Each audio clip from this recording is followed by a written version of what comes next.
Shawn Michaels. When Shawn Michaels was in a pay-per-view event, you knew what you were getting. You're getting an ultimate show. Exactly. Jordan Poole has now entered the arena, my friends. He's a splash brother. He's a splash brother. And blood in, blood out. I mean, look, we could start with him. We could start with Steph Curry scored 34 in 23 minutes. That was the ridiculous. first time somebody scored 30-plus points in a playoff game in less than 23 minutes since the ABA-NBA merger. How about that? Yeah, I didn't know that. I mean, that is insane. All right? You get Klay Thompson bully at one point in the third quarter because feels like Klay has 40. He had a loud 21. He hit 3 threes in a row, and the place almost erupted. The roof almost came off. Third quarter was a party. Now, that was one of my... There's no emotion on my face because I'm numb. B, you're there every day. I've only been to one playoff game there. Right. Okay, you've been to both, and you've been there all year. Yep. That's the loudest I've heard that place. Yeah, it's getting louder and louder and louder. It's getting louder and louder and louder. It was cracking. And I felt like that place was rocking below me. So there's a couple things that we got to get out the way. And as we say, good morning to everybody out there. I got a Guru story. Oh, yeah. Save it. Good morning to everybody out there. Getting off your graveyard shifts. Good morning to everybody out there getting ready for work.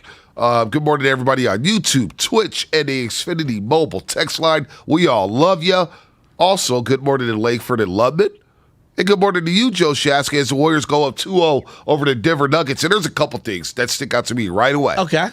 It's plus 21 in the second and third quarter in both games 1 and 2. Okay. Warriors outscored the Nuggets 64-43 in the second and third quarter of game 1. Last night, they outscored the Nuggets 76-55 in the second and third quarter. So plus 21, that's a plus 42 in the second and third quarter in this series so far. And then we got plus 20. And I don't do the plus-minus thing. Yeah. But I'm just looking at the lineups outscoring other lineups. The small ball lineup that everybody wants a nickname for. And no, I'm not going PTSD because you're leaving out the W and Andrew Wiggins. Where's Andrew Wiggins at? You gotta. It can't be PTSD without Andrew Wiggins. I thought he was because he's a factor. Well, I thought he was really active on the rebounds. I don't know how many rebounds he had. I haven't rebounds. Even looked. Oh yeah, 8 rebounds. Well, it felt like he was more active. He tipped a couple of balls, and I mean he was really good last night. Playoff career high 9 in game 1. 8 last night. Langford, what you got? The highlight that I just played. Roy says Jokic tips the ball, but the reason that Jokic tipped it is because of Andrew Wiggins in the first place. He was active. He's perfect for that 5. So that 5-some lineup.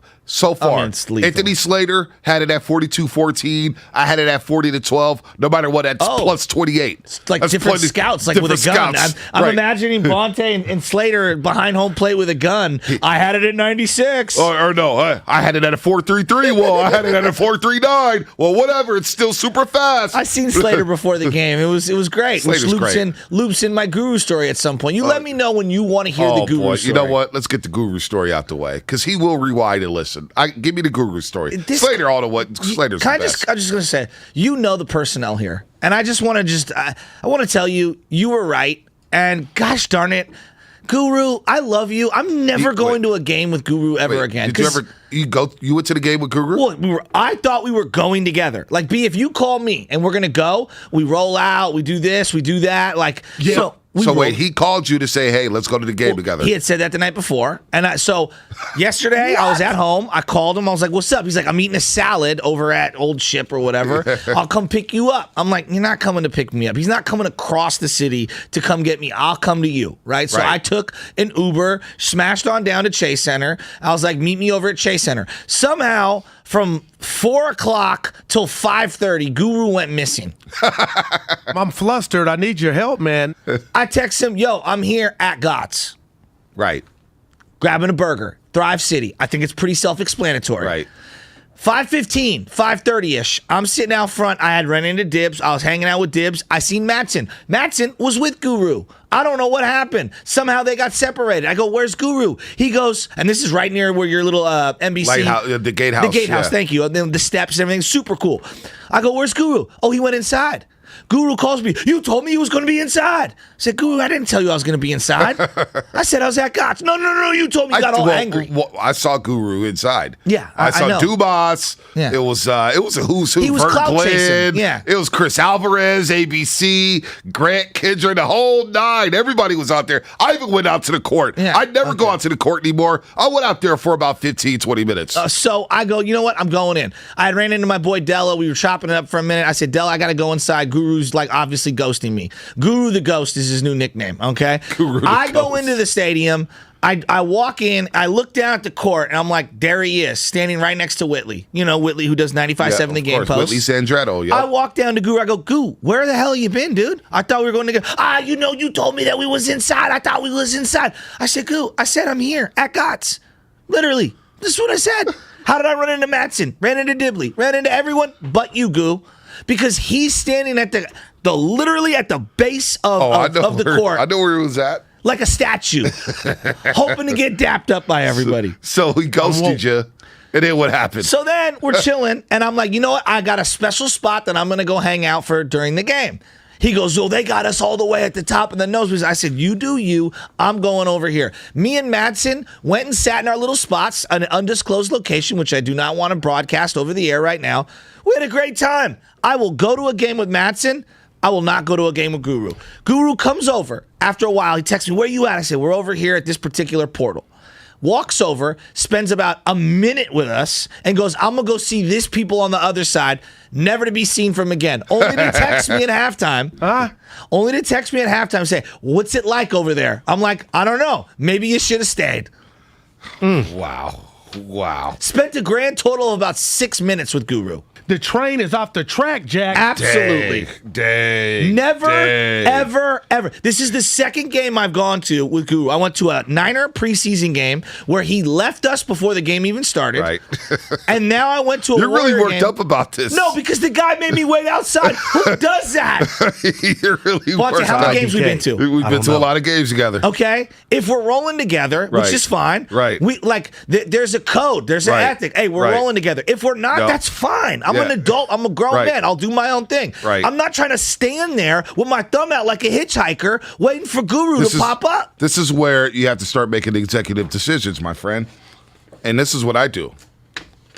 If I know somebody's flaky, I just do my own thing. I had to learn the hard way. Yeah, no, you had to learn the hard You're way. right. And I've not been there. I've now learned. Shasky, I've been where you're at. Where you're waiting on somebody, and you're like, damn it, what the hell? I don't like doing that anymore. Never doing it again. I don't wait on anybody no more. I'm done with that life. He's the ghost. I'm done with that life. So what I do is, somebody says, hey, I'm going to be there. I continue to do my own thing until I know they're there, and they're blowing me up on the phone saying, hey, Ponte, where you at? Where you at? Okay, I'll meet you then. Yeah. Now I know that you're there. I'll go make my way to you. I won't leave you hanging, but I'm going to do my own thing until you're actually there. And here's the thing. Madsen is there to, corroborate? Is that what they say? Corroborate? Is that what the police say?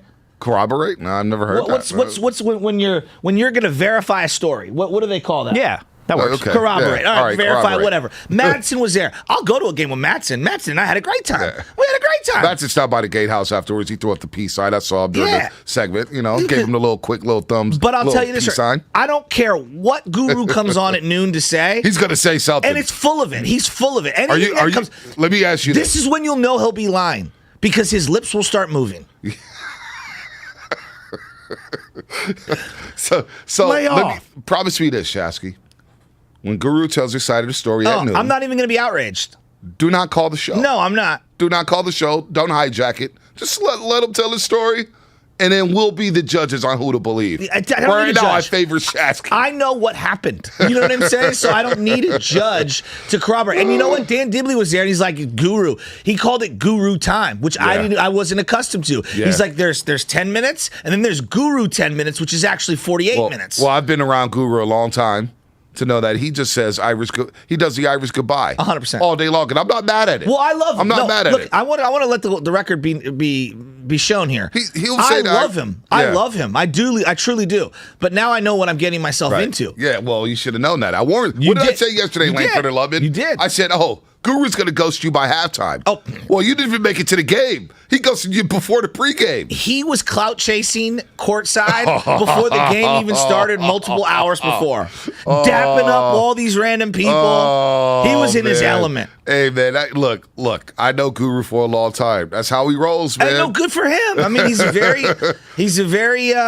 popular person. I love him dearly. He had the suit on, huh? He had a blazer on with the black button up. He looked was like dressed a in the night. Batman villain. And he had a briefcase with the Yes, he strap. did. Yeah. I I've never seen Guru with the briefcase. Well, I asked him, what was in there? That's what I wanted. Was to it know. her laptop? Because he never brings a laptop to work. He wore that exact same outfit to a Sharks playoff game too, so it goes both. It goes everywhere. It goes everywhere. It's one of his A fits, as they say. Oh. One of his A fits. No, he was looking dapper. There's no doubt about it. I'm not here to slander the man's looks. I mean, he was looking this dapper. Is perfect. I'm telling you, NRG his Manifest. punctuality is horrific. This is Guru in a nutshell from NRG Manifest. Guru always tells the truth, even when he lies. What is he, Batman? You got a big butt. So, look, it's all good. You know what, It's though? a funny But you had a great time because the Warriors I rolled was just last gonna night. say, no, nothing could have ruined the night I had last night. Right. Because that was my first playoff experience at Chase. It was and I'm just great. here to tell you, look, Steph is amazing. Klay Thompson's amazing. We know they are solidified superstars. Draymond Green was just outstanding in Draymond terms Green of was slowing down. unbelievable. You know, I thought the game switched for me, B. When GP2 came into the game, And it blocked felt those like shots. the defensive effort Yep. got cranked up. Yep. And they were waiting. The whole arena was waiting for somebody to hit a couple of shots. Yep. And the next thing you know, JP and Steph started doing their thing, and it felt like the top was going to blow. When JP had a couple of them dimes, the it was place, sick. like people It were was like, running. it was like street ball, right? It was like a playground type of crowd. It was like, you getting cooked, dog, and you're getting It's embarrassed. exactly what it and you're was. getting clowned. It was And incredible. Monty Morris, he was all butthurt after the game, saying, they're all dancing and celebrating and stuff. And Will Barton had the line of the night. He said, well, they should celebrate. They're winning. Yes. Until we win, we can't do anything about it. And so they just started clowning there. They were down 11. By the way, the segment is brought to you by BMW Fairfield, now open in the Fairfield Auto Mall. They provide a luxurious, all-encompassing experience to address all of your BMW needs. Visit BMWFairfield.com today to book your visit. That's BMWFairfield.com. Warriors are down 26-15 in the first quarter. And Denver got off to a great start. Jokic had 12.6 rebounds in the he first was quarter. really They were good. playing bully ball. Kept getting Warriors the ball were in the out of paint. rhythm. They were out of rhythm. They were taking bad shots. And then, as you mentioned, GP2 comes in, gets it to his dome, slaps him on the backside. Jokic just out of nowhere What was goes that? crazy. Steph and Jordan Yes. Poole's like, no, back off my brother. Now, I'm looking at Steph and JP was like, just make sure the Jokic brothers aren't in the bleachers. Where's the Jokic brothers at? I'm looking for them. Was that when Dre, because there was a few times when it felt like there were dust-ups, was that when Dre went to like half court and was No, like, yo. that was in the third quarter. That was when the third Will quarter. Barton and Okay. DeMarcus Cousins got into it, and Draymond comes at half court, and everybody's looking at the Denver Nuggets bench, Yes. and they're losing their minds. GP2, that was like first quarter, I want to say, early That second. was when Steph got in between them. Okay. Steph got in between them. Jordan Poole got in between them. And they were like, yo, back up off of GP2 because he patted Jokic on the butt after blocking the shot again. Again, I know. GP2's doing it. And so Jokic they were mentally they were done mentally. They were in their domes. Absolutely. And then that second quarter, even Nuggets, I thought it was very impressive. They went on a 12-2 run without Jokic. He was on the bench. Mm-hmm. Nuggets go up 43-31. And then, so they get a couple buckets to Warriors. And then Steve Kerr says, all right, I'm unleashing hell. Yeah. I'm going in with Dre. I'm going in with Wiggins. I'm going in with Poole. I'm going in with Curry. And I'm going in with Clay. And I'm going to flip this game. They go on a 26-8 run in the first half. I mean, they were down 8. I turned to Matt. I'm like, dude, how are they only down 8? That's literally what I said because it felt like they were getting outplayed the whole night early on, at least in the first quarter or so. And then all of a sudden, boom, you look up, they're up 7. And you're like, how did that happen so quickly? And here's the other thing that I noticed yesterday. I mean, when they've got Jordan Poole and Steph Curry and Klay Thompson on that floor, and Draymond Green is giving you the defensive effort that he does. He gets a couple of strips, and they start a fast break, and you just see them fill the spots, fill the lanes, as a coach would say. How do you defend that? You're backpedaling, and you're like, normally you're taught, stop the ball and try to defend the rim, right? Get back to defend the rim. Well, now it's locate the shooters. Right. Locate the shooters. Well, locate the shooters. They didn't do that because in the third quarter, Clay had wide open 3 after 3 after 3. And they start 1-7 from the 3-point line to go to State Warriors. The rest of the way, they go 16-33. Wow. That's just under 50%. Wow. You're not going to win like that. You're not going to beat the Golden State Warriors like that. Did you notice a concerted effort when Jokic put the ball on the floor for them to double and strip? Well, I thought they singled him early. And then when he got down deeper and deeper, the help side, the weak side help came. And you couldn't see him, whether it was Draymond Green, whether it was Wiggins, even Bielitsa at times. Curry got in there. Curry got in there, and they deflected a lot. Draymond Green deflected so many passes last night. So they're down 43-31. They hit a couple buckets. It's 5:58 left. Yeah. Curry comes back into the game, and the small ball lineup comes back in. And again, a small ball lineup in 2 games against the Nuggets, plus 28. First game, they outscore them 18-4 to end the half. Yesterday, they bring in Looney in the last minute, but the damage had been done. Yeah. The game had been flipped. Well, and it felt like to me the Nuggets just didn't have any firepower to counter at all. Like Aaron Gordon, gosh, I watched him warm up. Him and Michael Porter Jr. They're just not natural shooters. So Willie called him out in the pregame show. I'm not trying to be mean. I want to root for Aaron Gordon. I watched him warm up. He's a local kid. His whole warm-up routine, you're like, dude, nothing's fluid. Nothing's fluid. He has this weird base on how he shoots his threes, and he has to dribble into it. I'm like, you're never going to be a great shooter. Dude. I feel bad. He airballed a fadeaway early in that game from like 8 feet. He airballed a fadeaway. And it was like a foot and a half before the net. Dude, like it was bad, it was from 8 feet. It was bad. And Mully called him out. He was like, look, he's talking mess to Klay Thompson, but he's self-checked. Yes. He checks himself. Absolutely. You don't have to guard him. And he got cooked by Jordan Poole in that second quarter. He was complaining to the referee when Jordan Poole was rising up for a shot from the three-point line. Aaron Gordon last night, he finished with 7. He had a dunk, meaningless dunk late in the game where he's trying to talk. I didn't even. And he got a technical. Dude, Aaron Gordon basically was non-existent, 3 and 9. Oh. So Jokic, when you think about it, he has no help. Monty Morris, 12 points. Will Barton, 12 points. Aaron Gordon, 7 points. Hit threes early. Jeff Green, 3 points. Oh, he stinks. I mean, he's got nothing without Jamal Murray and Michael Porter Jr. And JaMychal Green's chirping too. Like their whole team's chirping. I don't get it. They're cooked. The other thing that what the Warriors did last night, when you hit a couple of outside threes, teams are playing you so hard on that line. How many back doors did they have? Oh, they got how many reverse layup attempts? Over and over and over. And again, that small ball lineup comes in. They flipped the game, and in the third quarter, they dropped 44 on the Nuggets' head. They were done. The second and third quarters have been the difference in this series. I totally agree. And the Nuggets just get rattled. They start forcing. Jokic, even him, Jokic, and I pointed this out before the series. I didn't trip off of this. I'm doing a deep dive before the series, and I'm like, man, Jokic's been a hell of a three-point shooter this year. Since March 1st, going into the series, he shot 21% from the three-point line. So far in this series, 0 for 7 from the three-point line. Those legs are heavy, Shasky. The 2 threes he took in the third quarter, he forced. Just gassed. Just done. His legs are shot. Dude, he's carried this team so far. He needs help. I said that nuggy nug to Madsen. I go, he's 21% three-point shooter since March 1st. He's like, what? I'm like, yes. That's what B said yesterday. I couldn't believe it. Dude. And then he chucked up those 2 threes in the third quarter, and I was like, those are dead legs right there. Dead legs. Dead legs. Absolutely. And then they kept attacking him on that pick and roll, and I love that. And look, they're going to go back home Thursday. They'll get a hometown whistle. The Nuggets are only 23-18 at home. All right? 23-18 at home. You think they'd have an advantage with that altitude? Your homework is incredible. Hey, look, man. Warriors got 2 days off. You've been studying for the finals. Hey, man. Dude, it's playoff time. It's playoff mode. Everybody needs to step their game up around here. Let's go. It's on, baby. I want the brooms. Yeah, I want the damn brooms. Eric gets meters back out. I'm extremely confident about this series. Didn't it feel like the entire country found out who Jordan Poole was last night? Oh, my gosh. How have they not been paying attention? Dude, let's get back into that because I got something for Jason Jones from The Athletic. He was chirping at me because I said out a tweet, said, look, Jordan Poole's a bona fide superstar. Absolutely. Now I get there's levels to it. Yes. But he's here. Well, he's arrived. He's not Giannis. No, he's not Giannis. He's not Steph. No. But you know what?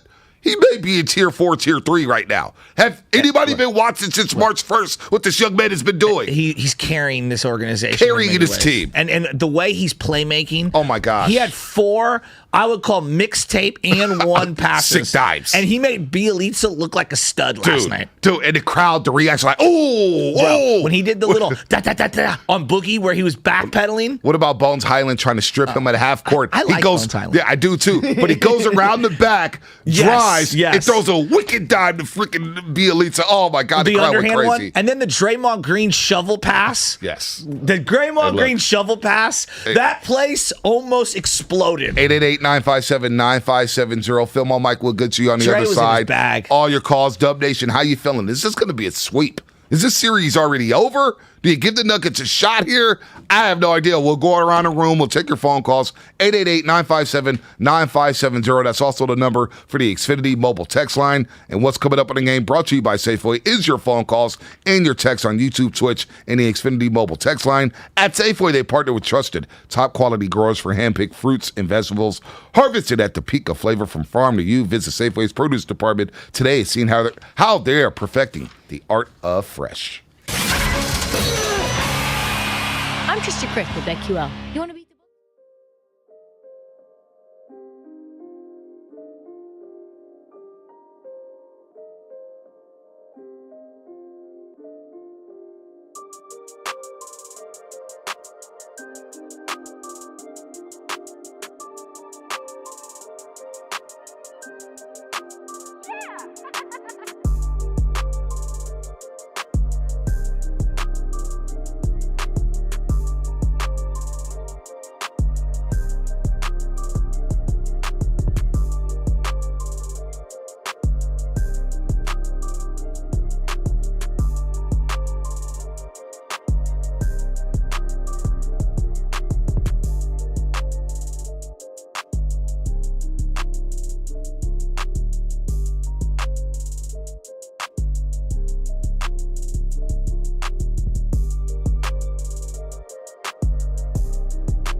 Elton John added a second and final show at Levi Stadium on October 9th, and 95.7 The Game wants you to be there. Tune in each day this week to Steiny Guru around 1:30 for your chance to win tickets.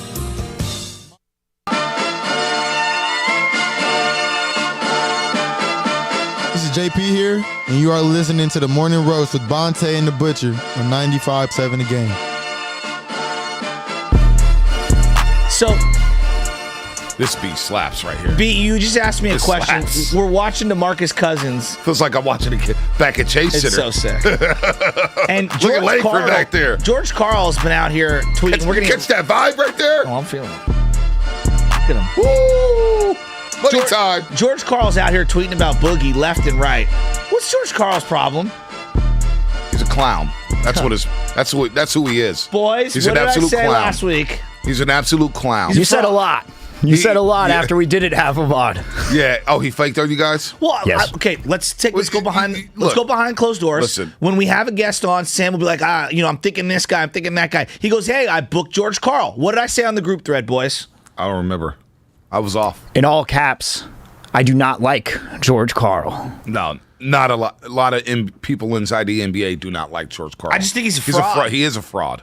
He is a fraud. And he said that, I made Boogie $50 million in Sacramento. No, you didn't. Rumor has it that, he begged for that Sacramento job after they fired Mike Malone prematurely. Yes. He gets the job. I want to coach up Boogie. I want to coach up Boogie.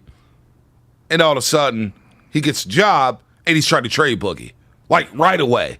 He's an absolute farce. If Warrior fans remember him, old school Warrior fans remember him when he was the coach of the Golden State Warriors. This is what I was telling the boys. I was telling the boys. Can't stand his ass. This is what I was telling He's the boys. always he's just a clown. So forget him. I do feel bad for Boogie because he is not the same guy after all those major injuries he suffered. He's a shell of himself, and whenever he's in the game, the Warriors are attacking him. Yeah, there's no doubt about that. He is a shell of himself. But I had heard whispers from various sources, and then I saw your tweets saying that Boogie was saying, internally, looks good.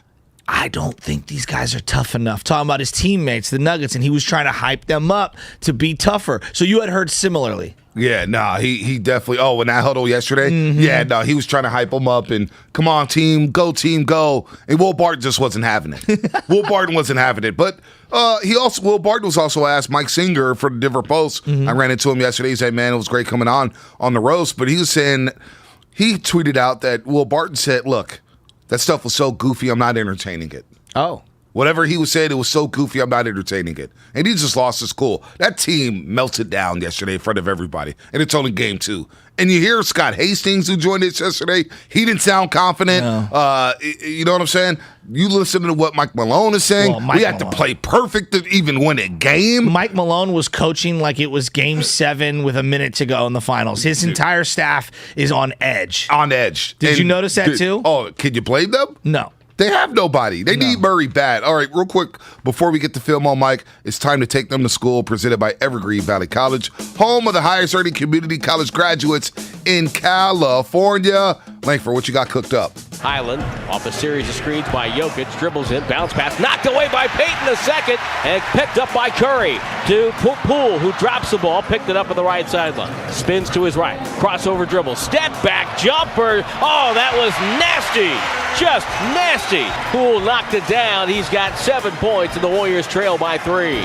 Nasty, according to Tim Roy, the voice of the Golden State Warriors. We love them right here on 95.7 The Game. That was taking them to school, which happens in the morning after every game paid for by Evergreen Valley College, home of the highest earning community college graduates in California. Jordan Poole, 29 points, 8 assists, and the efficiency, folks, the efficiency so far in this series, he is 19 of 32 from the floor. 19 of 32 from the floor.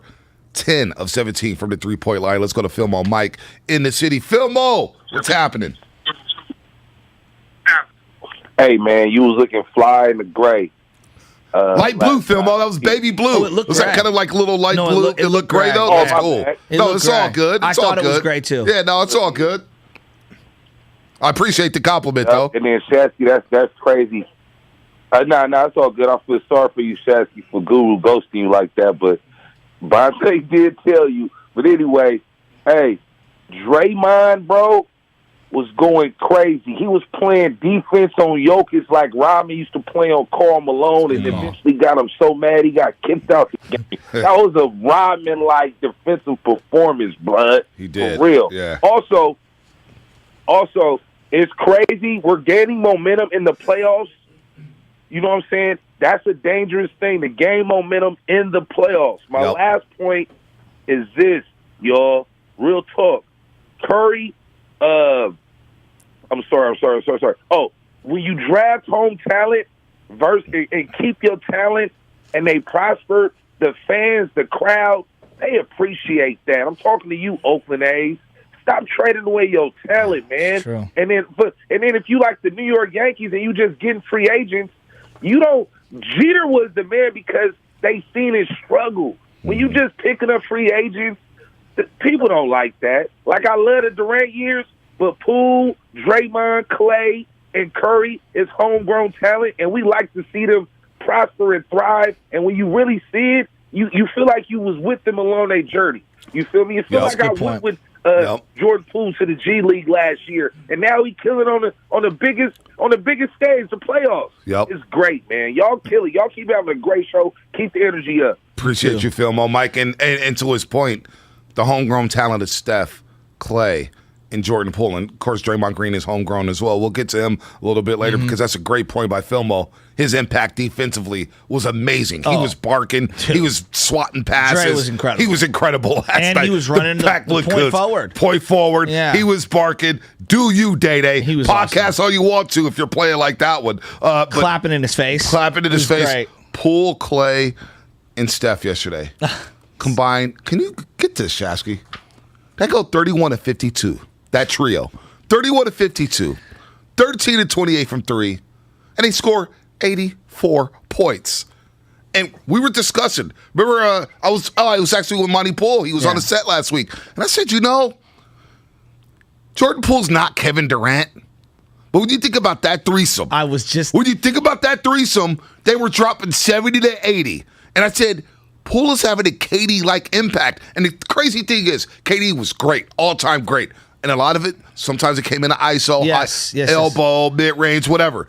Jordan Poole's doing it while Steph and Clay are both off the ball, and it's within that flow. You don't see him saying, hey, clear it out. I want an ISO, pick and roll. 84 points combined with the three of them. Good luck, NBA. Good luck. So there was a sequence where there was a transition late in the third quarter, and everybody was out running on the wings, right? Like you're doing a fast break drill.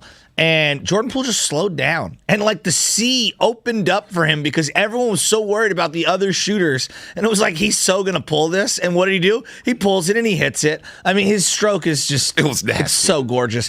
Here's a question that I want to ask you. Because if you say this, people will explode, right? There's a sophisticated conversation somewhere baked into this, what I'm going to say. And this is not hot takes. I'm asking sincerely.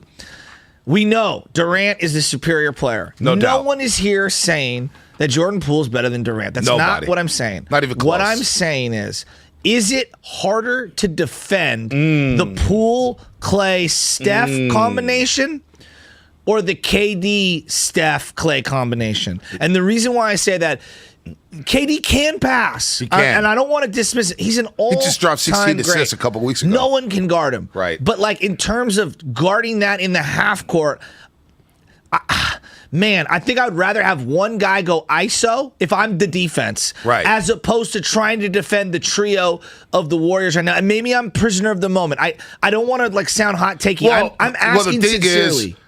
Teams try to put a big on KD, and they're going to get blended. Of course. But the quickness of Jordan Poole, the first step, you don't know where he's going. Well, and guarding every inch of the half court. And so he's a 3-level scorer like Kevin Durant. No question. And now he's added the playmaking. Now, like, it sounds crazy because Kevin Durant's been doing it for so long. Kevin's we're not the greatest scorer. He's If I was saying a bucket for my life, you it's want him Kevin and Durant. Kareem. You want Kevin Durant. Exactly. But this threesome is very, very unique in today's NBA because now you can slide Clay to the 3. He's now playing, and he said it last night in the postgame. He goes, "I love when dudes try to post me up. It's disrespectful."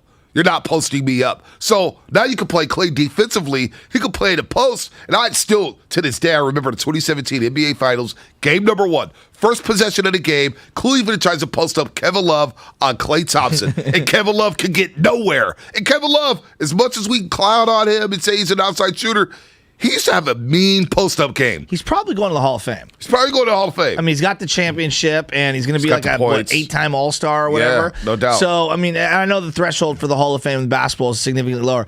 Klay offensively hit 2 ridiculous turnaround fadeaways. But I want to continue this conversation. The degree of difficulty. Poole, Steph, Klay. Are they tougher to defend than KD, Steph, and Klay? Is that blasphemous to even say out loud? Yeah, it might be ignorant because Kevin Durant. I feel like I'm disrespecting Kevin Durant. No, but I'm not. That's not what I'm trying to do. Right. I'm asking, like, if you're a team, 5 guys trying to man up, would you rather have like the guy who's more ISO, or would you rather try to defend this trio right now? It's tough to guard this trio. That's what we're dealing with right now. I know it sounds 84 blasphemous. points between Jordan Poole, Steph Curry, and Klay Thompson.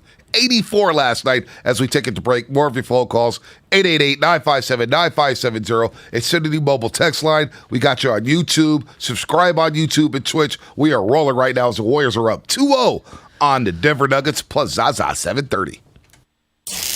Dub Nation, this is JP3, and you are dialed in to the home of the Warriors. Poole, 3 on.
Call 8338-ROCKET today or go to rocketmortgage.com to get started. That's 8338-ROCKET or go to rocketmortgage.com. Rocket. Call for cost information and conditions. The Equal Housing Lender, licensed in all 50 states. NMLSConsumerAccess.org, number 3030. Call 800-490-1233 for disclosures and cost information. Breaking news on 95.7 The Game is brought to you by DuckDuckGo. Protect your privacy online for free with DuckDuckGo. This is not a drill. This is not a drill. DuckDuckGo. Privacy simplified.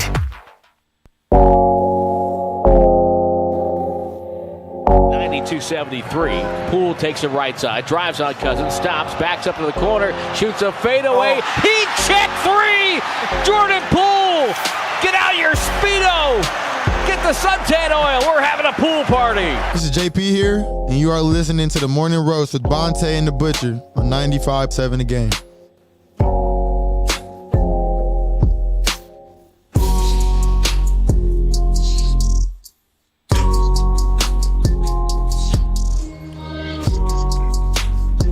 JP, the money man. It is money time. Money time. Money time.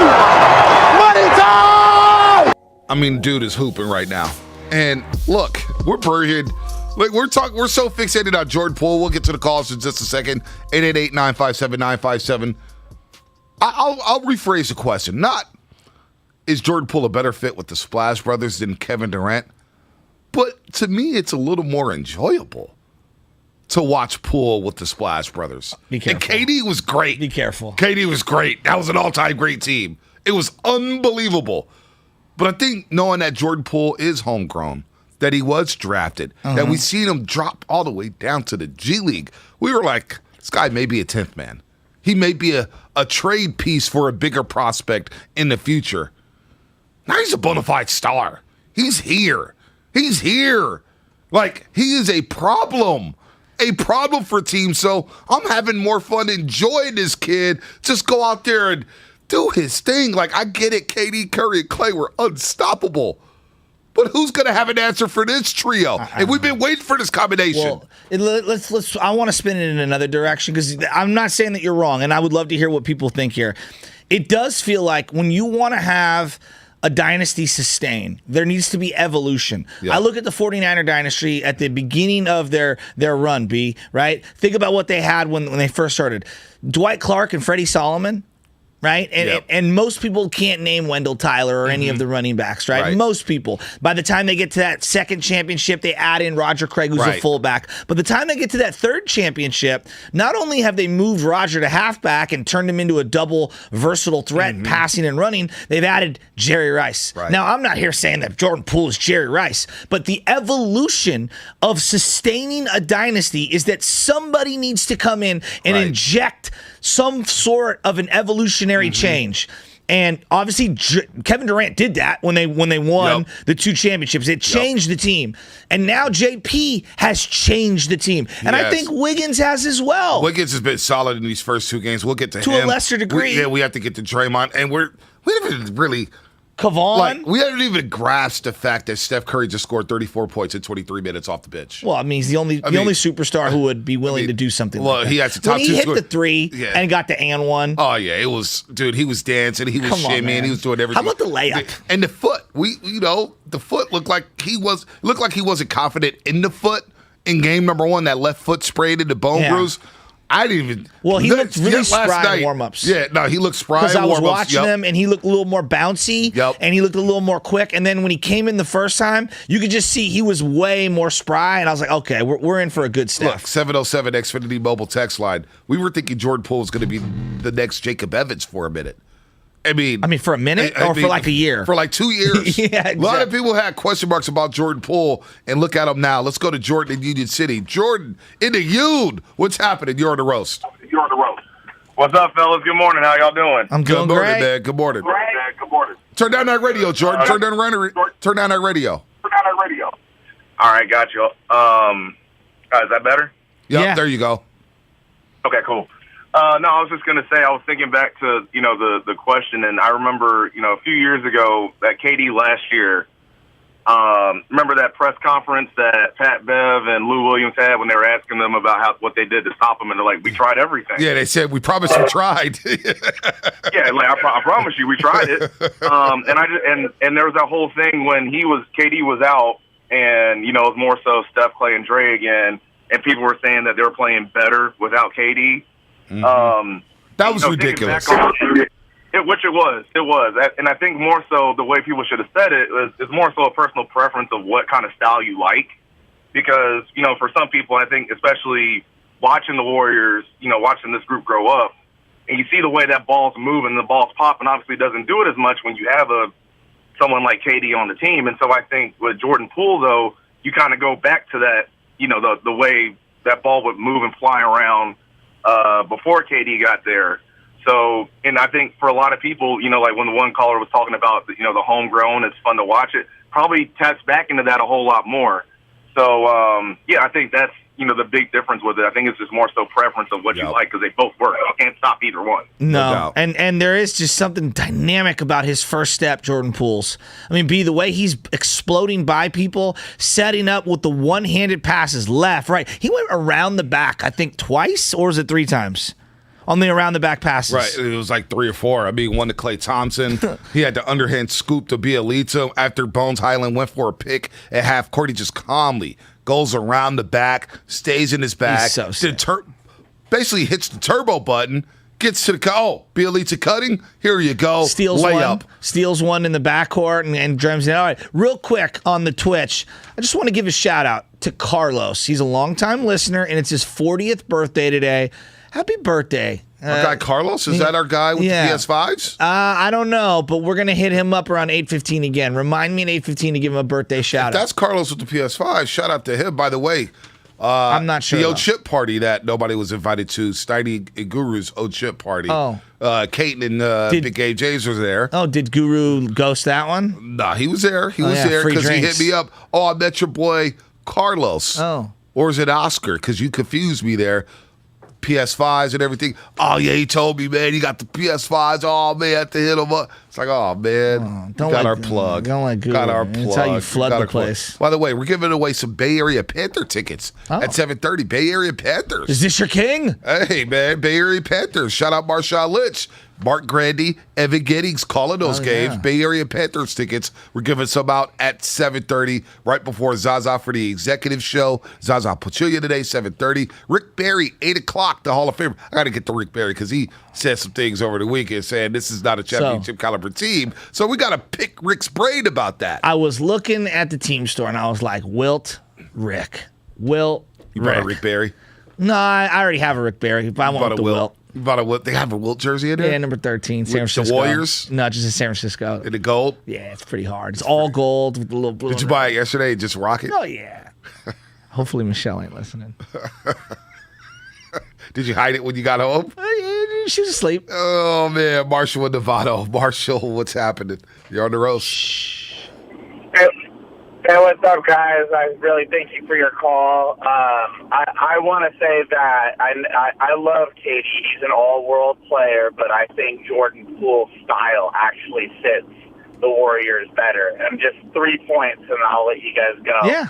I would say, number one, it's like watching the Harlem Globetrotters on the NBA stage, because Jordan Poole, the way that he can move the ball, like, with all due respect to KD, I think he's a better playmaker overall than KD was, because KD can rely a lot more on his height and his ability to go ISO.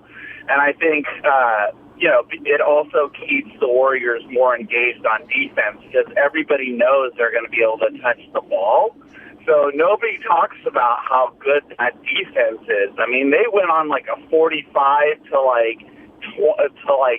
4 run in the third quarter, and you see that in the Harden years where everybody on the Rockets team shut down because they knew that KD was going to dribble the ball that Harden was going to dribble the ball for 45 minutes, and so they all kind of relaxed and they all checked out. And I think that people forget that during the playoffs, even though KD was great, there were times where Steve Kerr was getting frustrated because he wasn't moving the ball, and he kind of just stuck to his style of play. Right. And I love KD, but I just think that it makes the Warriors so much more deadly to play the style that they're playing currently. That's all I'm saying. Yeah, Marshall, thanks for the phone call. And you're right, man. Like, KD he's all type crap. I can't believe we're doing this, but it does feel more aesthetically pleasing. Now, I'm not going to be that guy who was saying after Game 5 in 2019, oh, the old Warriors are back, because Kevin Durant was having an all-time postseason. But that did feel like the old Warriors. This feels like the old Warriors. No, I'm saying this is fun. last night. Last night felt like the old It Warriors. did. But at the time when KD got hurt, it was not appropriate, because KD was balling. He was dropping 45, 50, 45, 46, 50. He was having an all-time great postseason. 3 straight finals trips. I'm not knocking KD. We gotta wait to see where this ends up at.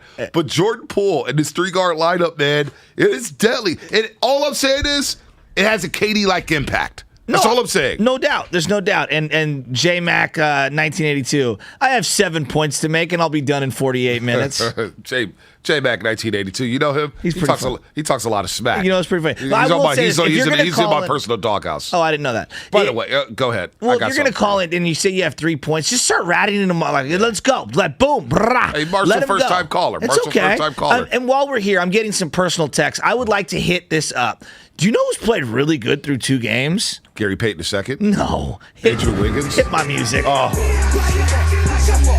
He got 18 points on 75% shooting through 2 games, bro. Hey, look. That's from Dave Canales, a.k.a. Heat. You know what's funny? Oh, I see somebody on the phone lines here. Oh, man, I can't wait to get to him. Is it Guru? No, it's not Guru. Is it Tim Hardaway? No, it's not Tim Hardaway. Is it Rick Barry? You know, Bully asked me yesterday. Is it Wilt? Bully asked me. Is it my wife? Get on your head. Oh, you hear that voice? Oh! Hey, Bully yesterday goes, be a beer tomorrow? Be a beer? I said, man, we haven't dusted it off in a while. I almost wanted to do it Monday. I forgot. You know what? Let's do it. Now we got it. We got the beer. So hold on. You're listening to 95.7 The Game, KGMZ FM in HD1 San Francisco, the Odyssey Station. Brought to you by DuckDuckGo, privacy simplified. By the way, one of our roasters listens all the time. Yeah. We love to shed. It's King Shannon _3 on Twitter. Yeah. Javon Shannon, Mission High School, Yeah. City College, San Francisco, and Big Bill is Pops. Happy birthday to King Shannon. Oh, nice. _3, always Happy rocking in on the birthday. roast. Happy birthday. I think he just turned 30, the big 3-0, man. Damn, we're old. We are old. We are old. He turned the big 30. The big 30. I wish I could turn the clock back to the big 30. Oh, I was talking man. to my boy Della. I think today's his 40th birthday. Is it? Yeah. Damn, Happy Della, birthday, you're old Della. too. I Happy know. birthday. He had a great time at the arena last night. I bet he did. I bet he did. He and I were saying the same thing. I was because that was my first playoff game there. That place was rocking. Dude, it reminded me of like there's some about a venue that rocks where you could feel it underneath you. Candlestick, you used to feel it underneath you. AT&T, depending on where you're sitting, you could feel it underneath you. Oracle, if you're up top, you could feel it underneath you. I felt it underneath me last night at Chase. I had Steph right off the rip. I was like, how's this building holding up so far through 2 games? Yeah. Because, look, it doesn't have an identity yet, but it's rocking. Yeah. It's there. And there's one thing that people forget, man. When the Giants first opened up Oracle Park, and they had those first few playoff series against the Mets, against the Cardinals, it was loud. It was riveting. Joe Buck said, this is a very underrated home field advantage. Yeah. The Warriors now have a very underrated home court advantage because people thought they moved from Oakland to Siberia. No, they moved 7 miles west. Yeah. Dub Nation is a Bay Area team. That's the one thing about the Dubs I love. You had your Raider fans, you had your Niner fans, you had your A's fans, you had your Giants fans, but we all come together for the Golden State United. Warriors. It's the Bay's team, man. Well, would you say, and I know there's more inventory in games, would you say that in a short period of time, Chase Center has more of a playoff atmosphere than Levi's has? Not yet. We're only 2 games in, but it's close. Okay. The deeper you get into these playoffs. You think we get to if we get a Western Conference Finals, I think we could be that there. place is going to be deafening. Yeah. I'll need Excedrins. And you know what? This that was a building does preseason game this, from a Niner fan. Yeah, I know. That's wild. That was a guy. What are those things called? The poncho. He was in a poncho. He was in a poncho in 95-degree weather in a preseason game. Yelling Niners game. Nothing. I'm from Fresno. I was like, damn, dude. That was a game Guru ghosted me. 888 Guru was also wearing a poncho that game. Remember? Oh, I do remember. He was wearing the Argyle sweater. sweater. He was wearing the Bill Cosby Argyle sweater. Yeah. Well, let me not say Bill Cosby. He was sweating profusely. Dude, he was hot. It was a hot day. Which I saw the new Batman. It's awesome. You watched it on HBO Max? Yeah, yesterday. Yeah. Squeezed it in. I don't know how I'm going to squeeze in good. 3 hours with the baby and Anna. I don't know how that's going to get done. You get like 8 hours of video games a day. No, I haven't played my video games in 2 months. Oh my God. I haven't played in 2 months. I'm feeding right now. Oh, you remember How's that your word? Jets feeding? franchise? Dude, it's that draft mode. We won after losing the Super Bowl to the Seattle Seahawks. We bounced back in a rematch against the Seattle Seahawks, and we outlasted them in a doozy in Las Vegas at Allegiant Stadium, baby. Let's go to David. Why Oakland. are we celebrating this? Yeah, I don't know. David Oakland, my guy David Oakland finally called back. He's out of hibernation. I missed you, Dave. I've been hearing things about you, Dave. I missed you. I was worried about you. It's good to hear your voice finally. Bonte, what's poppin', man? You ain't never got to worry about me, playboy. I love it. I love it. Hey, what's going on? What's going on, Butch? Dave, I heard you switch over to the Raiders station in Vegas, man. I heard you got enough of us talking 49er football. Yeah, man, I don't mind, y'all 49er fans, so I can't knock you for it, but I got to ride with my squad. I ain't mad at you. You know what I mean? I'm not mad at you. You do what you do. Y'all got a couple of our players this past year. Yeah, we did. Arden Key, Mo Hurst. Yeah. What you got on the Dubs? Yeah, so ain't no hate in me, Bonte. It's always been good with me. Ain't no hate. Oh, nah, no. I rock too real with mine, for that. you rock with yours, and we fight in the middle. You know what I mean? No, you too real for that, man. Hey, we'll never mistake you for a hater, Dave. That's for sure. No. Yeah, hey, well, let's talk about these Warriors real quick, though. This team, and just like that 73-win team, is better than the team with KD because it's the team. What you got to realize, when KD came, people had to take a back seat and not play their real game in order for him to play his game. Everybody getting theirs on this thing. Yeah. Everybody. It's a team. It's a real team. Ain't no ISO. It swing that ball like we posted, like the Warriors do. You swing that ball. It's working, man. It's working. 3-3 guard lineup, all of that, man. You don't hear nothing about ISO no more. No. You don't hear nothing about, somebody got to take a back seat to make somebody feel good. You don't hear nobody crying about what nobody say. It's all ball game. This how you love it. This is the real Warriors way, man. You got to love that. Monte, I got a bone to pick with you, though, Playboy. Uh-oh, what I do now? What I do? When I hit you on Twitter, man, when I ask you a question on Twitter or anything, you got to hit me back, man. Hey, Dave, I ain't seen no question for anybody. Hey, Dave, my Twitter's been blown up, man. Dave, I got to say off of Twitter. I want to follow you. Dave, I want to follow you, too. I didn't even know listen. you was on Twitter. I don't take you to be a social media guy. I hit Twitter I'm on there like every blue moon, but that's what I'm saying. I'm special. I ain't on there all the what's time. What's your username? I ain't one of them all day, every day, just saying that's stuff. what I'm saying. I ask you a question or something like that, I expect the answer, man. Hey, well, Dave, you know what? You're going to get your answer. Dave, hey. what's your handle? I want to follow you right now. What's your handle? 68 Dame. 68 Dame. We got you. Oh, there we go. Oh, Dame means business. Oh, I see it. Okay, I got Dame, you. Follow back right Dame, now, I man. just followed you right now. We got you. We got you, Dave. Hey, and I got Dame, you. Call more often. I miss you. David Oakland. First dude to say, hey, Pate, man, we all know you're a nobody. Hit me back. I've never seen you be so scared in your life. Dude, Dave told me he's the first one ever checked me on these airways. Said, oh, Pate, you know you're a nobody. Calm down. Oh, Pate, you know you're my guy. I mean, hey, so the thing is, he's right. You a nobody, my dude. There is something about the freedom, the way they play right now. That's what I'm saying. It's unrestricted. It feels like everybody's kind of in their bag, having fun, joy. In a weird way, JP everyone's so worried about, like, oh my God, who gets shortchanged when JP ascends? No. Literally, everyone's game becomes easier, and they're all benefacting or being a benefactor of him being on the court.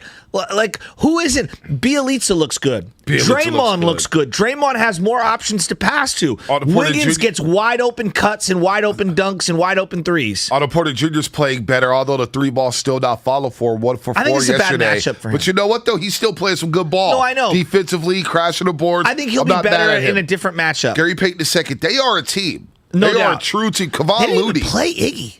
They didn't. Well, neck spasms. Yeah, it's the stabilizers. Let's go out to Arizona, Chambry. You haven't heard from Chambry in a while since football season. What's up, Chambry? Good morning. Yeah, well, you know what it is. I'm diehard, football, especially Niners, but second sport is basketball, so I had to call in. Can't believe I'm doing this because I didn't really like KD or the KD era, but I will say this about him.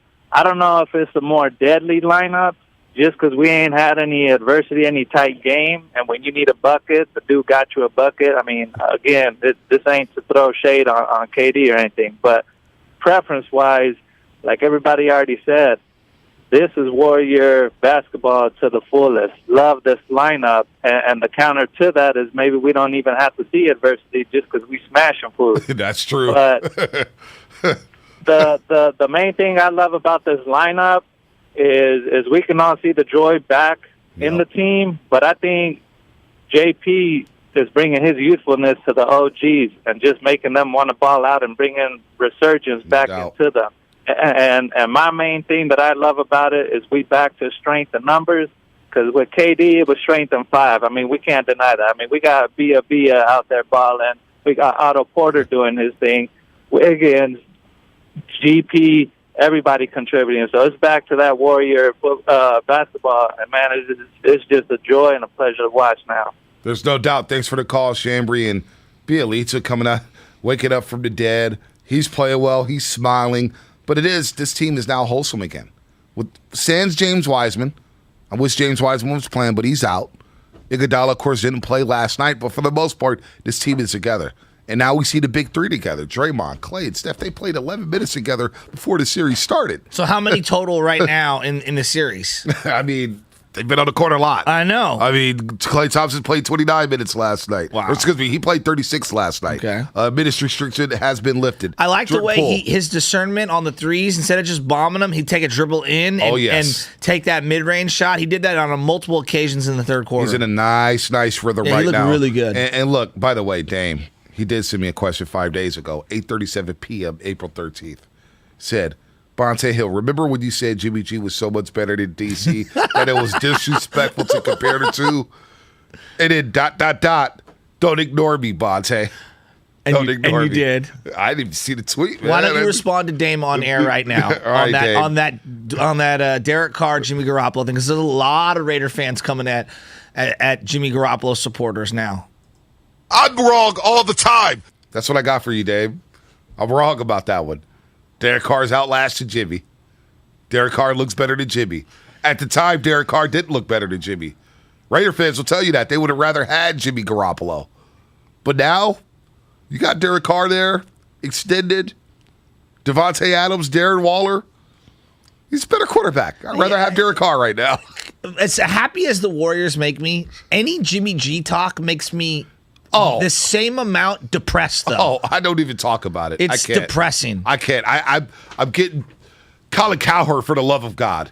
For the love of God, Colin Cowherd. We got a break. I got something for Colin Cowherd's ass. Because I want to play that cut. Yeah, I can't. He needs to just take a vacation and shut the hell up. There's certain people who don't need radio shows. I'm sorry, Colin Cowherd, the jig is up. The jig is up, buddy. The jig is up. You're a clown. Absolute clown. All right, what's coming up on the game? Brought to you by the Golden State Warriors. More of your phone calls plus Zaza Pachulia at 7:30 on the Morning Roast. Nicotina, Tears of a Clown coming back. Dub Nation. Don't miss the 2022 playoffs presented by Kaiser Permanente, the first ever NBA.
fine. He's making money. I'm not hating on all that. But like last week, he comes out, just out of nowhere, James Wiseman, Klay Thompson, or Anthony Davis. He didn't think it through. Why would the Warriors trade Klay Thompson and James Wiseman for a guy who's broke down and is about himself? And Anthony Davis. The Warriors like to run. They like to get up and down. Anthony Davis can't do that. No. He can't do that. Jokic couldn't either last night. Jokic couldn't do that either. He can't handle that pace. He's the MVP. Then what did he say yesterday? The Niners should trade Debo? Yeah. Is that what it was? Did you hear the sound? I refused to even play it. What do you mean? I saw the caption. Sam spent time cutting it. I didn't even bother. I saw the caption to say, why bother? Now we're talking about trade Debo. Why? Is that what we're doing? Can we play the sound? Yeah, play the sound. Yeah, let's play the sound. I never even heard it. So with Deebo Samuel, I would strongly consider, and it would be hard, I would consider trading him. And I like him, but he's banged up a lot. His style is not built for longevity. He once came into camp out of shape. He is incredibly valuable. I'm not sure you can duplicate him in the draft. But again, the Niners spend a lot of money on offense on Garoppolo, Trent Williams, George Kittle, and if you add Deebo Samuel, those are bodies not built to last forever and with some injuries. So as much as I like Deebo Samuel, and I really do, I mean, he is just a unique talent, I would test the market. Okay, so real quick here, in terms of durability, he played 18 total games of the 19 that the Niners played in the 2019 season. Yep. Okay? Did the exact same thing again this year and actually came out of one of the games hurt late in the game, but basically played 19, 20 games this year. Now, you want to say he was hurt in 2020? You're 100% correct. He had the foot injury, and that's why he came into camp out of shape because he couldn't run. I mean, he just literally couldn't run. Jones fracture. Does he play a punishing brand of football? Absolutely. Absolutely. I want to keep Deebo Samuel.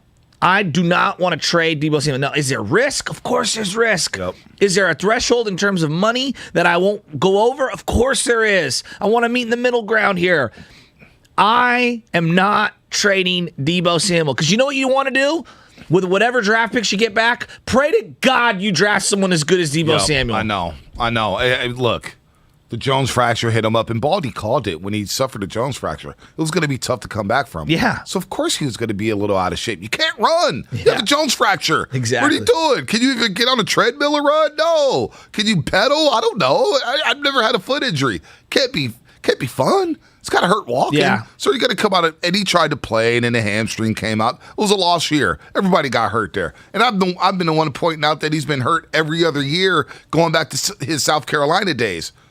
With all that said, I'm taking my chances with Deebo Samuel. All day. I'm taking my chances that he does give me another 4 years or 5 years of high-quality football.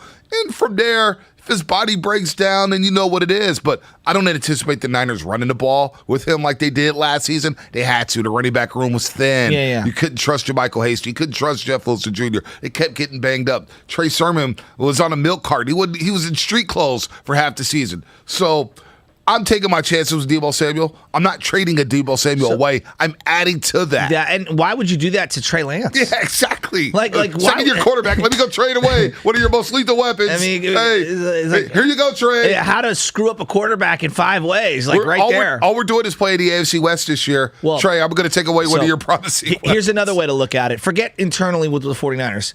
If you did that, what would the Rams say? They laugh. They'd be like, thank God Deebo Samuel's not here anymore. They laugh like those idiots. Think about the 2 guys that can't stand Deebo Samuel for the LA Rams. Aaron Donald and Jalen Ramsey. They would be praying if he left the division. The Reds would be happy. Right? It would be the way Niner fans feel right now with Russ leaving. It's different because he's a quarterback. Yep. He got trucked twice. I mean, trucked twice. Why would you want to get rid of Deebo Samuel? Like, it just doesn't make any sense. If he gets to his 3rd contract, okay, I'll start listening. Can you extend him? He's worth it. He deserves it. Give him the money. I'm so over this. I don't want to see him moved. He's not going to get moved. Now, he's saying he's not going to come into camp. Right. He's not going to participate in team activities. Voluntary off-season workouts. I don't care about that. Well, the other I agree with you. The other side of the argument is, hey, Kittle came in and Warner came in and they played nice. Okay. I'm not worried about Deebo until he starts missing real camp. Training camp. Exactly. August. That's all I'm worried about. August. And when he does come in August, and they may take a couple days to get the contract done, it's all good. We'll all forget about this. And here's the thing that drives me bonkers, because I see this right now on the YouTube line, 415 XIT. You can't give him Tyreek Hill money. They're not going to. No, they're not going to. Think of how many players, and just for 1 second, we're going to get right back into the Warriors.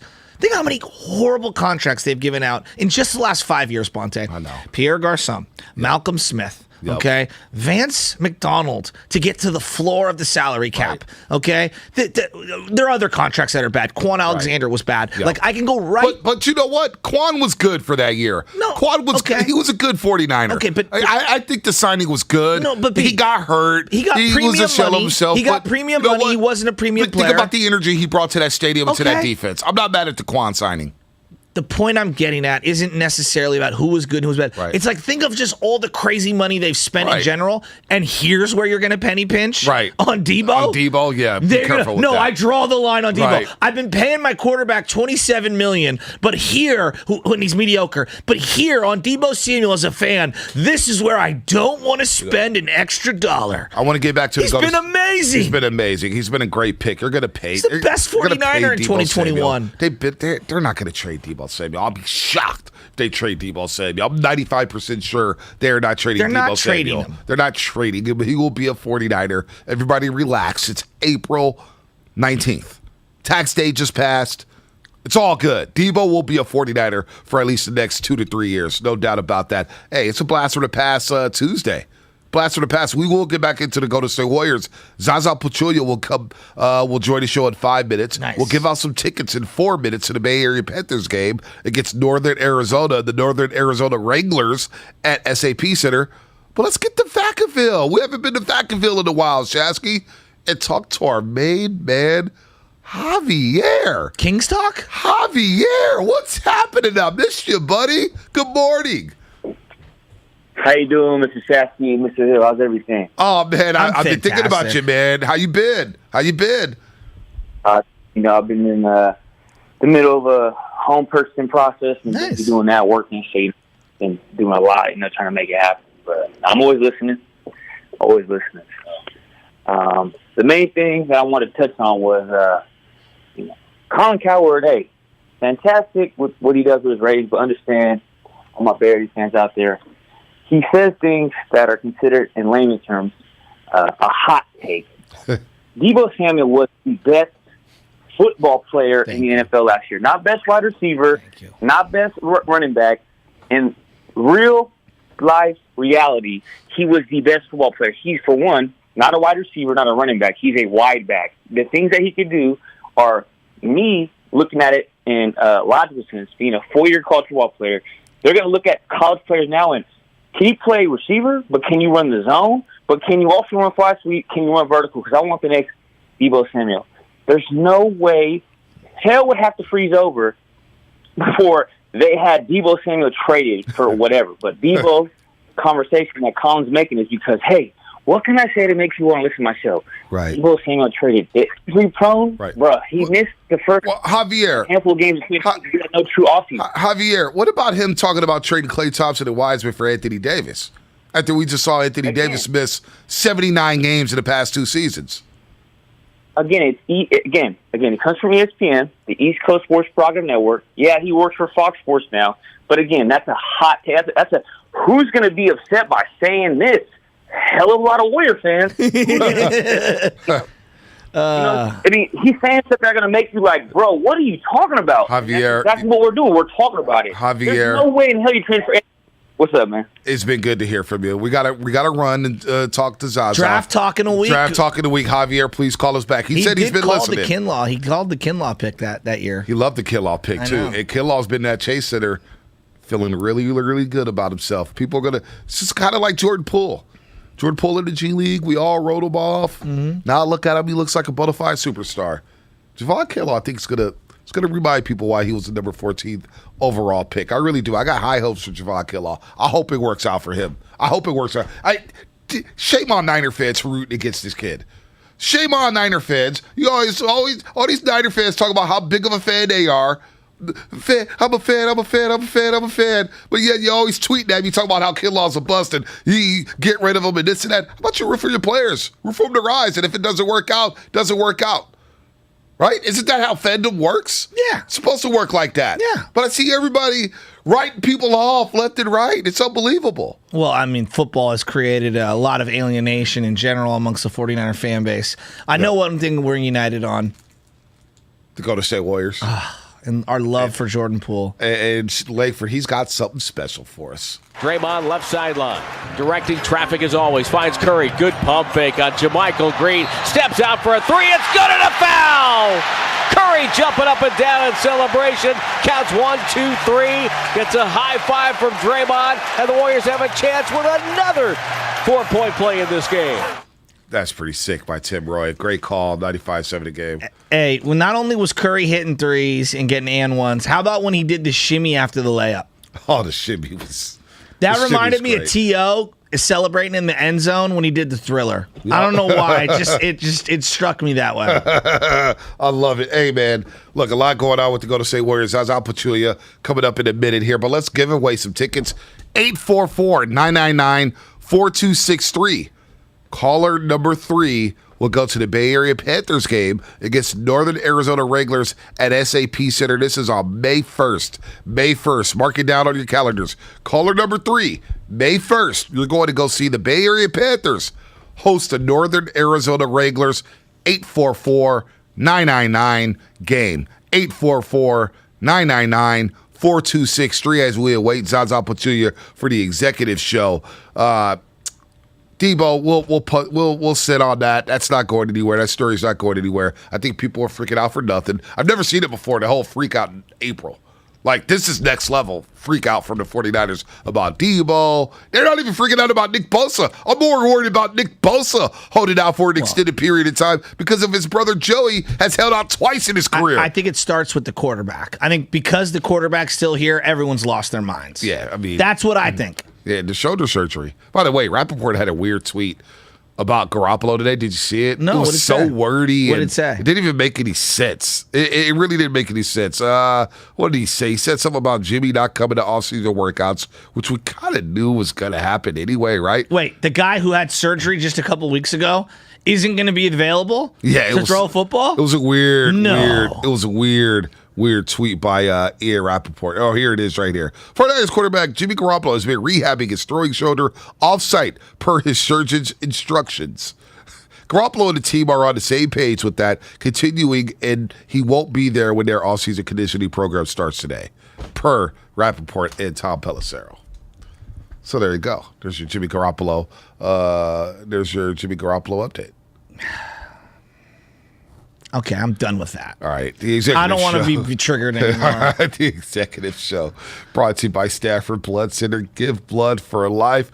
Our boy Zaza, nothing easy. Pachulia is on the line as the Dubs are up 2-0 over the Denver Nuggets. Game 3 Thursday at Ball Arena in Denver. That's a 7 p.m. tip as the Warriors try to take a commanding 3-0 lead in this best-of-7 series. Zaza, good morning, man. Welcome back to the show. We missed you. How about chasing her last night as Steph Curry, Klay Thompson, and Jordan Poole combined for 84 points last night in 13 made threes. What a show by those three. And heck, what a show by the entire team last night. Good morning, guys. Yeah, I mean, a lot of good things, obviously, that we can talk about today. But I definitely want to start with the energy that the Dub Nation brought in the Chase Center. Obviously, it's first time playoffs, the Chase Center hosting, and we've already played 2 games, and what an energy. It was beautiful. Beautiful to watch, beautiful to be part of. And, a lot of people do I miss about playing. But to guess was the time where I felt like, gosh, I wish I was still on the court. But these guys work very hard, and, they put themselves in a situation to experience all this excitement. And, obviously, when it comes to when we're talking about Warriors, I mean, this team needs to be in the playoffs every single year. It's so fun to watch. Obviously, we all know the playoffs is different animal, right? It's different energy, a different approach, and differentiates from the regular season. Of course, regular season is important, but it is totally different energy. I'm pretty sure you guys experienced in that. Absolutely, no doubt. Absolutely. And on the court, it was electric. I mean, the guys were fire. I mean, the staff and, Steph always had this chip on his shoulder where, how many times, I mean, I play with this guy. I've been watching this guy. Whenever he's out, he's the most miserable person. And it's always so beautiful to see him coming back. And even yesterday, if you guys read his lips, he says, I'm back. Yeah. So he was back. beautiful to see his performance as well. I want to start on defense because we always kind of like omit talking about defense in general. Draymond Green played a Rodman-like game last night with Jokic. The activity with the hands, the timing of the double teams, his ability to go straight up and not draw fouls. I think last night showcased why he's been one of the great defenders all time and probably the best defender of the last decade. Absolutely, I agree. I mean, that's what Draymond is, and obviously what he brings for this team is so important, and so many things that doesn't show up in stats. Obviously, we all know he's so capable of putting a triple-double show, but just little things, right? That makes Draymond so special, especially when you have guys like Steph and Clay and now Jordan Poole.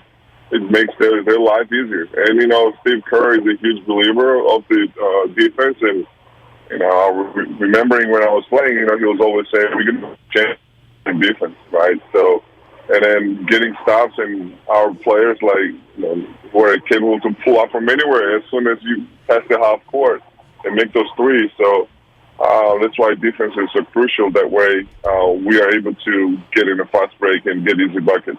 And watching yesterday's game, our first two games against Jokic, where it's definitely so hard. I mean, guy's MVP, right? I mean, he's loaded out there, right? So hard, especially he has a height advantage, and for Draymond, it really doesn't matter. Even though Jokic put some numbers, he had to earn every single point, and I think that's the goal, and that's the kind of game plan for Jokic. Nothing easy for him, right? So he has to work on every single point. And if you look at it like big picture, the whole series, guys, it's very hard to do one game. And can you imagine 4, 5, 6, 7 games? For him to go through that resistance, right? And Draymond is using his hands, his strength, and his IQ most importantly. So. I enjoyed watching Draymond's game last night. Honestly, it was a textbook. No doubt about that. Zaza Pachulia on the executive show on the Morning Roast of 95.7 The Game with Joe Shashkin, the Butcher, and Bonte Hill, and Mr. Nothing Easy. Zaza, the second and third quarter, to me, has been the difference in this series. You want to talk about defense. Sometimes a better offense is your best defense. But in back-to-back games, in the second and third quarter, the Warriors have outscored the Nuggets by plus 21. And we start to see this new lineup with Steph, Clay, Poole, Draymond Green, and Andrew Wiggins, Zaza, if you're a big man and you're trying to defend one of those 5 guys, what can you do to try to slow down the Warriors in that small ball lineup? Because it seems extremely hard to do right now. They're cooking. What would you do as a big if you got switched on to one of those guards to try to defend them and slow them down? Bonte, I don't know what he can do when your team comes up in the third quarter and scores 44 points. I don't know what can be done. And, it's not the first time. Obviously, we are so capable. It's something about the third quarter. I know you mentioned the second quarter was good, too. But something about historically the Warriors in the third quarter, after coming out from the locker room, it's just insane. It's just unstoppable. It's energized and just playing Warriors basketball. And obviously, I give a lot of credit to Steve Kerr and his coaching staff because motivating these guys and identifying the mistakes we were doing and what we can do better to be a better team and to perform better. So. Third quarter seems like our one of the things that we do really well. So yesterday was another day, another game that third quarter we were amazing. Like I say, at 44 points, and we are unstoppable. And obviously, especially playing at home, right? So where the crowd gets involved, and we get feed from them. And how many moments yesterday have you seen? Steph and Draymond, and even young Jordan Poole, where he just turned to the crowd and, kind of celebrating. Yep. And like I say, this relationship is so important. It's a playoff time, guys. So, it's just that's the beauty of playoffs, where it's so much excitement. Zaza, what's the characteristic or maybe the skill or the intangible thing about Jordan Poole that maybe people don't pick up on? I mean, the shot making's there, the ability to blow by people is there, but what's the thing that you as a former NBA player, what makes him so special? What's the thing that maybe the average fan doesn't pick up on? It's his confidence level, guys. I mean, without even thinking to answer the question, Chesky, his confidence. His confidence is insane, and it's for the young man. It's pretty hard. I mean, either you have it or you don't. Normally, when you look at this young players in this league, they need consistent minutes to get the confidence, right? They need the coach's support and, kind of babysit the players to get the confidence, right? But this guy, I'm remembering as soon as he came from the bubble, it just never looked back. Yep. And his confidence has been amazing. And he earned it. He definitely worked hard, and, he's talented. And every game, even yesterday after the game, we were watching the highlights in a room with a couple guys from the front office, and just like, and everybody's this guy's insane. Like, he's every day, even yesterday, his passes, like, every day he's coming out with, something exciting. I mean, besides, we know, he can shoot, he can score, he can blow by, as you said. But yesterday he had some amazing passes, and also defensively he has like great rotations, really good stats. So this guy is growing every single day. Well, do guys talk about it in this way? Like, it feels like he's a star, and it feels like when you do it in the playoffs in a standalone game, and it's on TNT, and everything's magnified, and he's done it for quite some time now. Like, do you associate him as a star? Yeah, I mean, I don't know what star means to anyone, but I tell you that he's pretty damn good player.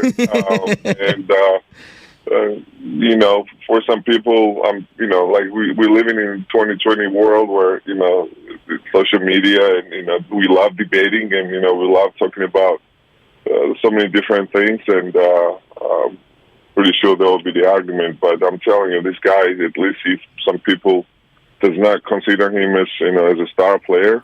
Right. They will tomorrow, but, like I said, for the young man, like, the consistency is important. So I don't want to think ahead too much because I'm really enjoying this moment, seeing Jordan and the rest of our team to be in the playoffs and having an opportunity to make this season very, very special and finish the year with a championship, right? So that's what I'm focused right now. That's what my mind is in right now. And, we can talk about this situation next year again, right? We can talk about Jordan again, how he's going to build on this success, right? So I think these are the moments where it puts the player in a star or superstar status, right? To continue getting better. Like, Steph Curry is a perfect example, right? Yep. I mean, every single year, even though he's 30-plus years old, I mean, we saw the difference from last year to this year that he got stronger. He spent a lot of time in the weight room, right?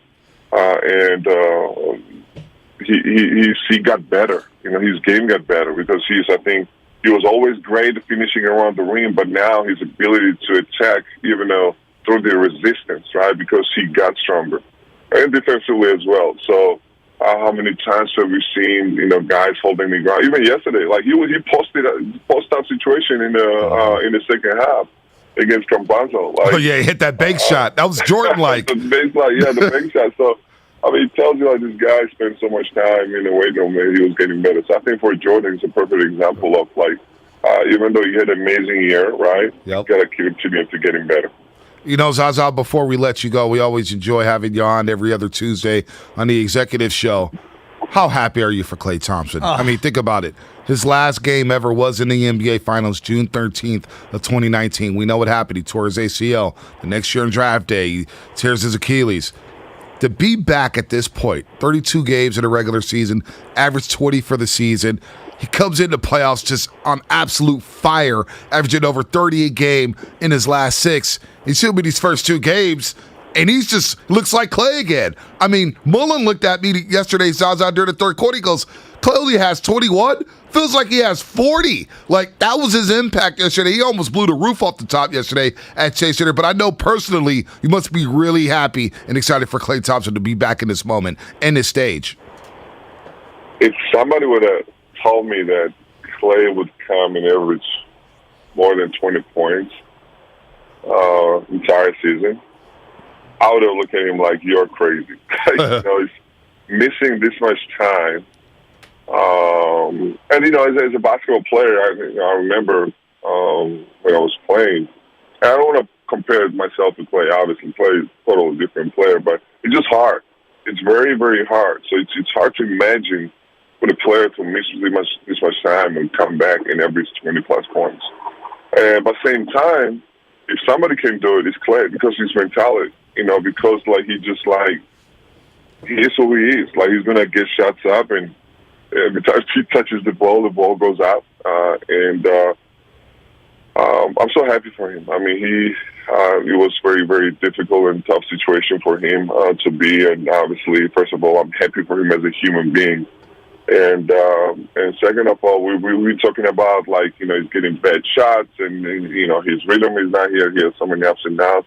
Bottom line, guy, it's 20-plus points, and now in the postseason, it's even better, So, if we want to win the championship, we need Clay like that. Yeah. I'm so happy for this guy to see this guy already in the situation where he can help the team. And we've seen when he plays like that, right? I mean, we see the outcome for previous years, right? So,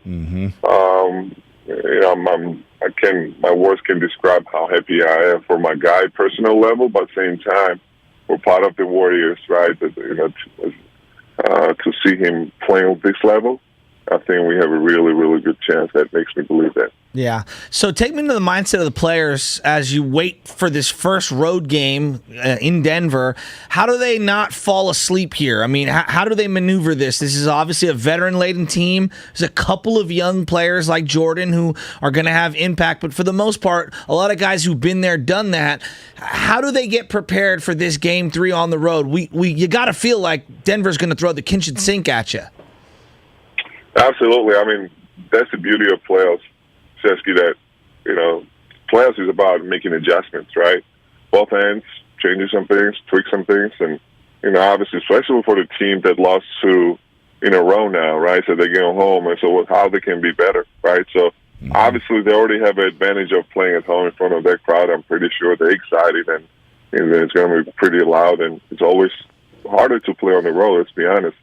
On the other hand, we have some players who doesn't necessarily have that much playoff experience, right? So the mindset is definitely different playing at home versus on the road, right? So, right. But at the same time, I'm confident because we have coaching staff that's pretty amazing, and we have players like Steph, Clay, and Draymond who has tons of experience. So obviously, having conversation with the younger guys and explaining them what it really matters, and not only telling them, also showing them by example of the focus that we need on the road, right? And the amount of the togetherness that we're going to need, to stay together, and especially at home.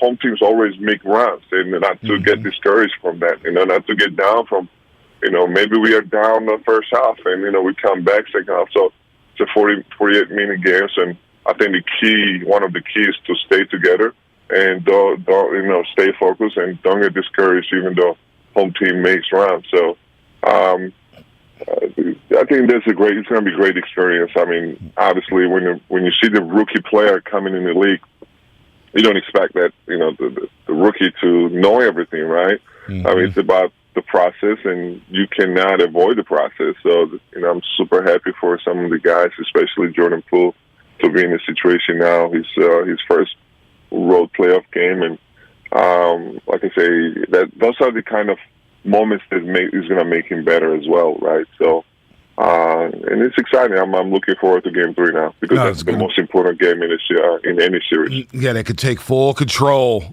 of this series against the Denver Nuggets Thursday night, 7 p.m. tip-off at Ball Arena in Denver. Going to be a lot of fun to see these Warriors on the road in the playoff game once again for the first time since 2019. Zaza, we always appreciate the time. We'll do it again in 2 weeks. And, hey, you never know. The Warriors may have a week off if they could sweep this series. If they could sweep this series, they have some time to rest up. So we'll see what happens Thursday. Zaza, have a good day, man. Take it easy. Thanks for having me, guys. Have a great day. Thanks, Zaza. Anytime. Zaza Pachulia, Mr. Nothing Easy. Jordan Poole at Ball Arena. We saw some great games, too, at Denver for this Golden State Warriors team. They're not good at home. They're 23-18 at home, the Denver Nuggets, which is really odd when you think about all the talk we hear about the altitude. Oh, teams, man, they got to come here. It's above sea level. You got to adjust. Your lungs are going to be burning. Man, 23-18, and this team is reeling right now. If Jamal Murray and Michael Porter Jr. is not coming back, just go.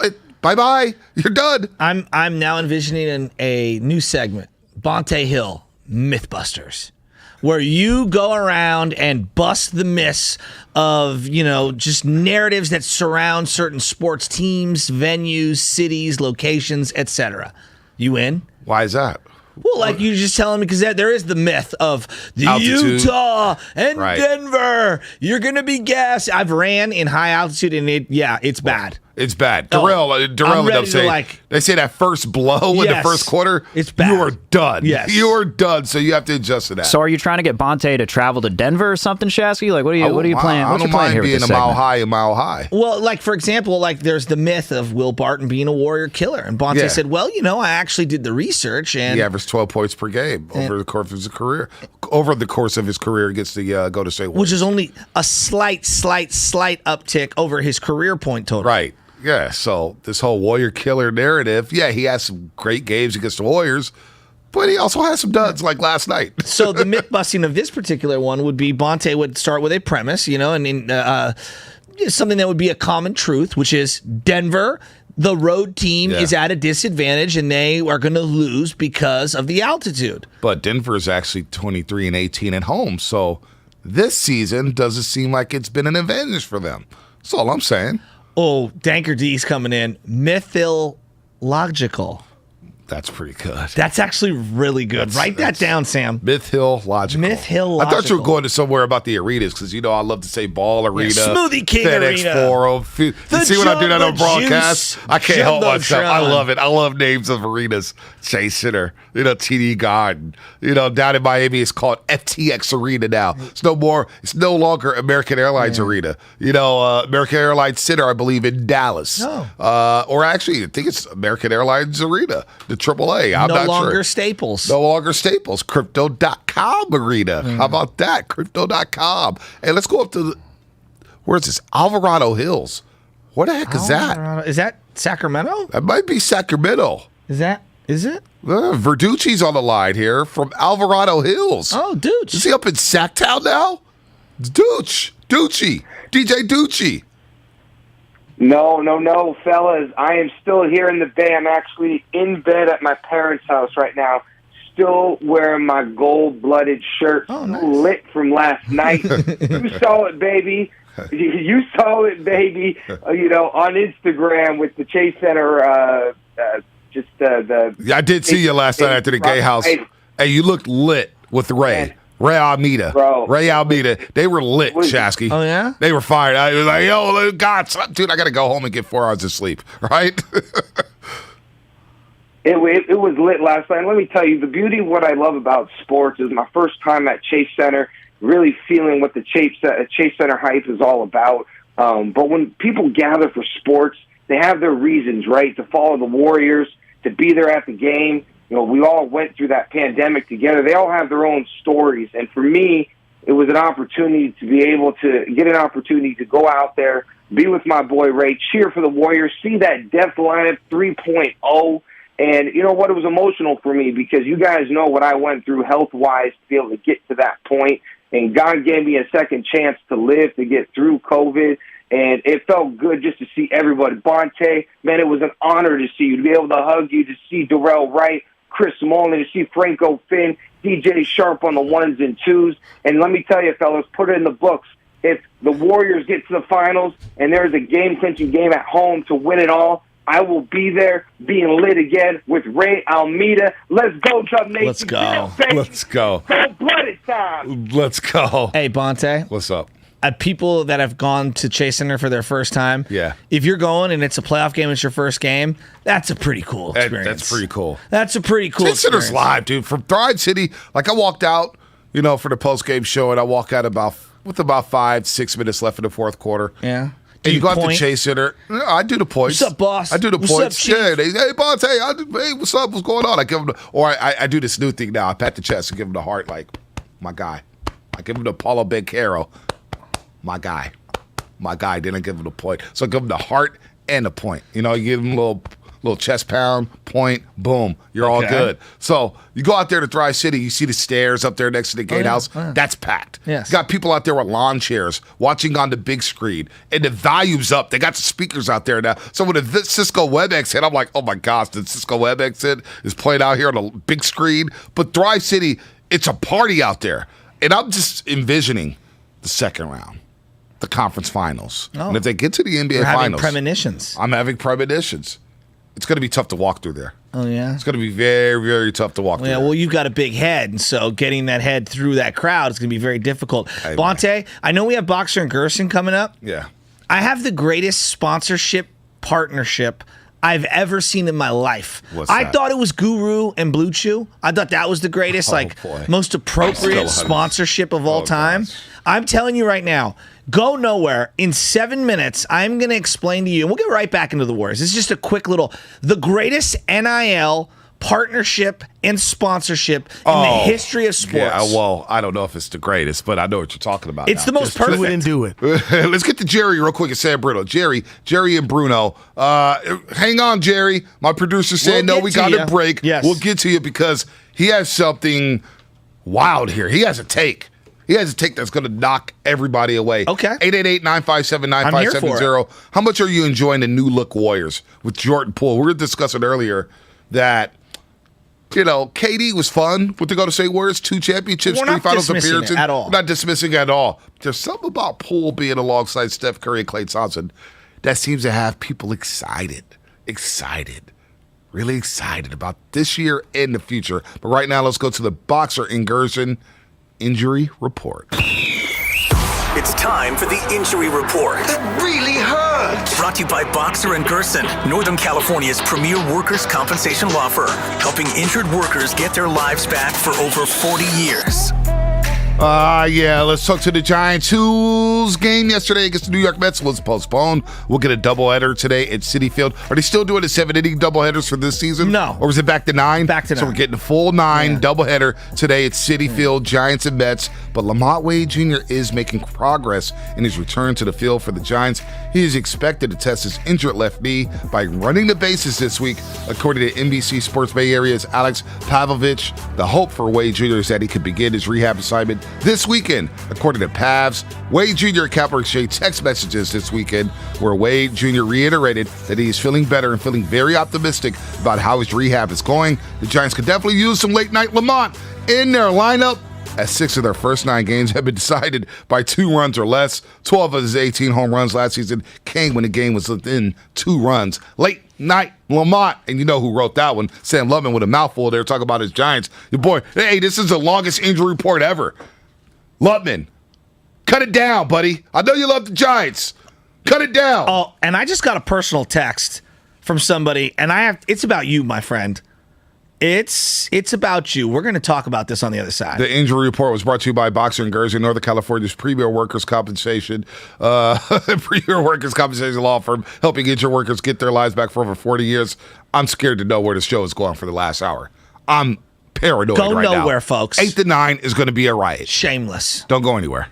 The Dubs took care of business at Chase Center. I'm starting to tingle. Poole to Curry.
In the season, the best teams are going to lose 60-plus times, and the worst teams are going to win 60-plus times. Each night is its own individual entity. That's what makes betting on the baseball regular season so much fun. All the insight you need to bet smarter is at BetQL.com. And listen to You Better You Bet with Nick Costos and Ken Barkley, streaming weekdays from 3 to 7 p.m. Eastern on Odyssey. If you have a small business, Staples has your sign. Banners for my bakery? Staples has your sign. Oh, posters for my new pet store. Floor decals for a pharmacy. Every day, Staples associates help every kind of small business create bold signs to make big impressions. And now get $10 off custom signs, banners, and posters when you spend $50 or more. This is your sign, so print it big at Staples. Ends 5/28. Visit staplesconnect.com/thisisyoursign for details. If you work remote, Staples has you covered. A mid-mod desk chair to rejuvenate my ho-hum workspace. Staples has you covered. A gaming chair for a serious competitor. A super stylish desk that will save me space and money. Staples has you covered with remote workspace products and design tips curated by Jasmine Roth and Staples Work From Home Style Squad. Now save up to $100 on select chairs. Explore solutions for your remote workspace at Staples, the working and learning store. Ends 4/30. Limit 2 in-store only. Straight Talk Wireless now has the new iPhone 13 with cinematic mode, which lets you focus on what matters. And with Straight Talk, you can focus on getting the best deal. Our Silver Unlimited plan is just $45 a month for unlimited talk, text, and data. And it runs on the largest, most dependable networks, now with nationwide 5G. With the iPhone 13 on Straight Talk, you can share whatever you want, wherever you want. Straight Talk Wireless. 5G capable device required. Actual availability, coverage, and speed may vary. See terms and conditions at straighttalk.com. You're listening to KGMZ FM and HD1 San Francisco on Odyssey Station. Presented by DuckDuckGo. Privacy simplified. 92-73. Poole takes it right side, drives on Cousins, stops, backs up to the corner, shoots a fadeaway. Heat check three! Jordan Poole! Get out your Speedo! Get the suntan oil. We're having a pool party. This is JP here, and you are listening to the Morning Roast with Bonte and the Butcher on 95.7 The Game. Oh, that just hits different. It slams with That just Too hits Short. different. That hits different right I there. woke up one day in Vacaville. Oh, my God, this is such a hitter. Hey, that hits different. Hey, I know my man Sean Joyce is driving around San Francisco right now. This was the jam. Turn this up just a little. This was the jam back in the day when we would ride around on a hot day. Boom, boom. It's a classic West Coast beat. Oh. Classic Bay beat. I love it. Hey, I love Jordan Poole. Welcome back to the roast. Jordan Poole, welcome to the playoffs. Sir, you are a star now. I'm sorry. I know we're only 2 games in, and there's going to be people all day long, Twitter on the stage, oh, man, pump the brakes on Jordan Poole. It's only 2 playoff games. Well, his first 2 playoff games, he looks dynamic. All right? 19 and 32 from the floor, 59 points. All right? 10 made threes. Damn. I haven't even racked up the assist numbers because the playmaking has been on point. And, oh, baby, what a show for the Golden State Warriors. Jordan Poole, Klay Thompson, Stephen Curry. I haven't even got to this. Stephen Curry, off the bench, scored 34 points in 23 minutes. That's the most points. No player has ever done this since the ABA-NBA merger. Oh. Has a player scored 30-plus points in a playoff game in 23 or less minutes. So that's another record for Stephen Curry. Say that again. So since the ABA-NBA merger, when the ABA and NBA merged, they became one. Yes. Boom. Yes. Like the AFL, and Rick NFL. Barry was playing for the And Oakland Oaks. Yep, no doubt. Or the Houston team. Yep. He played for the Rockets later. He played all over. Yeah. But anyway, ABA-NBA merger. Since they merged, no player has ever scored 30-plus points in 23 minutes or less. That's pretty crazy. And Steph Curry did that last night, scoring 34 in 23 minutes. Also for the Golden State Warriors. That's pretty crazy. You know, he has the second most points off the bench in Warriors franchise history. Who's number 1? Stephen Curry, who dropped 40 against the Blazers back in 2016 in Game 4 in the I'm Back game. So Steph's on a heater. Jordan Poole's going crazy. Klay Thompson drops 21, and I'm just reminded of Bradley Beal that one day he was in the locker room for the Wizards when KD was a Golden State Warrior. Steph had dropped 50, KD dropped 30, Klay had dropped 20. And I'm like, Bradley Beal, what do you do to stop Steph Curry when he's on a heater like that? He goes, I don't know, just foul the bleep out of him. And he goes, but it wasn't just Steph. KD got us 30, Klay got us 20. That was 100 points. So I imagine Monty Morris and Will Barton in the locker room last night. Well, Steph got 34. But Jordan Poole got 29, and Klay got 21. That's 84 points, and they barely played the fourth quarter. There's nothing we can do right there. There's nothing we can do. So, you know what? I thought this would be a 6-game series. I gave the Joker and company credit. A little too much, but yes. You know what? A lot of people said 5. You were being respectful. I was being respectful. A lot of people said 5. Mad at you. A lot of people said 5 as the phone calls lined up here. But you know what? This may be a damn sweep.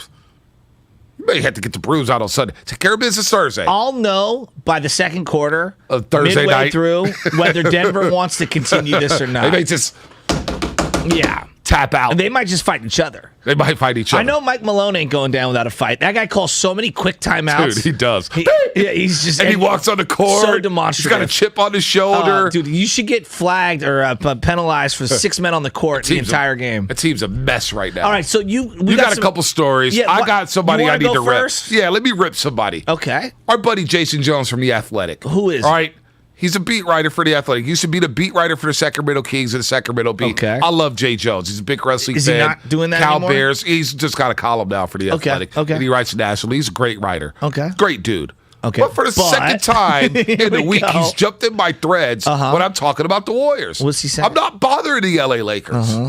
I said Jordan Poole yesterday on Twitter. I said, man, Jordan Poole's a bona fide superstar. Now I get that's maybe what you it's a said. little, No, that's what I tweeted. Start there. I tweeted Jordan Poole is a bona fide superstar. Okay. What else can you say about the 22-year-old? No, but you added something there. Your tweet was just quote unquote Jordan Poole is a bona fide superstar. End of tweet. No, not in a tweet.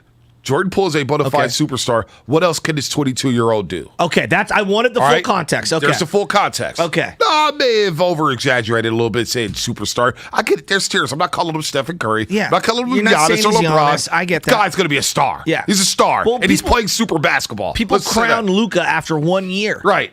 So, anyway, he jumps on my thread. Warrior fan again. And it always goes back to the LA Lakers. Yeah. You always got the Lakers in your mouth. No, actually, you always jump in my threads and bring up the LA teams. Lakers suck. THT, trade him tomorrow. Remember how they hyped him up? Oh, yeah. He was the next great star. Oh, THT, He could THT. be magic. We want to trade him today, not trade him tomorrow. It's THT. That's what it stands for now. It's just, I'm Jay Jones, just relax. Let me enjoy it. Let me live my life. Lakers are not in the playoffs. Lakers don't come around until training camp because you got no draft picks. All right? You're irrelevant for the draft. You know what's going to happen. What's going to happen? Every team that gets eliminated will have a trade associated with that team and the Lakers. Oh, man. You know that. It's That's the undeveloping. What's going to happen is the Lakers going to be like, oh, he's available. Come on to the Lakers. They're going to start photoshopping every single player in a Laker uniform. That's the Laker way. That is the Laker way. All right. They Photoshop everybody. And then they get mad at me for saying LaMelo Ball doesn't fit. What the go to say words? Fit. You're always talking about fit. Well, if Laker fans were thinking about fit, they would have never traded for Russell Westbrook because that didn't fit. Ooh, you're on fit, fire. Fit. It's all about fits, folks. Jordan Poole fits with the Golden State Warriors. LaMelo Ball, in my opinion, does not fit with the Golden State Warriors. Who would you rather have right now, LaMelo or Jordan Poole? Well, right now, Jordan Poole.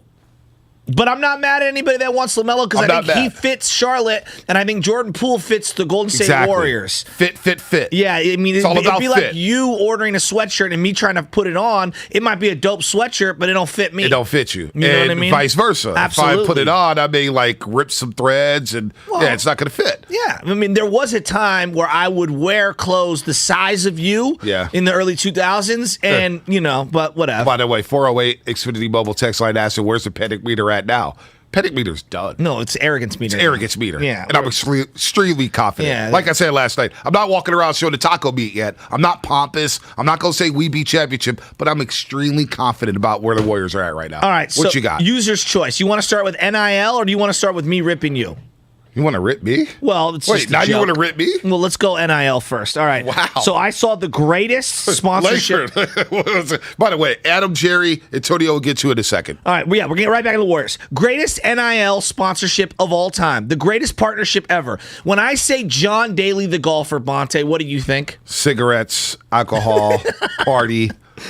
Hooters has signed the father-son duo, John Daly and John Daly II, in its first ever NIL agreement for a college athlete. The Dalys will promote the world-famous Hooters brand through various marketing activities, including significant roles on social media and other digital channels.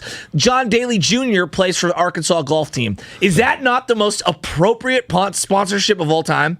John Daly, his son, and Hooters. I'm going to get a good payday, whatever happens. Come on. The picture looks great. Come on. The picture looks great. And there's a picture of them with two girls dressed in the Hooters outfit, women, excuse me, on the golf course. Yeah, no, it's a next level picture. Kind of looks like Bob Weir with the long beard. I'm just going to say the picture's great. I'm happy for the Daily, bro. All right, now on to Bonte before we get back into the Warriors. All right. I just got a personal message from my homie Jesus, and the homie sits next to me at the Niner games. Okay. You know my guy. Oh, yeah, Jesus. Yeah, one of the dopest Niner fans. Oh, yeah, it's the Uber driver. I see him all the time. Yeah, I used to see him at Nike Town. Down the street, all right? I used to see him at Nike also Town. works for a delivery company, let's say. Yep, I know And Jesus. He was delivering a package, and I don't want to put his business out there, but the package is actually got your name on it. And so I'm looking at it right now. And he said, Bonte making the big bucks. And I put a question mark. And then all of a sudden, next thing I know, the photo comes through. And it's got your name. It's got your address. And then it says, Gucci, 200 Stockton. Gucci. That's not me, dog. That's not me. You ain't buying from Gucci? I ain't buying from Gucci. I ain't got money like that, brother. Hey, Zeus. Hey, Zeus, be cool, man. We're broke. That ain't me. That ain't me. That's a Photoshop. That's a Photoshop. Hey, your boy got no Gucci, man. Gucci? I got no Gucci. I can't afford Gucci, dude. I can't afford Gucci. I can't afford Gucci. Hey, Zeus is totally playing my games with you. There's a big box of Gucci. Yeah, that is insane. That's insane. Hey, Zeus is doing By too the way, much out you there. just turned as red as the 49er jersey. Hey, Zeus is, dude. Gucci. Hey, Zeus. Hey, dude. Hey, Sprite Zeus. commercial. Dude, You got caught up on the rim, Kobe. Dude, I got to see that Photoshop. That is great. Gucci, I've never been inside a Gucci store. Ever. Yeah, you shopped online. I didn't shop online. Who shops Gucci online? That's the experience. If you're going to go shop Gucci, you got to go to the store. You got to go to the inside the store. You immediately spin into the experience. If I'm going to spend some money at Gucci, you got to walk into the store and feel the Gucci and smell the Gucci and lick the Gucci and taste the Gucci. You can't order it online. Do they give you champagne when you walk into Gucci? I have no idea. Because I know some dress shop places for women, they'll do that. But hey, man, look, if you got it, flaunt it. Man, I wish I had it like that. I wish I did. Jerry is San Fruno. He is You're on the so road. Pinocchio over here. I don't know what you're talking about. Gucci, Jesus, that's come on, man. I love our roasters. They'll do anything to throw me under the bus sometimes. That is cold game right there. Jesus is The woofing. box says Gucci. Yeah, Jesus is woofing. I wish I had some Gucci coming. All right, Jerry, what's up, man? Morning, fellas. I just wanted to give a hot take, and it was a hell of a win last night. Hell yeah. If the Warriors make the finals this season, I have Jordan Poole winning Finals MVP over Steph Curry, and Steph will miss out on his fourth Finals MVP. I mean, is that a bad thing? He'll win 4 titles. At this point, honest to God, I'm asking sincerely. No, I'm not saying it's a bad thing. Well, it's a great It's not prediction. a bad thing. It's just he's gonna miss out on it again. Hey, that's one thing he doesn't have. Does it when he goes up there as a first ballot Hall of Famer one day, 10, 15 years from now, are we really going to be hanging on to that? I'm asking sincerely. Some people will. Some people will. No, we probably won't. But like you said, like Bonte said, some people will. Okay. Some people will. Okay. But and I know it does separate. When we're talking about the truly all-time greats, those little things do matter. Part of the nostalgia and the mystique around Jordan and Joe Montana, they won the championship and they were the championship MVP, right? That's called the resume building and the adding to the legacy. But Really? Like, the whole Iguodala getting the MVP thing is like the biggest misnomer of all time. He was the MVP. Oh, it's a joke. But he should not have been the MVP. Dude, it was LeBron averaged like 38. Yeah, but Steph Curry was the best player in Game 5 in Game 5 and Game 6. Come on. And everybody, I told Sam Amick about this. We had a long conversation. I said, Sam, you were wrong for that. Voting for Andre Iguodala. Like, Steph didn't get a vote for Finals MVP that year. That's crazy. How many years do you see the best player on the best team not get a Finals MVP vote? It's like, you know what? Let me give Scottie Pippen the Finals MVP award over Michael Jordan because Scottie Pippen had a great stretch of defense. Like, let's stop. It's ridiculous. It really is. I hope Steph It's like Curry, you pretending that Gucci box isn't yours. Bro, Jesus, that Photoshop is that. I got it. Can you send me let me see the photo, man. Send me the photo. I mean, what a bunch of crap. I mean, it's unbelievable. People are destroying you on Twitter right now. Jesus, you got too much time in your heads. Go deliver some packages, Jesus. I love you, but it's time to get to work, buddy. Don't talk Stop down on the photoshopping. homie, dude. Dude, I worked at UPS. I love UPS. It ain't UPS. Don't put it out there. Yeah, I'm not going to put it out there, but hey, Jesus. No, sir.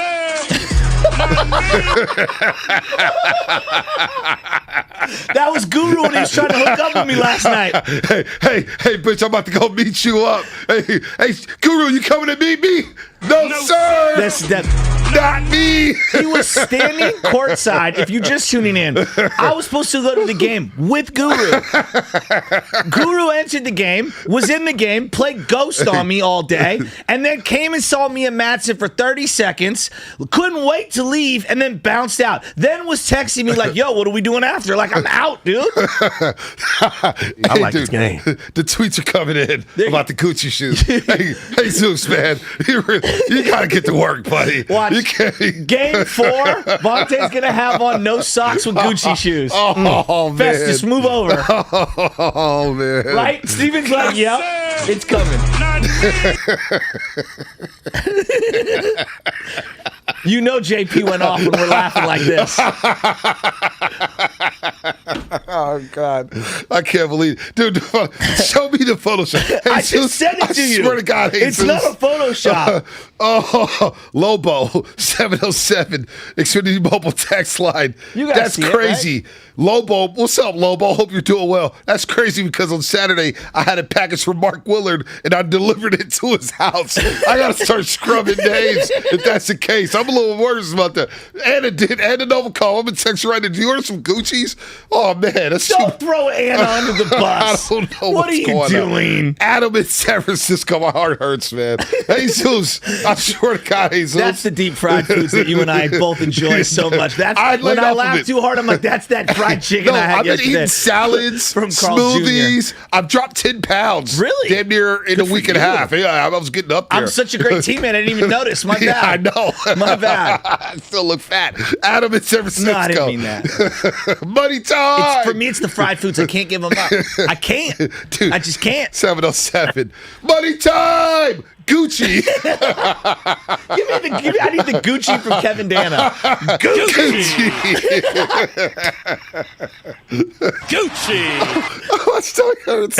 Adam in San Francisco. What's up, man? Oh.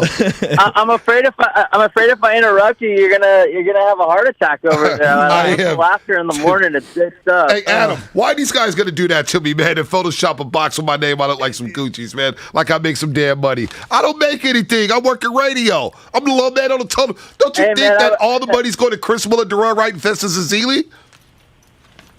Hey, I was gonna say when I called in from Jersey last week, you were rocking the Louis tie, so I wouldn't be shocked if that was your Gucci box. Thank you, bro. Hey, didn't I say it was Fugazi? Yeah, that's a lie. You did. But no, really quick, I just the Warriors basketball we've been watching the last couple days has been, it's just reminding us of what kind of was and how it's amazing how special Jordan Poole is. When I called in last week from Jersey, I was saying that, Jokic was going to get his, but make that man play defense and you're going to tire him out. And 2 games in, he's looking gassed. And then I'm not discrediting Jokic, nothing like that. We're just making him work. And you can see the frustration kind of starting to boil over a bit. series is far from over. They just need to keep playing the way they've been playing. I mean, there's so many just factors. I mean, Poole looks amazing. Steph looks refreshed. Clay looks like Clay. Draymond is playing unbelievable defense and just all-around good basketball. And then got to give props to Wiggins, too. He's silently just doing his job as a fourth option, which is fine. But I love what I'm seeing this product of basketball. It's good to playing see good right ball. now. I hope it keeps up. Yeah, that's 7 wins in a row, Shasky, for the Warriors dating back to the regular season. So the Jokic thing we'll get to in 1 second, but he's talking about how the game just seems to be flowing right now. I just watched. There's about 3.5 minutes to go in the second half. In the second quarter here, there's a play where Curry drives to the hoop. 4 defenders come sucking in. He kicks it out to Dre. Dre immediately throws it back out to Jordan Poole, who's like 40 feet out. It's just wide open. Boom! Nothing but net 3-pointer. And it's like, how do you defend that? And then you just send that sick layup by Jordan Poole. Ridiculous. His around the basket. His finishes the around up the and basket. unders, going off the offhand, going with the strong hand on the reverse side, him spinning the ball around his back to behind the back passes. Him and Bielitsa, I was like, am I watching Magic and Worthy? What is going on here? Dude, it is. You're getting destroyed by the way. It's just out of control right now. It's out of control. From no man's land. Vontae might have to check the balance, his credit card balance, have a long talk with the missus. Missus got nothing to do with it. I don't think that's Photoshop, man. I'm convinced that Jesus Photoshopped that package. You still haven't sent me the picture. It's in our group thread. It's in our Guys, group thread. I gotta it? see this. I gotta see this picture, man. Because this is just you're gonna get me in trouble. Yeah, that looks Photoshop big time. What part of it? That looks very Photoshop. Damn. Steven, does that look That's pretty Photoshop? good. Person's good at Photoshop. Dude, that is pretty good. Yeah, but by if Photoshop, that's actually Photoshop. Yeah, by Photoshop, you mean took a photo on his iPhone and then sent it to us? Yes, Dude, it's Photoshop. that is next level Photoshopping right now. I don't think The that's skills- Photoshop. Dude, loved it. That is Photoshop, dude. That has to be. Or there's another Bonte Hill out there. Antonio in Oakland. Antonio, what's happening? You're the Morning Roast on 95.7 The Game. Hey, I predicted we'll win in 5, and I still think they're going to get 1 over there. Okay. But, Jordan Poole, it's his 3rd year, and I don't care what nobody say. He's a star. I could say it. Deebo Samuel just finished his 3rd year, and everyone says he's a superstar, right? Yeah, so JP is the same guy right there. And last night they were moving a ball, looking like the greatest show on turf, but except on the hardwood. And, man, it's just unbelievable. They're the Harlem Globetrotters of Golden State, baby. Hey, I looked up something last night while I was watching the game. I was just tripping off of Jordan Poole, right? Like, man, he's just so young doing this. How old was Steph Curry that first playoff run? I feel like he was like 23, baby. So 24. He was 25. He had just 25, turned 25. okay. He had just turned 25 during the 2012-2013 Played season. 3 years in college. But he was the number 1 guy. Right. Like JP, I think we can all take a deep breath and be like, all right, even if he's starting, he's still not the number 1 guy. Steph Curry is. Yeah. Right, exactly. And he's got Klay Thompson, who's established his resume, and they are megastars. Not just, on the come up. They're megastars. JP's on the come up. Steph was on the come up in the 2012-2013 season. He was 25. JP's 22. He doesn't turn 23 until June. Dude, and he's having historical performances in terms of efficiency and setting up players on the team on the court with Steph Curry deferring to him at times and Klay Thompson. I cannot get over the development of JP. It's unbelievable. Curry scores 34 in 23 minutes. Become the first player to score 30-plus points in 23 minutes or less in a playoff game since the ABA and NBA merged. And all we're doing is dropping our jaws for Jordan Poole because of what he's doing out of no. Like, since March 1st, this guy's turned it up. Remember, we called him out. I was like, Langford had the clip. I'm sitting here. It was actually a flexible of the show. I was like, they're going to need Jordan Poole and Andrew Wiggins. I don't know where they're at, but they need to step up and play well. And all of a sudden, Jordan Poole just, cranked it up. And this guy, it's a disappointment if he doesn't score 22. Well, it's a disappointment if he doesn't end up with 23 and 8. It's a disappointment if he goes 5 for 25. You know what I'm saying? I know. Like, he's reached that stratosphere to where, yeah, I'm expecting 25 and 7. I'm expecting 24 and 6. You know, like he had triple-double numbers yesterday. After Guru ghosted me, okay, I'm sitting there with Madsen, Kyle Madsen, who does shows here at 95.7 The Game, also produces Willard and Dibs. And Steph missed a technical free throw. And I turned to him, the first one. I turned to him and I go, I know this sounds sacrilegious. At what point do we have the conversation of Jordan Poole taking the free throws? And Steph Curry said never. And he could miss 10 straight. I'm driving in this morning and Steven's talking about how insane that was. And I felt blasphemous suggesting it at the game to Kyle Madsen. Then Steph misses another free throw and he's looking over at me and I'm like, dude, I don't even know. Like, and that's not that Curry's diminished. My point is, this is great. This is great for the Warriors. If they want to continue this dynastic run, these guys will all help each other. It's not about either or. It's about and. All of them together. And Clay. And Steph. And Draymond. And Jordan Poole. Not either or. They're clicking right now. I can't wait. I can't wait for him to get past the Denver Nuggets. Rick Barry's going to join us. We got some things to talk about with Rick Barry. That's coming up. Plus, we'll get to Gene in Oakland. Our boy Rockin' _New Era 84. We love him. He's a P1. We're going to see Bonte wearing ankle pads with no socks for us to see them Coochie shoes. I'm not going out like Festus. Festus yesterday with the Italian suede, no socks. I'm not confident enough to pull off that look. Well, so the no socks thing for me, I can't do it because my feet sweat too much, and I'll ruin the shoes. And I know some shoes are meant to be worn that way. I'm out on that. I'm out on that too. Yeah, even if it's a little tiny thin sock, I will wear that as opposed to no sock. I can't do no socks unless it's just flip-flops. I can't either. Let's just flip-flops. I know. That's it. All right. Gucci flip-flops? Gucci. Nah, I'm not Gucci slides. I'm not doing that. I go to Ross for my flip-flops. Gucci! What's coming up on the game? Brought to you by Golden State Warriors, Gene in Oakland, and plus Rick Barry on the roast on 95.7 The Game. Father, Son, and House of Gucci. Dub Nation. Don't miss the 2022.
Saving to living. Fidelity Brokerage Services, member NYSE SIPC. In business, you need connections. Now you can connect with unprecedented access to the nation's largest delivery network. Introducing USPS Connect. You want reach? We go there. You want easy? We make returns simple. You want fast? We deliver same day. Move your business forward with the United States Postal Service. Let's connect at USPSConnect.com. Specific markets, restrictions apply. Same day expected with entry close to final destination. Let's add a little red right there. Hey, we'll be right with you. For Bianca's flower shop, spring orders and Mother's Day are a tricky arrangement. Hey, can I get help repotting this fiddle leaf? She needs to put the pedal to the metal and find more florists. We're running low on daisies. How does that even happen? Indeed can help her hire great people fast. I need Indeed. Indeed you do. Our hiring platform instantly connects you with quality candidates whose resumes on Indeed match your job description. Visit Indeed.com/credit and get $75 towards your first sponsored job. Terms and conditions apply. It's time to say goodnight to that check engine light with the free AutoZone Fix Finder service. It'll help troubleshoot the likely cause of your light for free, so you can drive with peace of mind. Restrictions apply. Bay Area Panthers are coming to SAP Center on May 7th, and 95.7 The Game has your shot at tickets. Tune in on Wednesday for your chance to win your way in.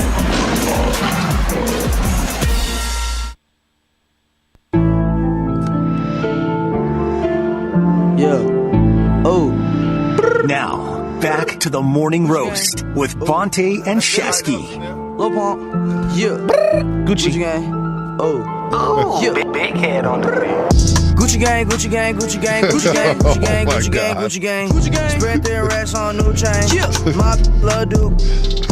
I forgot name. I can't buy me no wetter rain. They're never gonna live this down. Your cousin JP Buddy tweeting that I've already spent my playoff bonus. Hey JP Buddy. We work in radio, and I'm the low man on the totem pole when it comes to TV. I ain't getting no playoff bonus. Playoff bonus. What's that? Well, like in Christmas Vacation where you had a pool already ready to go, and we're going to get a bean-sized pool. You don't even know what I'm talking about. I don't know what you're talking about. Oh, come on, Frank Griswold. No, I don't remember that. Yeah. He's supposed to get a pool. The whole premise of the movie is he was supposed to get a pool. Oh, that's right. That's right. Yeah. He doesn't get the bonus, and Bill Murray's brother is the president of the company, and then he ends up visiting the house, and so anyway. Well, let's get Rick Barry out here. I don't know if he knows about Gucci's or anything like that. Rick Barry, the Hall of Famer, NBA champ with the Golden State Warriors back in 1975, joins your morning roast once again. At Rick, off the cuff, before we even bring up basketball, are you a Gucci fan? Are you a fan of Gucci shoes or anything with Gucci? Does your wife like Gucci? What are your thoughts on Gucci?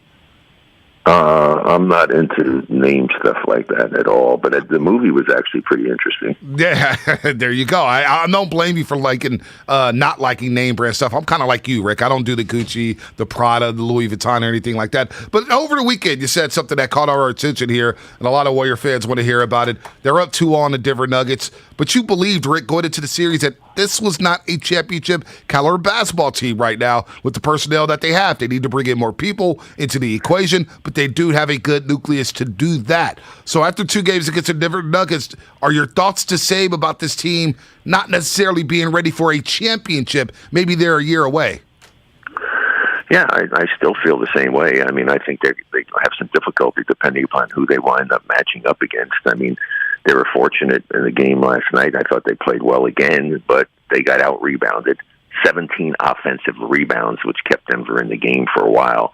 But that can cause a real problem for you. And they were fortunate enough that they shot over 40-something%, 45 and 42, I think it was, in the 2 games from three-point range. I mean, that's not necessarily something that's going to happen all the time. You can't just live and die with the three-point shot. Right now things are going well for them. They're playing good basketball. Their defense has gotten back to the way it was earlier in the season when they were doing a good job with the rotations.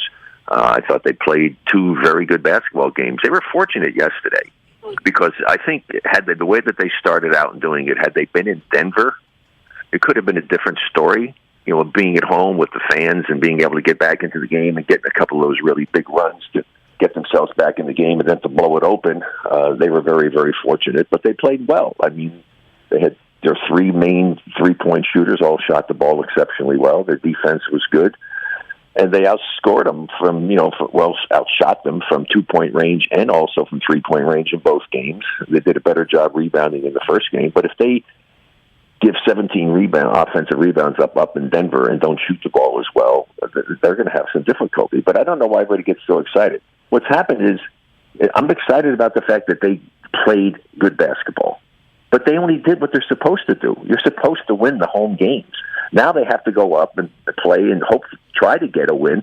And please don't ever use the word steal. When I hear anybody, a former player, and say, when they go steal a win, I mean, I never stole anything in my life playing. You earn everything that you get in pro sports, okay? You might get some gifts from the other team, but you're never stealing anything. They want to go up and try to get a victory up there, because then they can come and control the series if they get a victory up in Denver. But this is what's supposed to happen. You win your home games, and it's more on Denver now. Denver's got to find a way to beat Golden State at Golden State in order to be able to win this particular round. And so that's just the way that it works. And Denver is the one that has to come through with a big game, and game number 3 coming up in a couple of days. And if they don't get the victory there, the Warriors will be in control. And it's a good thing, have momentum going into the next round. But it's all going to depend upon the matchups and who they wind up playing against. If they play at this level, they can continue to progress and go through the playoffs. But I don't know if they can win a championship with this team playing the way they play, especially with the small ball. Well, Rick, expand on that, because to me, I have tremendous respect for you, Rick. You know that. I've told you many times. You're my dad's favorite player. I used to listen to you growing up, but I'm so encouraged after what I saw last night, and to hear you kind of douse some cold water on my hot fire today. I'm a little sad. Why don't you think they can win a championship even going small ball at times? Because the numbers speak for themselves. They're extremely efficient, and they're blowing teams out of the water with the small ball lineup. I didn't say they can't. I said I don't think they will. There's a big difference between the two. Anything can happen. Hey, you're talking to somebody who pulled off the biggest upset with my teammates in the history of the NBA, okay, in the finals. So It can happen. There's no doubt that it can happen. But is it realistic to think that it's going to be able to happen against some of the other teams, and depending upon who they match up against? I mean, they're also, just think about this, they're playing Denver with 2 of their best players out. No doubt. That's true. No doubt. You're supposed to win. No doubt. Rick Barry here on the Morning Roast on 95.7 The Game. So what matchup would worry you moving forward? Yes. If they get past Denver? Because I don't like to jump ahead, Rick. I'm not one of those guys that say, if they play so-and-so. But I can't. I have to start interrupting. I can't answer that kind of question. I don't have a crystal ball. Well, what about Jordan Poole, Rick? No, I would bet on the games if I really knew that much about it. I wouldn't bet a nickel on a basketball game. I mean, you just don't know what's going to happen. That's the nature of sports. You don't know what's going to happen. Well, what about this 3-guard lineup? How would you defend it with Steph Curry, Klay Thompson, and Jordan Poole combining for 84 points last night? As you mentioned, they played really well, 13 of 28 from the three-point line from that trio, 31 of 52 from the floor from those 3 guys. If you're Mike Malone, Rick, how would you try to counter that lineup? Well, it's hard to try to counter that one. We got 3 guys who are great shooters. So you have to play well. You can't let guys get open. You have to play up on them, make them go in, make them shoot the mid-range shot. Try to force them to not get good open looks. I mean, Klay was struggling a little bit with his 3 early. Then he finally got his feet set, and he knocked a few of them down. I mean, there's a big difference. If you're on him and you've got pressure on him and he doesn't get his feet set, he's not going to be as good a shooter as you normally would be. But, you just have to not give them good open looks. You got to be challenging them all the time. And you have to hope, and pray that, hey, maybe they're going to have off-game shooting. I mean, it was the same way when KD was here. Had the 3 guys there. You didn't have Poole, but you had KD. I mean, if all 3 of those guys are shooting well, your chances of beating that team were pretty slim because they could do everything. Mid-range, 3-pointers, good free-throw shooters, can get to the basket and finish. These guys are doing a similar type of thing, but they just don't have the same kind of size. I mean, you got KD, who was a 7-footer, basically. I mean, so he creates all kinds of matchup problems. So it's going to be interesting to see what happens in game number 3 and see how well the team plays. I'm encouraged by it. I thought, with Steph coming back again, a miraculous thing. I mean, the way what he's done in 2 games after being out that much time, I don't know if people understand just how incredible that is. Did you hear that number? He scored 34 points last night in 23 minutes. He's the first player since the NBA merger to score 30-plus points in a playoff game in 23 minutes or less. That's insane. Yeah, no, that's what I'm talking about. The guy's incredible. I just love watching him play because he has so much fun playing. He's such a good guy. And he's a marvel. I mean, he's so unique. I mean, you want to talk about, I call people anomalies. I mean, there's never been a player like Steph Curry playing in the NBA. He's just so much fun to watch. And so there were a lot of factors. If Steph can come back and play at the level that he was capable of playing, he's doing that. Yeah. And looks like Clay's playing well. Poole is playing well. If they can continue to play at that level, yes, they have a chance against anyone. There's no doubt about it, even though they have a problem size-wise and all. But you just don't want to be giving up 17 offensive rebounds at one point. I mean, there's a lot of points that help Denver stay in the game. But, again, their best player has not had a good game shooting. No. He hasn't made a three-point shot. Well, he hasn't been good shooting from three since March 1st. Bonte's told us that, he was shooting 21% from three since March 1st heading into this game. He's got dead legs. I want to get into the Nuggets themselves, though, Rick. When you see GP2 smack Jokic on the butt a little, I thought it was just, a respect thing. He got real sensitive over it. You see the infighting from the Denver Nuggets. What's your perspective on those things? Well, I mean, they're struggling. I mean, they've been fighting all season long. They don't have two of their best players. Jokic is struggling some shooting the basketball. I mean, when a guy has to take as many shots as he's taking to score that many points, that's a good thing for your team. And so, they're a little bit on edge. I mean, they know now that their work is cut out for them. They were hoping to come here and get one victory, and now they got themselves kicked in the butt twice. And even started out with a nice, come out ahead. Jokic was scoring double figures, very quickly. They had a nice double-digit lead at one point, and they had nice leads a couple of times. And they know they got a real problem trying to win one game at Golden State, so now they have to go home and try to take care of business there. So they're definitely, as they say, the proverbial old cliche, their backs are to the wall. I mean, it really is a situation. They have to win game. They have to win game number 3. If they don't win game number 3, it's all over. Yeah, it'll be a sweep. Are you out there in Denver, Colorado still, Rick? Are you out there in the Colorado area? You going to check out a game? No, I only spend the spring, summer, and early fall in Colorado. Otherwise, I'm actually in Florida. I'm a Florida resident. Spend most of my time in Florida. I got to get out of the snow, and then I get out of here before it gets too hot and humid. But I'm very encouraged. So don't get down. No, we don't. We won't. We're happy right now, Rick. Good. Well, hey, what we saw was better than I anticipated. There you go. The way they were playing, they were not playing good basketball. They were not. What are you going to do for fun today, Rick? Huh? What are you going to do for fun today? Well, I usually play pickleball, but I played pickleball yesterday, and I'm getting ready to play the U.S. Open again this year, next week down at Naples, Florida. And that's my big thing. I have a company called Pickleball Connections, and people can check that out. Go to mypickleballconnections.com/Rick, and you can get a chance to join up and be a part of what I'm doing in the world of pickleball. Again, mypickleballconnections.com/Rick. Pretty cool. I love it. You have to have a passion in life. I was doing long driving and golf and have competition, and now I do it in pickleball. And so I'm lucky enough to win a couple of World Senior titles and U.S. Open, U.S. Pickleball National Championships and a couple of U.S. Opens last year. So I'm trying to keep the streak alive and win some more titles this year. Well, you know what? That trophy case is filled up, Rick. Well, you got a lot of trophies. Larry Scott, I read it to yesterday, the former commissioner of the Pac-12, was with Chris Mullin. And I didn't know Larry Scott was a big pickleball player. Mullin does it a little bit as well. So pickleball's growing up, man. I didn't realize that was a sport that was exploding across the states.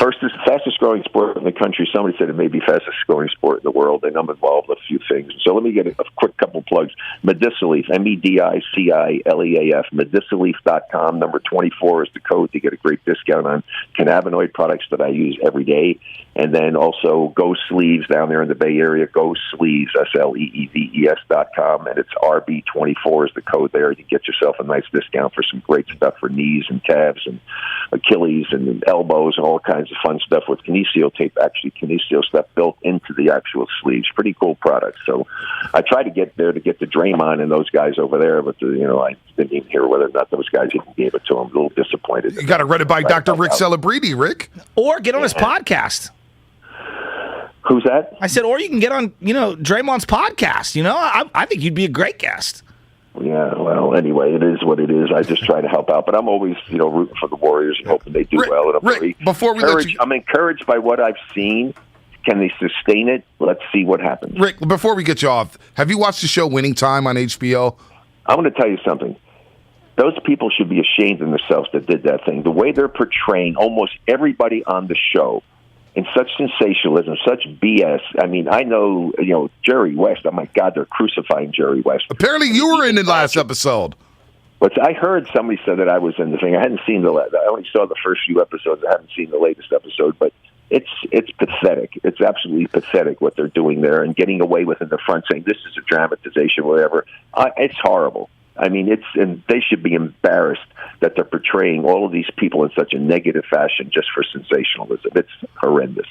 For fun, though, if you were to have an actor portray you, Clint Eastwood?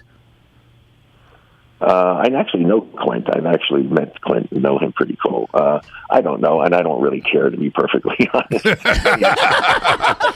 Well, thanks, Rick. Hey, Rick, we got to get you out to Chase Center, man, and come check out a playoff game. We got to do it, man. When you coming back out to the Bay Area?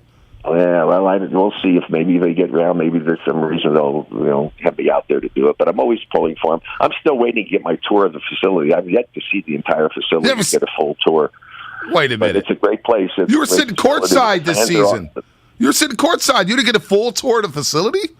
Yeah, no, I've sat next to Joe. Was nice enough to give me a seat there, and last time I was there. But I've never really seen the entire facility and all the stuff in the practice area. I haven't really seen it yet. So one of these days, maybe I'll have a chance to do that. But let's just hope that the Warriors continue to play at the level they're playing. They've got confidence right now, and they got their swagger back a little bit. So let's see if they can continue to do that and come away with at least one victory up in Denver, and then we can wait and see who they're going to beat in the next round and see what happens there. We can talk again sometime. No doubt, Rick. We will definitely do it next round. Always a pleasure to have you on the roast. Take care, Rick. Thanks, Rick. All right, God bless. Take care, everybody. All right, Rick Barry on the morning roast on 95.7 The Game. Let's go to Gene in Oakland. Gene in Oakland. You're on the roast, Gene. Hey, Fonte. What's First up, of all, I'm with you. I can't afford Gucci either, so I've settled for the Vietnamese Gucci knockoff. Oh my God! They're beautiful, but the problem is they keep misspelling it, so I'm stuck with a bunch of Coochies.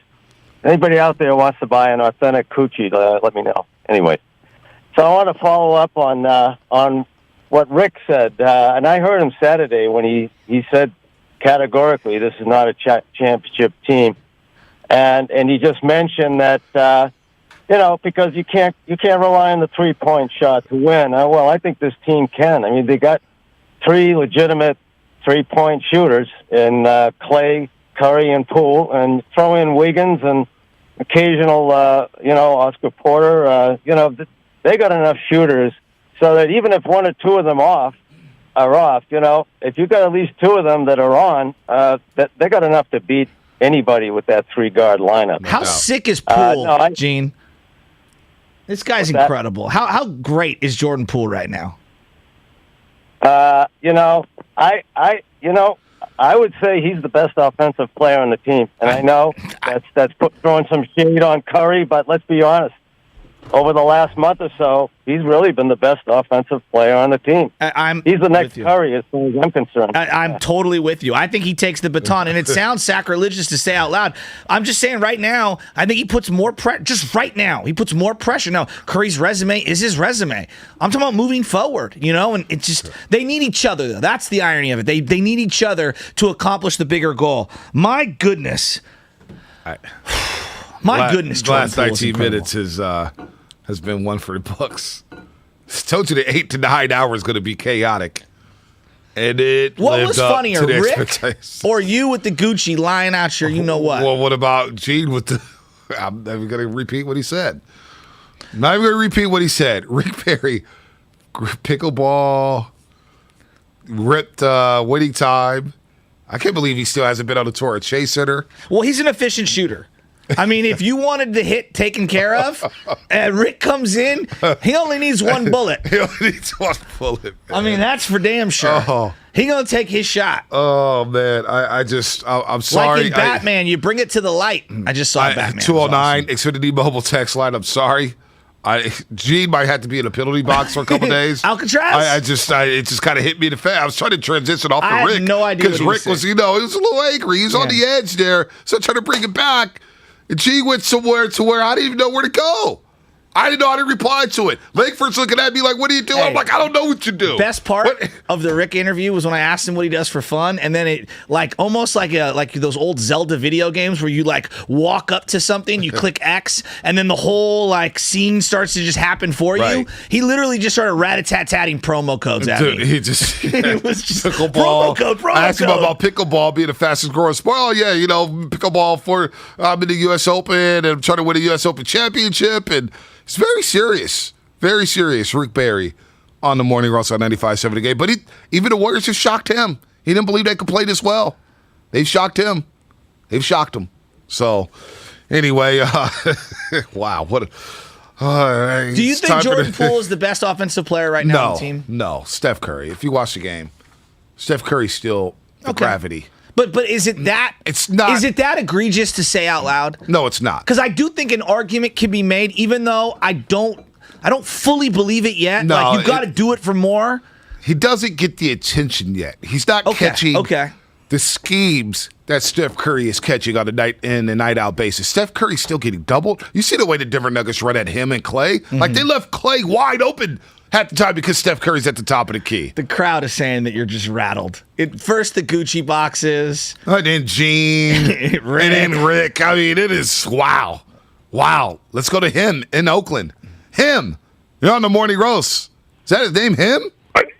My guys, what's going on, man? What's up, him? I appreciate all you guys are saying, man. I think sometimes we need to step on the brakes a little bit, and we need to understand that the resume of these guys, of course, Steph, Clay, is incredible, right? And when you're able to create gravity and have 3-4 people come off, it helps facilitate the growth that we're talking about for younger guys like JP and JK, and even Wise whenever he comes back, right? So before we put these guys in a place where we're saying, hey, we have these guys replace other guys, or we put too much pressure on them, I think we need to understand that, hey, our guys are doing a great job in regards to training for leadership and training for the next wave in regards to making sure that our dynasty stays intact, and really, being like a transplanted organ and making sure the rest of our organs are being supported and grow correctly.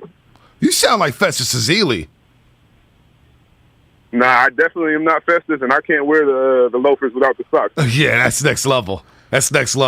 By the way, the private show just got a text from Guru. Said, word for word, laughing emoji, I'm crushing Butch. Oh, I hope he does. Because Kyle Madsen, producer of the Midday Show, and... We'll get him on here in a second. Yeah, I want... Get him on here for clarification. You know what? Dibley can even attest to this as well. All right, well, let's get I hung out with Dibley as well. Well, let's get Tish and Hercules. I need to hear from Tish. Tish. I love Tish's opinion. I love Tish. Tish, she's one of the best out there. Good morning, Tish. Thanks for taking my call. I had to call you guys because you really crushed that interview with the OG Rick Barry. This is the best I've heard. This is the best I've heard on the Morning Roast in a while.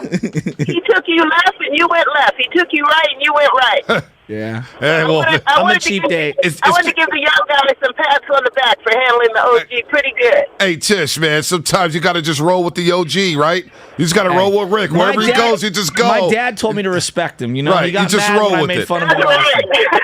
He's still angry. But you know what? My jaw dropped when he was not impressed. But these last 2 nights, none of us thought we would take care of Denver like that. Man, I'm with you. Hey, he's not easily impressed. What can I tell you? Yeah. People are calling me soft now because they said I can't handle Rick. From the YouTube, Yang Tom Smith. Bonte is so accustomed to throwing softballs to Mully and Durrell, he's gotten soft. He can't handle the Rickster. I mean, I held my own with Rick Barry. I don't know what you're talking about, Yang Tom Smith. What are you talking about? I came at Rick with the quote that he had about this team not being the championship caliber right off the rip. YouTube is popping. It the is last humming couple right of days. now. I got to thank our YouTube audience. Hey, you know what? As well as the people that listen to us regularly. If you're not following us on YouTube, what are you doing? You got to go back and watch Bonte's face when I called him out on the Gucci box. That was, again, Photoshop is you kids got a lot of talent out there. Hey, Zeus, you got to have a lot of talent out there.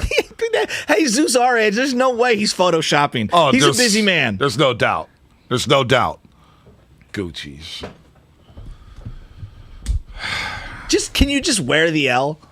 There's times you just got to wear it. Like, Guru's got to wear it today. I don't care. He's going to come on and blast me, and it's going to be Guru's going to be yelling. Yeah, it's going to be Pinocchio. 12 o'clock is usually my nap time. Yeah.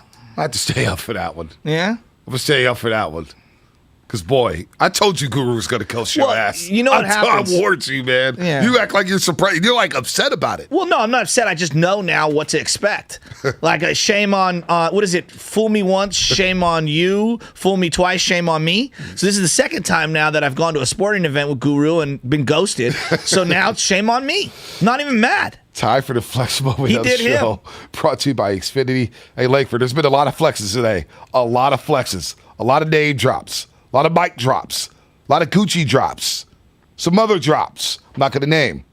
What you got today? Dude, I got to see that Photoshop. That is great. Gucci, I've never been inside a Gucci store. Ever. Yeah, you shopped online. I didn't shop online. Who shops Gucci online? That's the experience. If you're going to go shop Gucci, you got to go to the store. You got to go to the inside the store. You immediately fit into the experience. If I'm going to spend some money at Gucci, you got to walk into the store and feel the Gucci and smell the Gucci and lick the Gucci and taste the Gucci. You can't, order it online. Do they give you champagne when you walk into Gucci? I have no idea. The flex of the show, presented by Xfinity Flex, the 4K streaming TV box with voice remote and Peacock Premium, free with Xfinity Internet. It's the first time in a while we didn't talk over the read, the built-in read. Langford, what you got, man? Langford, I know I'm exasperated just like you, buddy. I got a lot of texts after that flex. Lick the Gucci, taste the Gucci. And by the way, when I lick said the Gucci that I just can't get over. Yeah, I said straight up, when I said, the experience, I said something about shopping online, and you pivoted immediately to the experience, spoken like a man who's had the Gucci experience. And what I think ended up happening is you went into the Gucci store, you ordered something that they maybe didn't have the appropriate size or color of what you wanted, and then they online ordered it for you. It was actually supposed to be at the store Friday. But B650, you got to tell Guru not to button both buttons on his blazer. I can't tell an OG what to do. All right. OG is going to be an OG. And by the way, shout out to 97.3 Alice, Think You're 510. They're shouting me out, I guess. Vinny thinks I'm a boss. Well, I'm not really a boss, but I'll take the compliment. That's the show my wife listens to when she doesn't want to listen to any of us. And we have the audio of that, by the way. Oh, wow. Nice. I was listening. Was it good? Well, he did refer to you as Bonta the first time. So better than Bonita. No, but and Vin, and good morning, gentlemen. Good morning. Unbelievable night last night. Unbelievable night. But they were giving you Vinny in particular from our sister station, Alice, Sarah, and Vinny. He was giving you mad love, but he did open up with is it Bonta? And then Bryn, who's the great producer. That's my guy Bryn. Yeah, our guy Bryn. Black belt, by the way, in case you ever need to We scrap. went to City College San Francisco together. He actually mentioned that in the clip. Yeah. He had me standing up there, and he tried to kick over my head, and I was scared to death, and he cleared my... And he didn't tear a hammy? He didn't tear. I thought he was going to tear. And he's about my size, maybe even a touch shorter. See, that's why you don't mess with people. No. Right there. That dude... You just never know.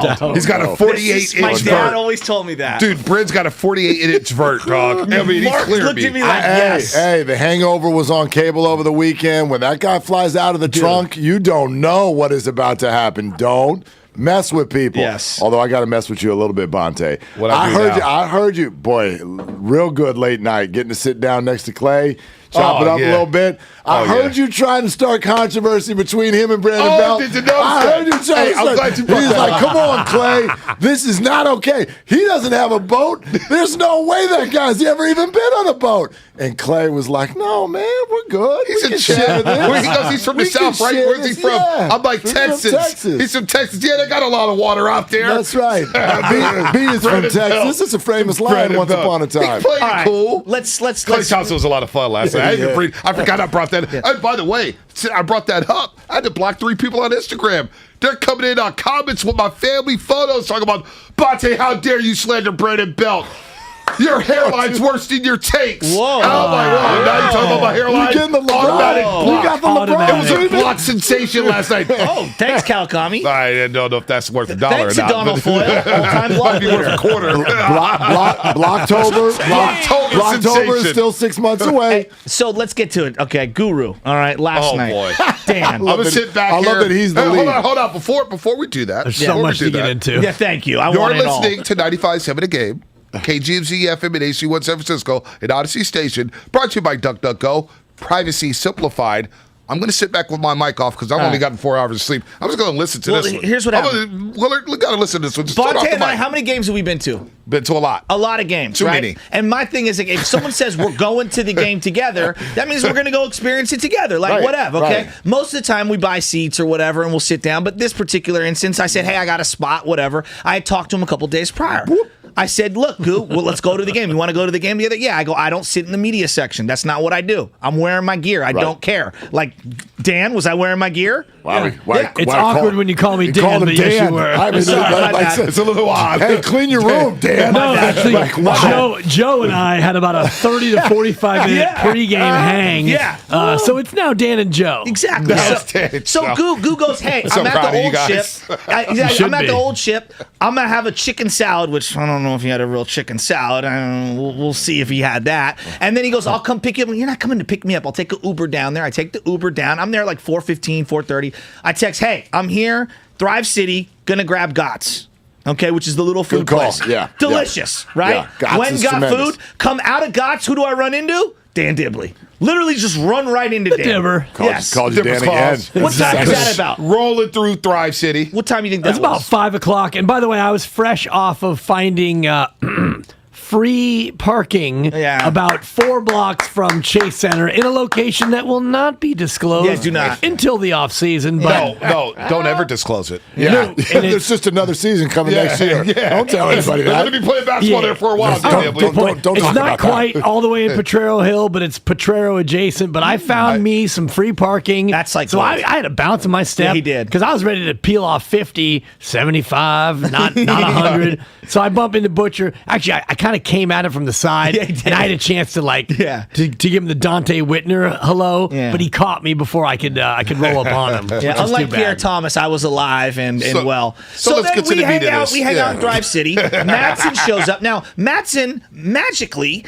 was with Guru from Old Ship to Chase Center, and somehow they splintered off, okay? And the next thing I know, so wait, Mattson got a ride with Guru in the caddy? Yes. Wow. There's a story there as well. Yeah, I'm sure there is. Speaking of the hangover, the fact that the music hasn't started playing is quite an upset. My gosh, this is this.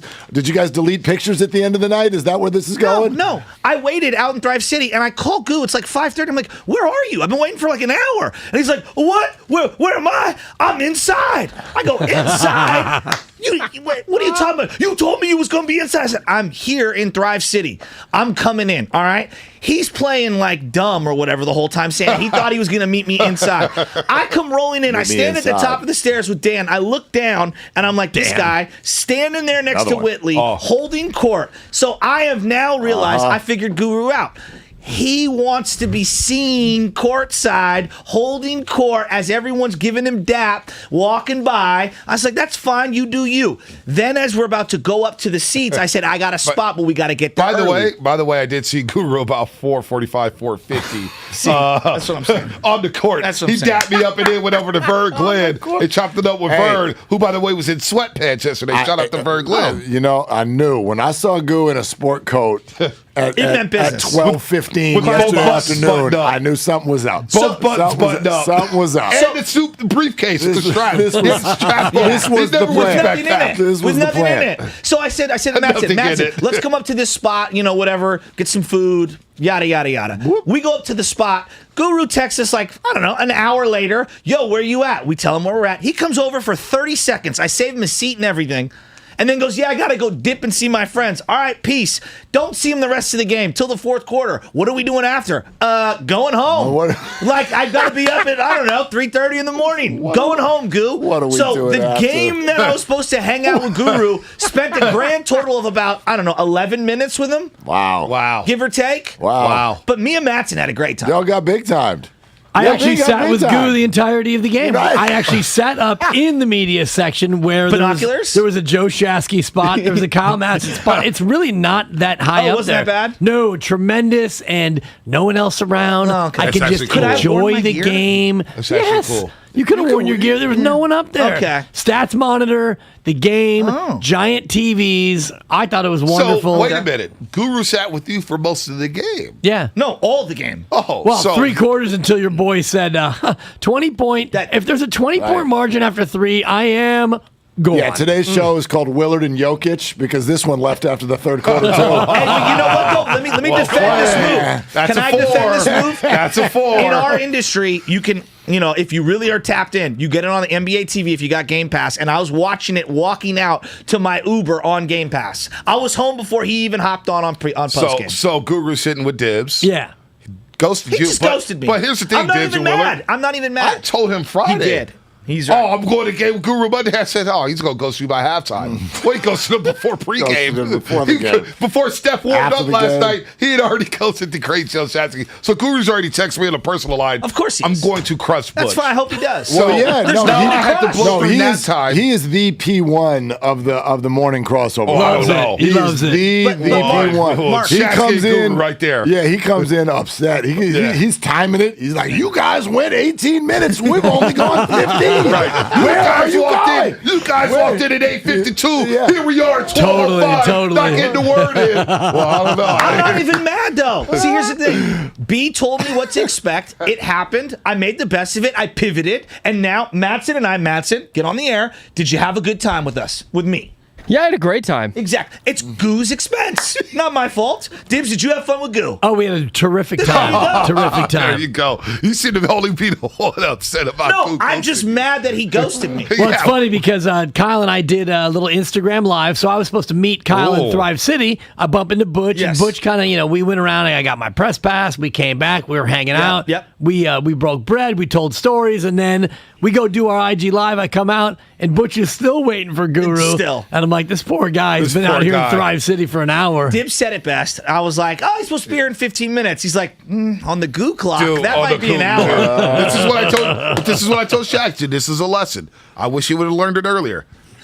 When you're waiting on somebody, you just go do what you do. Well, that's what I And when did, that person eventually. gets to the spot, Yeah. then you go up to the spot. I don't wait on anybody. Forget all that. Hey, Bonte, where you at, man? I'm waiting. Oh, are you there? You sure you're there? Oh, I'll be there in 5 minutes. Okay, then I'll be there in 15 in my head. I'll tell them, I'll be right there in 5 minutes. Make them wait, especially Goo. Goo is the king of the I'm Irish not even mad at goodbyes. Goo. It's just, Yeah. I know. Honestly, after last night, you can't be mad at anybody or anything because, Bonte, you've been to way more Chase games than I can ever dream about going to, but that game last night, short of, I've been lucky enough to go to World Series, NBA Finals, the rest of it, that as a non-championship round game, my goodness, Chase Center, welcome to Bay Area lore because that place was rocking. It was a party. Willard, it was a party. The third quarter of that basketball game last night was the most fun that I've had watching basketball in 3 years. But it goes even deeper than that, which is what I think that collectively, whether it's the players, the fans, what have you, what we have all been waiting for and wondering is would they ever look like that again? And we remember what it was in 17 and 18, where before the game even started, you sat down because you're like, what's about to happen? Yeah. What is this group about to do? It was a traveling road show. It's somewhere between, we were talking about it this morning, it's somewhere between a basketball game, a concert, and Cirque du Soleil. It's got WWE to it. It's got WWE. It's Cirque du Soleil without a script. Right. Okay. By the way, I recommend that. And well, yeah, absolutely. It really is. So we didn't know if that was ever going to happen again. And so when you sat down in the third quarter last night, it wasn't just great they're winning a playoff game and great they look good. That gave me all kinds of feels. I was like, oh my gosh, like this is, even if it's just tonight, and I don't think it will be, but it's like, that's what I remember when they were at the height of their powers. That's what it looked like. And it was that Def lineup, right? The Hamptons 5, the Def lineup with Harrison Barnes, the Hamptons 5 with Kevin Durant. And now you got this new look lineup. I don't even know the name. Everybody's trying to come up with nicknames. I tried to get one out of Steph Curry. He was like, that's for you guys. We're getting too distracted with this. It's like, it's a little much. Don't forget to watch the game while you're sitting here. And I do it too. I fell into it because I was just, you guys having fun. I was on the couch last night hanging with the kids and watching the game. And I'm like, all right, let's come up with this name. And then after about 10 minutes, I'm like, well, just watch the game. And stop watch getting them. distracted with Is naming it. Poole their favorite player? No, not yet. I'm just curious. Not yet, but I mean, they're When I was struck by wild. the intros, I was telling Mark earlier, the intros when they introduced Jordan Poole, obviously they didn't introduce Steph Curry because he was seventh man, but the roars for Jordan Poole, wow. I mean, it's real. Check this out. When so he Eddie, did the step back? Yeah, that one, the corner The three. boogie one? The corner Ridiculous. three, that was of all, there were 27 highlights. Yes. Right. That was the signature. When he cooked them, Muller looked at me was like, bro, this guy's special. That's what I'm saying. It was like, he's special. And that whole third quarter run, and even in the second quarter, we're looking at the screen right now on SportsCenter, and the 5-some line up there, 7 and 8 from the 3-point line. But the second and third quarters, what you're talking about, Mark, they're a plus 21 and actually a combined plus 42. They're a plus 21 game one. Right. I scored of 64 to 43. Last night I scored of 76 to 55. I mean, they dropped 44 on them in that third quarter. And like you said, it was highlight after highlight. First it was Clay, 3 straight shots. Then Curry got in on the action. Then Jordan Poole's like, oh, you want to try to strip me? I'm going to go around the back, drive to the lane, and underhand scoop to Bielitsa, who's going to drive in for the layup. It felt like an N1 game mixed in with the NBA game where the crowd was just like, we're just here. Yeah. We're It on was a top show, of it now. and they're officially way under the Nuggets' collective skin. Oh, no doubt. And that was another reason why this felt reminiscent of a few years ago. Is it's not just that they were playing well, and we know this is why the league started to hate them. It's not just we're going to beat you by 20. We're going to dance. Yeah. Yep. We are going to point to the crowd. Shimmy after we a are layup. going to shimmy. Yes. We are going to jump bump. Right. We are going to get out in the middle of the crowd during a timeout and egg you on. Yes. We are going to make you absolutely hate us.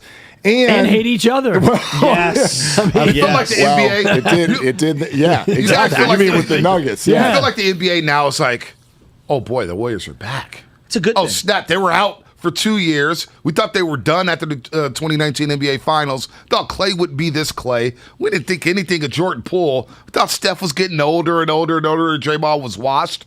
Like, the NBA's got to be petrified right now, right? And other NBA teams? Yeah, other teams in the playoffs. Because I think just the in the NBA playoffs. office is thrilled. I think the NBA office, ratings, the yes, no NBA doubt. office is They're thrilled, right? They're thrilled. The But other like the NBA teams are pissed. Like, you had John Morant tweeting about the Warriors all last night. No, I'm the like, team- Ja, worry about Minnesota, dog. Yeah. You may not be playing the Warriors. No, you better protect the home court at FedEx Forum tonight. National TV networks, this all starts and ends with the Warriors in Brooklyn. Like, 100%. where are they? That's how it starts there. 100%. And then we'll sprinkle in whatever the New Orleans Pelicans are doing going forward. But yeah, listen, I mean, it's the first round. It's 2 games in, but they're going to win this series. And whatever's waiting for them next, it's going to be a young, brash, hungry, attitudinal, hungry team. It's going to be fascinating. And it is going to be just, it's going to be juicy. fire. Yeah, It is going to be fire. How about Draymond giving you the Dennis Rodman vibes on Jokic last night? That's the vibes that I was getting in terms of, like, he took it personal, that matchup. Yeah, I heard you earlier with Zaza, and it's not a terrible comparison, but just his IQ. And,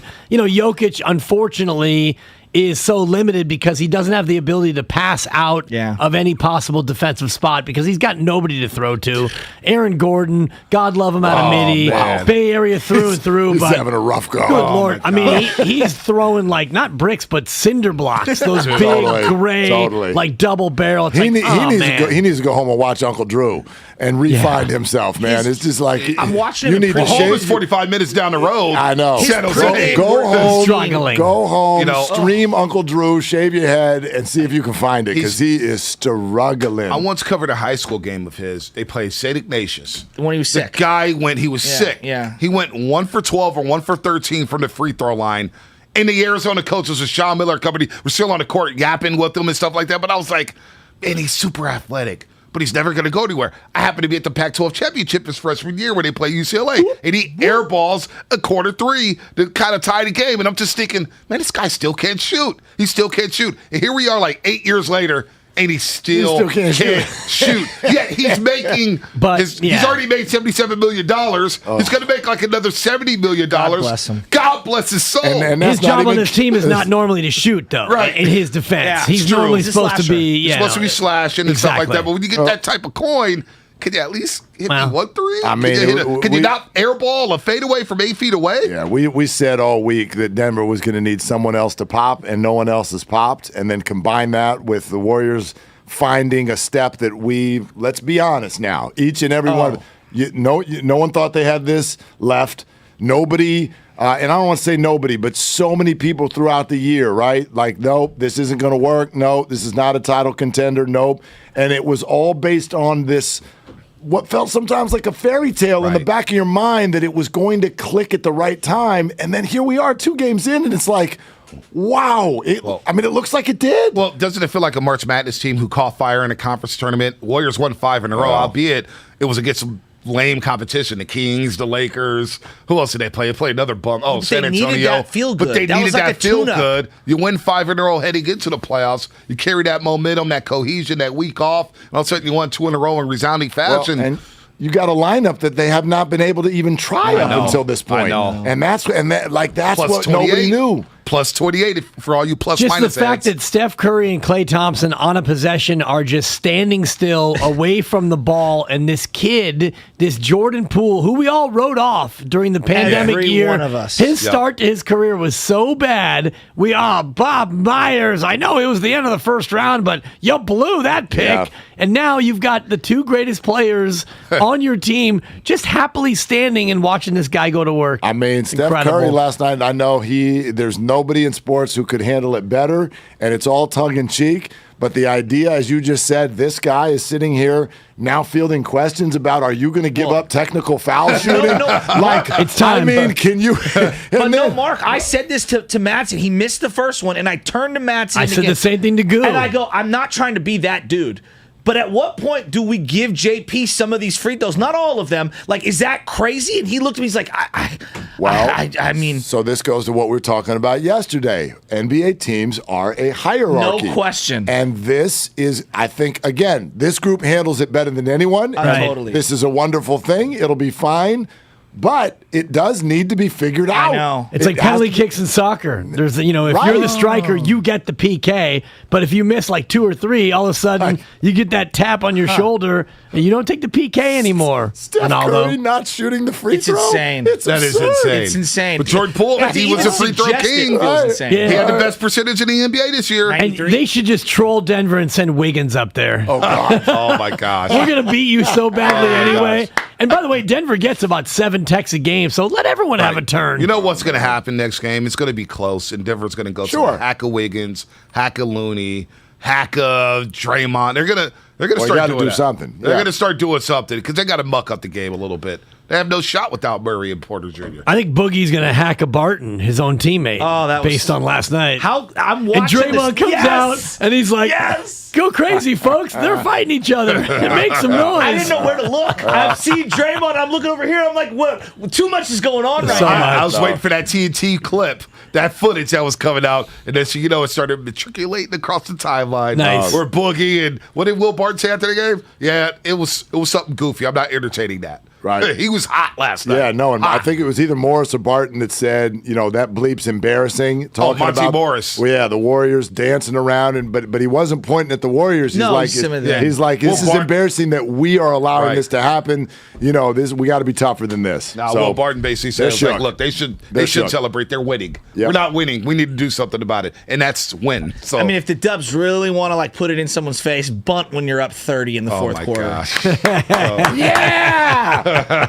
We support as an organization. Totally. We support that idea 100%. Oh man, that's it for us. Willard and Dibs coming up next. I'll be listening to Crosstalk at noon as well. Oh boy, Crosstalk should be hot. Guru may be in the studio already. 24 minutes. 24 minutes. My story's verified. Take the under. Yeah. Good luck today, guys. Guru's gonna be running hot with shades on. All right, have a good day, everybody. They're longtime friends. Let me tell you something real quick about Dibs that I'm sure not everybody knows. And first-time partners. Hang in there, big guy. There'll be brighter days ahead. Now, these 2 homegrown Bay Area boys finally come together to take over sports talk. Get the hell off of my doorstep. Major League Baseball, you stink. It's Willard and Dibs on 95.7 The Game. 72-73. Poole takes it right side, drives on Cousins, stops, backs up to the corner, shoots a fadeaway. Heat check three! Jordan Poole! Get out your Speedo! Get the suntan oil! We're having a pool party! Hey, there it is. The pool party is on. The Chase Center crowd, and I want to hear from you. You were there, you know. I was the boring one last night for sure. I think I might be the boring one most nights, but I know you like to go to bed at 8:30. Not last night. Not last night. But I'm usually just, legs crossed. There's a dog over there. Got the kids hanging out in and out of the room. Make a little bit of food. Have a bowl of cereal late at night and watch the Warriors. And man, I was eating all of that up like a bowl of cereal last night because, like I said, to me, this group is the Warriors' story over the last 7 to 8 years. This is a transcendent story. You do not need to be a Warrior fan. You don't need to be a basketball fan. You don't even need to be a sports fan. You sit down and watch that. It is compelling. It's a show. It's a concert. Cirque du Soleil. It is something that travels. People around the country will buy tickets to see this, and the person sitting next to you who wants to change it over to Netflix will go, no, hold on a second. Let's watch these guys for a little bit. And Dibs, I didn't know if we were going to see that again. And in that third quarter last night, I'm like, oh my gosh, it was almost an emotional experience. I'm like, there it is again. Yeah. It's not dead yet. We're having a pool party. Exactly. We're having a pool party. And the fact that this third member of the team, and he's not a Splash Brother, and you're going to have to come up with your own nickname. Matt Barnes says he is. Well, and ultimately, those two are the Splash Brothers, and you can add Poole in, the swimming pool, whatever you want to do nickname-wise. I've never been too fixated on that angle of it. So you said something earlier in the green room, as Guru likes to say on our show call, of, let's not worry about the name. Let's just enjoy what we're seeing. And last night for me was that. It was obviously the first playoff game I've ever been to at Chase Center. And from the introductions all the way through, even though Denver goes up 11 and it looks a little bit disjointed, Kavan early foul trouble, it's a choppy start. You know that at some point they're going to make a run, but you didn't think that the run that they would make would be that run, which is Clay go off, Steph go off, Jordan go off. Whose turn is it, guys? It's like being at the deli counter. Number 11. Oh, that's me.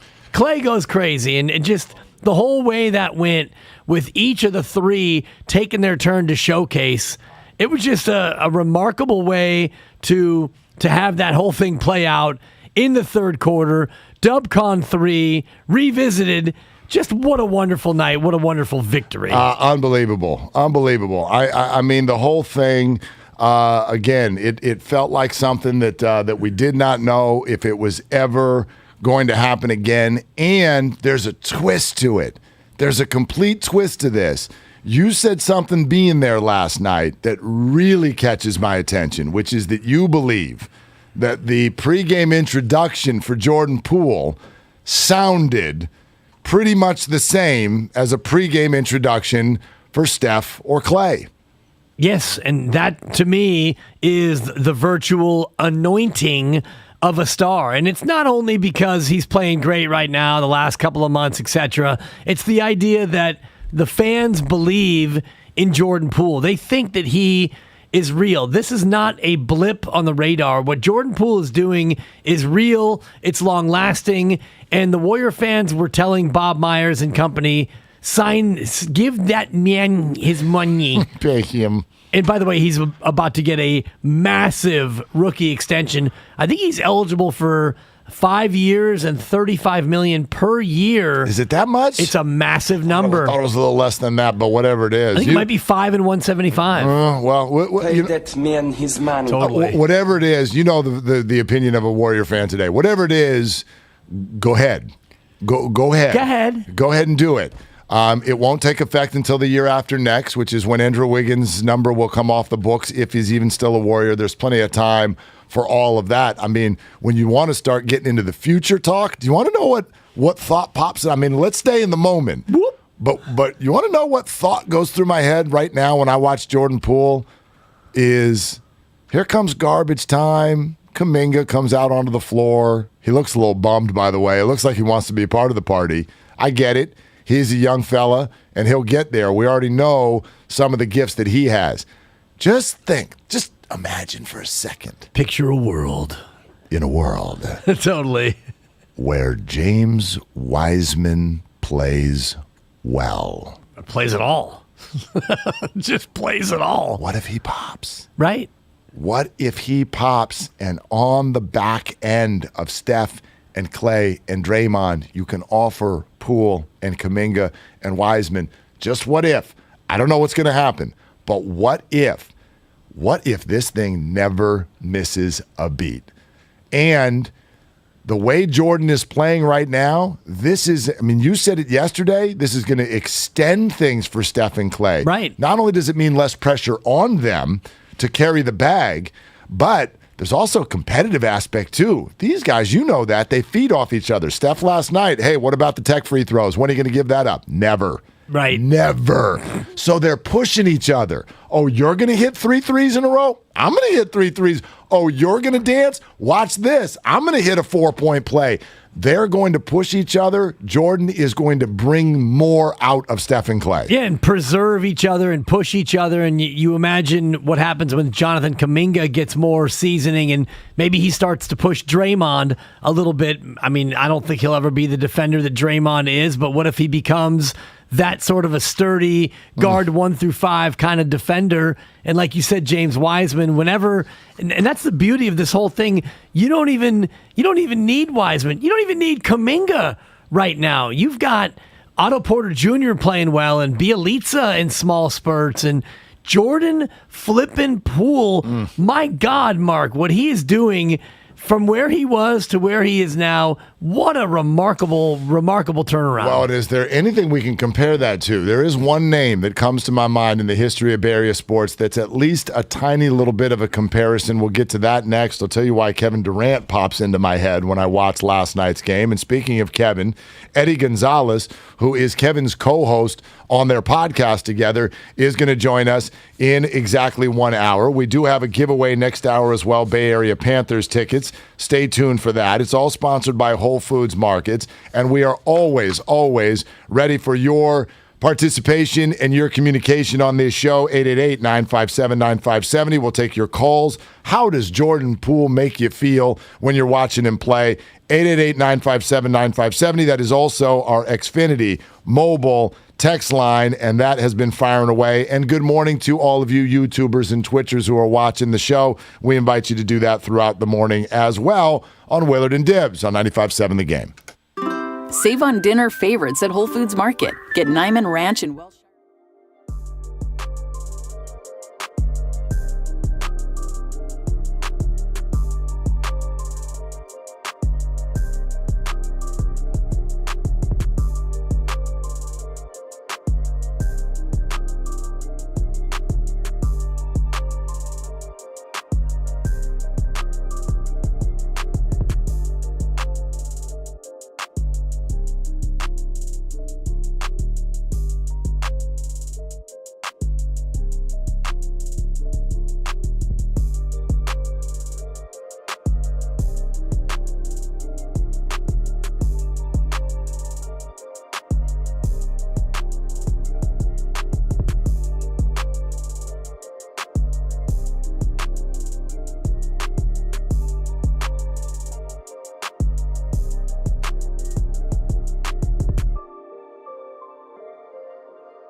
to Poole, who drops the ball, picked it up on the right sideline. Spins to his right. Crossover dribble. Step back jumper. Oh, that was nasty. Just nasty. Poole knocked it down. He's got 7 points, and the Warriors trail by 3. Now, back to Willard and Dibs on 95.7 The Game. This is going to hurt. One huge NBA name. I'll tell you about that here in just a second. What Are You Doing is right around the corner. Y'all can get your calls and texts in on that in about 10 minutes. 888-957-9570 is the number. It's all sponsored by BioNTech and Pfizer. Willard and Dibs on a phenomenal day for all of Dub Nation. Real quick, because I did see it last night on Twitter. It is coming through from a number of you on our text line this morning. I am out on this idea of the PTSD nickname. I'm out. Yeah, it's not a good one for multiple reasons, and the number one is that people who suffer from PTSD, it's a real thing. Yes, right? I'm suffering from PTSD over the naming of them as PTSD. And for those of you who don't know what I'm talking about, that has been thrown out there as a nickname option because let's see, Poole, Thompson, Steph, Draymond. Right. It's also rude to Andrew Wiggins, who's, trying. Right, he's a part of it. It's like, wait a minute. I score 16. I know the other guys score 30, but I score more than that guy Draymond does. So the YouTube feed, by the way, they are flying with nicknames. Lethal Weapon 5. Somebody said Deep Space 5, which is a kind of a Star Trek play on that. Mob Deep. What was it? The Rack Pack. I mean, just oh no. It's to me, it's a rabbit hole that after watching for a few minutes, I'm like, hey, brain, stop trying to get a nickname and just watch the game. This is a whole lot of fun. Jeff Kent, enjoy the game. Yeah, the nickname will come. I'm just going to put it bluntly, I'm sick of it. Yeah, it'll come. If by the way, it has staying power. If they lose in the second round, you don't get a nickname. True. I mean, let's get to nickname country before we start doling them out. 2 games inside. Yeah, exactly. They were. So, all right. We didn't do it out of the gate. We should have, but we didn't. That's okay. We'll do it now. Song of the day. Here we go.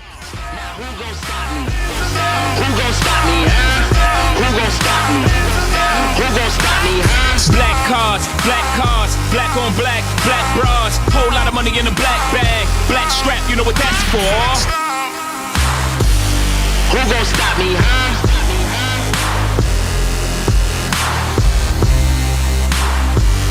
Who gon' stop me, huh? I mean, I think this is what the coaching staff, the Denver Nuggets, walked through the locker room saying last night. Who gonna stop them now? Right. Who is gonna stop them? Well, newsflash, when they're playing like that, and this is what's so exciting, if we want to X and O this for a second, you can't. You can't. It is just like, offensively now, it is reminiscent of the Kevin Durant era Warriors because your only hope is to go bucket for bucket and see if you can match them on the other end. And Draymond and Clay defensively are enough to prevent that from happening. So help us, Obi-Wan. You're our only hope. And it's not going to happen. That's an unstoppable offensive force. Your only real hope is that they miss these shots because they are the shots they're taking. And you can look at a replay of the third quarter. We actually did earlier before the show started. And they are just throwing up these no-look chucks. Steph Curry with the and one where he gets basically massacred on a step to the side 3-ball. Jordan Poole lulling Boogie Cousins into defending him, and then the giant step back 3 from the corner. These are not shots that are supposed to go in, but they went in again and again and again. So to your point, how do you stop any of these? You can't stop these shots. No, you can't. They're not real shots. No, and the passes that Jordan Poole was throwing out, I mean, the ones I love are when they even make themselves shake their heads. Clay at one point was the beneficiary of a Jordan Poole dime. And as Clay lays it in, he's then running back to the other end, and the camera catches him, and he's shaking his head and making the nasty face like, what the hell was that? Right. Like, I didn't even think he could get that ball to me. But he did. And so, it was a party. It was something well beyond basketball. And then there's this, and I wonder if you've thought of this yet. And I wonder how this sort of hits you. I wonder how it'll hit him. Here's the facts of the matter. Jordan Poole is about to get what Kevin Durant wanted and never could. And that, to me, is the interesting part of this story and where it goes next. Is it because he was drafted here? Is it because he's not 7 feet and therefore he fits the motif of Stephen Clay, which is, let's be honest, just this smiling little assassin, and you look at him and you're like, excuse me, could I ask you a question? How in the hell do you even physically do that? You know how Steph flicks his wrist and the ball goes 3/4 of the court? I'm like, that doesn't make sense. I've held a basketball in my hand. I'm the same size as Steph Curry. I can't do that. I can't even come close to doing that. I got to put everything in my body into it to get it there from the 3-point range. Right. Like, how do you do that? Jordan fits that motif perfectly where he just makes your mind wonder. Kevin didn't do that. You look at Kevin and you're like, oh, you're just physically better than everybody else out here. And stone cold efficient. Exactly, but that's not this. And so Jordan fitting the Steph motif, being drafted by the Warriors, no negative feelings. Stephen A. won't be yelling about how you shouldn't have come to the Warriors. Right. None of that's there. And so Jordan, you said it yourself, the sound of him being introduced to the Chase Center crowd, Jordan is about to get everything Kevin was looking for and never could have. LOVE. He's already loved by this fan base. The love that this fan base has for Jordan Poole is greater than the love that they had for Kevin Durant. Not the appreciation, not the talent, not the thank you, the gravitas, the Hall of Fame career. No, but the love. LOVEEEEE. Love. The love that Jordan Poole has. And it's because of what you said. He was taken 28th overall. He's an afterthought of a first-round pick. Much like Steph, he is kind of a slight figure. He doesn't overpower you. And also much like Steph, he's starting to do things that you can't believe. Last night, a couple of those of his 8 assists, those like shovel passes, the no look, and it's maddening when it doesn't work. But when it does work, it's just pure magic. And now you've got 3 of these guys who are out there doing magical things. And by the way, Jordan Poole is eligible for a rookie extension, which would be 5 years, $184 million. That's the max that he could get. It's 25% of the cap, $31.75 million per year. Now, that doesn't mean he's going to get that, but that is the ceiling of what he could get.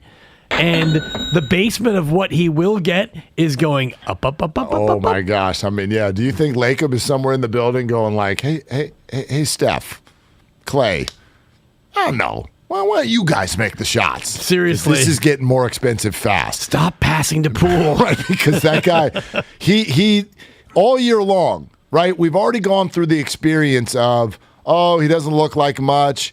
And then G League, and then he came up and for a minute, remember a couple years ago, you're like, oh, he's got a little gear that I didn't know he had. And then he go back down to the G League. And then there was last year, and it's like, okay, it's nice, right? There's some moments. It's totally inconsistent. Even at the beginning of this year, you're like, okay, it's inconsistent. And sometimes it doesn't look like a high basketball IQ. So the last 2.5 months, it's like, wait a minute, this is an elite potential NBA 1 or 2 on a roster that is going to be a max player someday. It absolutely feels like that. So the price is just going up, up, up. I tried to think in Bay Area sports history, has there ever been another player like that where you're like, okay, you're a first rounder, you come on in, we're ready to love you, you kind of look ridiculous at times, we're ready to give up on you, and then you show a little something, and then it becomes greatness. The only name I could think of was Jerry Rice. That guy had bricks for hands when he was a rookie. My dad bought in on a season ticket package. Willard. He did. He bought in on like a half season ticket package right about then. I started going to 49er games right when Jerry Rice was a rookie, and that crowd wanted to wring his neck. It was like, my gosh, can you catch anything? Can you catch a cold? No, he couldn't catch anything. And here we sit today. He is the absolute, unquestioned greatest receiver of all time. So I don't know if Jordan Poole is heading there, but it was reminiscent in terms of, well, we gave up on you, and then not only were we wrong, we were big wrong. Like, I mean, this big, arms wide open. In a hurry. Wow. 49 catches as a rookie, 927 yards, 3 touchdowns. Just an ordinary kind of mediocre. 49 catches then in 16 games. And 20 ridiculous drops. Probably. For sure. They don't have drops back then. Next year, he leads the league in yardage and touchdowns, and he goes on to lead the league in touchdowns 6 times. He leads the league in yardage 6 times, and he becomes the GOAT. I don't know if Jordan Poole's on quite that trajectory, but to your point, and I mentioned this with the guys earlier in the crossover, that rookie year, the bubble year where Steph was hurt and Draymond was hurt and Clay was out, Jordan Poole was asked to do a ton, and he had a very bad year shooting the basketball. And you didn't think that in just a few short seasons, by year 3, that he would become this. But credit the coaching staff and credit Jordan Poole for putting in the work, because everyone tells you, Mike Brown, Steve Kerr, everyone on the staff, Jordan Poole put in the work to get better, and now it's bearing fruit. They mentioned John Morant's Twitter on the crossover, and he did. Steph posting up, laugh emoji, fire. Then right after that, they sliders up, laughing emojis. John Morant's watching the Warriors last night, and he's inspired. John's got his own game a little bit later on today that he might want to take care of. But it's a dynamic that we know about. We're familiar with it. When the Warriors first came up and became good under Steph, they were the most likable team in the history of the league, and then they quickly weren't. Warrior hate grew all across the nation. Why? Because they didn't just beat you. There was the Durant factor, plus they were in your face, whether it was Draymond yelling or Steph shimmying. They didn't just beat you. They told you all about it and made it look like they were trying to embarrass you on the court. We haven't seen that in a while, Dibs. Last night we did. The Nuggets are officially shook. And I wonder what we think about that. I know we as fans, we love seeing it. I love the process, the party, the show. But this is going to be a thing now. The league is going to absolutely take notice. It's going to get the hair on the back of the neck all stood up of the other players. The Warriors are swaggering again. Yes, and they're having fun. And somebody on the Twitch feed, It's Chris 1007, mentioning how during the KD years they didn't play with the same level of joy. It was more of a grind, and it was excellence. It was efficiency. But KD's personality, you see it now in Brooklyn. He and Kyrie, they're not having a lot of fun in Boston, Mark. And maybe it's because they lost that game. But when the Warriors, Steph in particular, when Steph is having fun and feeling good, it feeds the entire building. It feeds the entire machine. Now, Draymond Green, he doesn't always exude joy and fun, but you saw it last night when Denver's fighting with each other and he bursts out of the huddle and he's telling the crowd, make some noise. They're fighting. Isn't this great? We've broken Denver. So the joy they're playing with, and then when you add Jordan Poole to that, it just becomes an entire party, and this team thrives on that good vibe. I got to imagine that the Denver Nuggets, whether it be on the court, infighting on the bench, or at least in the locker room after the game, at least once, twice, if not 1,000 times, they looked at each other and they were like, guys, what are we doing? Willard and Dibs have a lot to say. My only weapon was my mouth. But they just have one big question. What are you doing right now? What are you doing right now? What are you doing right now? What are you doing? What are you doing? What are you doing? All right. Mine is quick, and I'm not leaving this Warrior game. It was absolutely way too good to leave this game. My what are you doing is simple. I'm looking right at you, Nikola Jokic, with a salute to the great, one of our favorites, GP2, Gary Payton II. Listen, if you've been around sports for 2 seconds in your life, you know one thing. A pat on the butt is just part of the deal. That's the way you do it. It says all kinds of different things on an athletic field. Get a pat on the butt, right? Kid strikes out, get a pat on the butt. Let's get you next time. Kid hits a home run, get a pat on the butt. Attaboy. Attababe. Sometimes it's a, hey, sorry, my fault. Got a little elbow in the nose, Totally. pat on the butt. My fault. Nikola Jokic walking by GP2 after GP gave him the block shot about a minute earlier, walking to both of their respective benches in the middle of a timeout, and GP2 gives him a little pat on the butt. And Jokic turned, fired, went crazy, and was like, you don't touch me. You don't. Hey, Nikola, what are you doing?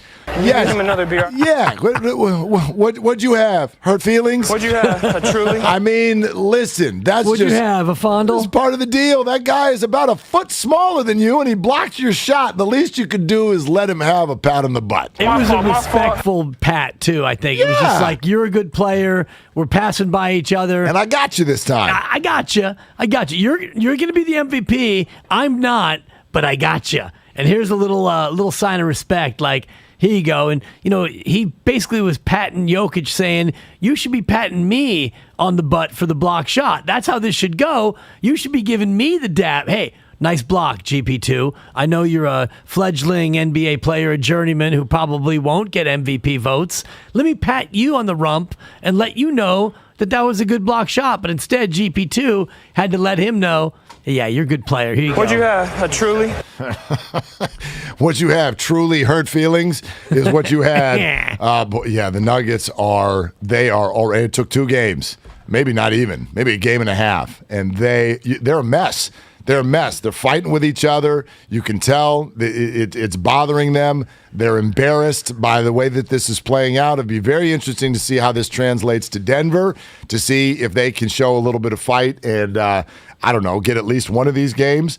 But yeah, the Warriors are a completely different animal right now than they were at any other point. My favorite part of all that, and beyond the reaction and all, is that now we got to go review it. So we have an official review. So good. We have to stop down to review exactly what happened. And I don't know how they go to review that, and then what, they don't assess a flagrant one because he hit one cheek? If he hits both cheeks, is it a flagrant two? My fault. We didn't get the thing that I usually love about the review, which is that awkward, like the official steps away and looks into the weird camera that's pointed straight up. Okay, after further review, only 4 fingers touch the butt of Nikola Jokic. No part touch the actual crotch. It is a non-common, no foul. And onward we go. Yeah, we didn't get that. I was looking forward to that. His hand did not cross the international date line. It was a one-cheek cupping. The one-cheek cup is allowed during timeouts only. No foul will be assessed. Common foul. No contact to the head or neck area. Totally. If there had been a cup and a squeeze or a cup and a twist, that would have been flagrant. There were none of those things. Definitely. Gentlemen, play on. Can you get him another beer? Yeah, and please do. Get Nikola another beer. That's what he needed in the fourth quarter because he was like you, gone. Yeah. Absolutely gone. Kyle, you got one? What do you got today? Yeah, I've got one, but also I love that this discussion has led to, in the YouTube chat from AB, quote, nah, do not touch my butt. it's an all-timer. Right? I mean, in the chat. listen. Every opinion is out there. You're never going to get 100% across the board. My feeling is, in sports, you get a butt tap. Yeah, that's the way it goes. Yeah, a little butt pat. That's very common. I don't have a what are you doing, but our good friend Kalena Azubuike did last night. Well, technically he had one for Will Barton. Let's just listen to it. Will Barton, watch the frustration. After Steph knocks this down, I contest. Guys, come on. Help me. What are we doing?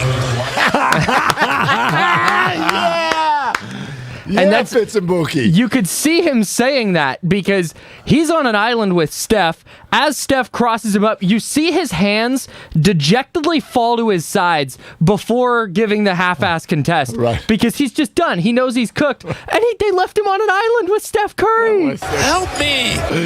That was a great moment. I've never seen a player like, you're the closest to the guy, and rather than close out on him, you're just like, damn it.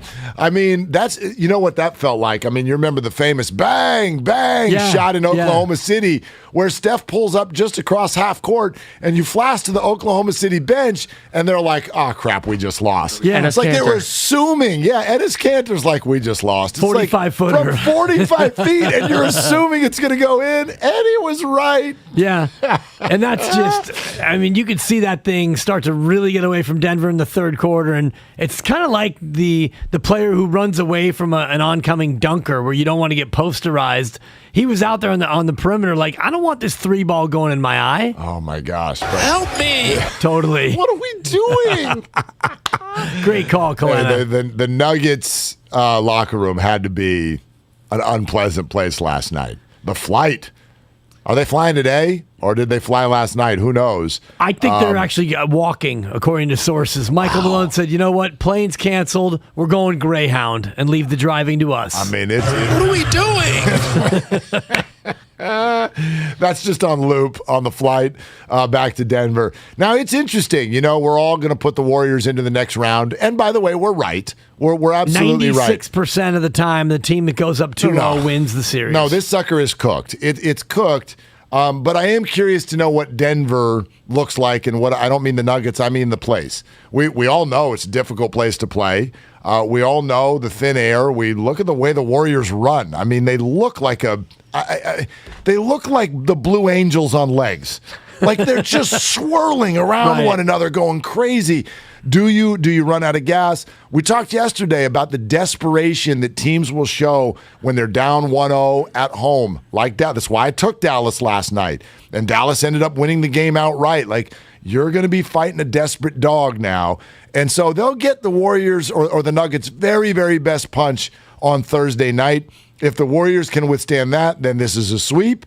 But, you know, the Nuggets they're embarrassed. And so I do think, I'm not sounding any sort of an alarm for the series, this will look different on Thursday night. The Nuggets are going to, if they've got any pride, they're going to come with something on Thursday night. Well, it's desperado time in Game 3, because if you lose Game 3, well, you might get Game 4, but you know full well you're not going to come back and win this series. If you win Game 3, you can tell yourself, oh, you know, home court hasn't really changed. We haven't given up home court. Warriors are supposed to win their 2 at home. Now, if Denver wins their 2 at home, you feel like you're back in the series. But the big problem for the Nuggets, Mark, 23-18 during the regular year at home.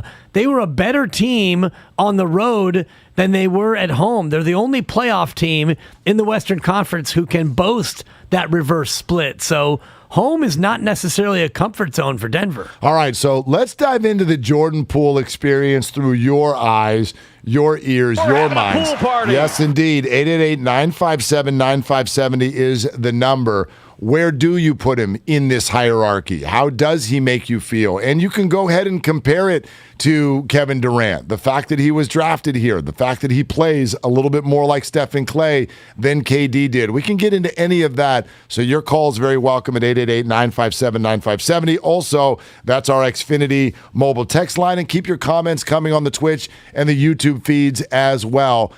We love how many of you are starting to watch the show on those platforms. Get on over to twitch.tv/957thegame or youtube.com/957thegame. And KD's podcast partner, Eddie Gonzalez, will join us in about a half hour. We've also got Bay Area Panthers tickets to give away. It's Willard and Dibs on 95.7 The Game. Help me! What are we doing? The Dubs are going off.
my response, I quote tweeted and sent back, I hung up the phone when you said Poole.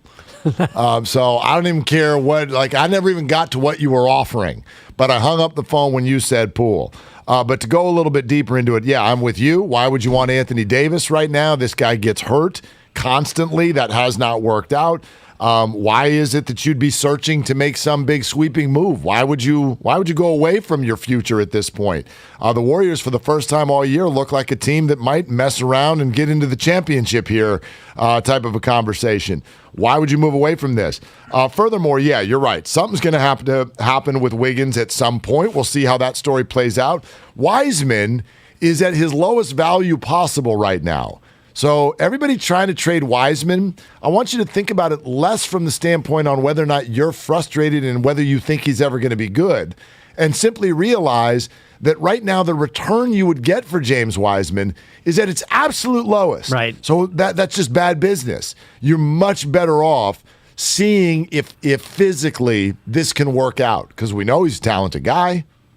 Yes, you've already invested what you've invested in him, which is a high draft pick, and you're tantalized by what he potentially could be. You've seen glimpses of James Wiseman and the kind of player he can potentially be. Obviously, the knee issue is terrible, and it cost him the entirety of this season, but he hasn't even had a chance to go into a summer league or an off-season program. He hasn't really had a chance to get better on the court in a normal way. So you don't know what his upside is going to be. And you're absolutely right. You don't sell a guy, you don't trade a guy at this point in his career when he's 21 years old.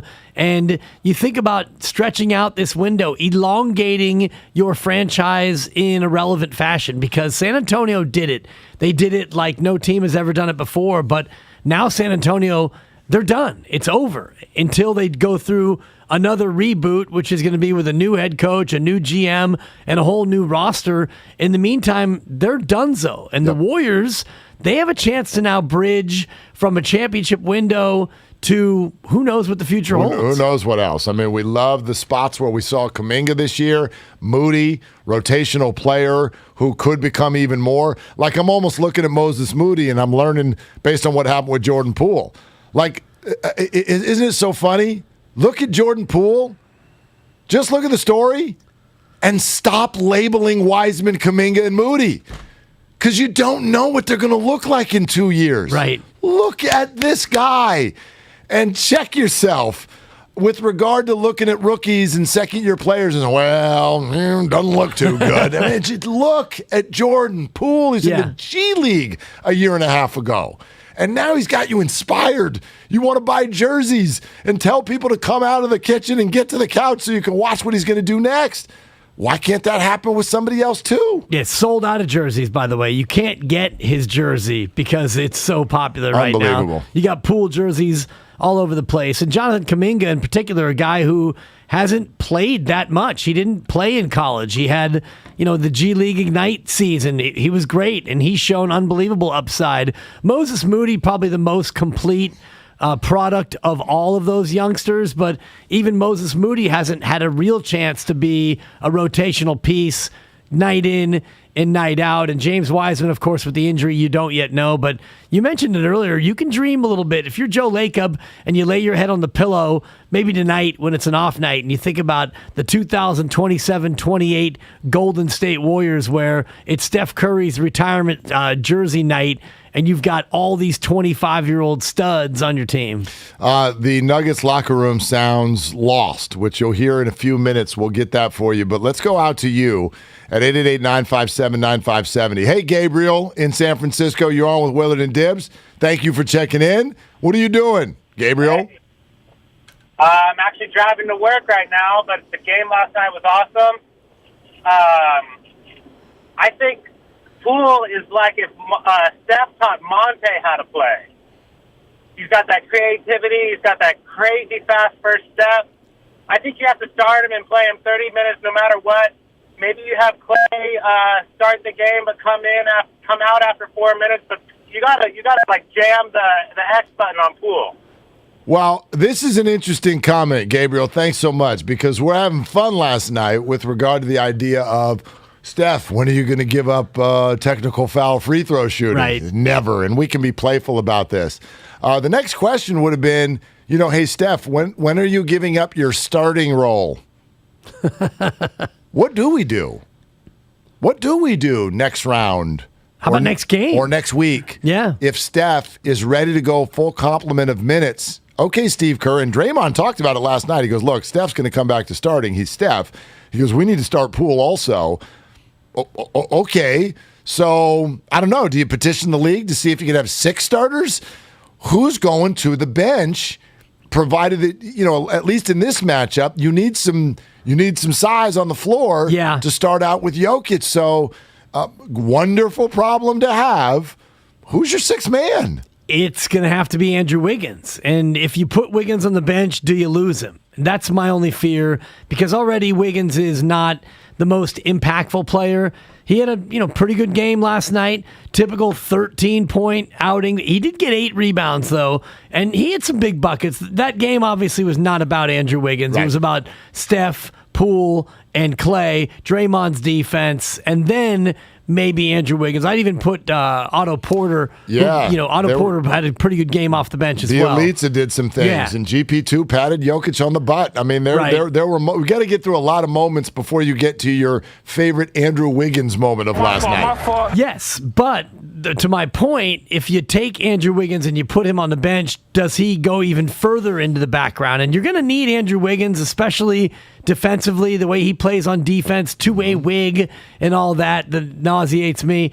But he is a good defender. So honestly, if you're going to put Steph back into the starting lineup, I think Jordan Poole goes to the bench. And I know it's a tough pill for fans to swallow.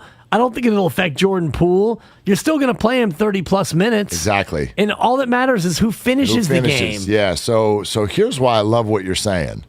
If you are sitting down and getting your seat warm with your popcorn at the Warrior game, and here comes the starting lineup, and you got the juice of the first 7 minutes of the basketball game, and then that horn sounds, and here comes the TV timeout, and okay, it's time for the bench mob. What's going to get you like, okay, what's about to happen next? Wiggins is checking in.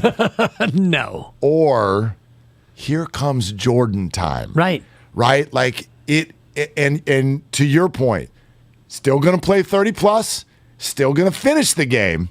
Andre Iguodala did this, and he won a Finals MVP. I know he ended up starting in spots there.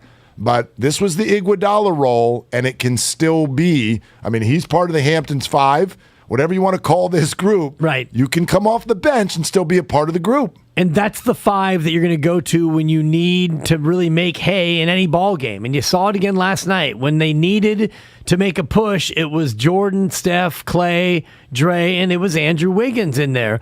And now when Andre Iguodala is able to play more reliably and you get into a late game scenario, maybe he's on the floor instead of Andrew Wiggins. Or, you get into a spot where it's going to be Kevon Looney for a little bit. The thing about Kevon, you do need to start him. And you saw last night, by the way, a couple of really tough foul calls. The second one was a joke, quite frankly. Those were makeup calls from game 1. Boop, boop. Yep. 2 quick ones on Kevon. Steve doesn't pull him out, though. You're going to go ahead and play. You're going to play your 5 or 6 minutes, Kevon. Commit as many fouls as you need to, and then that's it. So you're going to start Kevon, but he's not going to be a part of any real meaningful minutes. So to me, it doesn't matter if you start Jordan Poole or not. The fans are the only ones who care. Jonathan in Antioch is next up on Willard and Dibs. Hey, Jonathan, thanks for calling the show. What are you doing? Hey, I'm in the middle of my split, so I'm headed back to work. But I just wanted to say a couple of things about the most improved player, Jordan Poole. You hit the nail on the head a while ago when you brought up the fact that, first we got to just think about the fact that there's so many talented basketball players coming up nowadays through high school, through college. And one thing with the most improved player, Jordan Poole, is when you think about the path that he took and everything, and all the stuff he went through to get to where he is. He's just a real testament on, just believing in yourself and just, when you get that confidence, because there's a lot of really good players who don't get the chance to show that confidence that he got to get, that he has in himself, and when you get that confidence, with there being so many talented players, it just shows that it goes a long way. Confidence just goes a long way with making you just a great player. And with the most improved player, Jordan Poole, I just want to say, I'm happy that I get to witness this. I get to see another player come out of nowhere and just be great, and I really like that. Yeah, it's a great story, Jonathan, and a reminder. I mean, it doesn't mean that we can move forward in sports with the thought that everybody who comes out and doesn't look great, hang in there. Let's wait 4 years. He might be Jordan Poole. So I don't want to transfer that to James Wiseman or Kuminga or anyone else either. But it's a reminder that we need. You know what I mean? Even in us having this conversation, the word bust is on our text line 50 times. No, don't do that to James Wiseman. Don't do that. We are not there yet. Now, physically, there might be an issue. We'll find out. But Jordan Poole is now going to serve as a reminder every time we give up on someone who hasn't even thought about their 24th birthday yet. It's not time to do that. You got to hang, and they know on the inside if somebody's got a little something special, and but you got to hang and see what's going to happen, because this story has before, and it will repeat itself. And the Trey Lance comparison is going to be apt coming up in however many months until the NFL season, because odds are that he's going to struggle at times in his first year as a regular starting quarterback in the National Football League, but luckily, the 49ers have him for 5 years. First-round pick, 4 years, and then the fifth-year option, so they can be patient. Same thing with Jordan Poole, where you don't have to extend him, by the way, at the end of this year. He's eligible for a rookie extension if they want to do that. I would imagine that they're going to look to do that. You want to keep Jordan Poole happy, but he's under contract for another year. If he wasn't doing what he's doing now, they have the luxury of time to say, all right, Jordan, you're slowly but surely getting better. No, he's exploding. 8.8 points a game as a rook, and he shot 33% from the floor. Last year, he averaged 12 a game, and he shot 43% from the floor. This year, 45% from the floor. He can still get better. Oh, yeah, in his shooting percentage, but he's averaging 18.5 a game. Yeah. Yeah. Wow. And we know that, quite frankly, what we've even seen just the last 2 games is a completely different pitch than we've ever seen him throw. And all of these guys feed off of one another, because they would not be as good if the defense wasn't spread so thin, trying to handle all of them on the floor at once. That's the thing. You've already got the Splash Brothers. If you add a third lethal three-point shooter, which is exactly what they've done, what the hell is the defense supposed to do? What are you going to do? So, Jokic, you go to the other end, boom, boom, spin, dribble, lay in, look, I got 2. Boom, boom, boom. And by the time he gets to half court, the Warriors have 3. Right. All right, we're up 3-2. Let's do it again. Yeah. Next thing you know, you're down 20, and you're getting technical fouls. And there's nothing you can do about it. Dave in Fremont, next up on Willard and Dibs. Hi, Dave. Welcome to the show. What are you doing? I am running some errands, and I'm sitting in the parking lot, and I'm getting jacked up for the next game. And you guys are pumping me up, getting me thinking about all these crazy thoughts about this league and how people judge things, and how Steve Kerr. I mean, you gotta think about how genius Steve Kerr is. He's changed this whole dynamic of first string, second string, guys. It's not that everybody takes that second string as, oh, you're no good because you're the second in line. That's not true. Not when you have weapons, right? And now Steve Kerr has recognized that if you populate your bench with shooters and people who could contribute in their way, man, you have you have a toolbox, baby. And that's why we're winning. You look at that. That's what we're doing. We're just happy to be on the court when we're on the court and cannon them when we're on the court, right? And then we talk about, You talk about this voting for all these awards. I'm so done with these awards, unfortunately, because Steph Curry should have won last year, no matter what. What if Jokic went one extra game compared to what Steph was doing? The greatest shooter ever. This guy's fireworks, baby. And I know who's voting for these people, and it's everybody the Warriors have destroyed. Okay? So we know the truth. Dub Nation rules. Love you guys. Keep going. All right, Dave. Thank you, brother. Appreciate you listening always. It's a funny thing about awards. Like, even Kyle came in this morning. He goes, you know what I realized in this series? Man, Nikola Jokic is the MVP. Because he has dragged a bag of rocks to be the 6th seed. Well, counterpoint. We do this too often, I believe, in MVP votes, and I don't want to go too far down a rabbit hole here, but the MVP award is not, hey, who's a really good player on a crappy team? Like, that's and made them do something that's kind of okay. Like, to me, that's not the MVP award. So, yes, full credit. It's kind of like when Russ averaged a triple-double with the Oklahoma City Thunder after Kevin Durant left, and the whole world went, oh my gosh, he's got nothing around him. And he averaged a triple-double, and they went to the playoffs. Yeah, great.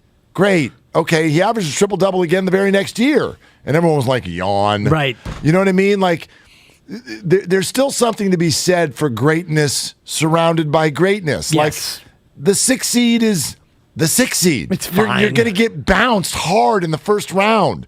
So don't get so excited just because somebody's good and they don't have enough around them. That should not be the definition of the MVP. I thought Joel Embiid should have been the MVP the year that he had for a better team. And look at the start they're having. Yes, and they've been incredible. And the caller was alluding to awards and the whole idea of most improved player. And it's kind of a joke the way they have decided to anoint these finalists. Ja Morant is a finalist for most improved. Now, he's better statistically than he was a year ago. DeJounte Murray went from 15.7 a game to 21.1 points a game. That's an improvement. That's a good improvement. That's the trajectory of a good player becoming a great player. Jordan Poole, to your point, was a G League player, and now he's one of the centerpieces for the most exciting team in the association. Ja Morant goes from 19 a game to 27.4. Yeah, he improved, but he didn't improve that much. I mean, he's an unbelievable player. He's closer to being an MVP than he is an MIP. And Darius Garland, he went from 17.4 to 21.7. Yeah, he got a little bit better. Jordan Poole got unbelievably better. Well, I think he snuck up on people in the second half of the season, and maybe some minds were already made up. By that definition, I mean, the most improved player should be Klay Thompson. I mean, he averaged 0 points a game the last 2 years. True. Look what he's doing. So we're having a pool party. Awards. Right. Awards. What are we doing? Yeah, what are we doing? All right, 888-957-9570. The Therapist in San Jose next up on Willard and Dibs. Hey, Therapist, what are you doing? And who are you fixing, by the way? No fixing. It's all healing over here. I'm actually just got to my office and about to see my first client. And, I work in gender specialty, so definitely a lot of folks need some healing these days. But I wanted to talk about that's true. The positive side of Curry coming off the bench. I think we see, how much Jordan Poole has developed physically.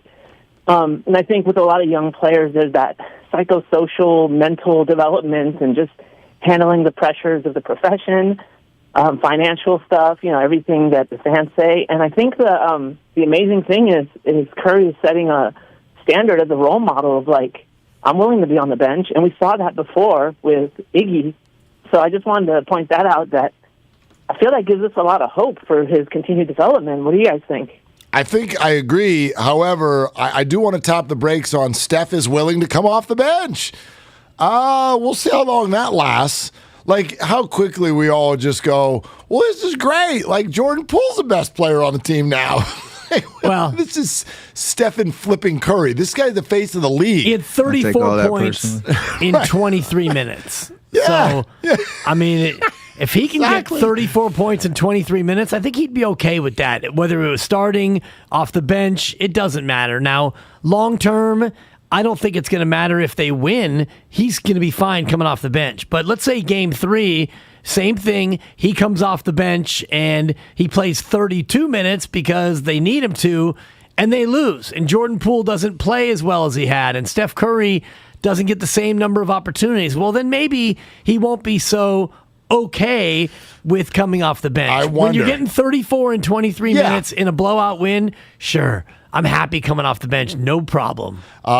Maybe it's helping him. He has admitted, it still hurts. The foot still hurts. So maybe he likes it.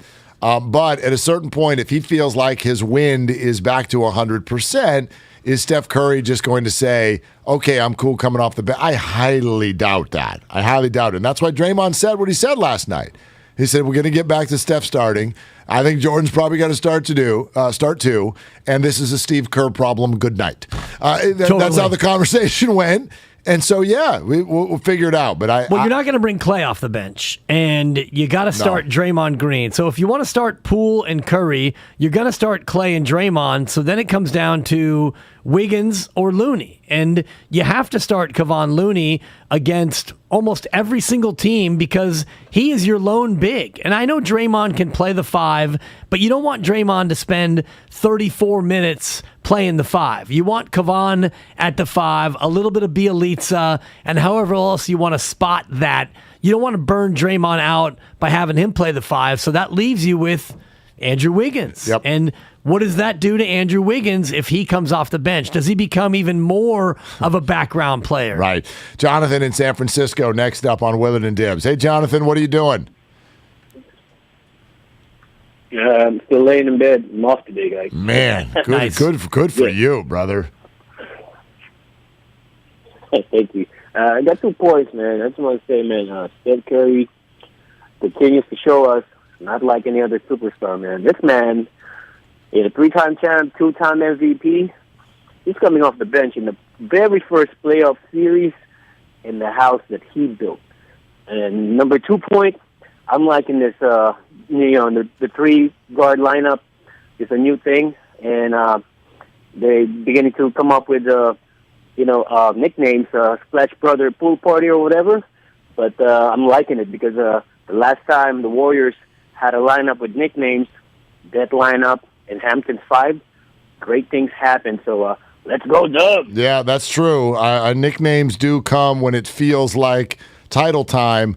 But again, the nickname thing to me is almost becoming just like a fan distraction. It's just like, just soak it in. Just sit in the pool. What are we doing? You know what I mean? Number 1. And number 2, it's 2-0 in round 1. Right. Like, I don't know. Get to the conference finals and we'll do a nickname. And the best nicknames come about organically. That's true, too. They usually don't come out when they're forced to be nicknames. Like the whole idea of Giants baseball being torture, it was because those games were torture. Right. And, Kruk and Kipe came up with it because they were going through these games, and it caught on, and it happened organically. These things have to happen organically. What do you got, Kyle? Remember when we were trying to name the 49ers defense in 2019? We spent shows, people calling the Red. It's like, can they do something first? Right, and give them a chance. And then Emmanuel Sanders gets overthrown, and everyone's like, "Yeah, never mind." No longer need a nickname for that defense. One of the greatest nicknames I ever gave was for my former volleyball player Michael Rivera. First day of practice, I asked, hey, what's your experience in volleyball? And he said, I used to play with my family at our annual family picnic. His nickname from then on was Family Picnic. Family Picnic. We shortened it to Picnic. Yeah, it doesn't need to make sense. It actually doesn't. Like, I think we're in too logical of a space. Yes. It does not. If you look at some of the nicknames through the years, it doesn't have to be so obvious and make sense. Everyone's trying to Splash Pool Party and with the 3 and Wet Republic. Right. No. That's actually not bad. It's pretty good. Yeah. Okay. You got to Google that one. All right, Eddie Gonzalez, the co-host of Etc. podcast with Kevin Durant, is right around the corner. More of your phone calls and the sound from inside the Nuggets locker room. It's all ahead on Willard and Dibs. I'm Chelsea Messenger, helping you beat the books with BetQL. The NBA playoffs are when it's best against the best, while fans are clamoring.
packaging. Hims offers the same medication you'd get from your doctor, but without the copay, expensive appointments, or awkward face-to-face conversations. And with Hims, every online visit is free, and your relationship right back on track. For a free online consultation, go to forhims.com/joy. That's forhims.com/joy for your free visit. forhims.com/joy.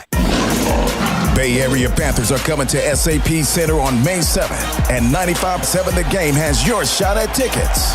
Tune in on Wednesday for your chance to win your way in.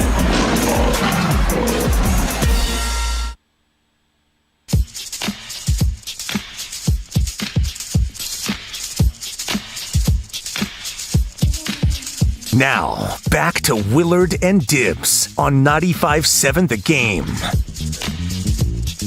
All right, 925, Wet Republic sounds like one of those movies in the 800 channels of the Comcast Xfinity lineup. We're having a pool party. 954, Wet Republic is amazing. You didn't just trip and fall into the nickname, did you? I hope not. That would not be bad, dude. No, I think it's the name of a pool party in Vegas, if I'm not mistaken.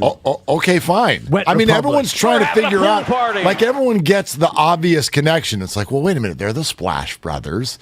His last name is Poole.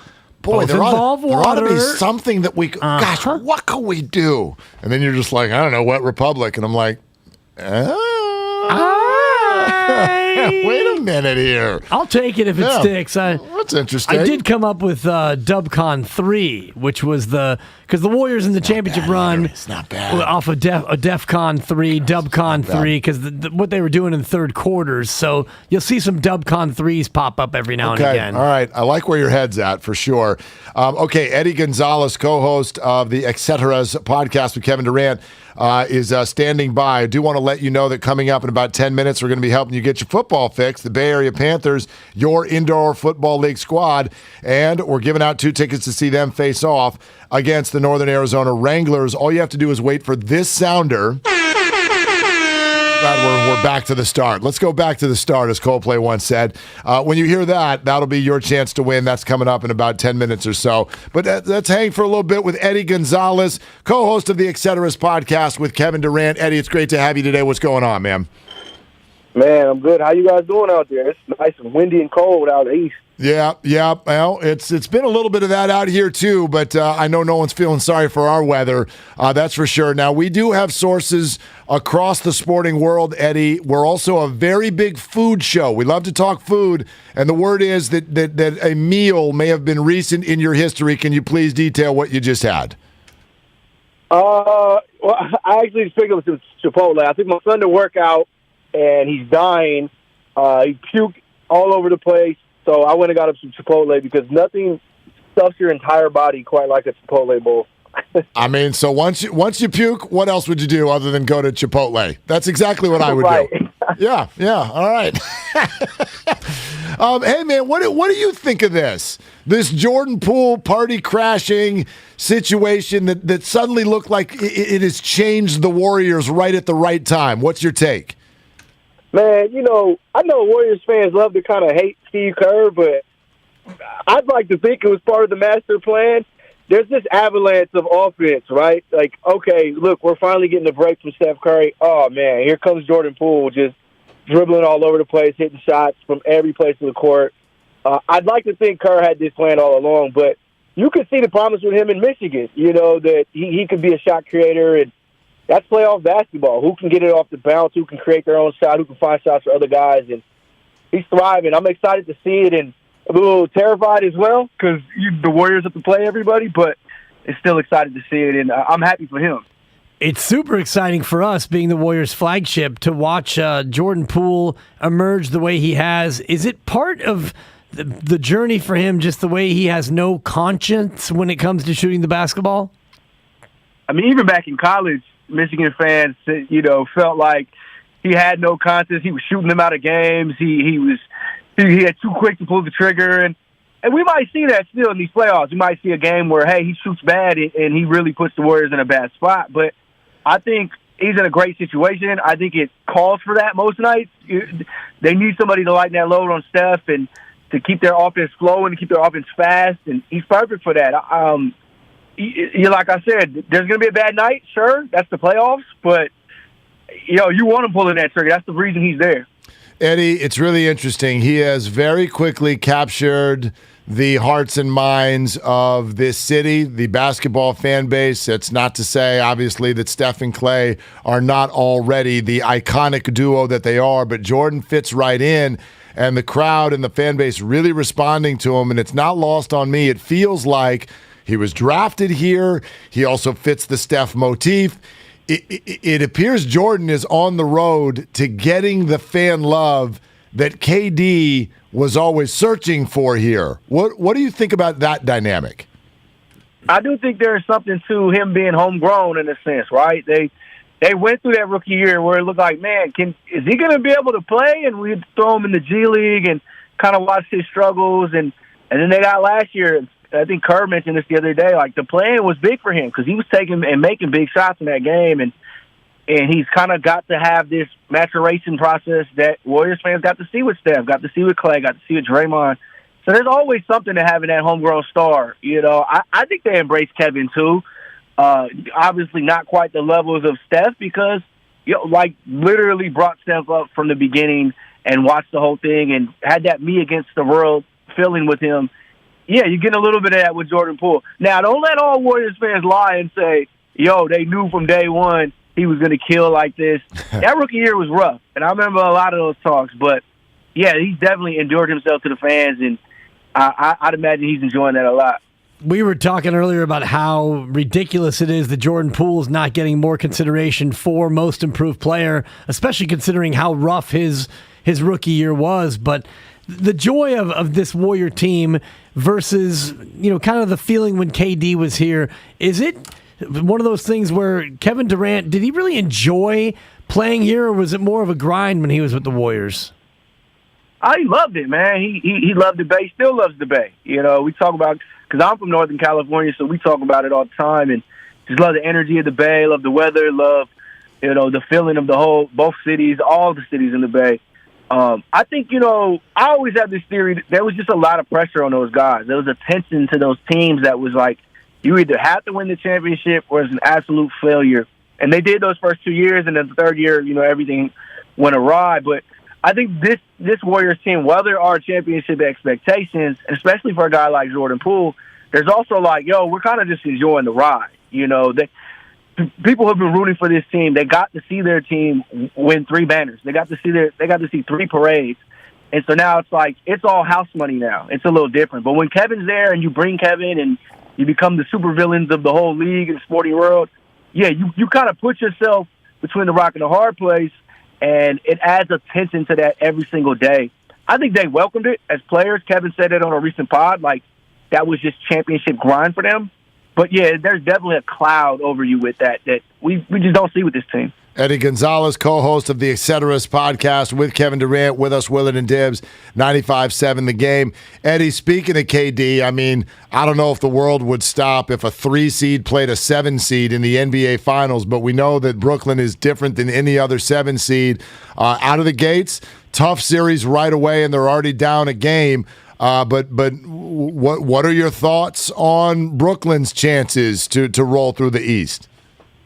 Man, that game was ugly from the start. It stayed ugly. It felt like 2 great teams who almost match up too good. They're fighting all game. It's physical. They're all getting put out of their stuff. Tatum had a great second quarter, had a rough third quarter. Kevin had a rough first half, had a great third quarter. And it went on and on. Jaylen Brown had a tough game, had a great 2 minutes to finish the game, the most important 2 minutes. So I think they're just going to be knocking each other around for 2 weeks like that every day. It sucks to lose in the way they did, but you also can look back and say, we can improve on A, B, C, and D.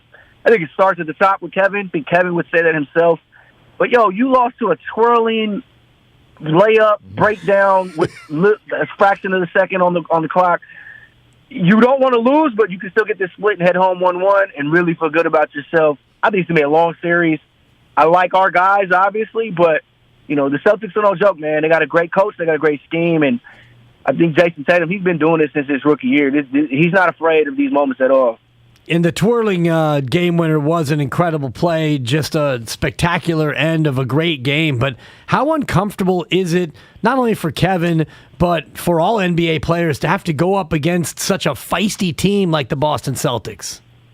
Yeah, I mean, I asked Kevin after the game, hey, like, does the physicality bother you? Because that is their defense in a nutshell. They get overly physical because they know they have a big back line behind them, and, if you beat me, we have help.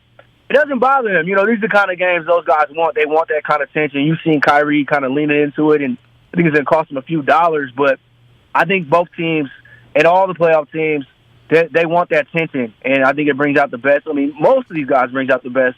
We see some guys every year that, they crack a little bit. But no, I mean, they're enjoying it. You want to win them. That's the thing. You don't mind the crowd going crazy. You don't mind shutting the crowd up. You just want to shut them up for good. Hey, Eddie, great stuff, man. Really, really good to have your perspective on this. Thanks for coming on. Thanks so much, guys. All right, there he goes. Eddie Gonzalez, co-host of the Etceteras podcast with Kevin Durant. And you know what that means right there. Let's give away some football tickets. Be caller 5 right now. Contest line, not the regular line. The contest line is 844-999-GAME, 844-999-4263. Call right now. Get your pair of tickets to see your Bay Area Panthers against the Northern Arizona Wranglers May 1st at SAP Center. It's indoor football league action. Ton of fun. And we're getting you in the building. Again, the number is 844-999-4263. We'll get back to the calls on Jordan Poole and the rest of the gang. Nicknames, whether we like it or not, are just flying. The text line is hucking them at us constantly right now. We're having a pool party. What about this? This is pretty good. This is pretty good. And I know it ignores Draymond and Andrew, but let's be honest, that's not really where our heads are at right now. 510 says, what if we called Steph, Clay, and Jordan the Driplets? Oh, I saw that actually on the Twitch feed a while ago. Okay, so I don't want to give credit in the wrong place, but that's the first I saw of it. The Driplets is not bad. Not bad.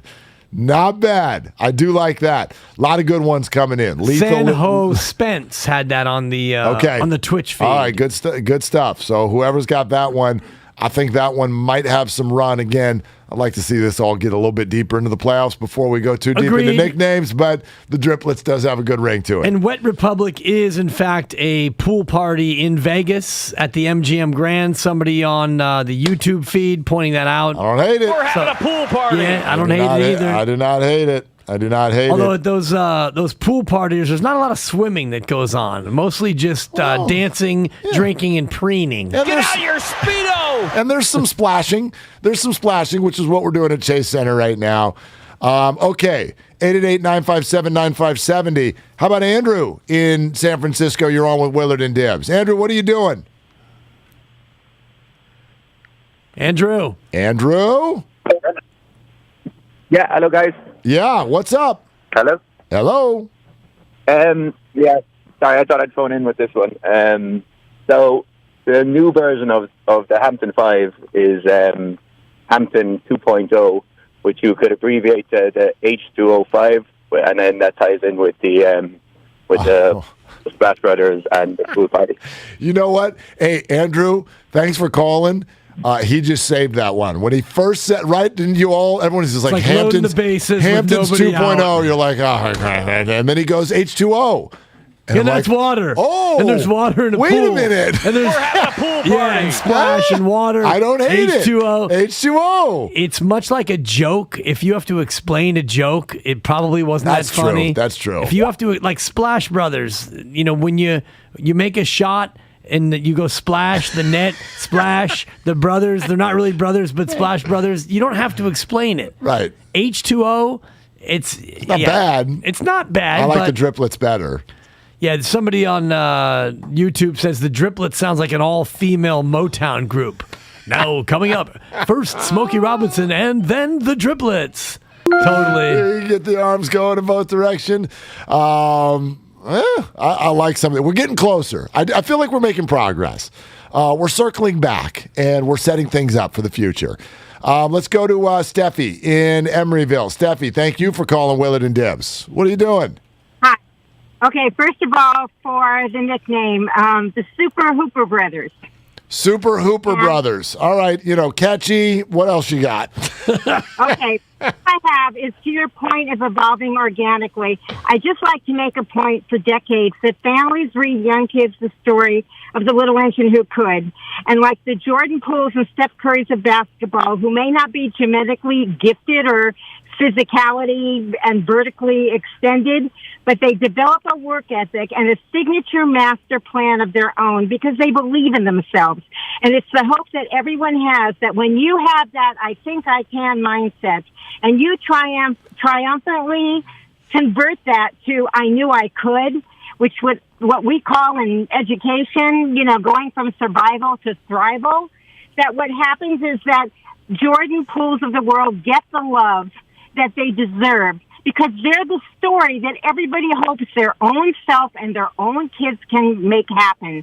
And that is if you put in the work and you do what you're supposed to do and you believe in yourself, you can make it happen for you, even when nobody else is with you. I love it. Steffi, thank you very much. Call. Well, and you know what? I mean, as per usual, the females have the perspective. Like, I feel like Jordan Poole, so many of the ladies who've been calling us today, they're like, you guys are over here going, you know what the nickname should be? And then someone like Steffi's like, can you just stop and look at what just happened? And it is inspirational. I felt like she did throw out Super Hoopers. She did. By the way, text line. Let me throw a couple more at you. Crickets, by the way, on Super Hoopers. That ain't the one. No, and I appreciate the I think I can little engine that could. Sure. But to that point, Steph Curry, he actually did win the genetic lottery. His father's one of the greatest knockdown shooters in the history of the game. And by the way, his mother is a Division I athlete. So let's not pretend that he didn't win the genetic lottery. He won. Right. You know who didn't win it? Me. You. Son of a Minnesota laundry carrier and a petite San Franciscan mother. I didn't win the genetic lottery. I mean, Steffi. okay, you got a completely fair point. However, Klay Thompson didn't win the genetic lottery. Yeah, he did. He was born 6'7" to an NBA champion. His dad was the number one pick in the draft, and by the way, his mom was a track star. Hello. I've had that conversation with Michael. It was actually weird one time. Yeah, well, Michael and I used to host a show together. But anyway, we had I go, hey, because he was talking about knowing that his kids were going to be pro athletes at a very young age. Both of them. And I go, well, all three of them. All three of them. Yeah. And I said, is that something like, when did you know? I had that conversation. I go, hey, when did you know that you might have something here? He goes, when they were born. He goes, at the hospital. He goes, look at us.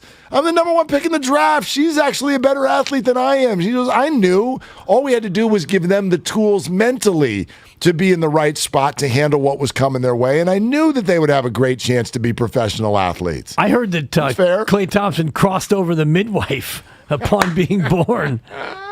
Right. You got to Google it. Yeah, let me see if I can just shoot this kid right into his little bed over there. Totally. Oh, splash! Got it. Midwife in the mid range. Nice. Wait, what about these two? Yeah, it's a one actually. What about these two? H3O. How do you feel about that? Next. No? Star Wars droid. Zucci Main says Ocean's 5. I mean, really? Clay prefers the Bay. The Drought Brothers, Splash Bros, and the rest. The Gilligan's Island shout out. Splash and the Green Cash Boys. Look, can we stop right now? This has to be like your coffee order, okay? This is 2 words or less. If this looks like a book title, we're out. What was the last one you just read? It was Splash and the Green Cash Boys. This is not the Sly and the Family Stone. What are we doing over here, Otis okay? Bird III, who's one of the great YouTube commenters. He's one of the great listeners, by the way, in the Bay Area. Thank you, Otis. Appreciate you. Otis, no, that wasn't his. Oh, this is his. And I want to build it up because Otis is the best. And if you cross him, he'll bury you in the comments of an Athletic article. I wouldn't do Money Time 5. Because Jordan Poole, money time 5. Money time! I like money time 5. I do not Otis. hate that at all. I don't hate it at all. And it's not just because I fear you, Otis. I like it. I do think I'm going to set the over-under on words at 2.5. Okay. And I'd like to take the under. Okay. The nickname, just my opinion, 2 words or less. Man, they are flying in right now. The Driplets. 2 words. Yeah. And one of them is the. Royal Flush from Itchy 95. Don't hate it. There's a lot of ways we can go. Here's one from, it's a Breaking Bad nod, which was a TV show that you missed. Tres Hermanos. Hermanos. Right. Or Three Amigos has come up as well. Right. It can be that simple. What was the name of the, when we did the 49er defensive line? Why am I blanking on what the nickname was? The 49er defensive line, the pass rush, a couple of years ago. There wasn't one. No, stop. Somebody help me out with that one. But it wasn't anything that was like, it wasn't intuitive. It didn't have to make all kinds of sense. Do you know why you don't remember it? Because it never existed. No, do you know you're why? Wrong. You're wrong. Because that defense was good for a season. And then now this lineup has been good for 2 games. Exactly. So, let people have fun with it. But they did, by the way. They did have a nickname. They did. Obviously. Obviously, it stunk if we can't remember. Mm-hmm. Yeah. Like the Steel Curtain. Good nickname, and we remember it. The Doomsday Defense. The Purple People Eaters. These are good nicknames. Yeah, because they also lasted for close to a decade. While the 49er run lasted, till January. The Driplets, they're not going to, Stephen Clay and Jordan Poole are not going to run around saying, hey, guys, we're the Driplets. No. Well, but I mean, do they say, hey, guys, we're the Splash Brothers? I don't know, do they? Well, that's weird, too. My fantasy golf partner, Luke Stoffenegger, the great Luke Stoffenegger. It's a good last name. Spray Area. Oh, thank you, Carlos and Concord. 50 people, Spray Area is great. Spray Area is very, very good. Everybody's tweeting in Gold Rush. It was Hot Boys. And Kyle. Wasn't that the linebackers? You were wrong. It was the Hot Boys. No, it was the defensive line. It was the Hot Boys, and there you go. It's not intuitive. It's not something where you're like, oh, it was the linebackers, Thank you. Coach. Come on. It was Hot Quan Boys. Alexander. Quan Alexander came over, called the linebackers the Hot Boys. Yeah. And the Dallas defensive line got all up in arms because they called themselves the Hot Boys, even though the Hot Boys were a rap group with Lil Wayne Hey, Chief. back in the day. Chief, did I say defensive line or did I say pass rush? But these were the linebackers. Linebackers don't rush the passer? Quan doesn't. Coach. They don't? This is Fred tough. Warner. They don't? Coach, hey, pal. They hey, don't? Buddy. Hey, buddy. Wait. I'm sorry. No. Lawrence Taylor was a what? No. What was his position? But he was a 3-4 outside linebacker, Mark. Thank you. All right. The 49ers run a 4-3. This is day one stuff. Oh, gosh. This is day one stuff. Sure. Tell everybody about the wide nine, Kyle. I'm mad now. Tell Okay, so the everybody wide about the nine wide is nine. you take the defensive ends and you push them When out. I'm sitting here spitballing for a nickname and you're going to be like, there was no nickname, and I'm talking about the pass rush. Come on, man. Like, come on.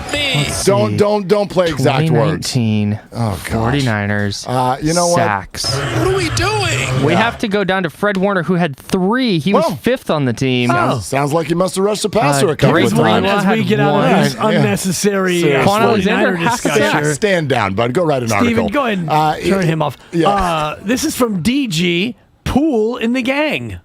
Ooh. Poole in the Gang. Oh, my first concert ever, Circle Star Theater, Redwood City. Look I at like you. that. Thank you, I DG. like that. Okay. Unfortunately, we've fallen into exactly what we thought we wouldn't fall into today, which is Too late. I mean, the YouTube and the turning Twitch whole audiences show are just into finding a running with it. nickname. I get it. All right, 888-957-9570 is the number. Pool party. We are, and there are a lot of you who want to weigh in, so we're coming to you next on Willard and Dibs. Warriors head coach Steve Kerr jumps in the pool with Damon and Ratto today at 3:30.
comfort of your home. Call today, 925-393-0100 to schedule your neuropathy evaluation. We conduct 8 unique tests to calculate your nerve damage. Call 925-393-0100. Only 25 appointments available. Call 925-393-0100 and enjoy life pain-free.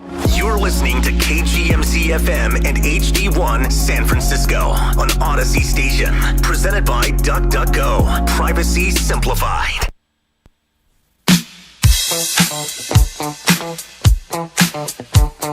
92-73. Poole takes it right side, drives on Cousins, stops, backs up to the corner, shoots a fadeaway. Heat check three! Jordan Poole! Get out your Speedo! Get the suntan oil. We're having a pool party. Now, back to Willard and Dibs on 95.7 The Game. Oh, yeah, that's right.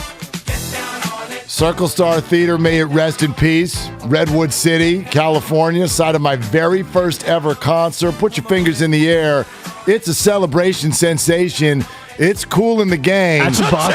It is a buck. And I'm going to go ahead. Cash me out one time. And cast my vote one time and one time only. Who brought that to us on the Twitch and YouTube feed? I came up with it myself, Mark. You did? Yeah, I did.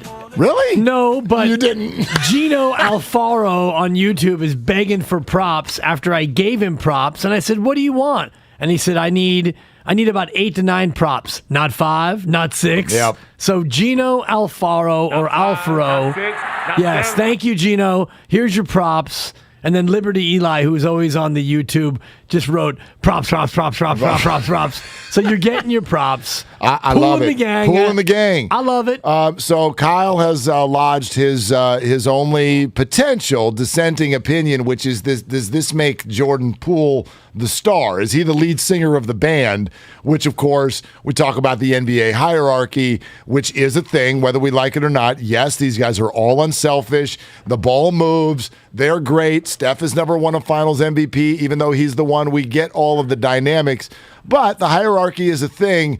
I don't know what Steph and Clay would feel about this. But for me, it works. Poole in the gang, because the gang was already together. Right. And Poole has now joined it. So it's Poole and the gang.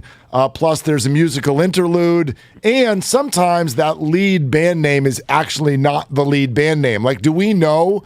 Was one of the guys named Kool? His nickname, yes. It was his nickname. The group was founded by brothers, not unlike the Splash Brothers, but these were the Bell brothers. Kevin Bell and Robert Kool Bell. His nickname was Kool. Okay. And so why? And was he the only? I feel like that band had multiple lead singers.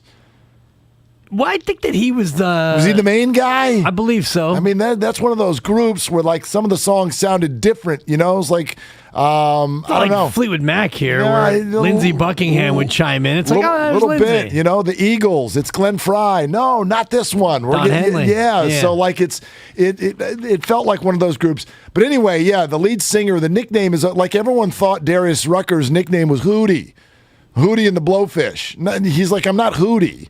My name's Darius. Those people over there are not Blowfish. That's our drummer.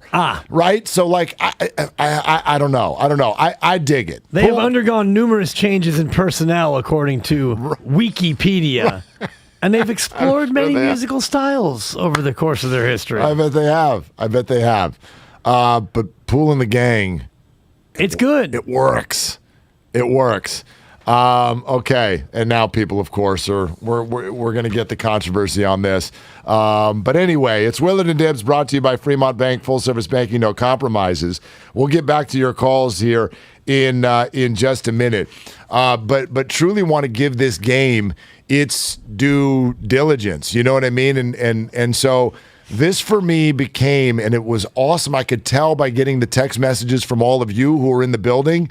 This quickly became something well beyond game 2 of a playoff series. Yeah. It on so many levels, not just because of great performances.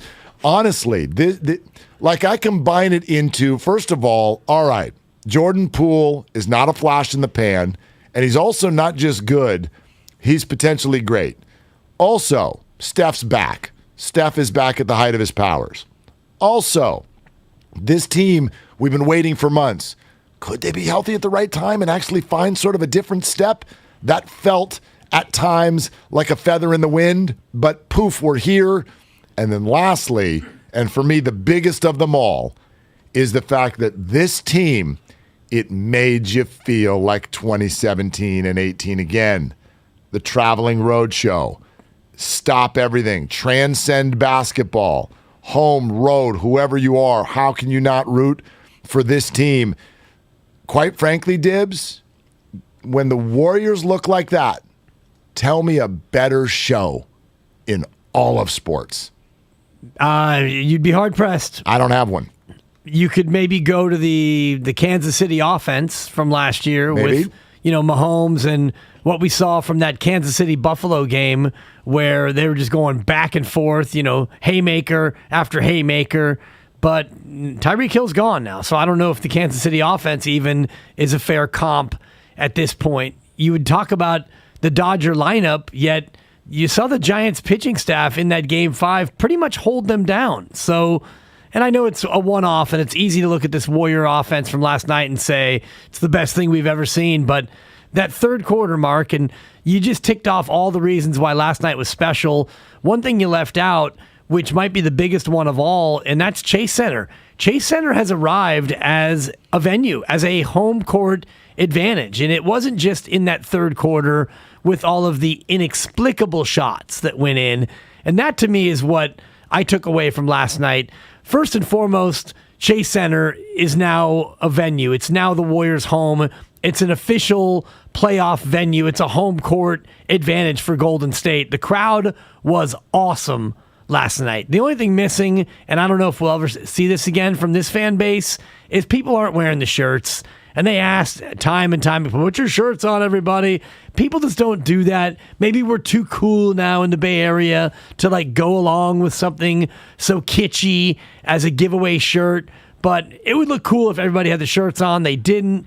The thing that struck me about that third quarter, though, it was inexplicable shot after inexplicable shot. Totally. It's like, oh, you did that? Well, now I'm going to do this. And you did that? Well, now I'm going to throw in one of these. And Steph, when he hit that move to the left and he got both his arms hit, falling away, does a somersault and one, it's like, it's ridiculous. It is one of those things. Ridiculous. Normally, the job of a basketball fan base is to root for your team to score. This goes past that.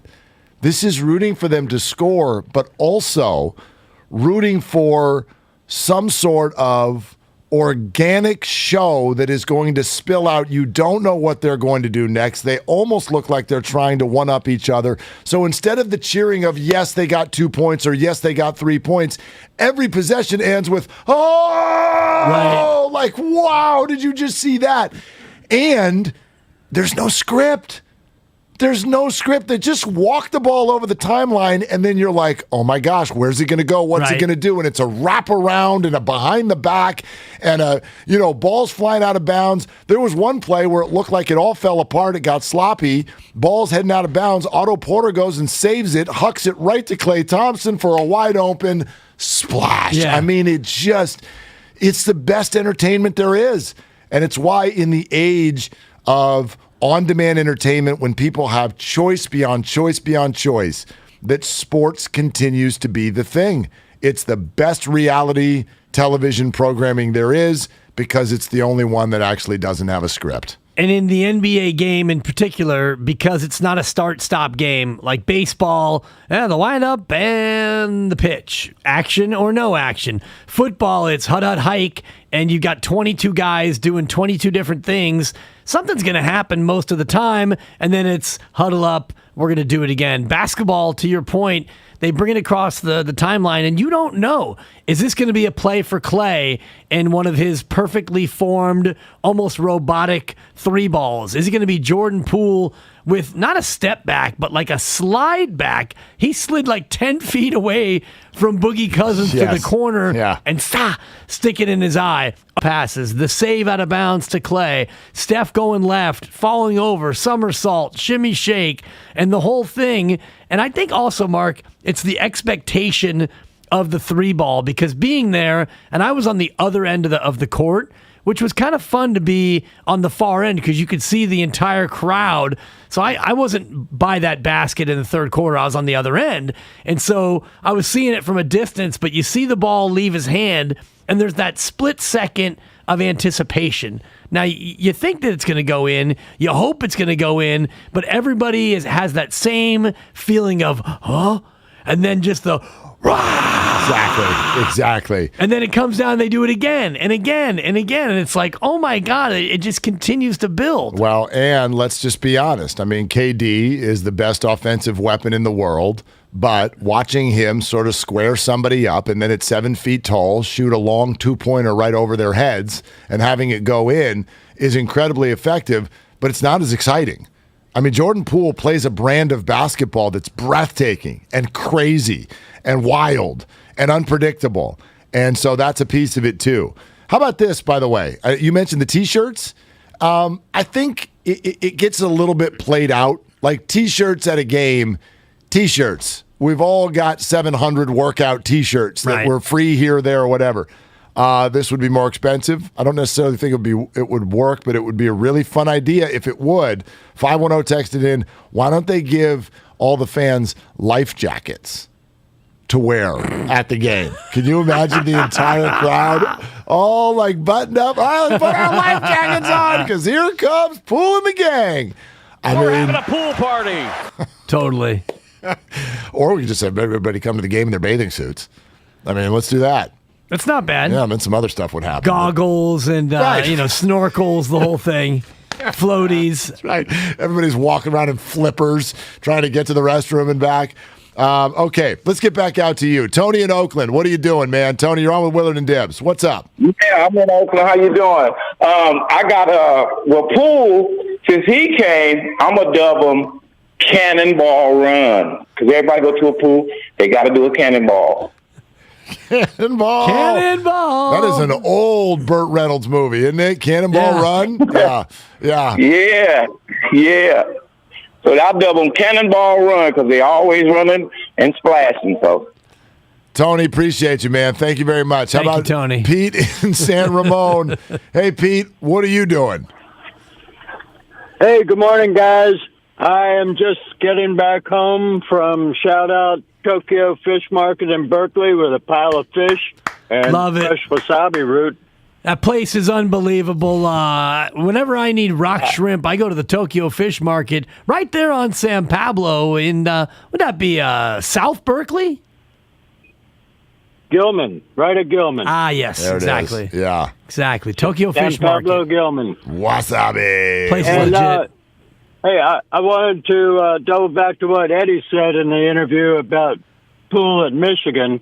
You know, by now I'm a Maryland Terrapins fan, and I used to watch him. I could never unsee a shot he took, camera angle from behind him, not a buzzer beater, but an end-of-game dagger, from about 5 feet outside the three-point line and just swish that puppy right in there. So I'm loving it.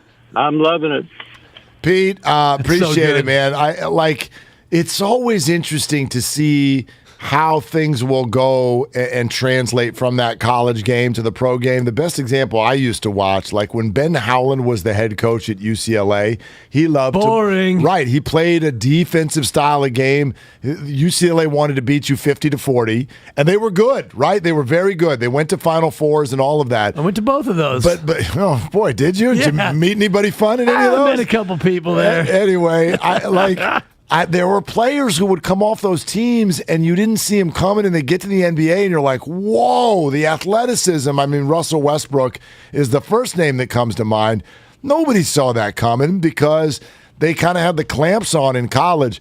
Jordan Poole, Michigan didn't have the clamps on. He had his moments, but again, whether it be Michigan or now, I remember watching this guy through workouts at Warrior practice when he was a rookie. And there'd be nobody on the floor. And he's just sitting there doing what NBA players do, just pumping threes. Yeah. And they did not all go in. Like, if you watch Steph or Clay warm up, when there's nobody on the floor, that's a layup to them. You just ploop, ploop, ploop. And they don't make them all, but they're going to make 5 out of 6, 5 out of 7 for sure. Jordan was like, we didn't clank and clank and clank and swish, clank, clank, clank. I mean, where he found this pitch, I don't know if I'll ever have any idea. He just worked. I mean, he put the work in. And you hear any of the coaches, when they talk about Jordan Poole and his improvement, they all talk about him putting in the work, which means, you're going to miss a lot of shots when you're working on your shot and when you're working on your game and you stay with it. And I actually was watching Steph and Clay yesterday in their pregame, and Steph was having a tough time. I was watching him go through, and he would keep shooting the same shot until he made it or until he felt comfortable with the make, and he goes through his routine spot to spot, and it's not like Steph is shooting 90%. He's missing shots, but he's not getting frustrated, and he goes through. And next time they have a home playoff game, I'm going to go watch his warm-up, and I'm going to just do a shot chart and see what exactly his percentage is, and also tabulate assists for Q, Bruce Frazier, because every pass, every rebound is rebounded by a ball boy. The ball boy gives it to Q. Every pass goes to Steph from Q, and I wonder what his numbers are like from a warm-up. He's got a lot of assists. Tons, He's got dimes. a lot of assists.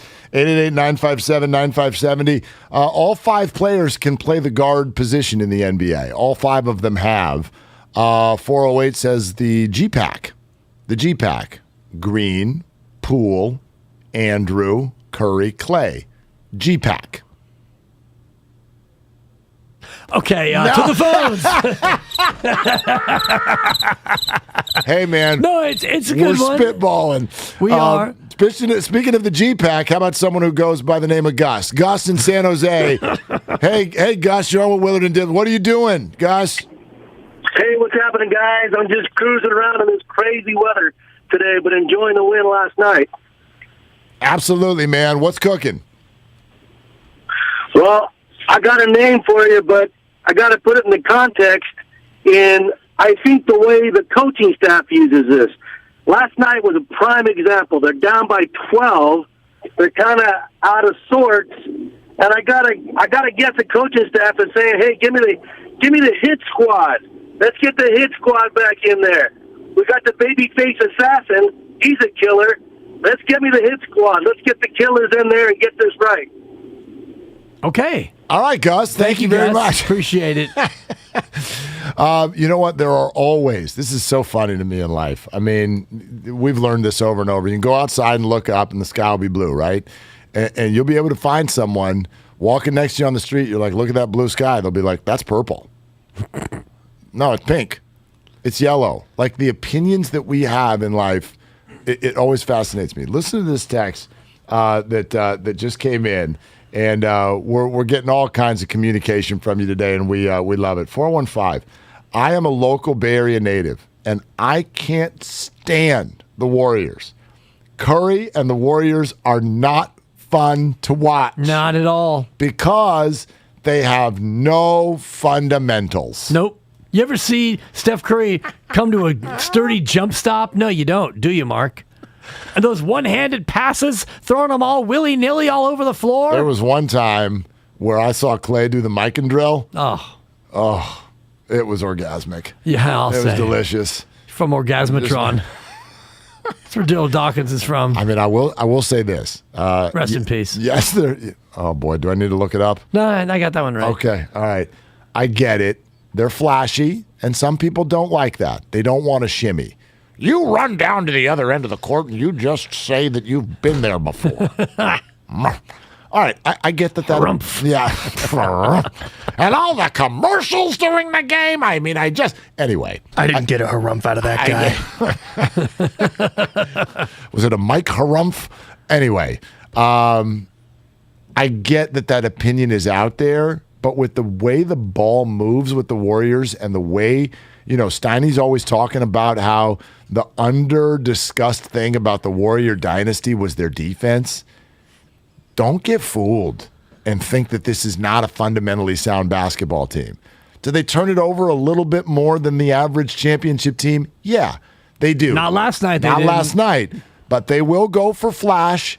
They do want to put on a show, but don't think that there's no substance there. If you think that the Warriors are playing a fundamentally unsound brand of basketball, oof, I can't tell you how many coaches salivate over the way the Warriors play. Because you know what they don't do? They don't ISO Joe. And in fact, that's one of the things I love about what I've seen the last two nights versus the KD era. The KD era became, hey, we're really good, but when it's not working, here, Kevin, go do something great. God, it's so good to have that, though. And it is. And he'd be like, okay, I got you. Dribble, turn, 18-footer. Splash. Good. Yeah. I mean, he's the best. He's the best. But this ball movement and this sharing and this, I don't care if you get 30, I'll get 32. I mean, that's great. You want that. You want that in your locker room, to me, above everything else. So I think it's a very fundamentally sound brand of basketball. Yeah, it's the joy. And you could see them feeding off of the joy last night in particular.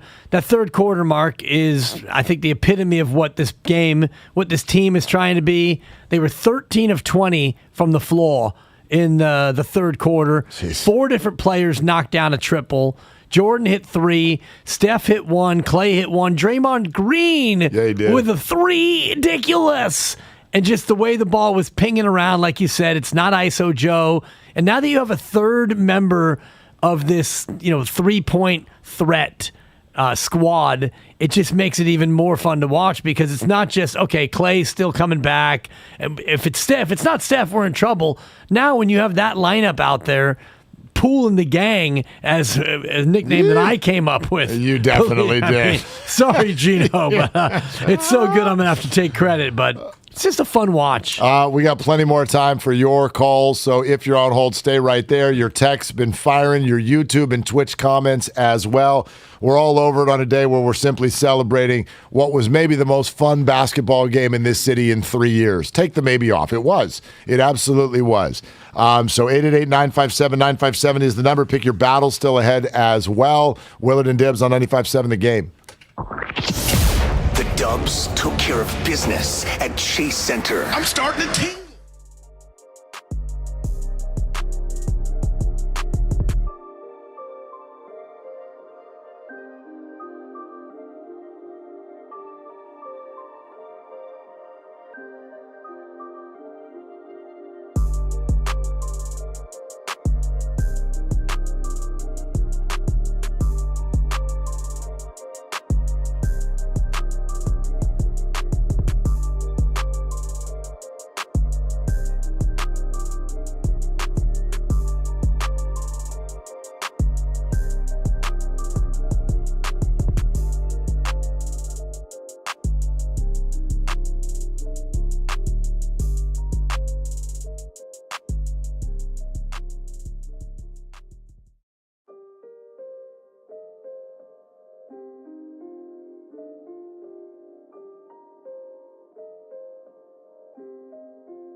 Grab by Draymond. Comes up the other way. Says, get up the floor, Jordan. Poole takes the hand up behind the back to Klay Thompson. Layup good! Ridiculous. 54-47. Now, back to Willard and Dibs on 95.7 The Game. Yeah, man, that's the deal. We are rolling. Today's show feels like it just flew. I also just checked out the green room there during the break. Oh, Goo is all ramped up. Is he? Oh, he's which is not surprising. He got called out heavily on the morning crossover. Man. So he is he's going to bring it. He's going to bring it. That's about 26 minutes away. Yep. So just be ready. Here comes the Goo. It's all brought to you by BMW Fairfield, now open in the Fairfield Auto Mall. They provide a luxurious, all-encompassing experience to address all of your BMW needs. Visit BMWFairfield.com today to book your visit. That's BMWFairfield.com. Okay. Also, pick your battles right around the corner. Did I see, following our 4-0 Friday show, did we go 3-1 as a show last night? Is that accurate? I believe we did, yes. Okay, all right. I got an early green check mark and some afternoon Serie A soccer. Again, your 1:30 green check is becoming unwelcome. I've got a noon kick today, too, so we need to make sure we get to the bit in proper time. It's starting to feel a little bit like a Steph shimmy. It's like, okay, you won. You don't need to embarrass us. All right. I just got home. I'm walking the dog. Could you please not green check me before I've even gotten the kids from school? Like, come on. I take all that personally. Yeah, we needed both teams to score yesterday, Verona and Atalanta. It took a late goal from Atalanta, but we got there. 80th minute mark. Again, I have no idea what you just said, but it sounded wonderful. And Kyle, don't be afraid to mix in a win, all right? Don't be afraid. Yeah, we'll see. Just mix in a win. We'll see. Every now and again, okay? I had so much fun watching that game go over last night. Yeah. I thought about this is you. Great. Hey, the start of that game, I almost texted you, and maybe I should have. 8 minutes in, I'm like, oh, bro, you nailed it. Yeah, it was like 7-0. We're 3 minutes in. I'm like, let's go. Rock fight. I'm like, rock fight. The Warriors are just, they look tired. And then now nicknames came out of the second half. It's like, if you're going to get a nickname, you're probably going to hit the over. That's what I'm thinking. Yeah, 101.80 through 3 didn't look good for the old under. Not good. What'd you have? The over? Yes, it's a 4. He's going to need another bet. What'd you have? A truly? Could you get them another bet? All right. How about Rick in Napa? Rick, you're on with Willard and Dibs. What are you doing, Rick? Hey, I'm just driving along, and I got a name for you. I want to call the 3 shooters the Torch Brothers, and I want to call the lineup the Ring of Fire, because Draymond brings a tremendous amount of heat, and Andrew Wiggins' whole game is like watching fire flicker the way he moves about. So the Torch Brothers are part of the Ring of Fire. Rick, thank you very much. Thank you, Rick. Yeah. I thought he was going to go Harvey Firestein Torch Song Trilogy. I fell into a burning ring of fire. Yeah. I don't know why Bruce Bochy is now singing that song, but I don't either. Anyway. I was about to do my Harvey Firestein, so I'm glad you took the mantle and did your Bochy. I think we're going to need one nickname, not 2. And again, there are certain words that we can't enter into this conversation. You accurately stated it. If you have to explain it, it's a no. So if you use the word because, we're already in a bad spot. Let's call them blank because we're in a bad spot. And it's got to be obvious right away. With Poole and the Splash Brothers, everybody's like playing off of the idea of wet. Water. And just wet, like... Let's be careful when we go to the wet names. Okay, I already held up a name to you. Did the Twitch and YouTube audience see that? Yes. I tried to put it out of camera view, but I think it got caught. No, they already weighed in on it before you wrote down Wet Dream. Okay. Yes. So Wet Republic was rebuked. So creative, isn't it? No, Wet Republic though is good. I like that. I don't think it's going to win, but I like it. No, I like it. How about Mr. Carson in Oakland? Oh, hey, okay, Mr. Carson, you're up. How you doing? What are you doing? How y'all doing today? What's up? How y'all doing today? Good. Hey, I'm good. I'm out here working, doing my little construction stuff. So I came up with a little name. With the 4 players, I did not include Wiggins because he has not been showing up. That's disrespectful. Anyway, go ahead. I was thinking about the Fantastic Four with the Splash Brothers, the Poole Party, and Draymond Green coming up with a name with him, the Predator. And if Andrew Wiggins was doing what he was supposed to be, it would be the Fantastic Five with Maple Jordan, but he has not been showing up. That's basically all I got. I love your show. I constantly watch. I constantly listen to you guys, and I don't listen to music anymore because I listen to the game. You guys have a great day. Oh, that's great. That's what I'm talking about. That's what I'm talking about. Let's go ahead and wreck that guy. The beautiful music that we make right here on 95.7 The Game. A little, I think a little bit too cliched would be my review of the Fantastic Four, the Fantastic Five. Yeah. Not that it doesn't work. I think we just heard it a little bit too much before. Farmer John on Twitch nailed it when he said Hampton 5 was so awesome because you knew what it meant. It was the five dudes who went to the Hamptons. They got KD. The Hamptons 5. It was perfect. You didn't need to go into a long explanation. Have I told you, though, how the Hamptons 5 nickname has turned into my son making me feel insanely old? No. Okay, so something came up it's come up a few times now, with a couple times over the last few weeks.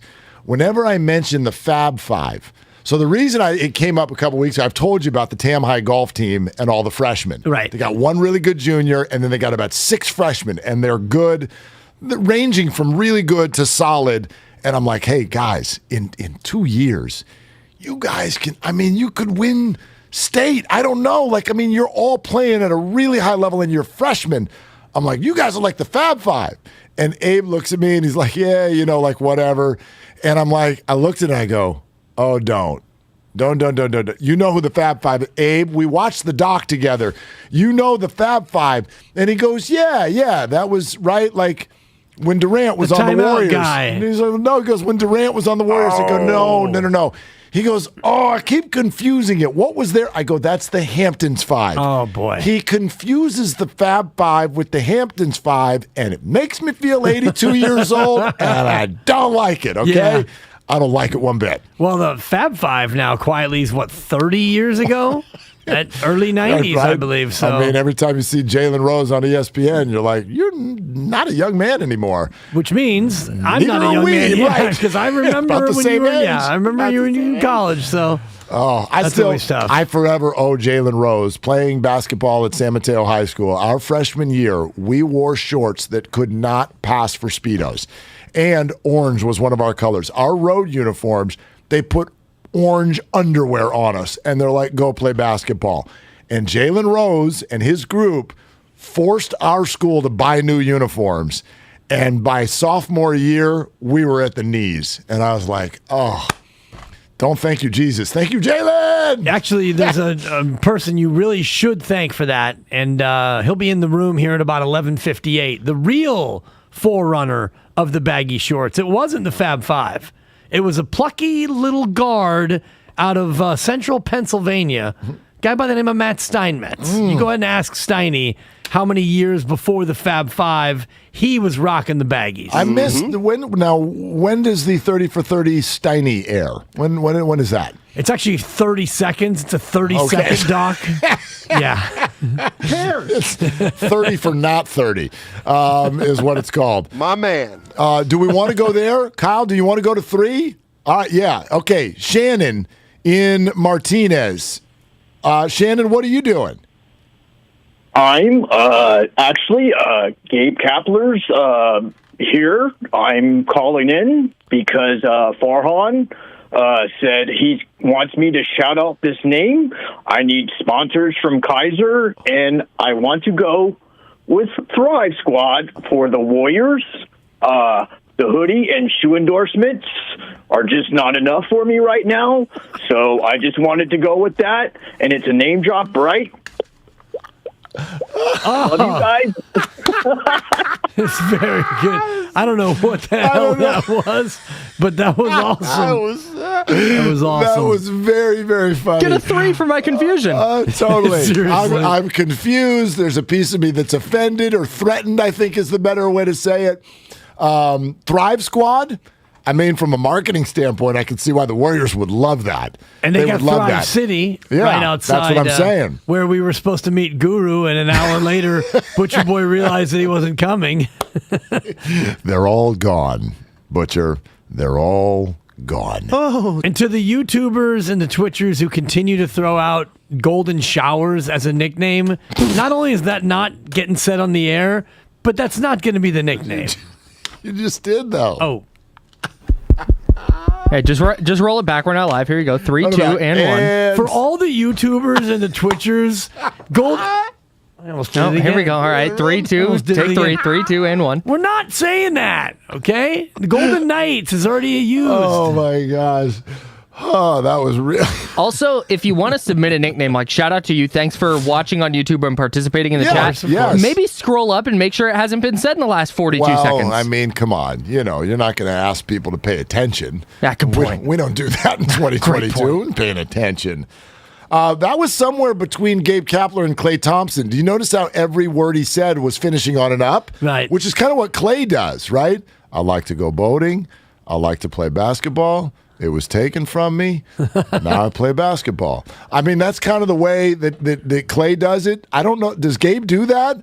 Let me think about this. You got the monotone and the depth down with your Kapler. Yeah, we like steak medium rare. No, see, I think he ends on a down. Yeah. He ends on the down. Gabe Kapler in the squad, 20 minutes away from baseball action. We are drunk with Giants baseball today. Big time. Yeah, double and dip. Spadoni's all over it with his pick in Pick Your Battles. Ooh, good tease. Yeah. Good tease. Thank you. Maybe a couple more of your phone calls. Pick your battles, and Triple drip. A very angry Guru right around the corner on Willard and Dibs. Prime members need a showstopper for your big hosting night? Save on your main course.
the game. Right. And what have we spent the last 90 minutes doing? Nicknames. I mean, but you guys are all driving the boat. Yeah. You know what I mean? The callers want to talk about this, and I'm getting Are you getting text messages? I'm getting text messages from friends. They've got ideas. Yeah.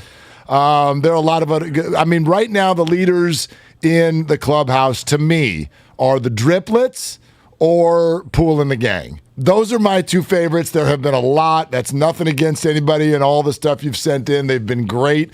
But right now, those are my two favorites that have come out of today. Care less. Yeah, well, there's that too. I mean, they're flying in. Barber Quest student has stroke trotters, which help me. So, yeah, sounds like people are just getting in a salacious mood today. I mean, I know that the Warriors are sexy, but my gosh, everybody. Somebody on the Twitch with, I think it's the three Bucketeers. Not the three Musketeers, the three Bucketeers. Not bad. Not bad. Yep. There's a lot of good ideas in there. But I couldn't disagree with you anymore. Yeah, I don't know if we're going to get to the end of this whole thing. But anyway, 888-957-9570. You've done a great job participating today for sure. Willard and Dibs is brought to you by Safeway. At Safeway, they partner with trusted top-quality growers for hand-picked fruits and vegetables harvested at the peak of flavor from farm to you. Visit Safeway's produce department today and see how they are perfecting the art of fresh. Get to pick your battles in a moment, and also a reminder that Willard and Dibs is brought to you by Whole Foods Markets. Real quick, DJ in Manteca. Let's get DJ in here. DJ, what are you doing, man? What's cooking? Yeah. Hello, gentlemen. Hello. DJ. Chilling at home, listening to you guys rock the mic. Damn. We're trying, man. My 3-point play. My 3-point play here is they should be called money time. My 3-point play is Jordan called it, and they all balling. They're gonna be max contract. They're all max contract guys, and he was the next one to follow. And they play at Chase. It's a good uptick. Thank you, DJ. It's a great uptick from the Tika. Hey, a Mr. tick DJ. from the Tika. Yeah, it's really good. But again, you used the word because. And I mean, it's no shade on anyone, but if you use the word because in your nickname, then I'm out. It becomes an explanation sensation. It does, yeah. It's like we should call them this because. Right. I'm out. I'm out. It's got to be just obvious. Yeah. It has to be obvious. And I will throw a buck in the jar, but you owed a buck. You crumpled the buck, and we have a rule, make it, take it. If you can throw the dollar in from across the studio, you get your dollar back. And you now have knocked down 2 of your last 3 there, right. Marky Willard. And the only one I missed was just a little in-and-out heartbreak rim shot. It was tough. Totally. My gosh, yeah. I'm feeling the Jordan Poole love, man. I'm feeling my outside shot right now, finally. Yeah, I've been very, very cold pretty much for 6 months. But here we are, man. Finding the flow, feeling the flow, positive energy in, negative out, feeling the flow. Yeah, 3-Point Mafia from David Sorto on the YouTube. Trey's Company. I mean, they're just everybody's trying. I love it. I love the efforts. Yep. There's options, but there's also this. There's also gambling. That's what there is. So let's let's pick our battles. Let's do it. Here we go. Dibs remains hot, and I've joined you. You know what we should call us? The Hot Boys.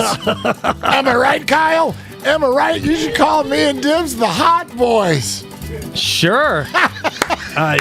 Yang Tom Smith has a name for our show. What's that? The Splashered and Dripsley Show. Thank you, Yang Tom. It's so stupid that it's funny. Yes. Oh, gosh, I love it. God. I love it. All right, so Kyle Madsen. Hazmat Kyle, Hot Take Jake. He comes in here at 1-1. Honestly, who cares? I'm probably wrong. Everybody else is 2-0. The Willard and Dibs show on fire, coming in at 7-1 as a show, 7-1. But Kyle, you own the one, so let's hear from you. Let's hear from you first. Yeah, sorry to all the Suns fans out there, but I'm picking the Suns.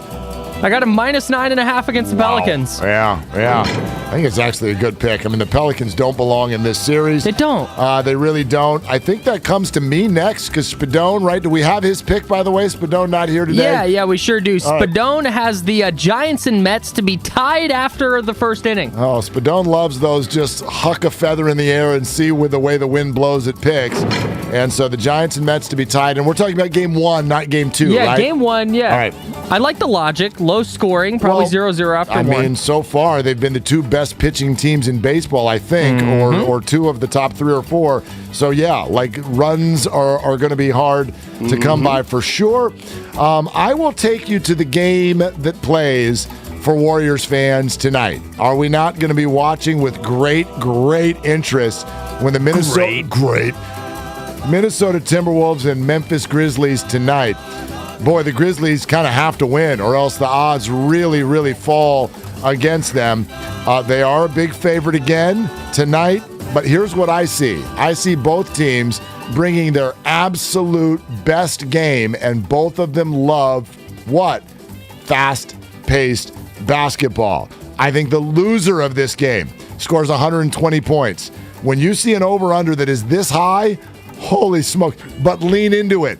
We've got a 130 to 120 type game tonight. Take the over, which is at 240 and a hook. Wow. 240 and a hook. Don't be scared. Go ahead. Take the over. Grizzlies, T-Wolves. That's a huge number. That is a monster number. But just the other night, 247 was the final total in game 1. Yeah. So the trend would be there. I'm also going to play a total, not in the association, not in Major League Baseball, but we've got a rare Tuesday matchup in the English Premier League, Mark, and this is a good one. It's a doozy, and it's at Anfield. Liverpool hosting Manchester United. The lineups are out. The game kicks off in about 5 minutes, and I really like what Liverpool's putting out defensively. Of course, in their traditional 4-3-3 formation, but you got VVD at the back, Virgil van Dijk, Alisson between the pipes. We are going under 3.5 goals. Liverpool and Manchester United, Man U, playing with very, very heavy hearts after the tragedy that befell Cristiano Ronaldo. thoughts and prayers to he and his family after the unspeakable tragedy. But I think Liverpool comes out and handles Man U. We're going under 3.5 in this one. Okay. All right, there it is. Pick your battles for a Tuesday afternoon on into the evening. By the way, looking at some of these numbers as Steiny and Goo get themselves all set in here. The over-under, this is fun. We should actually just playfully do something here. The over-under for both games combined, Giants and Mets today, is only 13.5. Really? For both games combined. Now, they're not doing 7-inning doubleheaders anymore, right? Nope. These are 9-inning Full games. But again, Tyler McGill will throw for the Mets in this first game. He's 2 starts in and has not given up a run yet. Alex Cobb goes for the Giants, was impressive in his Giants debut. And then, did you know about the pitching matchup for Game 2? That would be Logan Webb and Max Scherzer. Wow. That is the pitching matchup for Game 2 today. So the over-under in that game is at 6.5, man, which is tiny. So 2 games in New York today, and the total over-under for both is 13.5 for all runs scored. That's like a Colorado-Arizona game at Coors Field would be sitting at 13.5. First 5 innings, yeah, right. exactly. That's remarkable. And, man, I think you got to go under in both of those games, quite frankly. I feel almost more strongly about under for both combined because at least one of these games is going to be a 3-2 or a 2-1 final. Right. I would think. I don't know. I mean, Alex Cobb, this is only his second start. We're acting like we know exactly what we're going to get from him. We don't. Both of these teams are off to great starts. The Mets are 7-3, Giants are 7-2. So we'll see. But here comes Steiny and Goo, and let's get to it. Ladies and gentlemen, the great Guru, who was, I don't know, about 70% of the subject matter on the morning crossover. I thought it was 85. Yeah, 85. Not 86. Not 87. The look on your face, it's quizzical. Listen, let me bring out my paper. Okay, wow. He's got receipts. I got a timeline here. When I wake up, and Union City is on my phone telling me Chasky's going in on me, we got a problem. The streets. All right.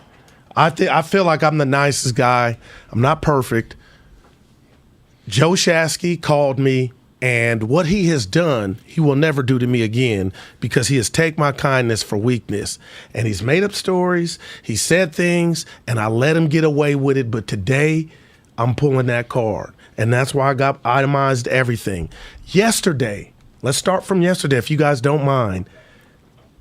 He was supposed to meet me here at the station, and we were going to ride together to the game.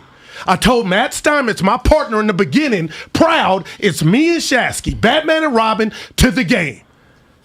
My morning gets hijacked with a call from him before I go on air. I left my wedding ring at the cabin. I'm not going to. First, that's TMI. I'm about to do a show. Just tell me, are you going to meet me here or not?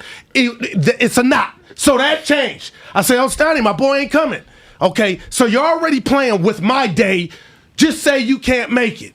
Then I get a call. Are you drive with me in the Cadillac or not? Oh, I'm going to catch Bart. So being the good guy that I am, I say, you know what, forget Bart. I'm going to get you. I'm coming to get you. You didn't ask, but I'm coming to get you. That's who I am. Kyle's my co-pilot. We're going to the place. I'm coming to get you. Having my salad with my partners, and some, I'll leave them nameless, were like, why are you driving to the Excelsior district? And in my mind, I'm like, it's around the corner, a couple corners. But then I was like, okay. Shasky calls me back.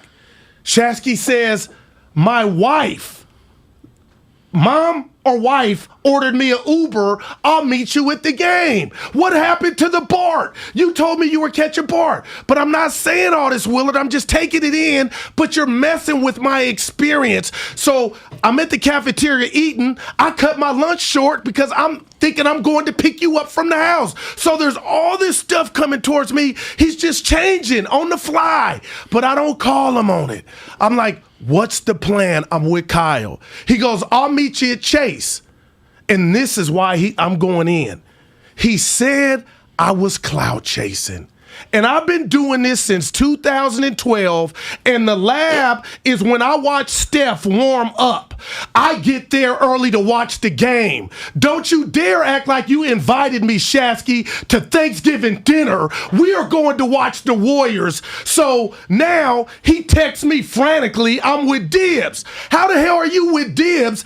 I'm at the arena. That's where I meet. This is how I get down. Where are you? Oh, I'm at Rots. What the hell is Rots? And you didn't tell me you were meeting me at Rots. I'm at the floor where you said you were coming. He's nowhere to be found, and now he's latched on with Dibs. So I don't say nothing. I'm sitting there with the beautiful Whitley, talk to Bonte, the great Vern Glenn, and my man has the audacity on air to say I'm clout chasing. No, I'm doing what I do and what I've been doing for 9 years, and mind you, Dibs, you are 15 feet to my left, taking it all in. So, okay, you're at Rots. That wasn't part of the plan, but then you come down, and this is where I feel good because I got to get it out now. And I said, why is my man so jumpy and edgy amongst his peers?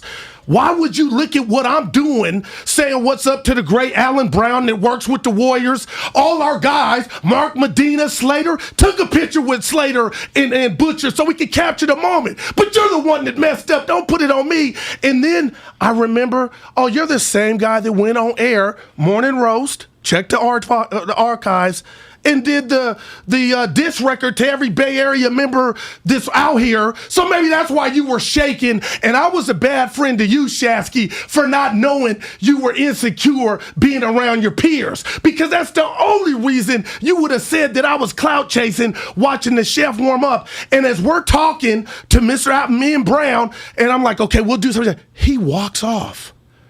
Like Kevin Costner in Dances with Wolves. Like, I'm not Nash. I'm not Lucas. I'm not Tommy. I'm not one of your flunkies. See, I'm pulling the car because you think you got too much power. It doesn't work that way. And get this. After I take it all in, I text, where are you at? Oh, I'm with Kyle. Come through, come through. I get there, and guess how many chairs are there? 2 chairs. Where's my chair? If it were me, I would have knew you were coming. I'd have an empty chair for the OG to sit down and let's watch ball. There's no chair. So I'm holding my bag, Bonte, which has the laptop in it. It's not a Gucci bag, but the compliment is, I guess I made it look like a Gucci bag. He's like a guru with a briefcase. My point is, I'm looking at Shasky like, what home training did you not get?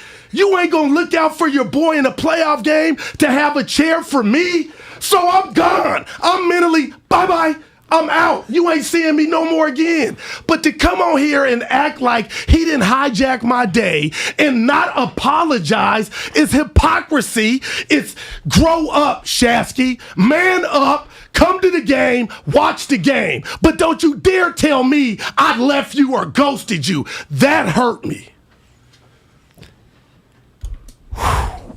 Maybe do the legal here, Mark. I mean, I just want to say you watched it with me. We had a good time. I was just going to say I want to say on behalf of our experience. Okay. We had a nice time. Right. And I got one more thing on my list, Dibs, not to cut you off. This is the part. The clout chasing is when you're interviewing Brian Windhorst. Oh, let's go to the steakhouse. You don't know him from Adam. How you going to say, get a steak? Bob, Joe Lacob, let's go golfing. Calling the station for Bob Meyer's phone number. That's clout chasing. I don't do that. You do that. And we all know you do it. So before you come at me, check yourself. You are listening to 95.7 The Game, KGMZ FM and HD1 San Francisco, an Odyssey station, brought to you by DuckDuckGo. Privacy simplified. How about that game, Steiny? Boy, the Warriors look really good. Yeah. I honestly didn't know any of that had taken place. Right. Well, and 2 sides to every store. No. And you held it, I mean, just based on the experience you and I had sitting up there in our section by ourselves. I mean, it was an enjoyable game. I appreciate it. No, I appreciate you sitting up there with me because, you know, as I was telling you last night, Steiny and I have talked about this. You get older. I just want to get to a spot where I can sit down. In. I just, we were up there in the 6th level, and I was loving it. Nobody was around. It was you and I and that the Warriors media assistant giving us stats. I couldn't have been happier. And man, I appreciate you. You holding that in because you didn't let on last night that you were upset at all. But people will take your kindness for weakness when you don't pull a card when they need to have it pulled. So I'm sitting there like, oh, I did you a disservice as a friend. You're uncomfortable because you talked about these people. Why the hell we ain't in that? Where's the clout chasing coming from? I'm sitting in here watching what I do since I've had my credential, 2012, Steiny. Willard, I like to watch them warm up. Right. But this is how this is how you look at it. Not having it. Yeah. What are you guys doing next Wednesday? You guys want to go to the game or like... I mean, that's if they don't get, Denver might get swept. Yeah. Oh, Bunty, can I come sit with you and Molly? Can I, every day, every show, can I come sit with you and Molly? That's clout chasing. And maybe that's why it ain't happened, because you asked. Can I come sit with you and Molly? That's clout chasing where I come from. 888-957-9570. Matt Simonton, Dow Guru, the Johnson coming up soon. You guys, please stay. I'm good. I was about to say. I'm good. I think we should probably go. And I'm then you good. said you should stay. I had to get that off my chest, man. Hey, the audacity listen. of some of these kids. Not Odyssey. Not Odyssey. An Audacity station. No, man. That cut me. That was authentic. Cut me. That was authentic. And then was showing producer either text threads like an infant today to back up his point. And that got to me. Oh, but you didn't show him the whole thread. I think I'm coming. I've got the like TMI. You didn't do what you said you were going to do. Yeah. All right. I'm done. I tend to go alone to these things, and like I was telling Mark, I found some free parking about 5 blocks away. I'll tell you guys off the air where I got a spot, though. It's because Chase Center can be a little bit of a sticky wicket when it comes to parking. And you know me, Steiny. I'm a frugal guy. I don't like to just drop 50, 75 for somebody to just not even watch my car. It's like I'm going to put my car in park, and you're going to hit me for 75. That's not. No. That's not how I roll. So coming up, I will give you my free parking spot. Let me ask a serious question. Give me a scene setter. Was it jumping? Was Chase jumping? It was off the chain. Yeah. And I was telling Mark, we were not on the end in the third quarter where all the hoops were coming, but I was glad because we could see the crowd. Everything. Every shot, Steiny, you could, like the crowd. Right. It felt for the first time like Oracle. Nice. And what I said to Dibs is imagine not jinxing them when it's the next series, the conference finals, and the finals. If they get there, that the windows are going to shatter. No doubt. If they got them. Blow the roof off that place. I feel better, man. I couldn't wait to get that off. You guys listen, I appreciate it. That's what's highly evident. This is a it's kind of like what we do at 9:45. Like, let it out. You're going to feel better. That was a nice meditation. And I love my boy. Meditation takes many, many forms, and that was a form. And namaste to everybody in the room. Right? No, we're going to get it going. Oh, do you have maybe, I don't know, like some Jordan Poole takes or? What do you do? What do you do and when do you do it is the question, if anything. Mm-hmm. Yeah, it's not easy. No, it's not. It's a good problem to have. It's a major bag alert for your boy. The price is going up fast. He can get 31.75 a year. Yeah, he could, I think, I talked to JD, the max starts at like 27, which would average about 31 25% of the cap is what the rookie extension can be. So, I do want to say this about Willard. He brought up a good point about look at you praising Mark Willard. Trying to diffuse. No, we're good. It's all love. Soon as I leave, Steiny rips Willard 12-20. No. It's fair point.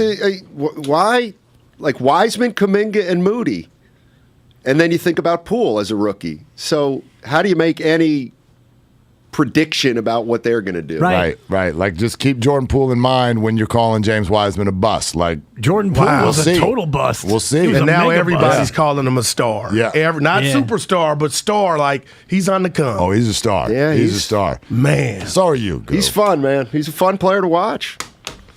Like, he also is, and I know you guys are rolling, but like, he's dynamic. Need more so exits he's in this place. So he's like the Warriors didn't just win when they were good. They won fun and I'm not a big fan of swag, but he's got it. No, the opponent got steamrolled. Like it felt like playing golf with Tiger Woods 15 years ago. Nice putt, by the way, you put on Instagram. I missed it. That was like 2 weeks ago. That was right before opening day. I got an orange golf ball. Yeah. And I told myself one time. Look at Will. Was it a one time? It was. Double breaker, too. That was deep. Now, double breaker. It was one time with the camera on. I'd been putting for about 20 minutes, all kinds of different putts all over there. But one timer, and now they're 7-2. The orange ball. Damn. The magic orange ball. The magic of Steiny and Guru. Next. He brings the passion. For what? I want to know now. I'm mentally invested. Don't tell me to pray and you don't say what for. He brings the perspective. Yeah, I think they both have a great point. Get off me, text line. He's truly one of a kind. That is wow. Oh, my God. And he's doing a great job. I need you to man up and say what you really want to say. Simon, you're doing a great job. And together, they're Steiny and Guru. Yeah. On 95.7 The Game.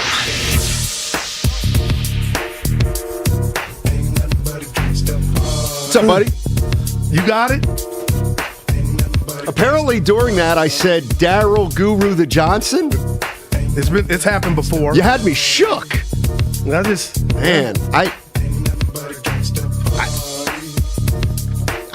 People take your kindness for weakness, Donnie. Yeah. Boy. Warriors. Let me see what's on the first thing on my list. Oh, hold it. Ran about Shasky can be crossed off. Okay. How encouraged are you right now by the Golden State Warriors? I'm going to say this to you. I think they could win it all. I really do. It seems like do I sound like a hater? Because I called in the spaces. And I appreciate you taking my call. Not at all. Do I sound like a hater if I say, and my question mark is, can this small lineup, whatever the name is, how can it do it against Phoenix? Can it I can't just stop at Denver, but it's mesmerizing right now, Steiny. Jordan Poole's not even ball hogging. Steph Curry, 23 minutes. Like, they got so much weaponry. It's mind-boggling, and I'm honestly looking at you, Steiny, and that was all love to the Butch. I'm honestly looking at you like this team has weapons. They do have weapons. And I think it's a simple question. At 888-957-9570, how much can you play that lineup? How much can you play Steph, Poole, Clay, Wiggins, Draymond? And if you think you can play it a lot, do you just go with that lineup at the start of a game? I don't know what the answer is. It's funny because a lot of people think, well, what's the question? The question's not to be smart, but how can they do it offensively and defensively consistently? Right. So the question is, what happens if there's not necessarily a big team? Big teams do not scare me if I'm a Warrior fan. Long teams and athletic teams kind of scare me. So I think when people are talking about that lineup, what I've heard most is, well, can they defend? Believe it or not, I see. It's the offense that kind of worries me a little bit about that lineup. And the reason I say that is because, I look at Memphis and I look at Phoenix and even the Celtics. Like the Celtics can come at you with Marcus Smart, Jaylen Brown, and Tatum. Gotcha. So they are so much more equipped to guard on the perimeter than the Denver Nuggets. Same with the Memphis Grizzlies. They've got all those 6'7", 6'6" wing guys, and the Suns excel at that too.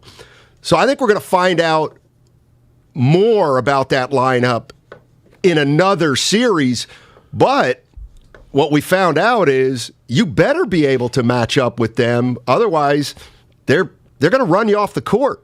They're going to run you off the court if you aren't equipped to play some somehow against that lineup. Yeah, and I'll say this to everybody out there, Sonny. I'm mesmerized, and I used the second time using that. How were they down 12? How were they down 11 early? And that was with the traditional lineup, but it's real, Steiny. It wasn't just a Jesse Owens type of victory to where from the opening tip, it was Warrior Central all day. It wasn't that. I looked at Dibs like, that's my Steiny. Like, what's going on? And then, bam, the new lineup takes over. In Denver, let's put the right on the table. They're undermanned. If they had Murray or Michael Porter Jr., what does yesterday or game one look like? I don't know. But my biggest question to you right now, Steiny, is it's no longer a question to deem Jordan Poole a star, okay? Now it's about, to me, what you just stated, and I get excited thinking about it. Can you go to Memphis, Minnesota? Can you go to Phoenix starting at 5? Because defensively, you're small. There is no Looney. Will you get taken advantage of? Or is this just going to be the secret sauce and you use it in special type situations? Because if you don't have an answer, when is Poole going back to the bench? Because that's eventually going to come. And I'll tell you, as a fan, I know it's for the greater good of the team, I think, but I would be disappointed watching a Warrior game from here on out with Jordan Poole coming off the bench. You say what to that? I wouldn't look at it as Jordan Poole going to the bench. I would look at it, I know this is semantics, but I would look at it like this. Okay, Jordan Poole's not going to play the first 6 minutes of the game. That's it. That's it. Let's start with another line. I talked about this last night. You remember when the Spurs had it going? That was and a good they had one. Duncan, Ginobili, and Parker. What did Pop say? 3 scorers. He didn't like to start them all together because he didn't feel like he gave them a chance to each get going. Like he didn't think they were, okay, they're all going to get 25. No, it's better if you stagger them. Hence, Ginobili went to the bench. What does that mean? It just means he didn't start the game for the first 6 minutes. So you let your 2 players, Parker and Duncan, get rolling, pull one guy out. Now you put Ginobili in. Now he's not battling 2 guys to get the ball. You want to stagger it as much as possible until kind of the game's on the line. And then that's when you go with your best lineup. I don't know what's going to happen. I just know the other thing is it couldn't happen without Steph Curry. I mean, it just couldn't happen without Steph Curry saying, come off the bench. Minutes restriction or no, there's a lot of players in this league that would be like, no, I'm not coming off the bench. I'm Steph Curry. Figure it out. Well, I'm with you on that, but I feel like the injury is 99% of also deserves the reason why it's happening. Right. Sure. But moving forward, is Jordan Poole coming at a rate, and this is bigger than Steph, to where he's going to crack that 5? Like, that's what I'm at. Like, it's so hard, and you know what? It's so easy to pose that question to anybody today because Denver, Steiny, they are just undermanned, and I almost want to give them credit for going up 12. I focused on that game when I went home again. I ran it back like, could Memphis or Utah or Dallas or a better team, could they have been up 20 on the Warriors without that starting 5? But then I feel like, Goo, you're getting out the pool party. Why are you looking at it like that? But that's a little piece of reality that I want expanded on what was not happening for that team to be down before they went to the lineup. And again, Steiny, Jordan Poole, he's coming. And is this a mainstay? This small lineup, if it's your best lineup, why wouldn't you do it?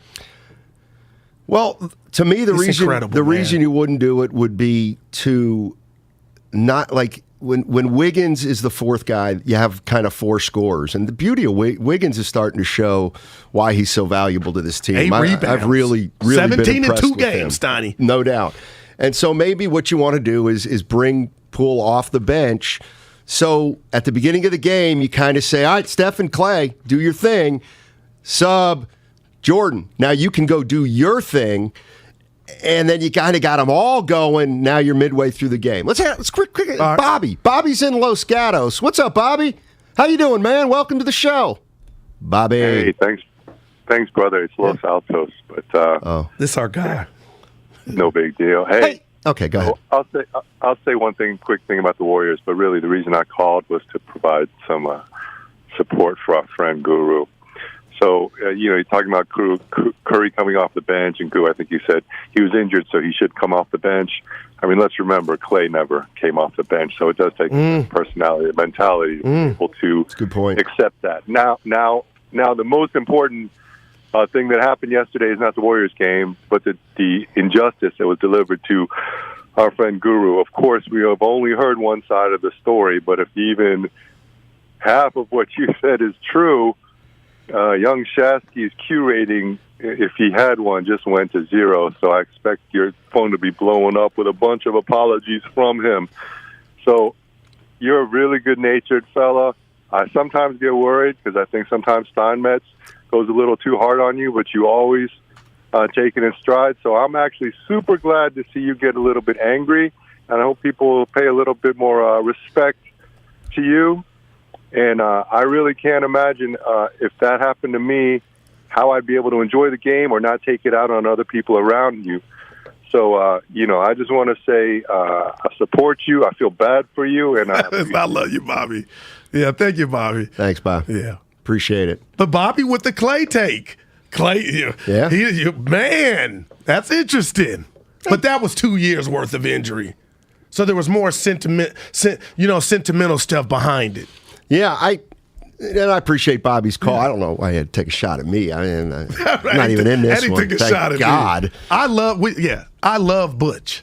Okay, but I had to say what I said. Right. Yeah. Right. Well, I knew something was up last night when I texted you simply action ? And you weren't really having it. What you mean? You usually are more texter friendly. You get back to me. I just could tell something was going on. Right. But just last thing. Sure. When I went to where they were and that third chair wasn't there.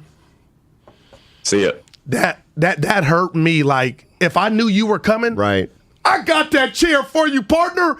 Not an hour later. Where you at? Where you at? I got a chair. You didn't have it when you had time. Yeah. Yeah. Wow, I'm out, dude. Yeah. But the clout chasing, that hurt too. Well, I kind of give you grief about that, but I don't believe. And who is there to clout? Those are all. Yeah, I know. Come on now. I know. Keep doing you. Yeah, there we go. Man, where you get that one? From the streets. Absolutely from the streets. Let's get some positivity here, and there's nowhere else to go but Carlito in Alameda. Carlito, order the rings. Right. Let's just order the rings right now. What do you think, Carlito? Those are championship rings, by the way. I'm sorry? Order the championship rings. What do you think? Yeah, we definitely we're gonna get those rings. Number one, let me start with Guru. I'm Team Guru for life. Guru is a starter. The other guys come off the bench.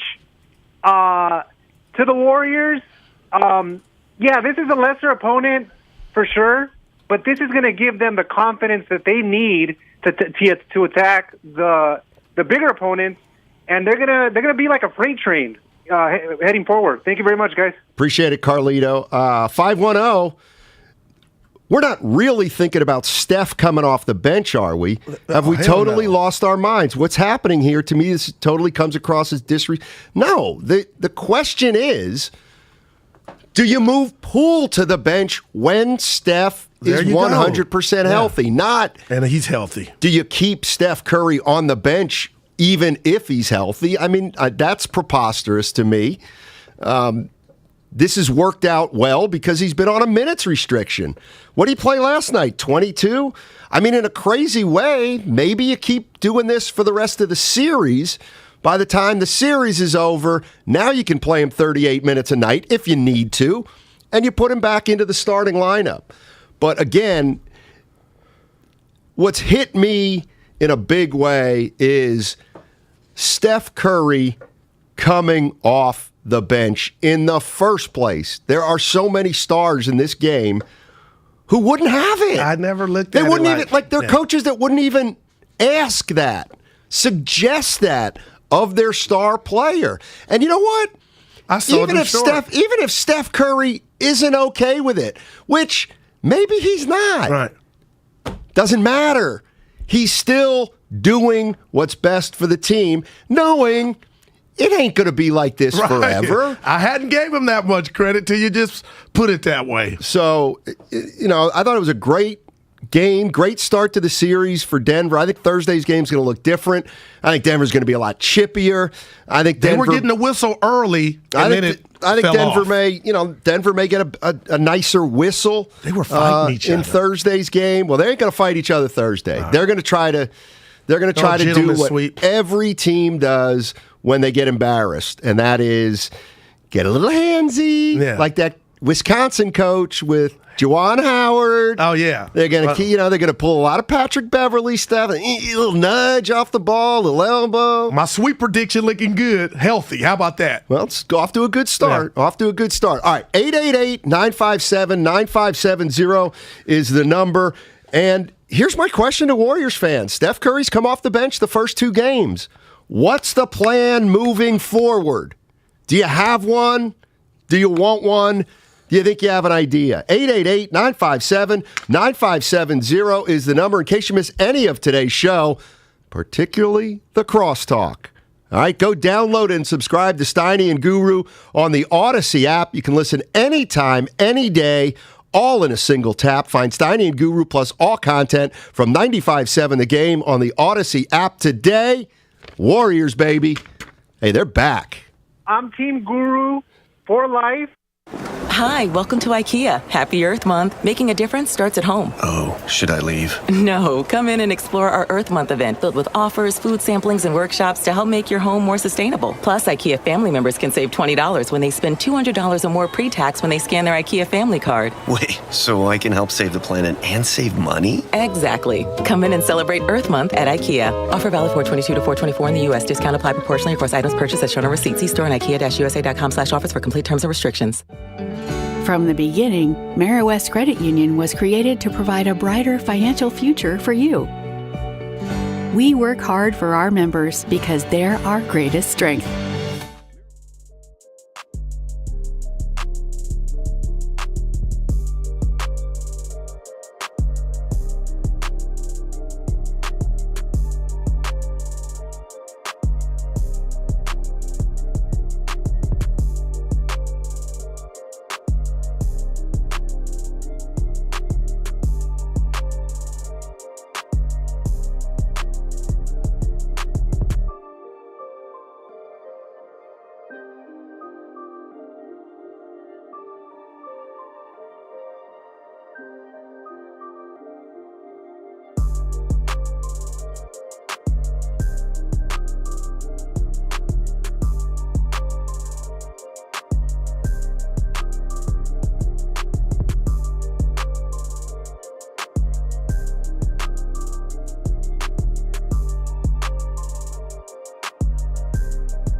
Look at Steiny. Get it. Go.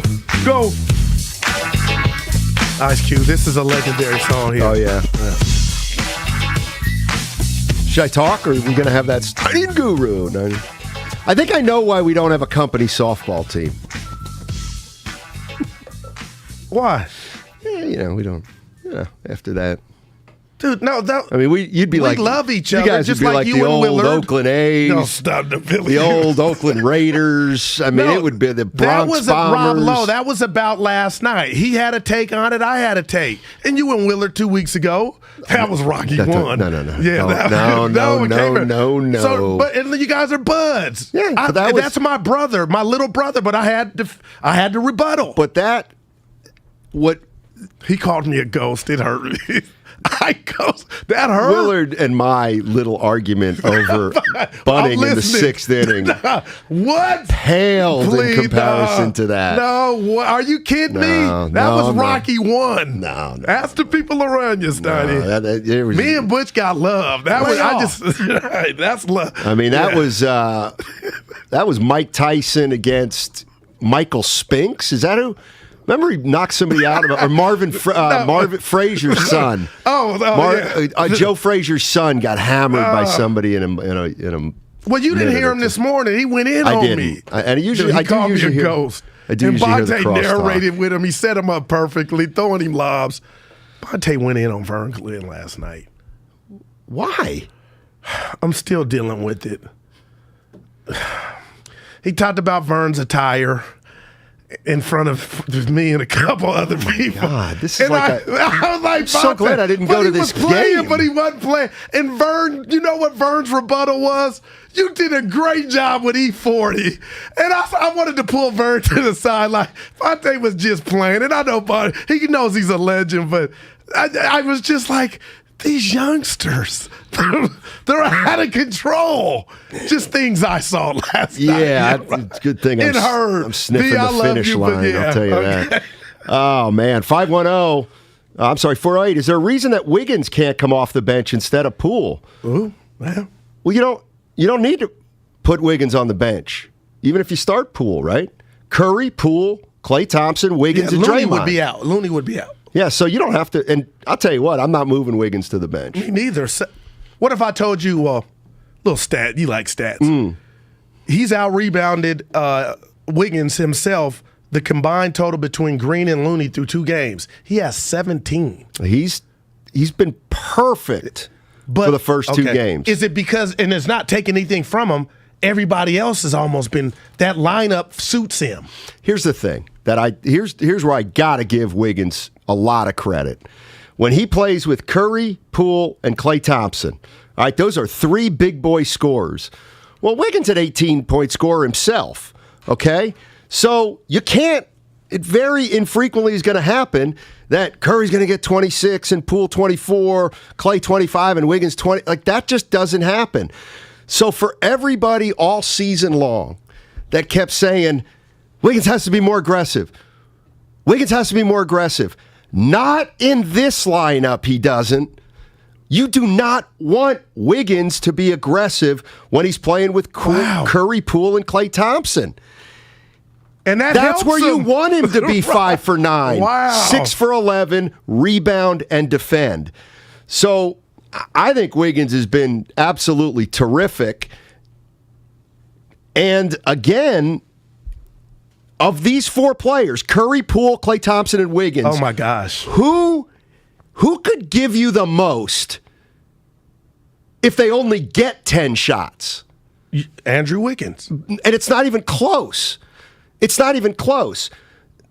Curry, Poole, and Klay, they got to score. Okay. They got to score to be effective. Yeah. Wiggins actually can help you if he's not getting you 20. Man, this is exciting, Steiny. I'm serious. Those 4 with Draymond so far seem to fit together. We'll see how long they go. But clearly they found a little something that see, this is okay, I'm going to 8-3-1. Wiggins must hit his shots, though. That's not fair. So it's not the others fair. That applies to everybody. Exactly. And here's what is going to be an issue is if Curry's working on a 5 for 16 and Poole 7 for 17, and it's a night where Clay can't get it going, please don't expect on that night Wiggins to be 9 for 12. That's just not fair. It's not right either. You can't demand, hey, Wig, we're going to need you to be aggressive when all the other 3 guys can't do it.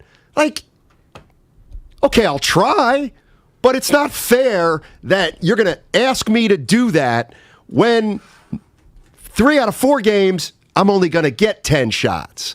So I love his mentality playing with these teams. You don't have to run a play for him. Perfect, He's man. not high maintenance. Hit a couple threes last night. Exactly. And I got to take the people behind the curtain. During the break, I said to you, and Steiny, I'm trying not to do this, to get ahead of myself. I said, next year when we talked about what do you do even if they don't get it done, right now the garden looks full with apples and tomatoes and melons, whatever you want. I mean, Steiny, it's a surplus right now. This is exciting, and I got to ask you this. If I could put Gary Payton, Scottie Pippen, the late Kobe Bryant, all the great defenders, Michael Jordan in a room and put on this 5 of the Warriors, careful, without you seeing what's going to happen in the future, Draymond Green is Joe Montana, and he's got 4. Like, how big of a head? Who wants a V8? I'll pour it for you. Because to me, this looks like a super headache with Dre being the great passer facilitator he is, with 4 options of 3 dudes that can hit it from anywhere, and Wiggins can even hit the 3. I don't think Phoenix or Memphis or anybody has something for that. I'm biting my nails, but what would the greats say? How big of a headache would it be to stop it? There, I said it. Let's talk about Denver first. They cannot defend this team. They have Aaron Gordon and the 2 Greens, JaMychal and Jeff. They cannot guard on the perimeter. At all. Now, let's look to Memphis. I see 6'5", Desmond Bane. I see 6'2", DeAnthony Melton. I see Kyle Anderson, 6'9". I see Brandon Clark, 6'8". I even see Zaire Williams, 6'8". Obviously, Ja Morant, Dylan Brooks. So they have multiple wing defenders. Does that mean they can shut the Warriors down? No. But what it means is they're going to put up more resistance than the Denver Nuggets, who simply don't have the personnel. They don't have the personnel to guard the Warriors. You cannot play Aaron Gordon and Jokic together against that lineup. You cannot.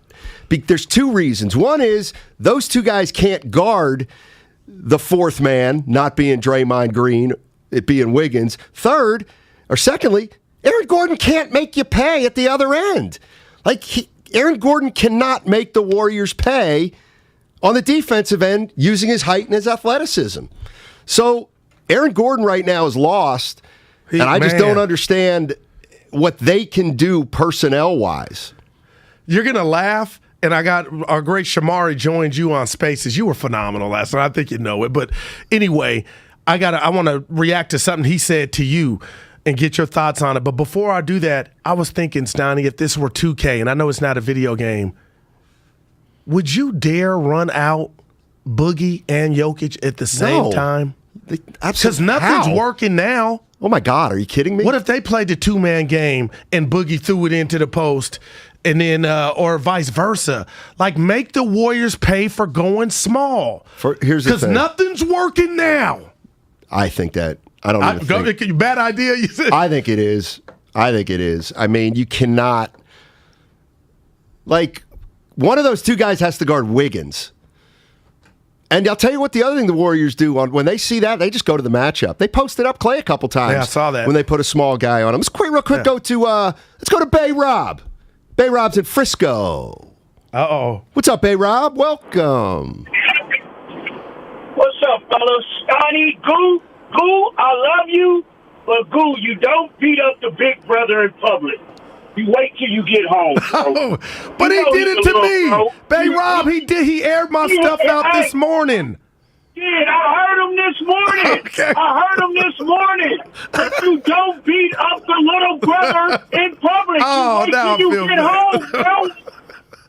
Okay, baby. All right. Oh, That's man. a little bro. You don't beat him up in front of everybody. I heard him trying to shoot his little darts at you, but you don't beat up the little bro in the public. All bro. right. Okay. Come on, Oh, wow, Steiny. That hit me. Is he right?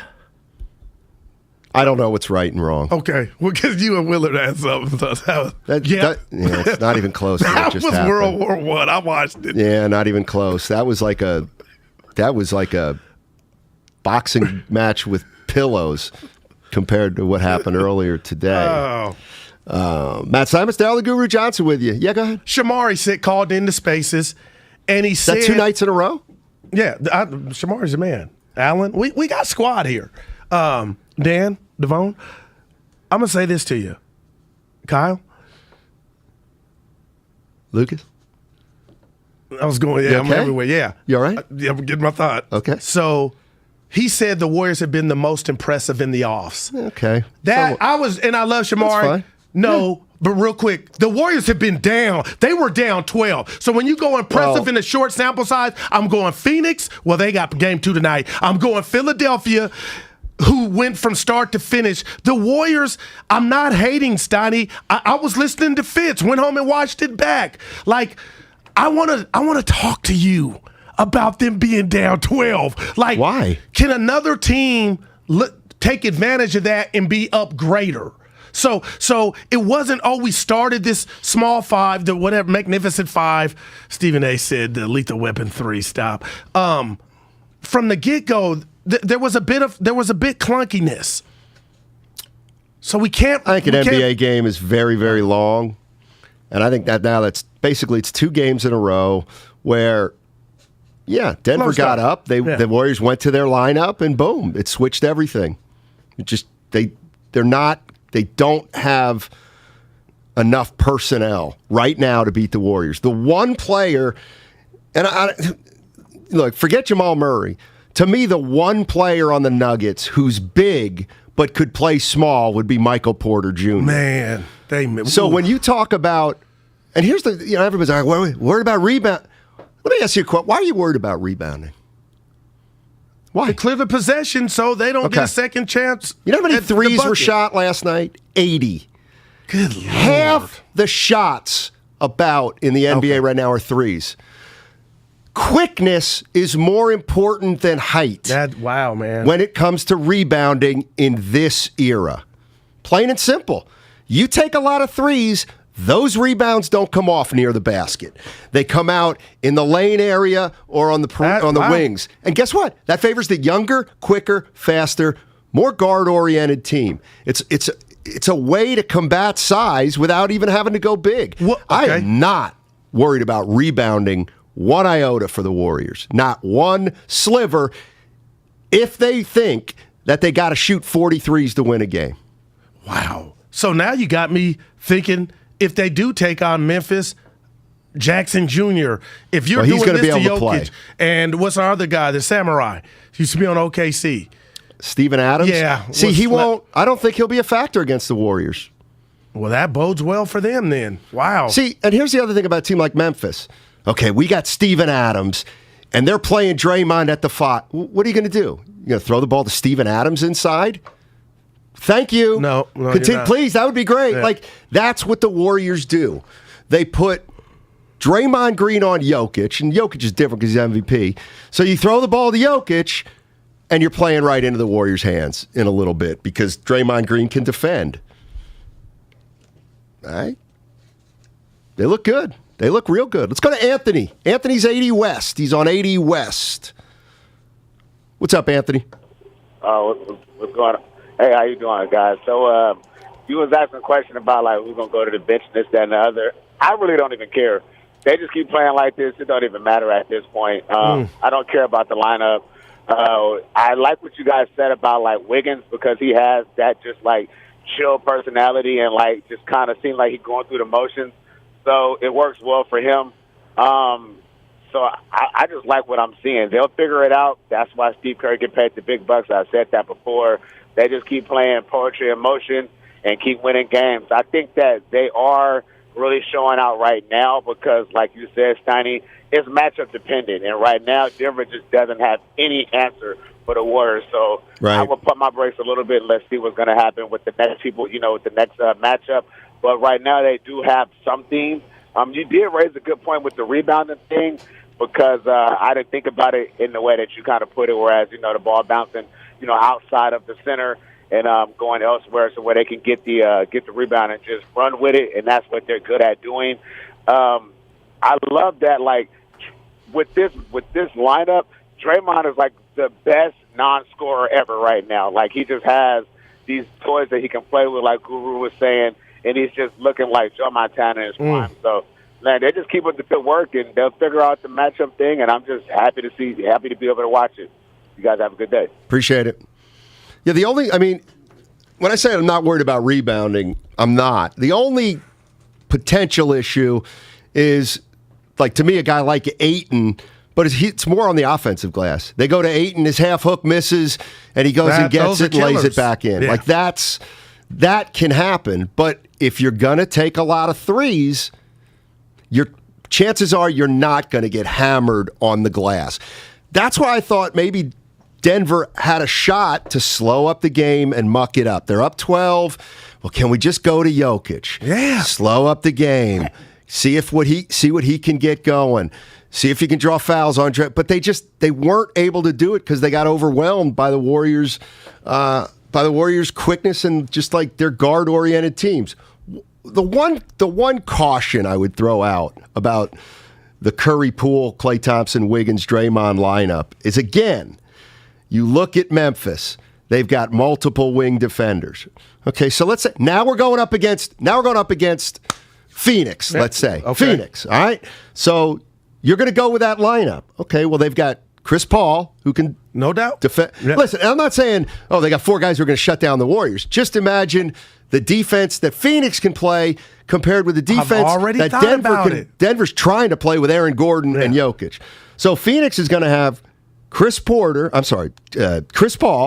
Bridges, Devin Booker, Bridges, and Crowder. Man, those are 4 above-average perimeter defenders. And I still go back to the Celtics game in the regular season when Marcus Smart and Boston just completely suffocated took Golden State out of what they wanted to do. No, if they play Boston, it'll be in the finals. But Smart, Tatum, and Jaylen Brown, they can defend infinitely better than this particular Denver team. So I think the matchup's working for the Warriors, but we still got a long way to go to find out how it's going to work against, quite frankly, Memphis and Phoenix. I know that it's definitely going to work against Utah. Do you think Utah Thursday, can't guard on the perimeter either? They lost to Dallas. You said they're done. They don't like each other. Utah's done. They're going to blow it up. Yeah, I cannot believe they lost. Let me ask you. Here's the thing. They may beat Dallas without Luka. It doesn't mean a thing. And I'll tell you what, the one thing I've already started thinking about is Phoenix is going to handle the Pelicans. And if they get Utah, I think they're going to handle Utah. And now the Suns have had a very easy route to the Western Conference Finals, whereas if the Warriors get Memphis, I think it's going to be a tougher series. Yeah. They might win it, but it's not going to be – I don't think it's going to be easy. So I was going to Thursday to Game 3. Steph was phenomenal last night. 23 minutes, what he did, Steiny. And you got a little dose of it all from everybody. Klay getting hot, Wiggins getting hot. Like, it ain't just a one-trick pony. My question to you is, Thursday's game, do you think that will – because Curry's going back to starting Thursday, I believe. He looked spry yesterday. Now you got 2 days. Do we get the answer of Curry's being put back into the starting lineup? I think that's an obvious yes, right? No, not necessarily. Why? I mean, he looked like he was ready to go yesterday.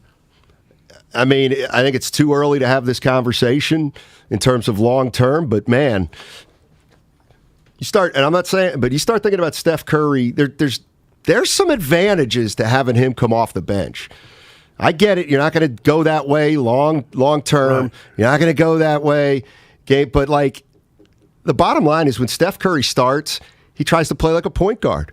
Tries to get guys involved, see who's got it going, see who's not, and then pick his own spots. When he comes off the bench, he's just playing like Steph Curry, and he's aggressive. Man. So, I mean, when he comes into the game off the bench, he is much more aggressive than when he starts a game. Maybe there's something there. Let's go to Bud. Bud's in Oakland. What's going on, Bud? How you doing, man? What's going on with y'all, man? Hey. Hey, so listen, right? About Andrew Wiggins, man. Listen, he's doing exactly what he needs to do. I think it'll be greedy for us to ask a little bit more of him as far as like scoring. We need him to defend. Exactly. He can get his little buckets when he do get them.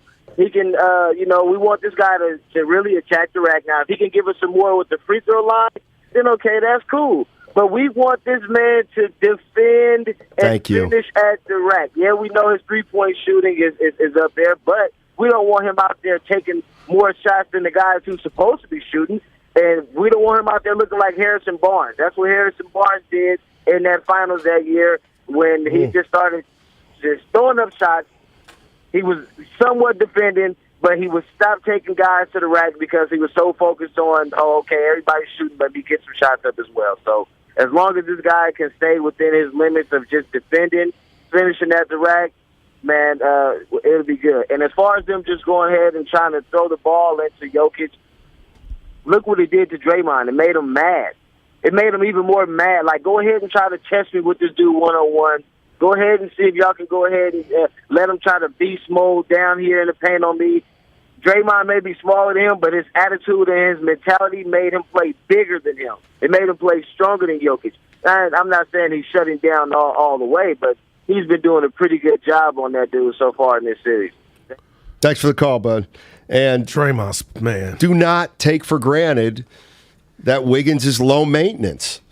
What was he, 5 for 9 last night? I got it right here. Wiggins, 5 of 9. Yeah, and he's not in the locker room saying, man, I'd like more touches. 2 or 3 from deep. Perfect. Absolutely perfect. If he's going to play alongside Curry, Poole, and Klay Thompson, because you want Curry, Poole, and Klay Thompson taking more than 9 shots apiece. Mm-hmm. Plain and simple. All right, 8-8. Go ahead. No, I was going to say one thing about Jokic, Steiny, and why I give Draymond his flowers. He took 25 shots in game 1 to get 25 points. Last night, 20 shots to get 26. Dre is, when it's one-on-one, man, we talked about it, Joe Frazier chopping the tree down. It's just incredible the strength that kid, I'm calling it the kid has. 888-957-9570 if you want to jump into the conversation. There's always a lot of talk when the Warriors play about officiating. There can be no criticism of the officiating this year. In fact, if these games continue to be officiated like they're officiated, it is great news for the Golden State Warriors. I'll tell you why on the other side. Hey, we're live on YouTube and Twitch from 6 to 6. You can hear and now see everything at 95.7 The Game. Go to twitch.tv/95.7 The Game or search 95.7 The Game on YouTube. Subscribe to both channels so you never miss a second of watching Steiny and Guru live on YouTube and Twitch. Warriors head coach Steve Kerr jumps in the pool with Damon and Ratto today at 3:30. Splish splash. Coach, are you taking a bath? Yes! The crowd's been great. Energy's been fantastic. I think the players have really executed well these first 2 games, followed the game plan, stayed solid, 9 turnovers tonight, and the crowd feels it. Steve Kerr, today at 3:30 on 95.7 The Game. The more we learn about COVID-19, the more questions and worries we have. CalHope can help with free COVID-19 emotional support. Call 833-317-4673 or live chat at calhope.org today. It's easy to think all money managers are pretty much the same, but at Fisher Investments, we're clearly different. Different how? You sell high commission investment products, right? No, Fisher Investments doesn't sell any commission-based investment products. Well, you must earn commissions on trades.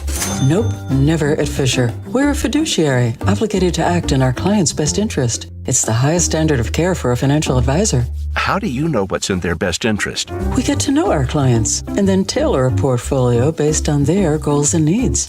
But you probably sneak in some hidden and layered fees. No, we have one transparent management fee structured so we do better when our clients do better. Wow, you really do look out for your clients. That's because our top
Steiny, where was all this talk before the playoffs about Denver beating us in the regular season? They didn't have Murray then. You said throw that out. I'm a back you up. Draymond Green did not play in one regular season game against the Nuggets. I got you. Not one. Yeah.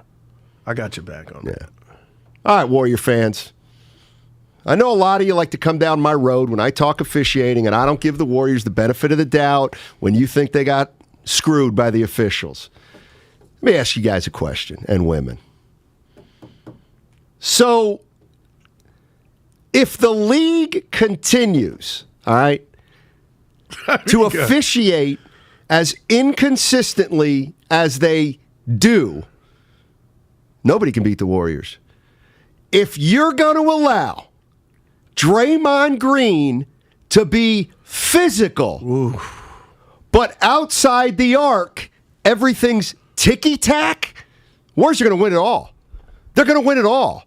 I am blown away at how officials and the way the game is officiated now caters to perimeter players.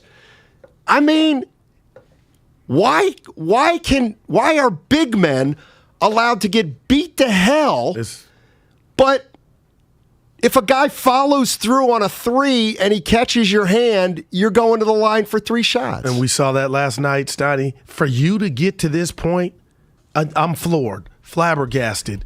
And I almost feel sorry for Jokic. I told Dibs, where's the crowbar and wrench? I mean, it's almost like he's a victim of being that big, but guess who's on line one? It's Shaq. He went through it, and people don't want to whatever. But, Steiny, for you to say the officials are inconsistent, you're seeing something egregious. I'm going to change it. They're not inconsistent. They're consistent, but the way the game is officiated, I don't like it one iota. Man. We've already skewed the game toward perimeter players and three-point shooters. Now we're not even going to... They were mugging Jokic. It wasn't just Dre. The catch was coming from the side. Boop, boop. I was like, they're still playing. And here's the other thing. When I think of the Celtics game, the Celtics, it's going to be a matter of how much do the officials let the perimeter players play once the Warriors start playing Memphis, once they start playing Phoenix. Okay, with that said... You and I have been around a long time. Because these guys aren't coordinated enough. Like, Aaron Gordon, they can't guard out there. Yeah. Remember Austin said, take it easy on Aaron Gordon. Yeah, we love him. Yeah, he's from the Bay. Smitty. We do? Yeah, Mitty. We had him on the show. Listen, they're going to get that whistle Thursday. I hate... forget Denver and the Warriors. The fact that the home team, the visiting team, is now, you expect them to get Jokic. He may go to the line 20 times in Game 3. Well, what if I told you that? Well, I first expect Denver's got to get more chippy. I mean, the funny thing is you look at how Minnesota beat Memphis in the first game. Man, they got thug life on them. They felt they're not afraid to get physical out on the perimeter. They sent Morant to the line 18 times. So we'll see what happens there. Yeah. Of course, a crybaby, 650, my guy. Please, Steiny. I thought the Debbie Downer was gone. I can't even say one thing. Whose voice is that? I don't know. It's 650. That's pretty good. It's 650. But yeah, the Warriors obviously looks good, handled business at home, and we'll see what happens as they go. Let's go to George. Yeah, let's get a nickname going. Let's get a nickname for this team. So this 5. Oh, who am I? Who's over in Steiny? Oh, now they're up 2-0. Woo! Hey, fellas. Hey, what's up, George? Nothing much. Just as an aside, the only team that's really scares me, not as much now, by the way, as they used to, is Memphis. It bothered me all year for some reason. We don't match up as well against them. But not Phoenix, George? At least nah, no way, man. We could have beat them every time we played them this year. No. Not Phoenix, not Utah, or anybody else. Memphis. Wow. Okay. Scare me. But a nickname. Yeah. How about the Killer 3? Why are you leaving out 2, though? What about, it's got to be the whole 5, I thought. Well, if you want to look at it that way, then right, it won't work. It won't work. But, I don't know. Those three guys out there, man, are pretty damn tough. Hey, George, just for the I just bothered to kill the three. Just for kicks, does anybody in the East worry you? Yeah, Boston. Yeah. Thanks, George. Appreciate it. Yeah, Boston and Milwaukee are different animals. Yes? No, that's true. And I'm going to say this about Boston. They're up 1-0, Steiny, but the Boston that I thought we were all seeing and kind of crowning, because they've earned everything, and they're missing a big piece with the young fella down low. As much as I like KD and Kyrie, I was shocked that they had that game and blew it the way they did. So what I'm telling you is Boston let me down in the sense that even without Ben, and I know a lot of people, my boy Reg B and you, what's Ben going to do when he comes back? I don't know if they're there yet, and I'm wondering if we're doing that with Memphis. What if somehow Memphis has got crowned too soon and they don't hold up their end of the bargain? That's not going to be the Warriors' fault if they got to tango and get past Denver to play with Minnesota, right? Who cares? But they'll be people, they didn't play Memphis. Nobody's going to say that. Right, because Memphis Nobody's going to say that. They shot themselves in the foot. Dude, they got a big game tonight. I'm talking about Memphis. I can't wait to see how they react. I'm really having trouble in that series. Because of Finch? Yeah. On the one hand, I kind of want Minnesota to win it, and he comes into town and plays the Warriors. We go to the game? Yeah, I'll go to that game. Well, I'll go to a bunch of those games. I'm being Shasky now, asking to invite myself. But in my heart of hearts, I think Memphis is a tougher matchup for the Warriors. And plus, they ended the Warriors season last year, and they were talking. Yeah. They want the smoke. City Boy. Our guy. What's up, City Boy? Let's talk about Andrew Wiggins. Back to Wiggins. We got to give him credit. Guys, what's up? Hey. Hey, real quick, too. The only nickname I've heard that I liked was Splash Mob. I don't know if y'all heard that one. Splash All right. Mob. That's a pretty good one. You know, like Flash Mob? Sure, rhymes with Flash Mob. Well, you know, they're like, you know, they're exciting and fun, like a Flash Mob. Sure. Too. No, I got you. But anyway. Hey, it can pop up at any minute. There you go. Real quick. Go ahead, City. I just wanted to say, you were talking about how to defend this team, and I love hearing Draymond talk hoops. Draymond was talking about defending the Warriors lineup, and he was basically saying it's almost impossible because it's so hard. The way they have to trap Steph takes so much energy and so much focus, and then to think that you might have to try and trap two people, let alone three, and it's almost impossible to do, you know, and if you play them one-on-one, they're going to set screens and get open too. So I mean, you know, this motion offense with this group of players is amazing. I love Wiggins with that group, and Draymond basically said Steph's coming back in the starting lineup, and he also said he expects Poole to start, which means either Looney or Wiggins is going to the bench, and I think it's got to be Wiggins. And I'll tell you why, because.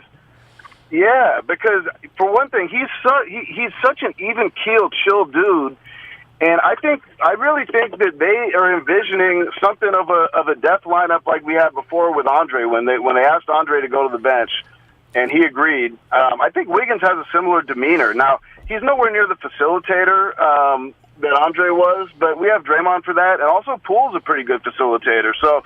You know, I just think that with his defense and his three-point shooting, as he shot like 39% this year, he's not. With those three on the court, they're not going to guard him. And I think you put Wiggins to the bench. I think he can handle it. I don't think you'd lose him. And I think he'll be in the closing lineup, and that's really all that matters.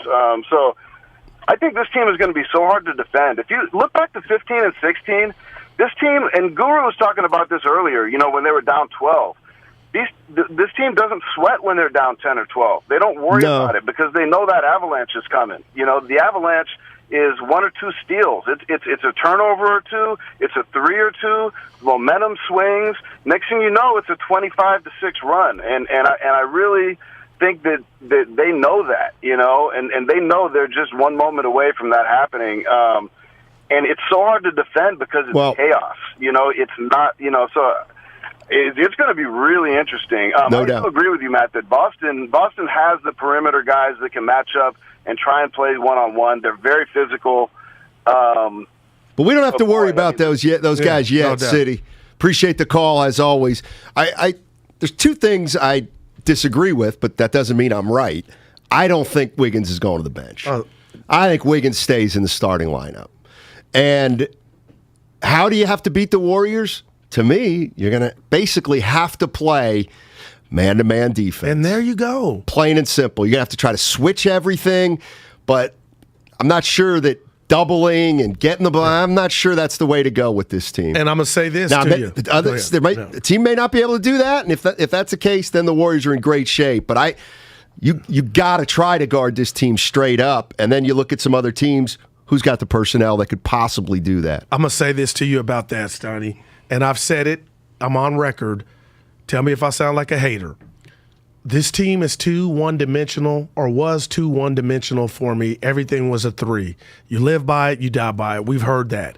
But since the inception of this new depth lineup, Jordan Poole now is going to the cup.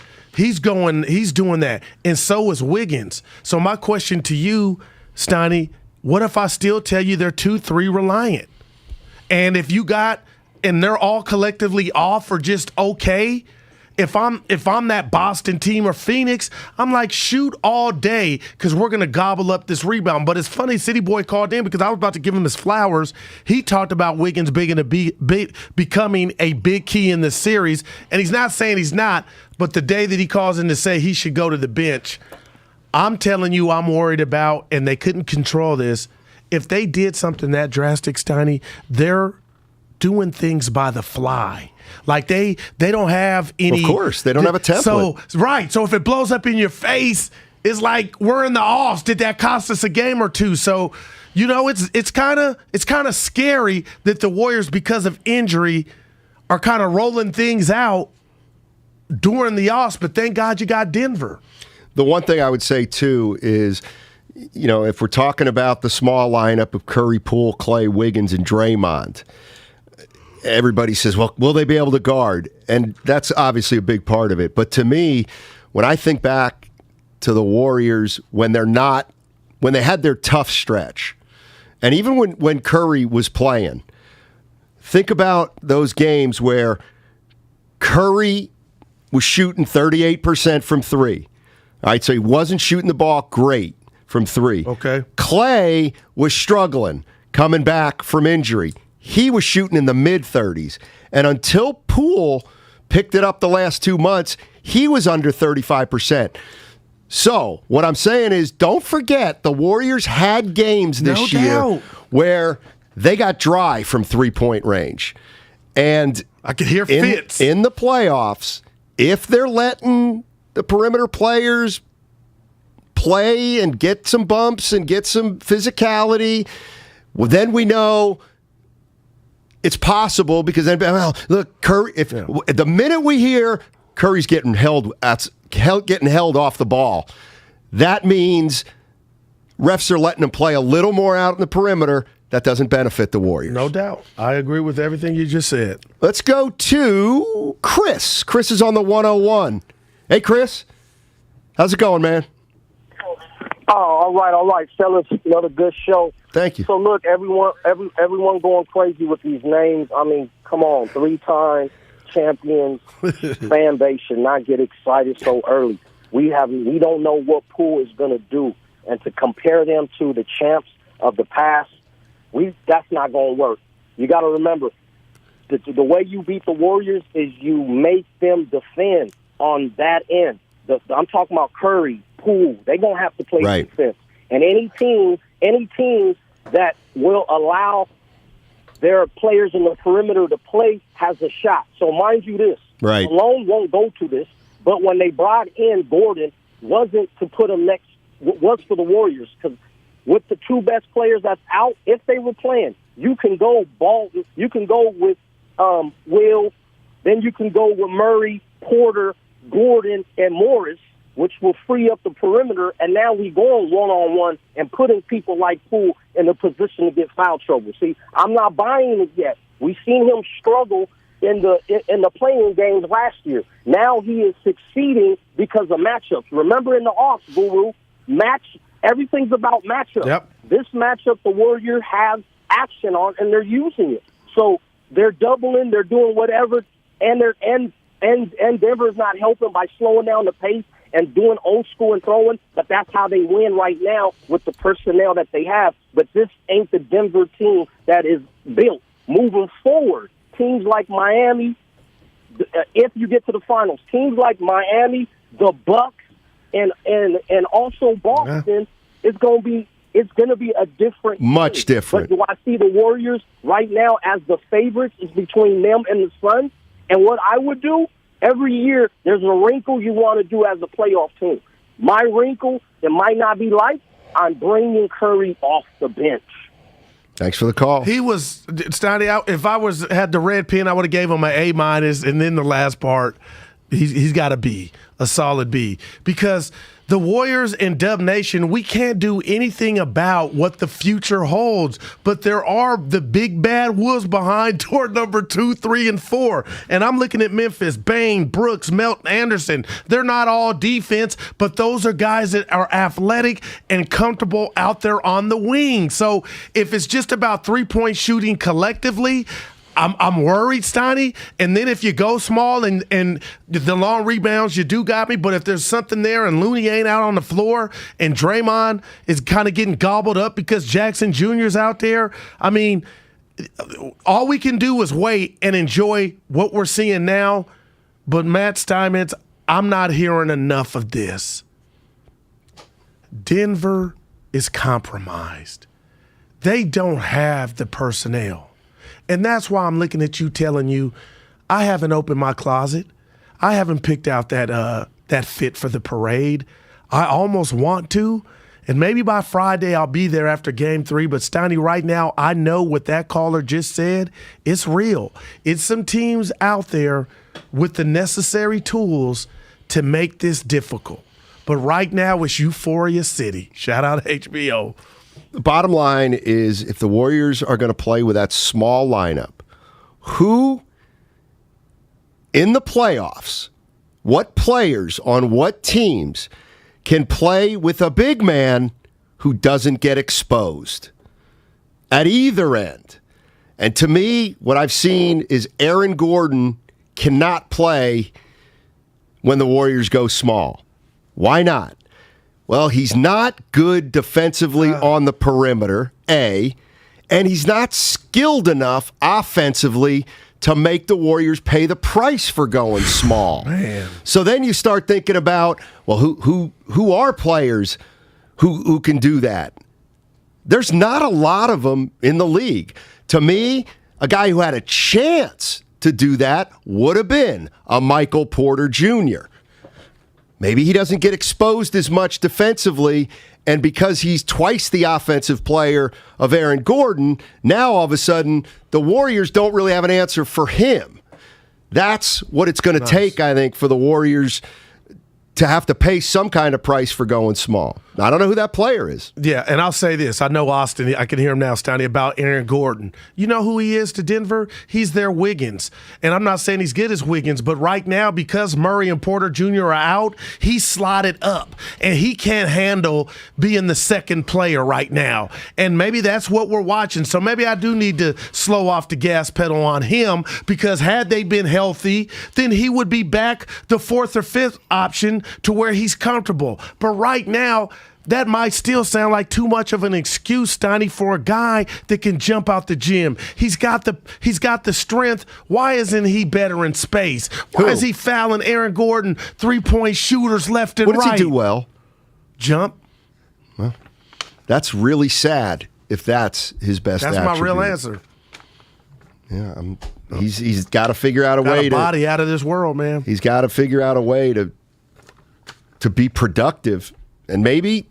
You know, certain guys, we've seen it over the years of the Warriors championship. Certain guys cannot play against small lineups. Yeah, right. They just can't play. The game's too quick for them. And look, if there's one thing we've learned while watching the Warriors for the last 10 years, as far as I'm concerned, quickness is more important than size. That's what I think. All right. In case you missed any of today's show, download and subscribe to Steiny and Guru on the Odyssey app. You can listen anytime, any day, all in a single tap. Find Steiny Guru plus all content from 95.7 The Game on the Odyssey app today. All right. 888-957-9570 if you want to talk Warriors and get into the conversation. We're half a show in. It's halftime. And you know what that means. We come out and we basically roll after halftime. 97.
to Steiny and Guru on 95.7 The Game. Should I? We were born before the wind, also younger than the sun. That's Into the Mystic. There's only one Mystic, and it ain't my guy. Who is this? This is Beach Boys, I believe. Good Vibrations. It's a classic. When I think of the Beach Boys, I always think of the Monkees. Yeah. Remember that show? Sure. When I think of the Beach Boys, I think of a movie called Roger and Me, believe it or I not. haven't seen it. Oh, what a movie. Great movie. Michael Moore's first one, I think. Oh, God. It's about... Look at you smile. Oh, it's a great movie. It's about Roger Smith, who headed, I believe he headed up GM Corporation. Michael Moore's from Flint, Michigan. And it was at a time, he did a movie at a time where basically GM was laying off everybody in Flint, Michigan. Oh, that Michael Moore, yeah. He did the McDonald one, Super Size Me, where he ate, had the guy eat McDonald's 30 days. Bowling for Columbine. Yeah, he does a lot of, I don't want to say controversy. Yeah. He's woke. How about that? Yeah, he also has a great scene, great Pets Are Meat. Pets Are Meat. I'm not a big pet guy. Well, then you could eat. So people were so desperate in Flint once the factory shut down. So Moore went around the city just to see the devastation of communities. Gotcha. And he went to this woman's house who was breeding rabbits. And you came on to get rabbits, and she would say, "Tricks are for kids? Pets are meat. Would you like a pet rabbit? Yeah, I'm not. Hey, or would you like meat?" Yeah.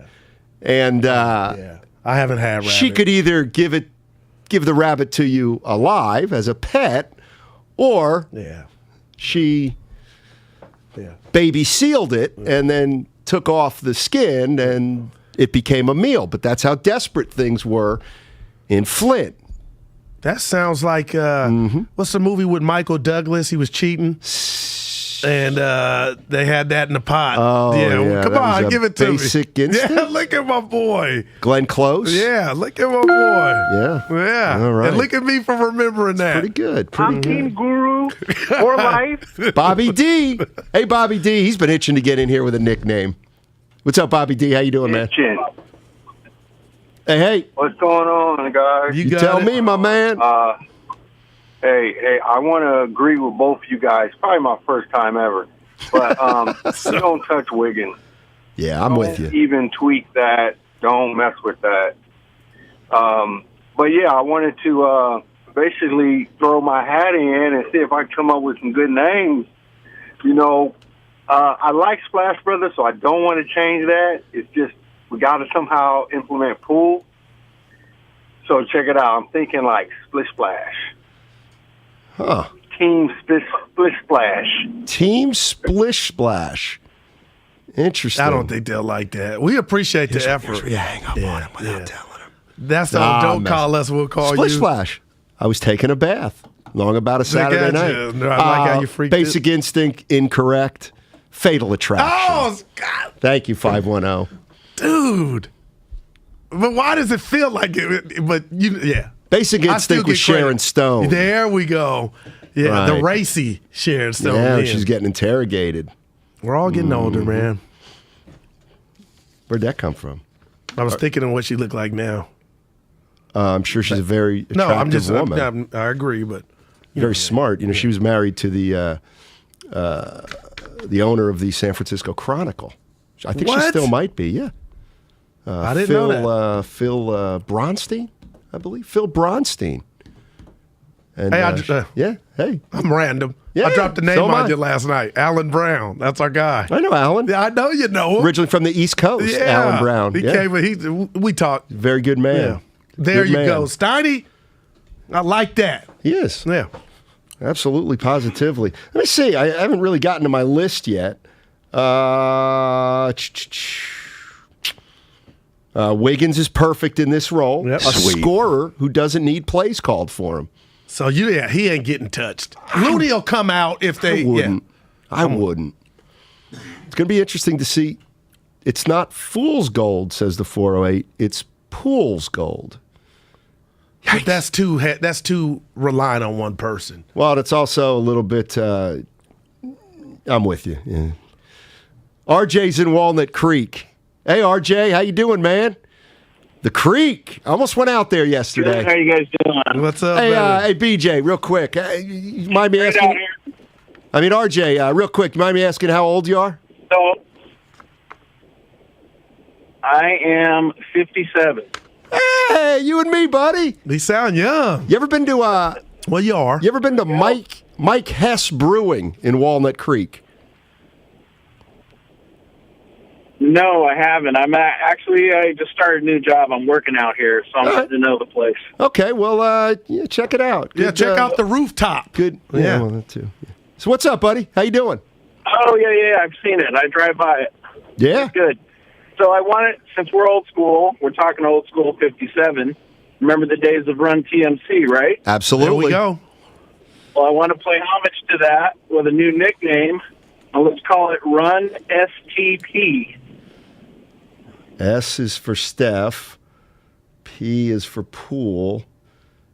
Oh, STP, Thompson. Okay. STP. STP. What do you think of that, Goo? Oh, yeah. It's hard. Let me tell you something. You don't. I think that's a little bit chicken, if you know what I mean. Chicken S. You started it. Right, but you got to do it when they're still on. Okay, let me just. It's easy to do it after they hang out. Okay, this is where I'm at, because you know I'm Mr. Nickname. Sure. What if a group tried to form a band and their last name happened to be Jackson? Okay. And they said, you know what?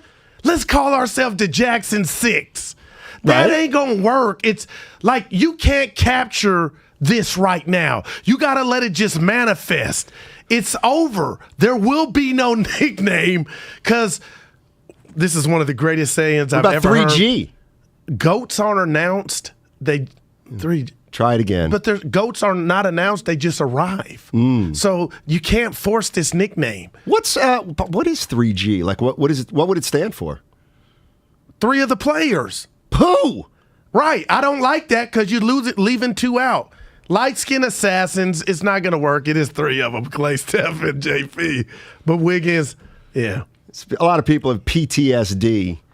That's nothing funny about that. Well, it doesn't have to be funny, but I mean, it can be clever. I told a dude on Twitter I suffer from PTSD from prison ball. When it would rain at James Logan and they would cut off half of the gym. Right. Dude, I had some dudes with some arms, Steiny, and they would throw that ball. Your boy took some off the face. I mean, talking about dodgeball? Basically, but it would come from I was really good at dodgeball. Dude, did you get hit? I didn't Never. like it. I was too quick.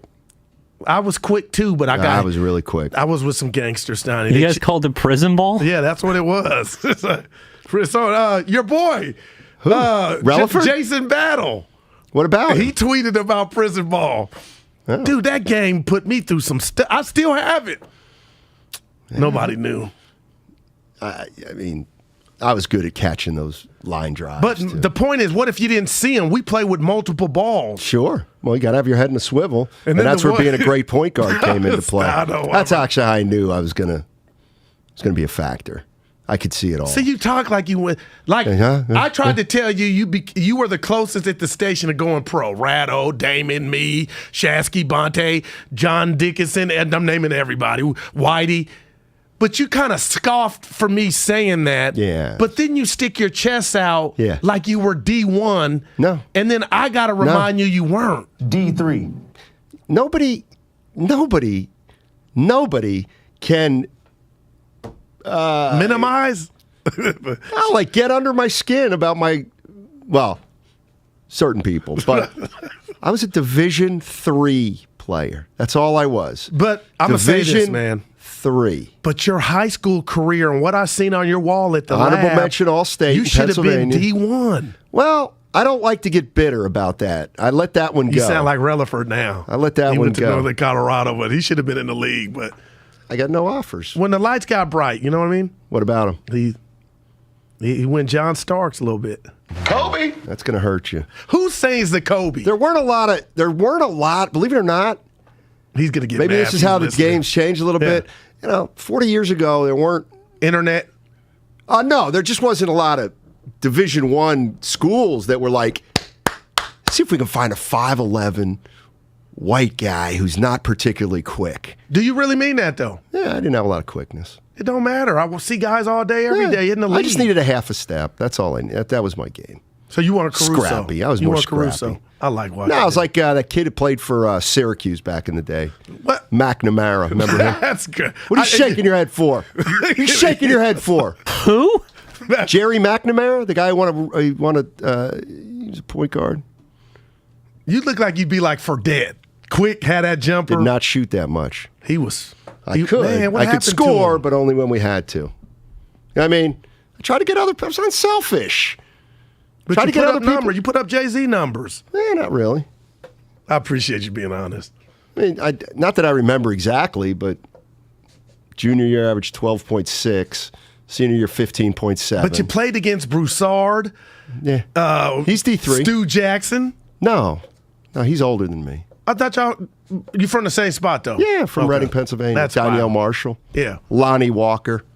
Of course, Chris Finch. Making him some money. Chris Finch. That guy was good. Dude, they go up 2-0 tonight. Mm-hmm. I want the Warriors Memphis. They've been talking. The streets need Warrior Memphis. And Memphis got to hold up their end of the bargain. Mm-hmm. Victor's in Fremont, the Mont, baby. What's up, Victor? Hey, what's up, fellas? Hey. How you doing? Dynamite. I'm just headed out to work, but I got a good one for you. You know how we've all been used to the Splash Brothers. Sure. But now, we go deep on the 5. Yeah. I got a good ring to it. How about the Splash 5? The Splash 5, Goo. The Splash 5. Well, Dre's in the lineup. He knocked down a 3 last night, didn't he? He said 40%. It's his time of year, baby. Yeah. And we appreciate the effort. I appreciate this. We got to quit. There's a lot of nicknames coming in here. None of them have hit. None of them have. There's not one, and that's been like, that's it. And again, here I go, revisionist history. Uh-oh. Who gets credit? Now, I know we believe. We found out the doctor. You remembered him. Who came up with the original Death lineup? Fitz? Iggy? I don't know. Somebody did. I don't. Well, I'm just telling you, the reason I bring that up is it's this hard. 408 wants to talk more about me. Steiny, Drexel, Penn, Haverford, any offers? Haverford was a Division III school, so I could have gone there, but I might not have gotten into Haverford. It's a very good school. Penn is the Ivy League. I couldn't have gotten in there. So was Mom's at every game? My girl Mary? No. What you mean, no? No. My dad never came to see me play because he was always reffing. Well, I get that, but Mom's. She came, I don't know, half the games. See, I'll say this. See, my dad. Mom's got to be there. My dad should have been a model for someone like you, to tell you the truth. We all want you to elaborate. Whenever my dad would come to a game, which was infrequently, right. He was very discreet. He would walk up, sit in the back. I can't do it. He wouldn't say a word. I can't do it. He wouldn't let anybody know who he was. And he certainly never stormed the court after I knocked down a big shot. Yeah. Oh, I like this one right here. That is. How about Rebelieve? It could be the winner. It's more a slogan than a nickname for the group. You know what I mean? It still applies. I don't mind that one. How about the Rebelieve Warriors? I'm not mad at you. I'm not mad at it. Hey, have you heard his old baby? Actually, you know what? We got a winner. We got our own show.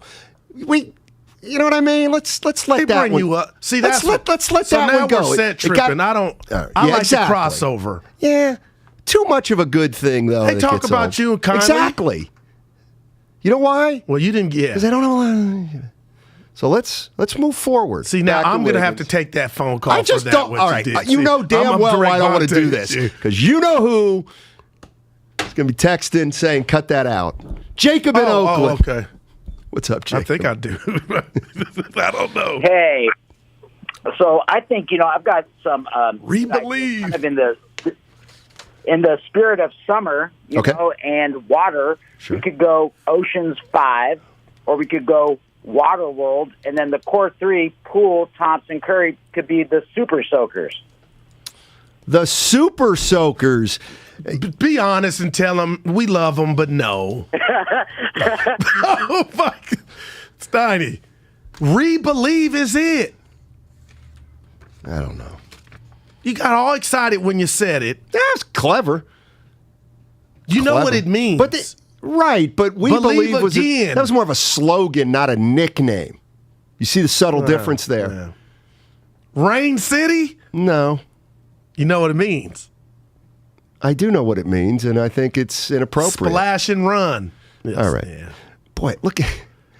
Dude, I like re-believe. Sam's in Oakland wants to talk about a nickname for some unit that's now 2-0. What are we doing? To quote the great Willard and Dibs. Hey, Sam, how you doing, man? Hey, man, how you doing? Oh, hey, I got one for you. You guys are probably laugh, but let's go a little math with it. How about pie in the sky? 3.14, man. We got the 3 killers. They can all guard 1 through 4, and pi is this helps with finding the area of a circle, and there's no gaps in this team. How about that? Where do I purchase that book? Oh, my goodness. Hey, that was the 3.15 I like, but good Lord, how can I remember that? That's a lot of work. Wow. That's a lot of work. But Yeah, you know just what I little love about that notes, call? I like the, how about that? Yeah. That's a listener. Wow. Pie in the sky. Stop it. What? Like you were even thinking about that. I'm just repeating it. I never said I had that idea. I just wrote it. Pie in the sky. What re-believe. What was that look? I was just glancing to my left.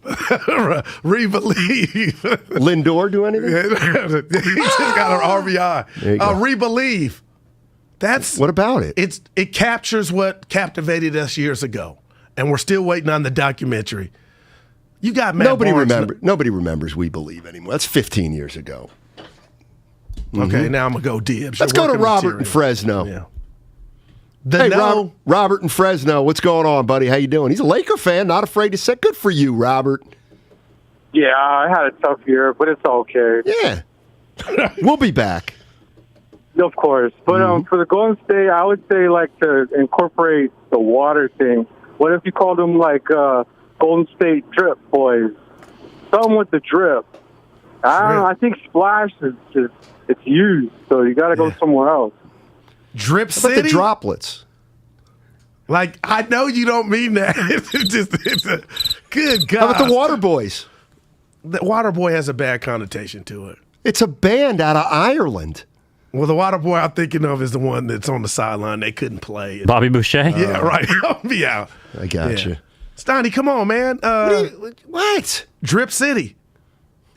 Like, what do they call the Rockets? It used to be... Talking about the Blazers. No. Rip City. No, Rip Portland. City. Yeah. I'm going on Blazer Radio with our old friend. With who? Chad. Oh, that's nice. Yeah. When? Today, 4:30. You really get a kick out of doing that, I've noticed. What does that even mean? You enjoy going on other radio stations as a guest. What's wrong with that? I love talking to people. Own it. All right, just own it. I hadn't thought about it till you said it, but, well. James is in San Francisco. What's up, James? How you doing, man? Hello? Hey, hello. I'm good. How are you guys? Doing well, man. Hello? Thank you. Hello. Yeah, he's See having ya. phone issues. Come on, James. That's a bad phone. I'm not going to blame you. First time. Let's go to Filmo Mike. That's our guy. Somebody you can count on. Mm-hmm. What's up, Filmo? Hey, Steiny. They don't know about McNamara. McNamara was a hell of a player. He was clutch, too. Filmo, you're my man. Man. You're my man. Thank you. For real. That's real talk. But hey, I just wanted to say this, man. Ain't nothing. We need to stop with a name. For real, because the name just gonna come. It's gonna just roll off the tongue one day. You feel me? They're gonna be called the Deep End Warriors or whatever. You know what I'm saying? Sure. Something like that. But hey, Deep End. My thing is this. It's nothing like, I've been saying this since last night, homegrown talent, blood. When you get that homegrown talent and you get to see they real, you feel me, like they struggle and they ups and downs of their career, that's why I can't wait for Wiseman to come back. Because we're going to see his ups and downs of his career. He's going to be like Embiid for us. And that's scary to think about. If Wiseman can live up to a half of his potential, he was a number 2 pick. We gonna be scary in the back end for Draymond, for Looney, for Curry, and for Thompson. That'd be awesome, man. Joey Light years, baby. Come on, Guru. Yeah, I'm with you, Mike. Let me ask you this, though. Can I ask you a personal question? So listen. So, I got to do this, Steiny, because he's from Mike is street. So Shasky put me on blast this morning, and I responded. Am I out of pocket for responding? I mean, you kind of out of pocket for kind of like leaving them at the game. Okay. Mike, I did leave him at the game, Mike. Okay, then move on. I didn't leave him it's getting out of hand. I didn't leave him at the game. Now, why would I go there? But Mike's a real one. That he was going to give me the real. But so do you feel worse now? Yeah, because he's got a different story. Put your business out there? No, I didn't leave anybody. I did do something I'm ashamed about. Yeah. Tell me if I can tell you. We got a minute? No, I'll tell you. I think we should save it for the other side. I think I owe somebody. You wouldn't have did what I did yesterday. I don't say that. Okay. I might have done it twice. Because I'm tipping good now. Barbers like seeing me come. All right. Guru is going to tell us on the other side something he did that he's a little bit ashamed of. Yeah. And it's not sitting well. After Mike said that, it's not sitting well with Fair enough. Fair enough. I'll give Guru a shot to kind of go to the 95.7 confessional. Did you ever go to confession? No, but I've seen it in the mob Let me movies. tell you something. That's brutal. I don't trust the other person you're confessing to. Did I say that on radio? It's a priest. Yeah. They're not listening anyway. All right, the Golden State Warriors host Game 2 tonight. Come on. Well, I'm not laughing with you, not at you. We'll be back. Guru's going to talk about what he's ashamed of. It's the dark side. Embrace it.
homegrown talent, blood.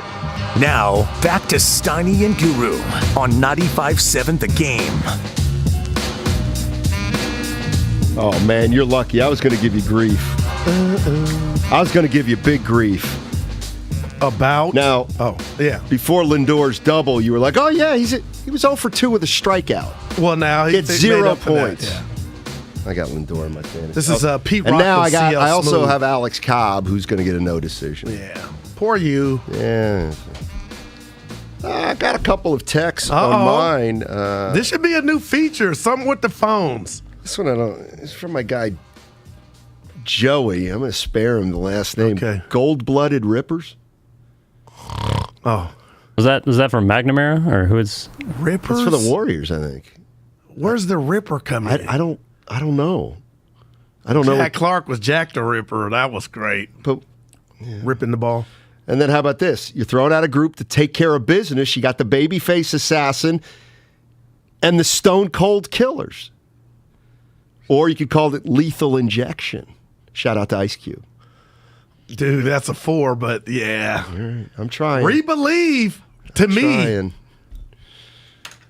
Wow. Go ahead. Oh, okay. What are you ashamed of? I am, and I want you to and the listeners chime in.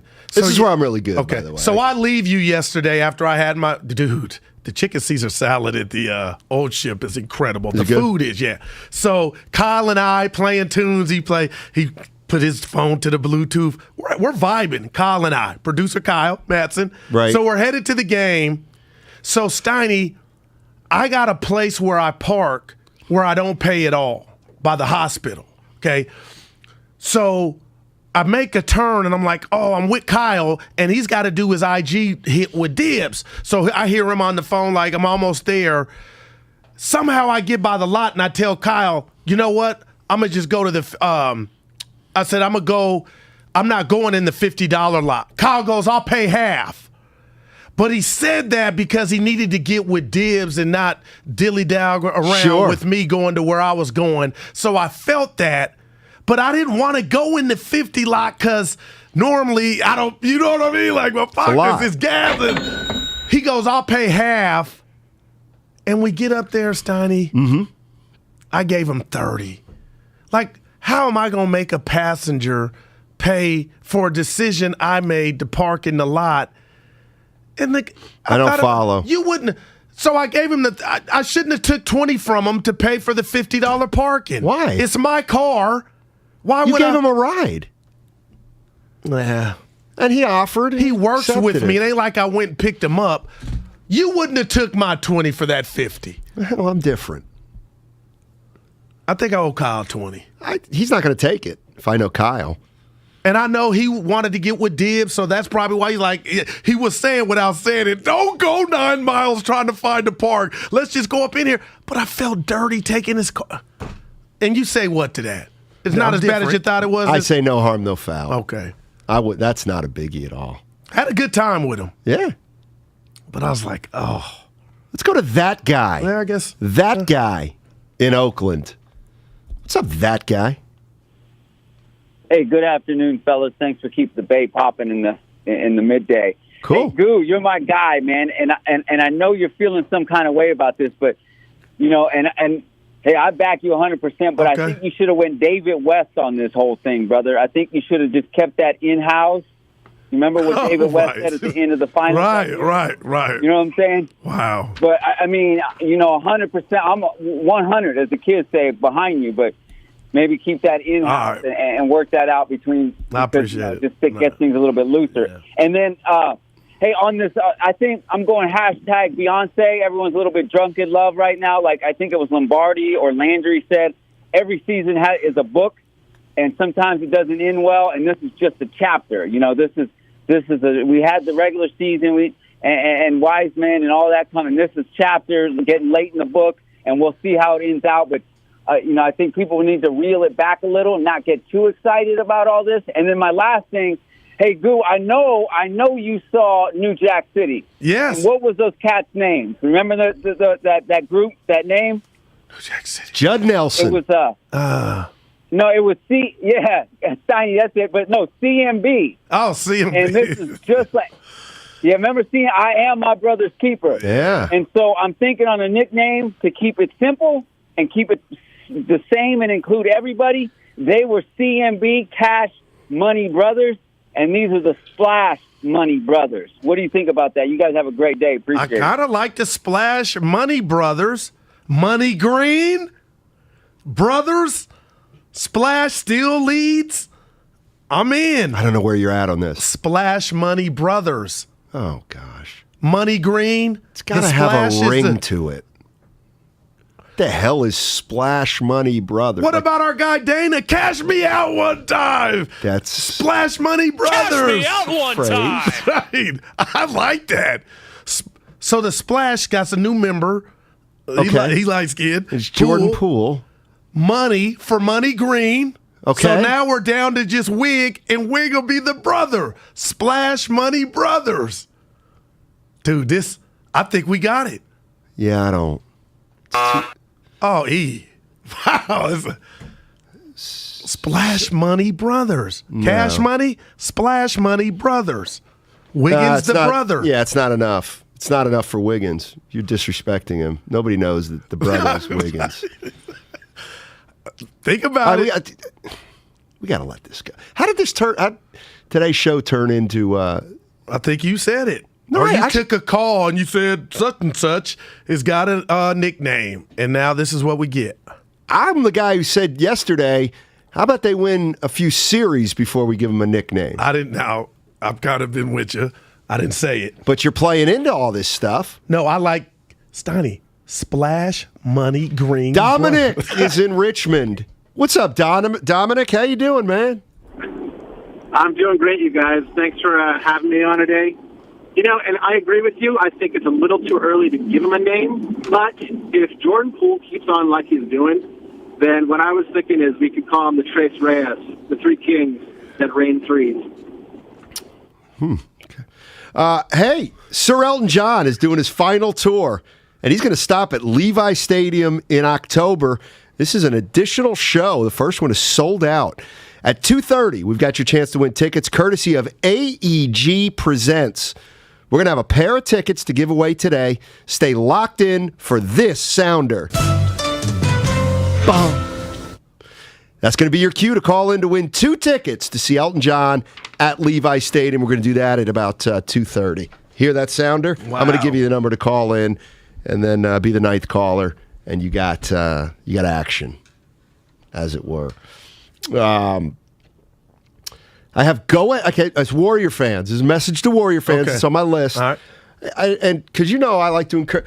Hey, Warrior fans, go ahead and be encouraged about what's happened these first 2 games, but realize that the Denver Nuggets, they're ill-equipped to guard this 3-guard lineup. All right. They're just not. They're not. It's real. Equipped to do that right now. So are you irritated a little with what you're hearing from Dub Nation? No, good. No, they're up 2-0. The word you're looking for is perspective. Go ahead. I mean, hey, knock yourself out. I told you this is the biggest compliment Sick about of being everything. a curmudgeon. I was talking to JD. He don't do what I do a lot.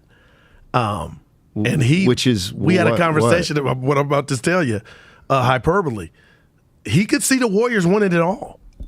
Okay. I can't, how did we get here?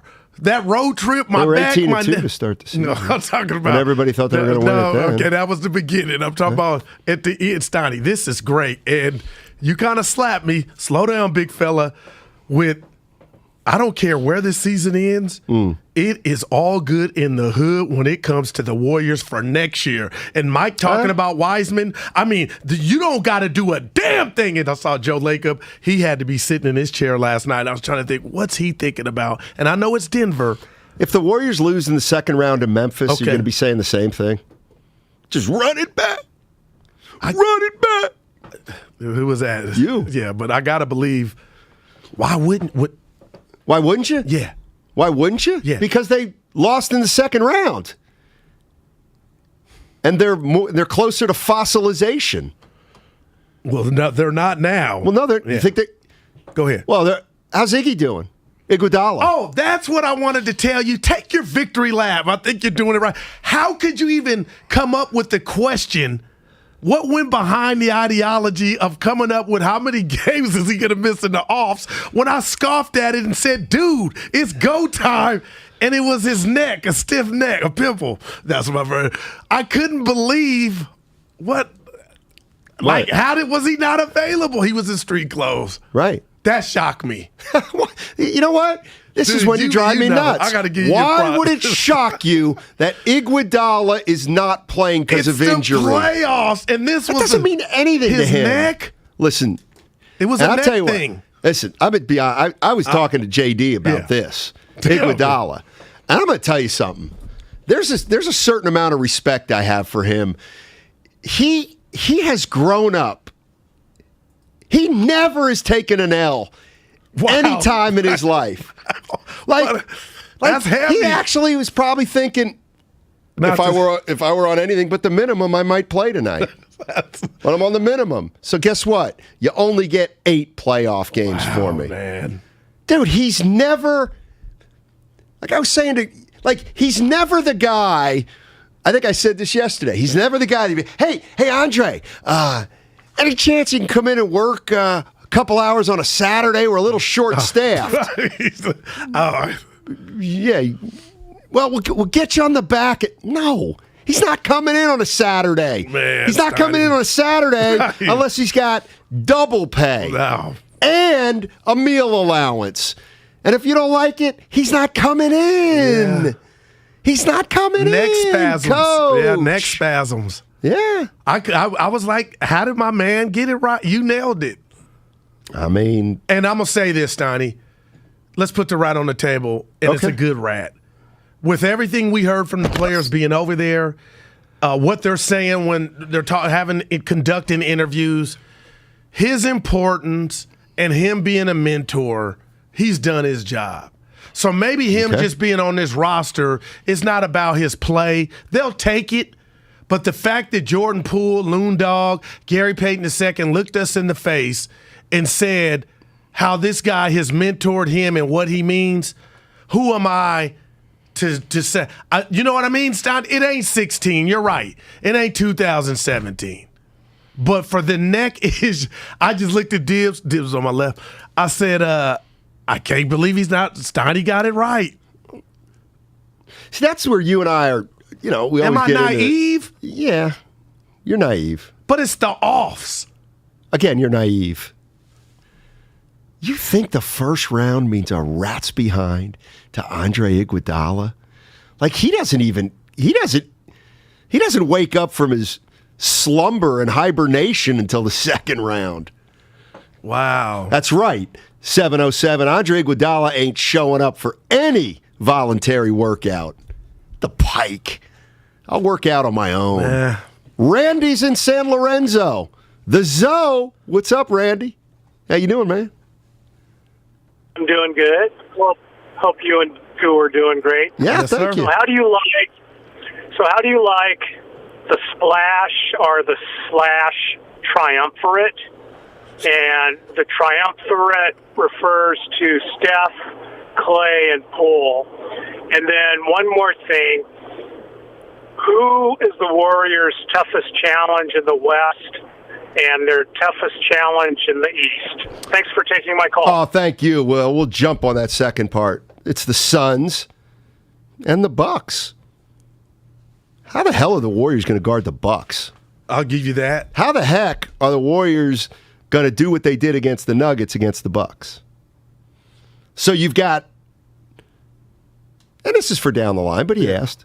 So the Bucks have Drew Holiday, who's he's a A-plus defender. No doubt. They got Middleton, who's really solid, and they got Giannis, the ultimate small big man. Okay. Who can play in a small line. Look, don't laugh at Portis.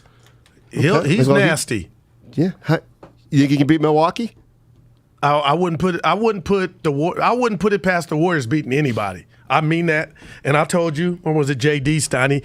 It's something about the Milwaukee game. It wasn't the score that I feel like is. I'm in on them, but I feel like this year something's telling me they're missing a little. It's not a big ingredient. And my guy in Denver, who used to be on their team, the point guard who can shoot it. I'm wondering if it's him. And he hasn't been doing anything. Point guard who can shoot. I'll look his name up right now. For Denver? Yeah, he's on Denver now, and he ain't doing nothing in this series. Monty Morris? No. Light skinned cat with the curly hair. What's my guy? Bryn Forbes. Thank you. You guys are great. Like, don't laugh at me, but a guy like him that can hit a three when things are going good for everybody else. There's just something I feel like Milwaukee's missing. And JD, he didn't scoff at it or give me that cryptic look you're giving me. He was kind of cool. I kind of get where you're going, but he's less straightforward with you than I am. About Lopez, he's back. He's huge. Yeah. Lopez is huge. He could play on my team. Well, we'll see if he can play against the Warriors. So you just disregarding Philly, huh? They got some athletes, Steiny. If Harden's right, they got some athletes. Okay. But you didn't even mention them. No. And they're handling their business. It's about Milwaukee, and to a lesser extent, I would say it's about Boston. And Brooklyn's out of there? They better win tomorrow. It's like that game's not today? No, tomorrow. Brooklyn's not today? No, it's tomorrow. Oh, for God's sake. You got Phoenix, New Orleans in tonight. All right. Yeah. Well, the Hawks got to win. And why is a playoff game on NBA TV? That is just, what are we doing? Which is that game? I should know, and I'm complaining. M Squared's in Dublin. What's up, M Squared? How you doing, man? I got it. Steiny Guru, what's happening? I like this guy. Yeah, I had to wait a little while. I got in the middle of what sounded like Guru bursting a blood vessel, so I wanted to let things simmer before I called in. But thank you. Hey, as far as nicknames go, I'm not that creative, so I'm not even going to really take a stab at a full nickname. But I did hear Kawakami say Death Pool, which I thought was cool because it's just a derivative of the Death lineup, and it adds Jordan Poole. So, I mean, he's a pretty creative guy as a writer. I thought that was a good one. Okay. With respect to the Warriors, I think you got to be really careful because things are good right now.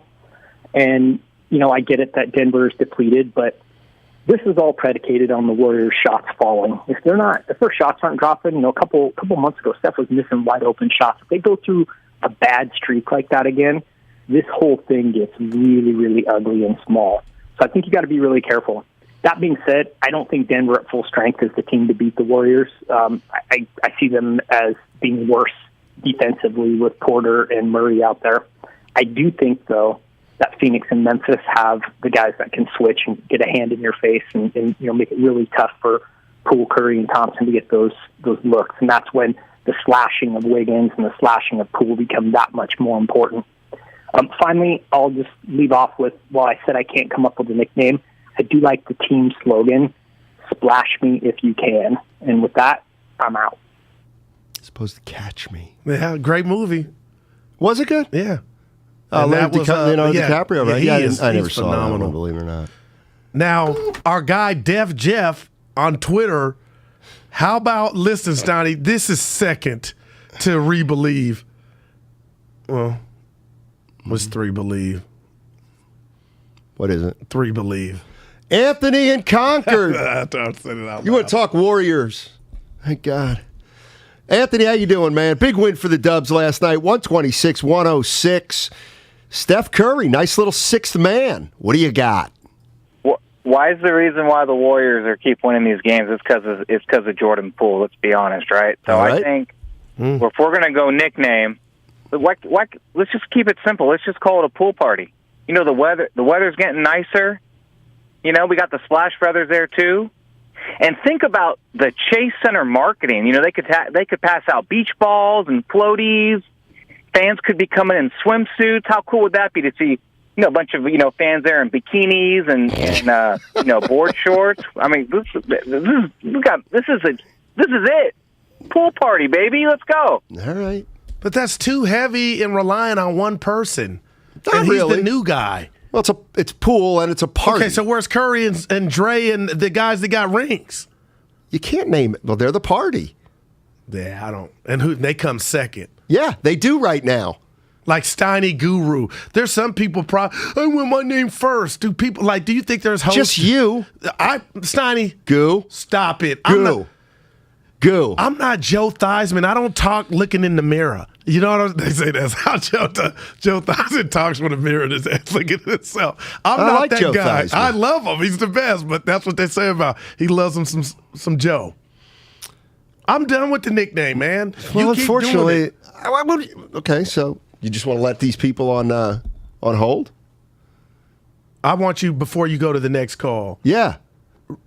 And it's hard, Steiny, but I need you to really think back to our argument 2 weeks ago, our debate. On what was it? I can't remember yesterday. No matter what culminates in this season, it's looking good for the Warriors next year. Yeah. Like, things have changed. We'll see. Okay, all right. I'll take that. And We'll see. now Mike got me thinking about Wiseman. Hopefully he'll be ready. Yeah, you know it's what? Looking good. Oh, yeah. You know what, Goo? Pen him in for 82. Go ahead. No, Go ahead. Pen him in for 82. He was part of the Let me tell you something. Let me tell you something. And Warriors still have to stay healthy the rest of this postseason. Those are facts. Alex and Marin. Talk a little hoops.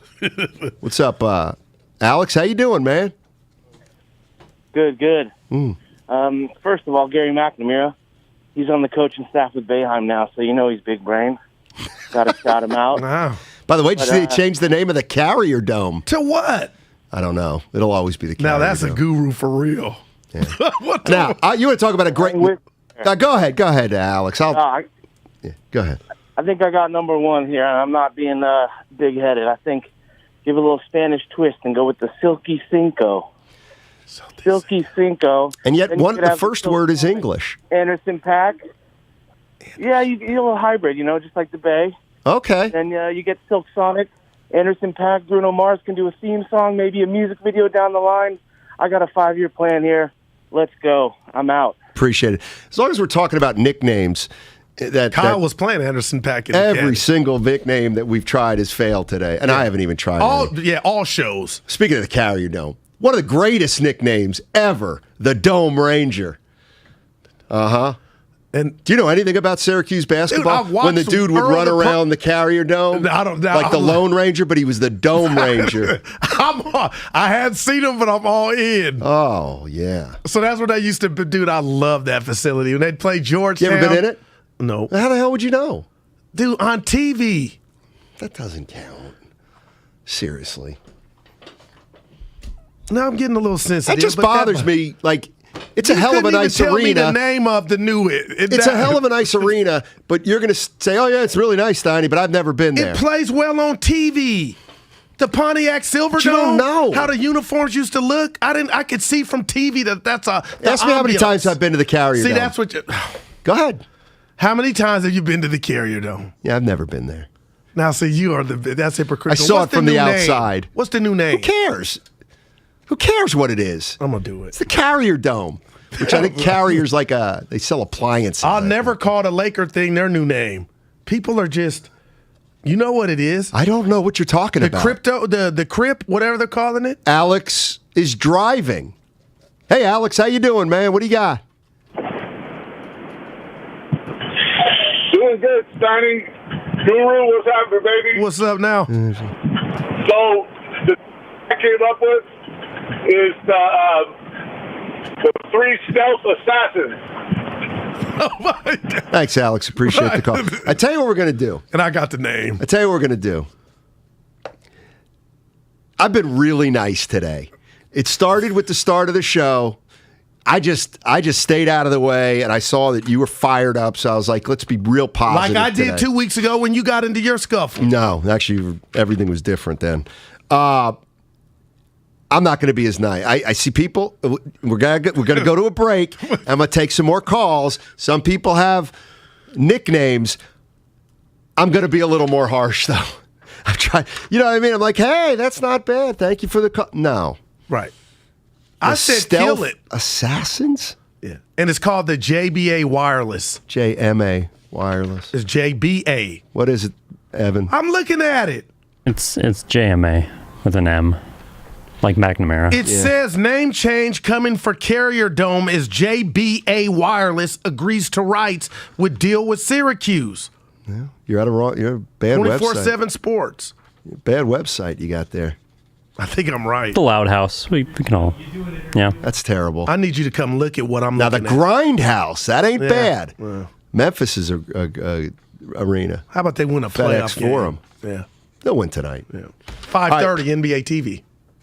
That game's on NBA TV? Yes, why? I might not get NBA TV.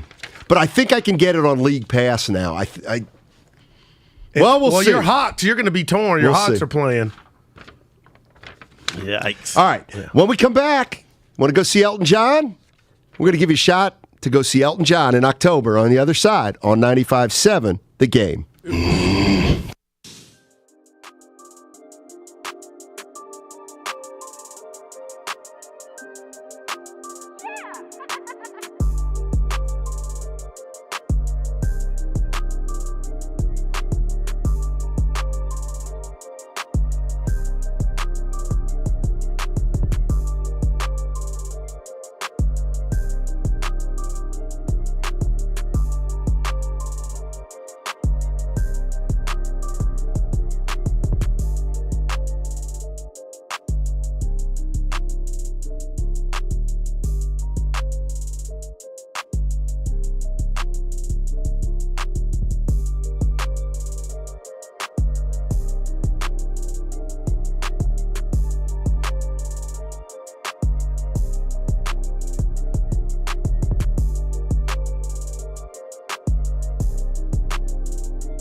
back to Steiny and Guru on 95.7 The Game.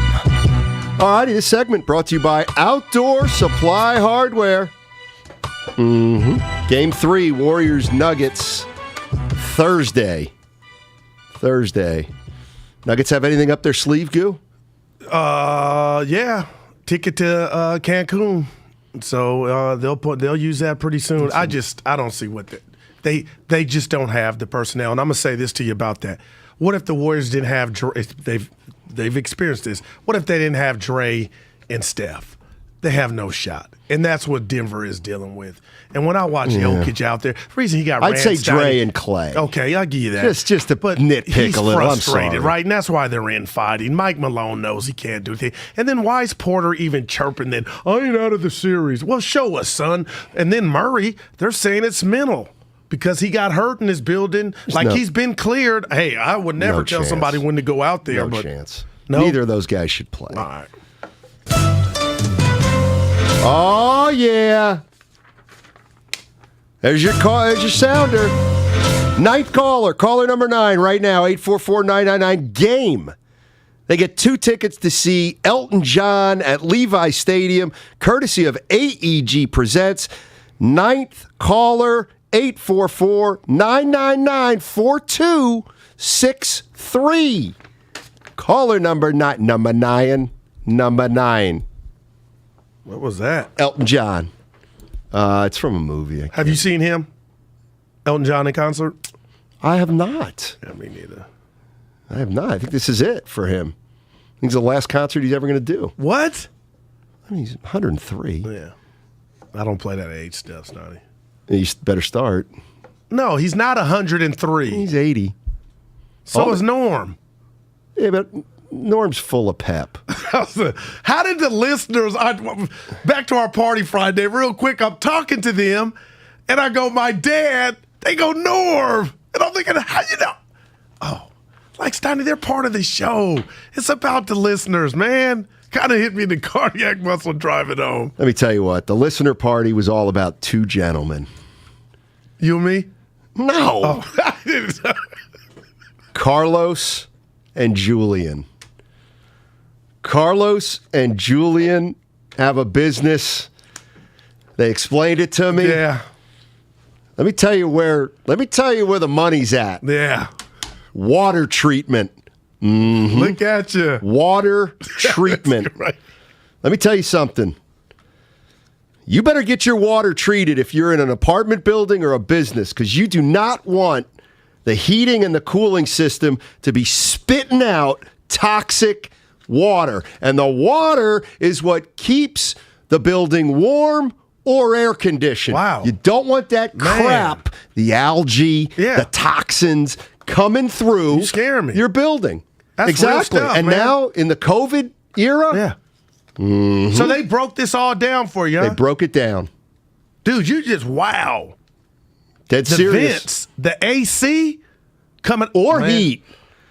How do you cool water? Or how do you make air conditioning needs water? Mm-hmm. Where do you get the water from? You get it from the roof of buildings. But that water needs to be tested. Because if it's got disease in it, man, you're pumping disease Stop it, man. throughout your building. We're just breathing it, sucking it all in, man. About to change careers. Farmer Fred in Pleasanton. What's going on, Farmer Fred? How you doing, man?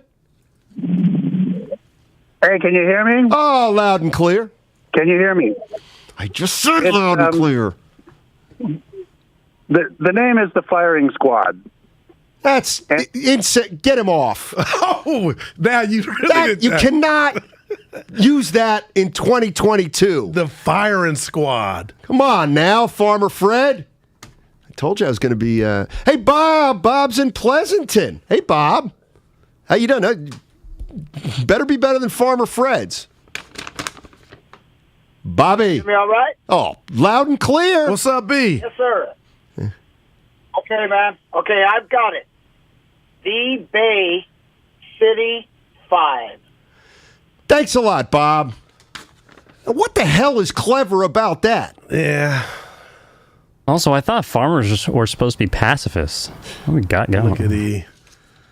We got to stop, Steiny, and you keep going to them. Some of these, they're not saying nickname. Like some of them are saying 3-guard lineup, how's it going to defend? And then they come on here and they change. Right. And it sounds like something you might have done back in the day with Pete Franklin. No, they're going Denzel. They want all the glory to get this name. My question to you was, who came up with who's the author? Could be Ray Ratto. Well, I'll ask him. Of what? The original Def lineup. Somebody in the Bay came up with that. I'm going to give you a 2. Stop it. Pat! Don't get mad because I like history. It's 3 years ago.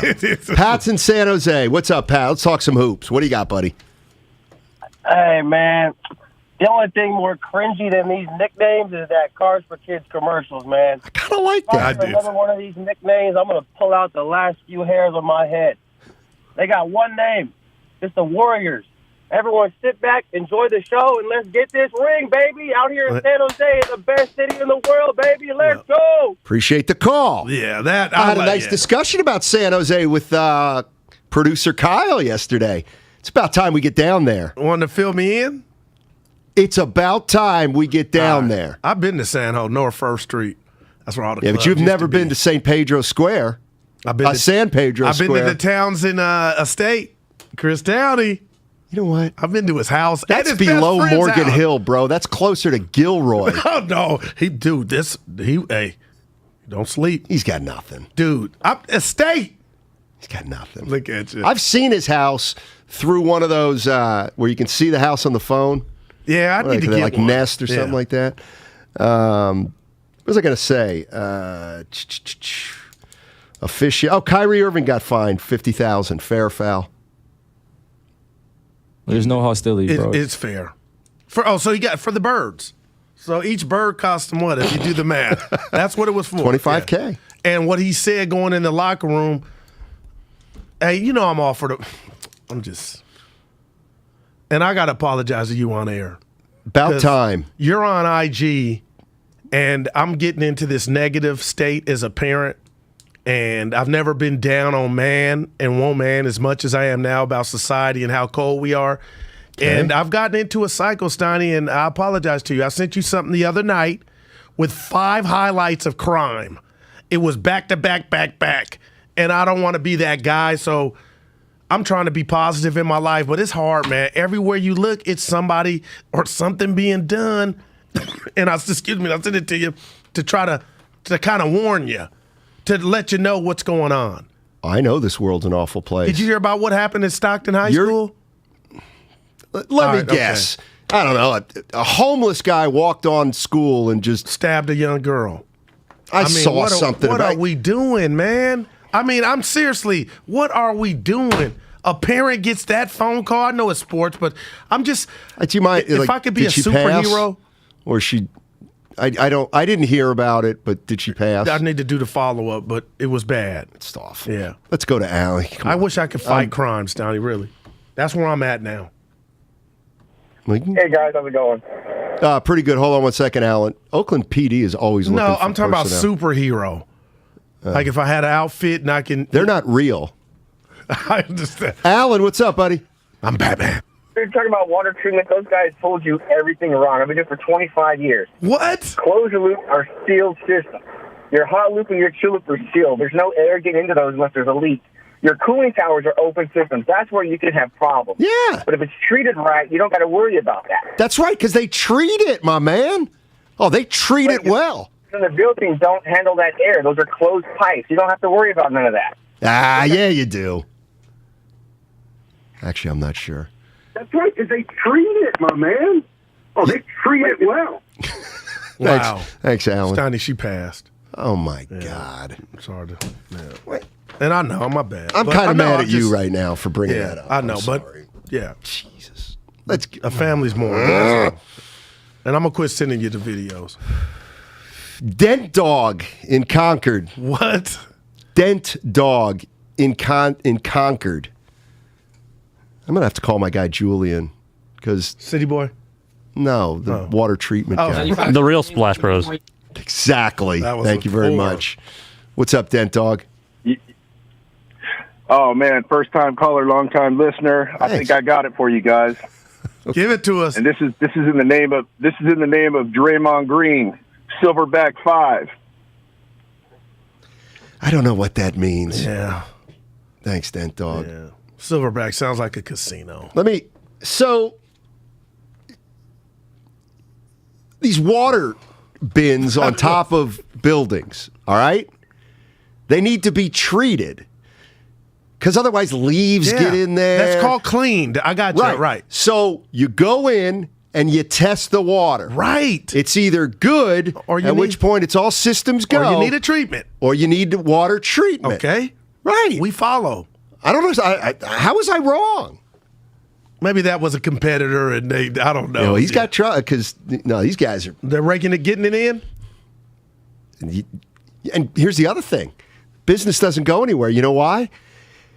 Because you got to pass the treatment test like every 3 months. So you don't just, hey, let's test the water. Boom, you're good for 7 How long years. did this convo last? Because I looked at you. I was like, what's he talking about? I'd say 25 minutes. Maybe this is what it was. Yeah. I enjoy that kind of discussion, tell you the truth. I learned a lot that day. Apparently, hopefully I was right. But or what they were telling was fair. But, was accurate. What are we doing?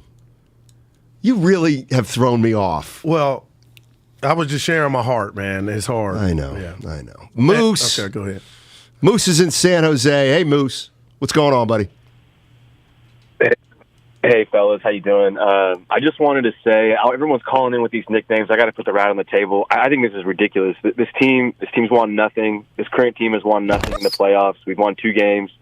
I called in last week and I said Jordan Poole would have to play this way in order for them to win these games.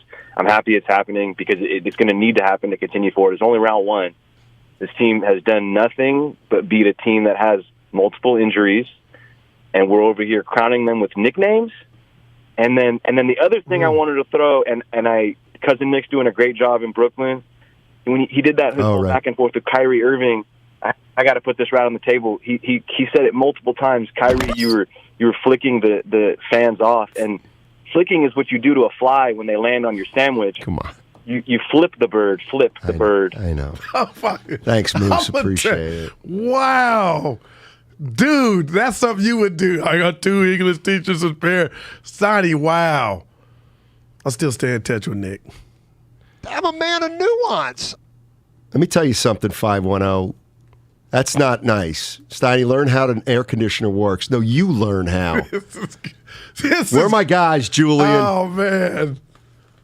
But you sounded water like you treatment is for your domestic water systems, potable water. That's an open system. Heating and cooling are closed loop systems. They get chemically treated. That's exactly what I've been saying. So there is no corrosion. Thank you. Nobody understands the water treatment business like I understand it. Hold on, Steiny. What? He's saying. That's exactly what I said. That's exactly what I said. I think. No, yeah. Jesse in Antioch. Jesse, I'll always bring fresh flowers to you. Carly Simon. Mm-hmm. What's up, Jess? Hey, listen. I got a name for the lineup. Oh, and when I was thinking about it, the problem is people want to use a name to signify the 3 guards, right? But they forget that it's a 5-man lineup, right? Yep. So I was going to say the Magnificent 5, like a take on the Magnificent 7, but then it came to me. The Action 5. Action 5 from the Okay, thank you, Jeff. But what made it worse was it was a play off the Jackson 5. Right. But he got action off Jackson. And if you say it twice, it doesn't make it better. Wow, man. You started this. No, every show's gone through it, I Steiny. did not ask for nicknames. Damon popped in. Damon Bruce and gave us it. Was it this? Oh, fuck. When I saw him give it, I gave him. Stop. We've all been infected. I'm gonna say something. I've not been asking for nicknames. That one caller kind of was speaking my diary. Is Jordan Poole past where Yaz was when I thought Yaz was a star? Like, Well, this is for real what he's doing, right? Or is he getting off? 'Cause I told you what I think of him. He's playing with Hall of Famers, and it's making it. No, those step backs he was doing last night, Steiny, they're incredible. Why do you have to deem him what he's going to be right now? Because he's becoming a phenomenon. Okay. Well, just say he's becoming a really good player. What's wrong with that? Because he's got the Jordan ooh and Poole, let me awe tell you in his something. game. Let me tell you We something, talked Bay to Area. him. Jordan Poole's becoming a hell of a player. What's wrong with that? Why do we have to get so specific? Why do we? Okay, because you can't not do it. A phenomenon. He's becoming a human highlight. A phenomenon. Shout out to Dominique, but he's becoming a highlight, Steiny. The way he gets his buckets are. See that, and that's where you lose me. You were talking, Dominique. I understand the You know greatness what? of Neek. Where do you get off disrespecting a guy like Dominique Wilkins? That's my guy. He's a Hall of Famer. Yeah. His nickname was the human highlight reel, and you're going to say, after a guy hasn't even played 3 years, in which the first year he didn't even play, Steiny, he's Dominique Wilkins. You're taking it totally out of context. No, I'm not. I was just saying the way he's getting his buckets, like last night, Steiny. Yeah, Dominique was great from 32 feet. Yeah. Yeah, Dominique really nailed a lot of threes. Me and Dibs Dominique threw a lot of behind-the-back passes. No, These guys couldn't be more different. I'm not comparing. No, I'm you just telling did. you. You know what it is. It's a phenom happening. Yeah. Or are you the one on the text thread where I said the noise is getting louder? I kind of baited you. And you bit. You said, what noise? Right, your noise. Yeah, your noise. That's it. I didn't take it that way. I did. Dude, one of the things that really annoys me. Who got here? 12 minutes. Mr. P in Oakland. Thanks for waiting, and it doesn't look like he wants to give us a nickname. My man. Hey, what's going on? Hey, I'm a plumber too. Those systems, the hydronic side, yeah, it won't get in your potable water. So treating it, that'll happen with the startup guys. That won't involve any of the water you're going to be touching or drinking. You know? Oh no, this is not drinking water. This is non-potable. Yeah. Yeah, no doubt. Thanks, Mr. P. What do you got? Shirts. But I went to game one. I dig the gold-blooded. It's nice and all, but I want to see us go back to the yellow shirts. I think that sea of yellow just it looks too dark in there with all those black shirts. So it looks like no one's wearing it. But when all the whole crowd's wearing yellow, I think it looks a lot better. Agree. That's interesting. Let me tell you something. We got to hit up Raymond. Let me tell you something. Let them know what the people say. We Believe was the first to bring the same color shirts. Gotcha. And they were gold, bright gold. Incredible. And as the kids say, it popped on TV. Yeah. Okay? It's super pop. The other color that pops on TV is white. What doesn't pop is when OKC tried to do the blue. Because it looks just like an empty seat.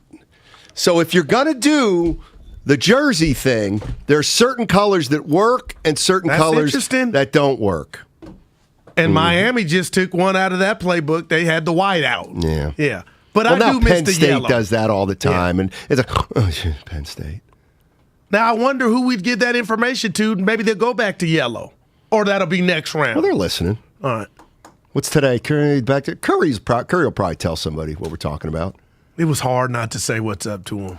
Oh, because you were. No, we went. You walked in together? No, we chopped it up. You, me, and him, and E, and everybody. Right. So what were you going to? Last night you were ready to go. I was going to say, hey, Steph, up here, the Guru. Remember? I got you, Batman. Made a bad analogy. By the way, that was a great analogy. A lot of people liked it, dude. That was. He didn't go. That might have been your best work. He said he liked it. And second of all, that was pretty good. Second of all, I was on the floor when I was going to say what's up to him, and I was going to have fun with our Masters pick. See, now that's he missed the Masters pick too. That's a difference between you and me. You would have said it? No, he's on the court doing his pregame. Get off him. It's his time to warm up. And Don't try to horn in on that. Maybe that's what Shasky was talking about. That's disrespect to a professional athlete. Oh, I didn't say it to him. But you were thinking of it. Yeah, I was. I'm sorry, how much? 3 minutes. Oh, my God. Saw Medina out there. Mark Medina. Thank you. He said he listens to the show. Can I give you one piece of advice? Now that you've been in the business 10 years. Well, no, you knocked off half of that when you said I was just 1 hour on weekends. But go ahead, I'm listening. Now I've been in the business like 3.5, Steiny. When you say something like a Medina out there, like with all due, nobody knows what you're talking about.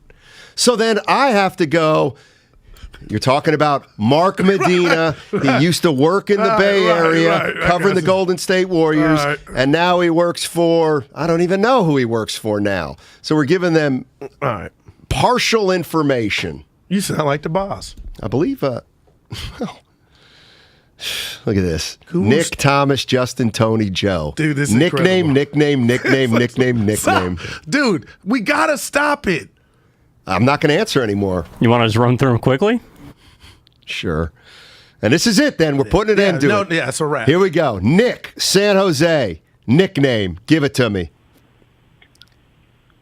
Gentlemen, I'm sorry you had to sit through all those painless ones. I'm just going with Run TMC, and we're going to go with Run TPC. Thomas, San Jose. I'll let you know if something rings a bell. What's up, Thomas? Hey, hello? Yeah, you're on, buddy. Mm-hmm. Oh, yeah. Okay, so I'm going to make it quick. I don't think anybody has said this all day. This is a winner. PTSD. Yeah, that's kind of been out there. Yeah, Justin and Alameda, we'll put it in the queue. Hey, it's the greatest show on earth to watch. Everybody wants to see the Cirque, a.k.a. the circus. I thought you meant us. That was the Cirque. Shout out That's Solar awful. Circle. 30 seconds, by the way. Steve Kerr at 3:30. There you go. with Try to Damon get him to Ratto. name this crap. Damon will ask him. Oh, he He won't. may already have. And then Bob Weir from the Grateful The Dead. Grateful Dead? at 4:15. Oh, Is he my. on? That's the guy with the beard. That's Jerry Garcia. No, the guy at the game with the white beard yesterday. Santa Claus. What are you talking about? He helped me. I have no clue. 10 seconds. Well, They showed him on the Ratto big screen. and Damon You owe me an apology. coming up. I owe you nothing. Yeah, you owe me an apology. 0. Have a good one. Have a good one, everybody.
Corner of Broadway and Battery.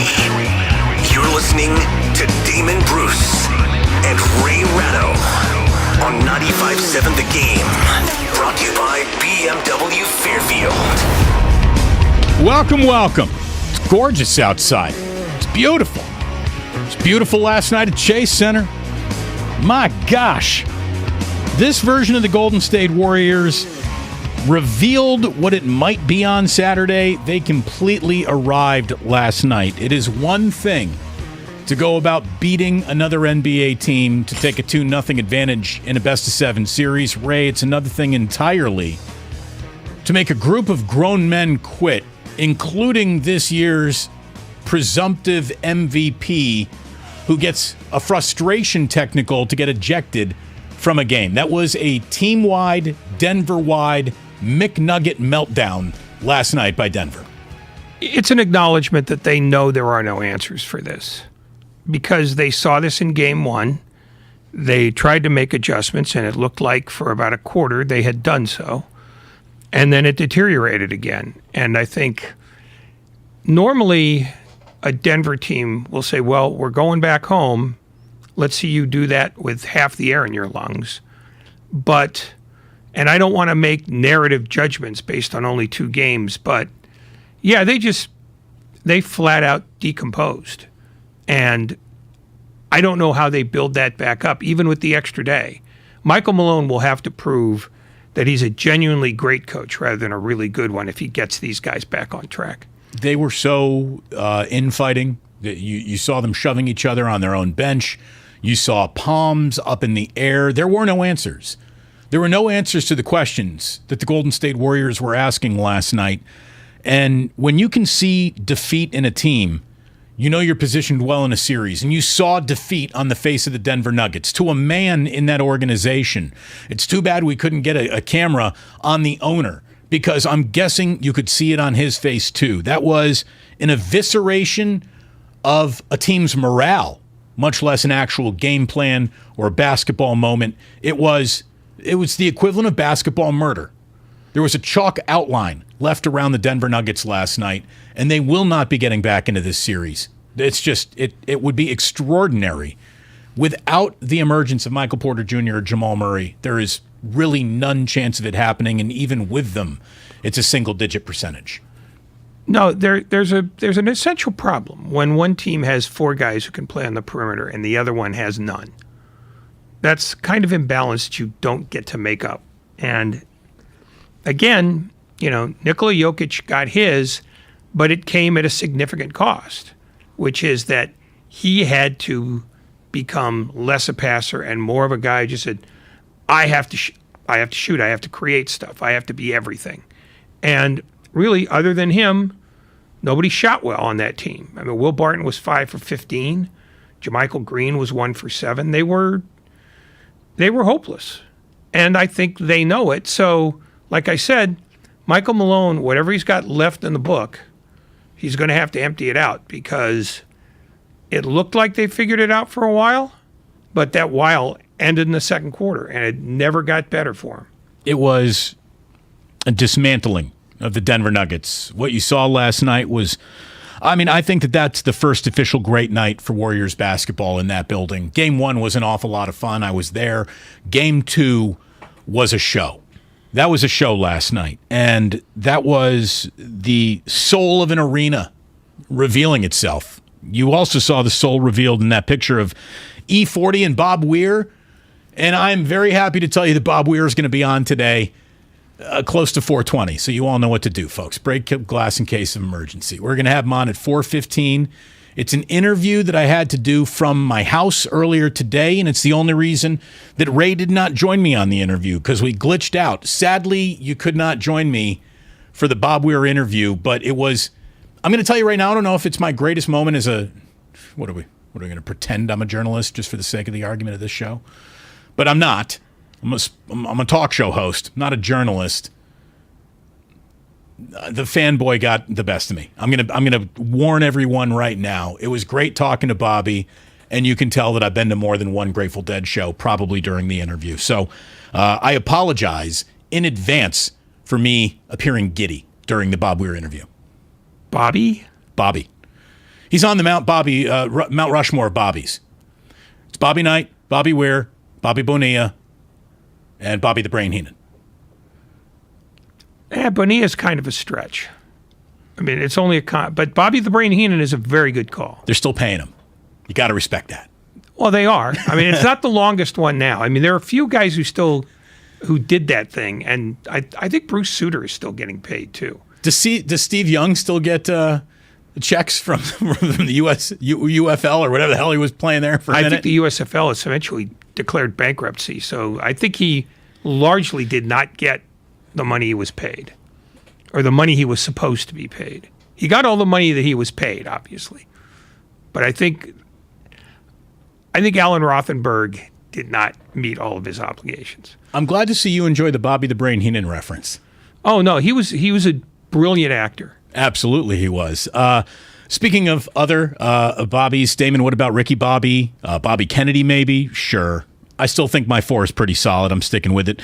Thank you very much on the Xfinity mobile text line, which I know has been ringing with suggested nicknames for the Golden State Warriors. And I even called it the Deadpool lineup because it's the death lineup. You're dead still. And what's different? It's Jordan Poole. Deadpool. But that's not even great. So don't go with that.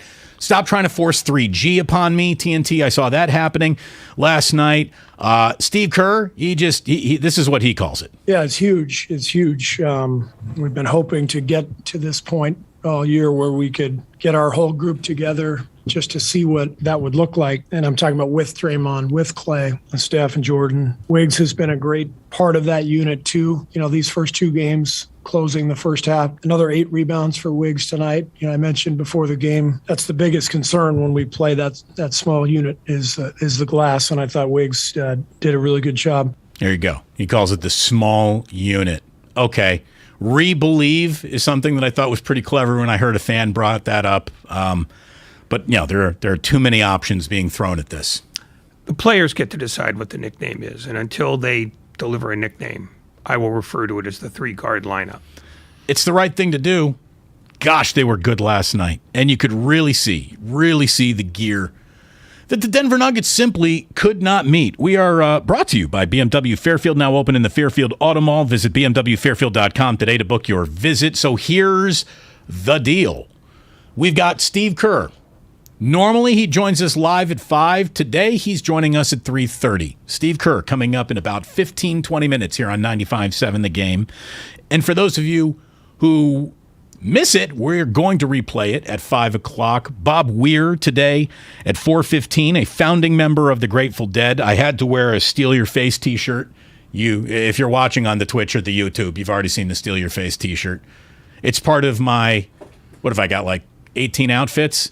Like, watch the show for 2 weeks. You will see at least one shirt repeated. It's not a deep closet, but it's mine.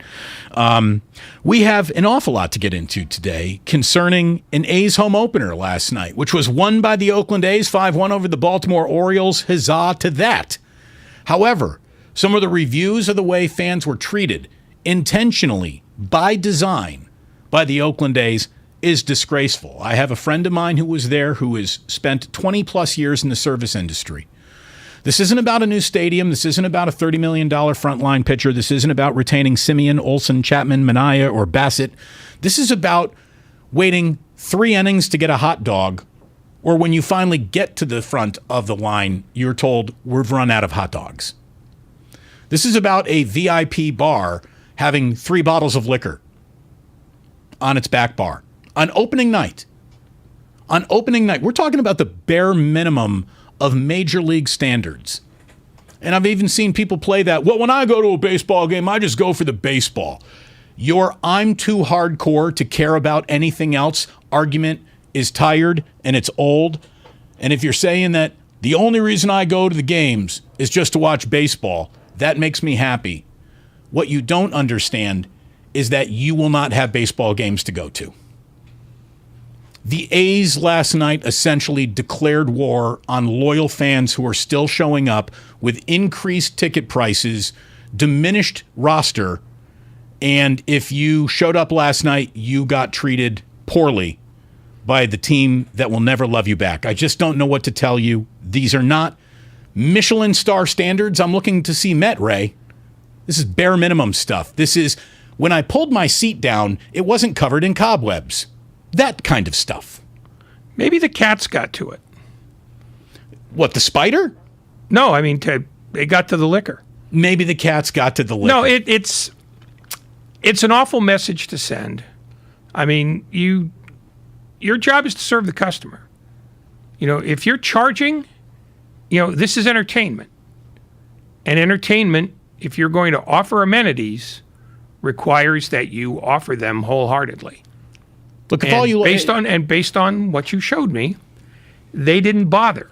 And either they thought the crowd was going to be much smaller than it was and didn't usher or concession it properly, or they stopped caring and they want it to be a lousy experience and then throw their arms up and go, we just can't make it here. The problem is they don't have the wherewithal to go anywhere else. And maybe they think that somehow Rob Manfred will have mercy on them and whip the other owners into a froth to say, we have to get out of there. But the truth is, there's no place to go. Portland is not going to build a stadium for them. If Nevada builds one for them, it's going to be way away from downtown. Charlotte doesn't want them. San Antonio doesn't want them. Nashville doesn't want them. Baseball's expensive when you expect a ballpark to come with it. And cities, by and large, aren't playing that anymore, except for the NFL. The Xfinity mobile text line says, do you think you can get John Fisher to answer any of these questions? We couldn't even get Dave Cavill. He follows me on Twitter. I requested that he join us today on Twitter. He will not respond. He will not respond. He will not step into this interview, which we have offered him today. How do you justify the way your fans were treated last night? Deafening silence from the biggest mouthpiece John Fisher has.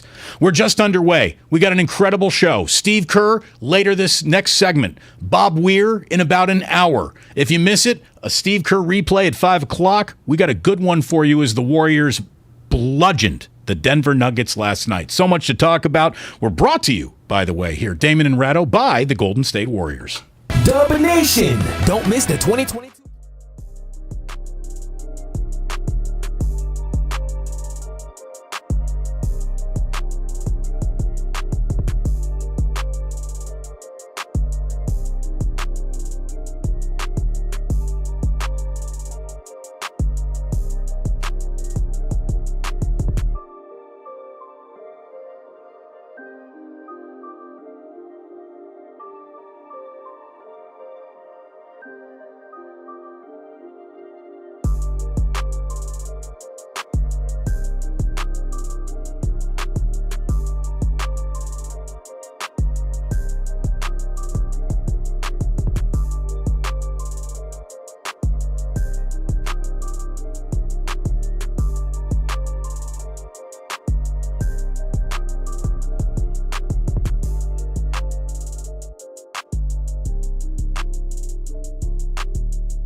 Poole takes it right side, drives on Cousins, stops, backs up in the corner, shoots a fadeaway. Heat check three!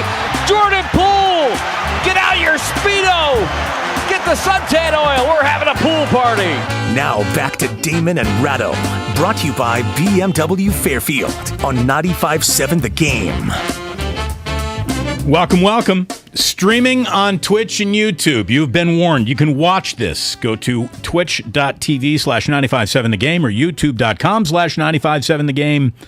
I am wearing a Grateful Dead t-shirt because I got to interview Bob Weir earlier today, and we're going to replay that for you in about an hour. Steve Kerr will be joining us in just a few minutes at the bottom of the hour, around 3:30 here today, to talk about what we saw from the team last night. And as Steve said, what you saw from that team last night was about as good of a Draymond Green as you can get.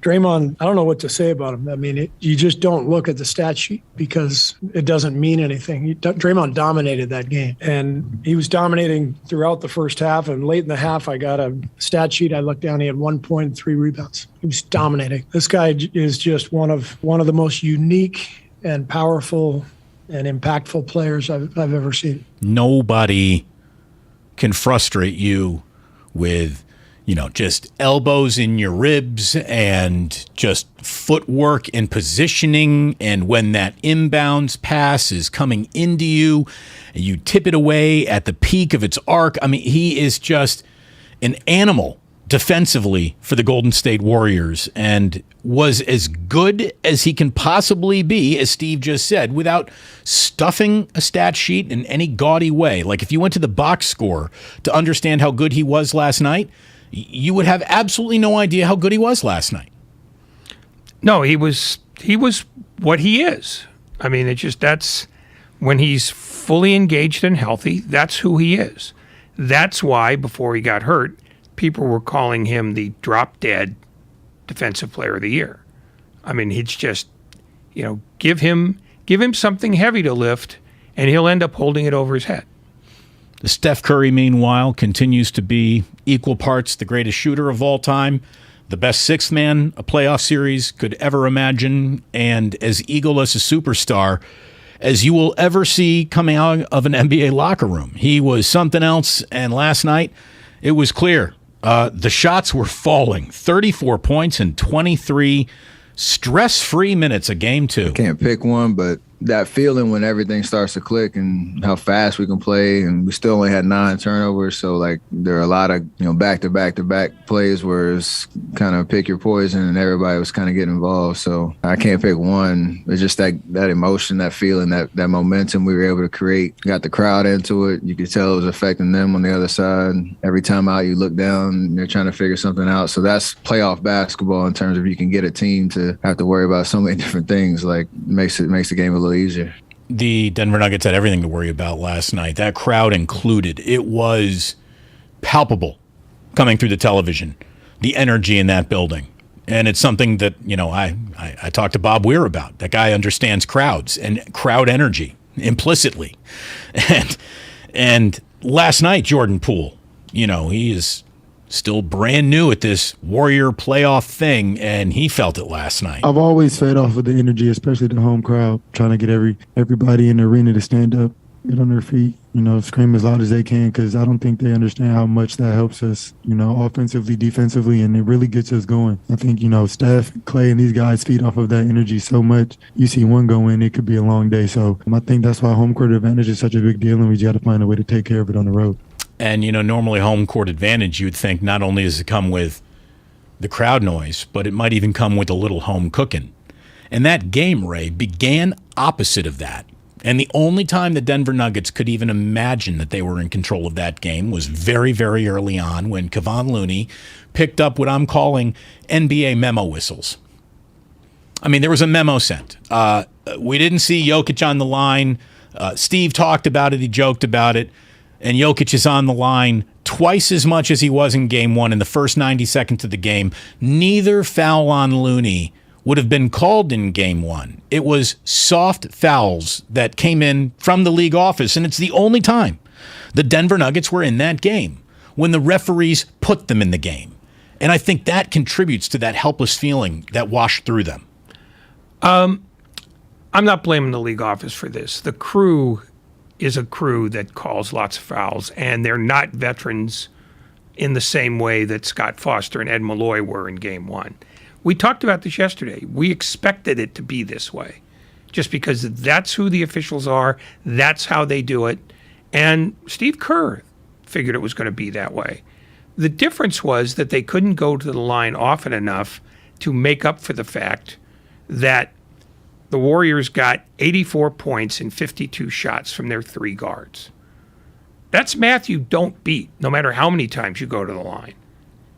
It's very simple. They cannot guard enough people. What'd you say it was? 82 points in how many shots? 84 in 52 shots. 84 in 52 shots. That's cooking.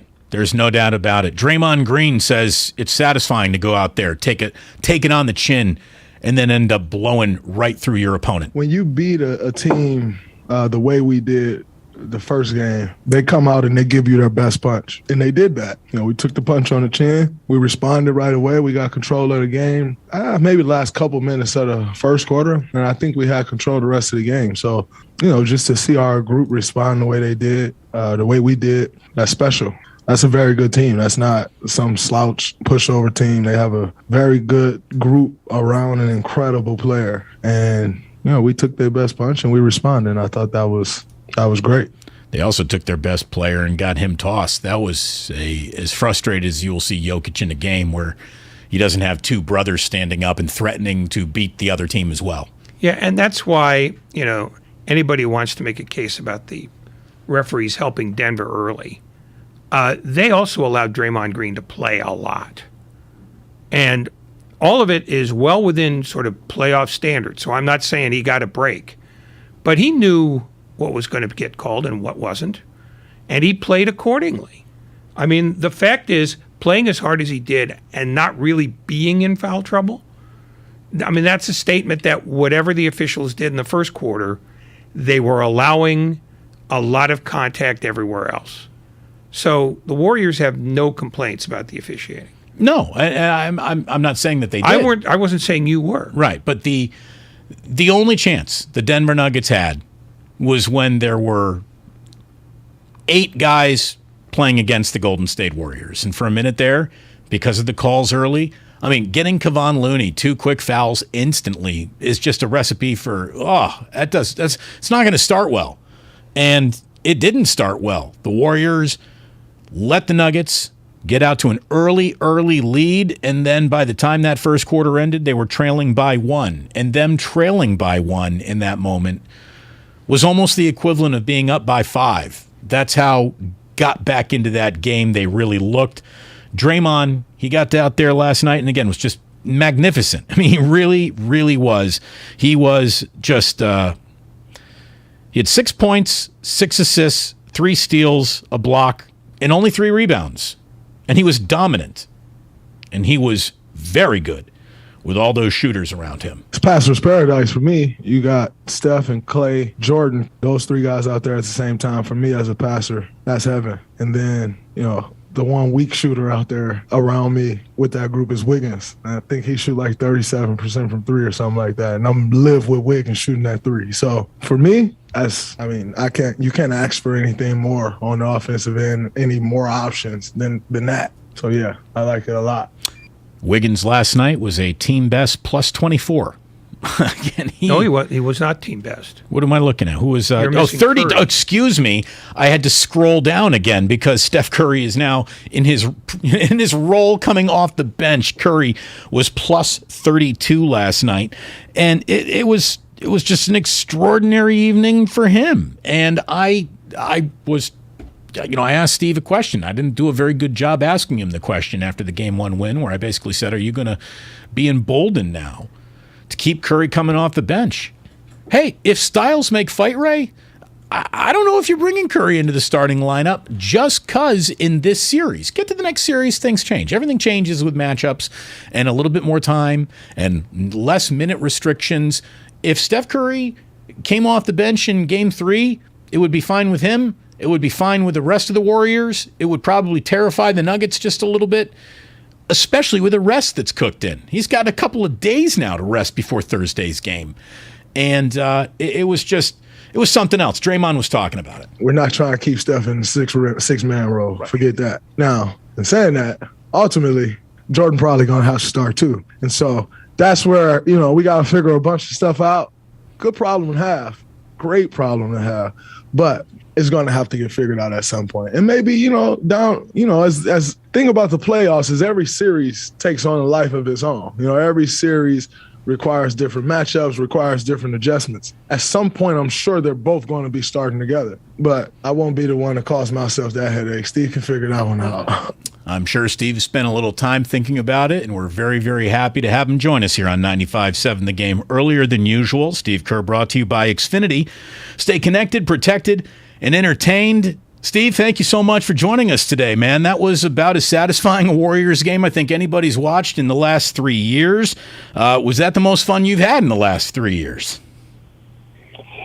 Well, considering the importance of the game, being a playoff game, the last two nights have really been incredibly fun and satisfying for us as a coaching staff. I know for our fans, people who were there at Chase, it was rocking. So it was a lot of fun to just kind of get back to where we were a couple of years ago, and we got a lot of work ahead, but it's an exciting time. Yeah, obviously there's no reason to celebrate anything yet. There's a lot of work to be done left in this series. But it's one thing to beat an NBA team for a 2-0 lead. It's another thing entirely to cause what felt like a team-wide meltdown where coaches are screaming and benches are shoving and an MVP candidate gets ejected because he gets so frustrated.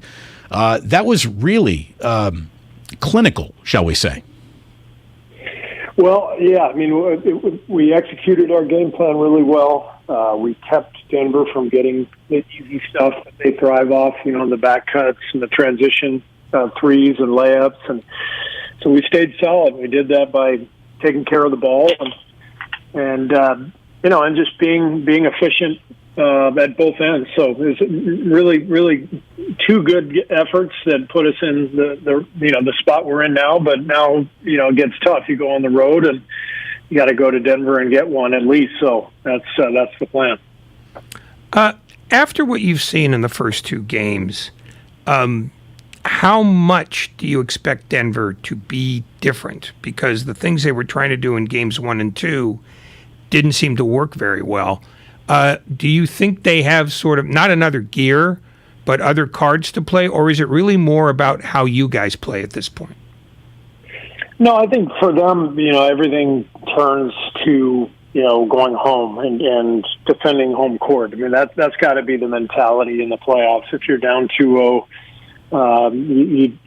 you kind of lick your wounds and you get back in front of your own home fans, and you're just telling your team, if you're Mike Malone, you're just telling your team one game. Let's just go win one game, and then things change, and that's how the playoffs work. There really is a big momentum shift with each game, and so the focus is just to take care of one game and see what happens next. And so we got to be ready for the force that they're going to bring and the energy that their crowd will bring. It feels like the biggest momentum swing, Steve, in this series so far has been when you have gone to the 3-guard lineup.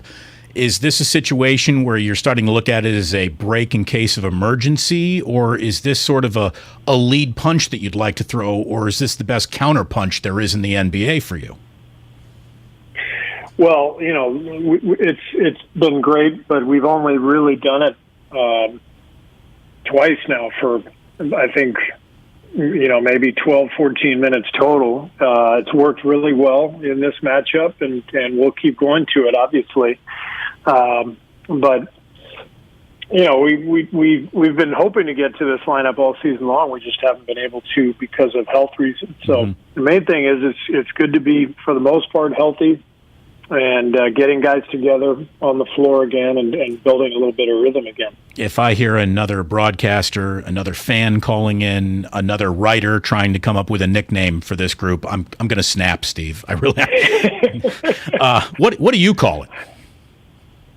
I don't call it anything. I just tell the guys who I want to go in, and that's it. That's boring, isn't it? Yeah. No, it's perfect. But it works. I wish we could spread the message. It's the guys going in lineup. Yeah, exactly. Yeah, that doesn't really have much of a ring to it, does it? It doesn't need to. It's fine. I agree.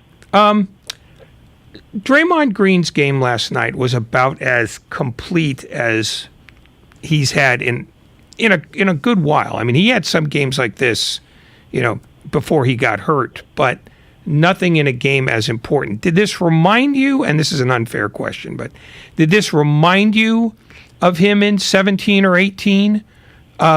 Or has he done this so many times that you almost come to not be surprised when he does it in a moment like this? Well, he's done it a million times, but we haven't done this collectively for 3 years, so we haven't been in the playoffs since 2019. So for Draymond, it's just great to be back on the stage where he plays his best, where he uses his energy and his brain, and where we can just get out and run and play. And, as far as he is concerned, I just think that he's healthy now. He had obviously the back issue, and to come back off of that, it took him a few weeks to really get his conditioning, but it's all there now. You can see it and you feel it, and it's great to see because he's impacting winning the way that only he can.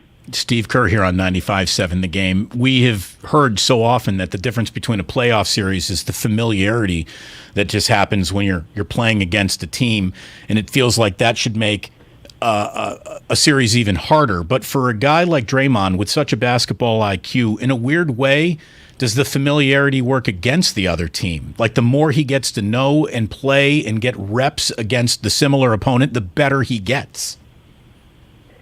Yeah, I mean, he's such a cerebral player, and he gets a feel for what the other team is trying to do.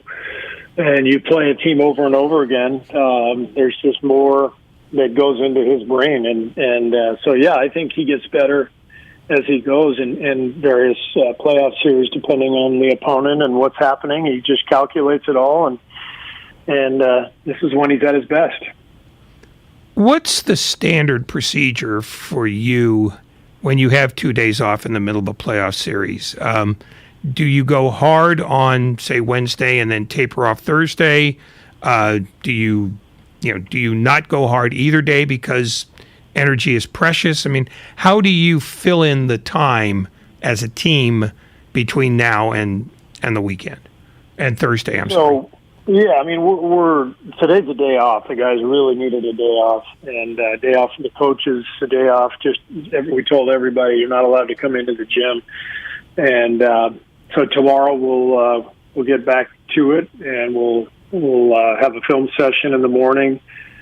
Mostly just skill work, breaking a sweat, getting shots up, feeling the ball, and maybe going through a couple things on the court that we want to execute at both ends, and then we fly to Denver. But at this point, the guys who are playing the big minutes in the games, they need rest more than they need practice, and so it's a combination of recovery and mental preparation.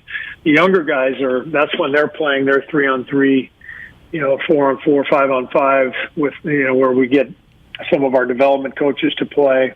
Barbosa, Mikey Thompson, we throw a group on there so that guys like JK and Moses, Damian Lee, Juan, so they can all get out there and play a 5-on-5 on a day like tomorrow, for example, because as you guys know, the playoffs can change on a dime, where all of a sudden there's an injury or a matchup change or a new opponent, and you have to throw different combinations out there, and all those guys have to stay ready.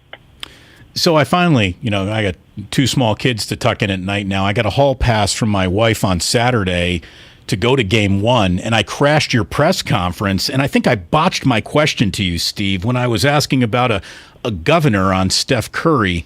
I didn't mean in-game. You're asking him to do less in the moment of the game. What I meant was, were you emboldened by the success of Game 1 to continue to ask him to come off the bench as long as a minute restriction was part and parcel of the night's goal? That would have been a better question. Of course, I was much better the day after asking it. Do you think you might stick with this? I mean, we were just playing a soundbite from Draymond saying, Steph Curry is nobody's sixth man. You put him back in the starting five when you can.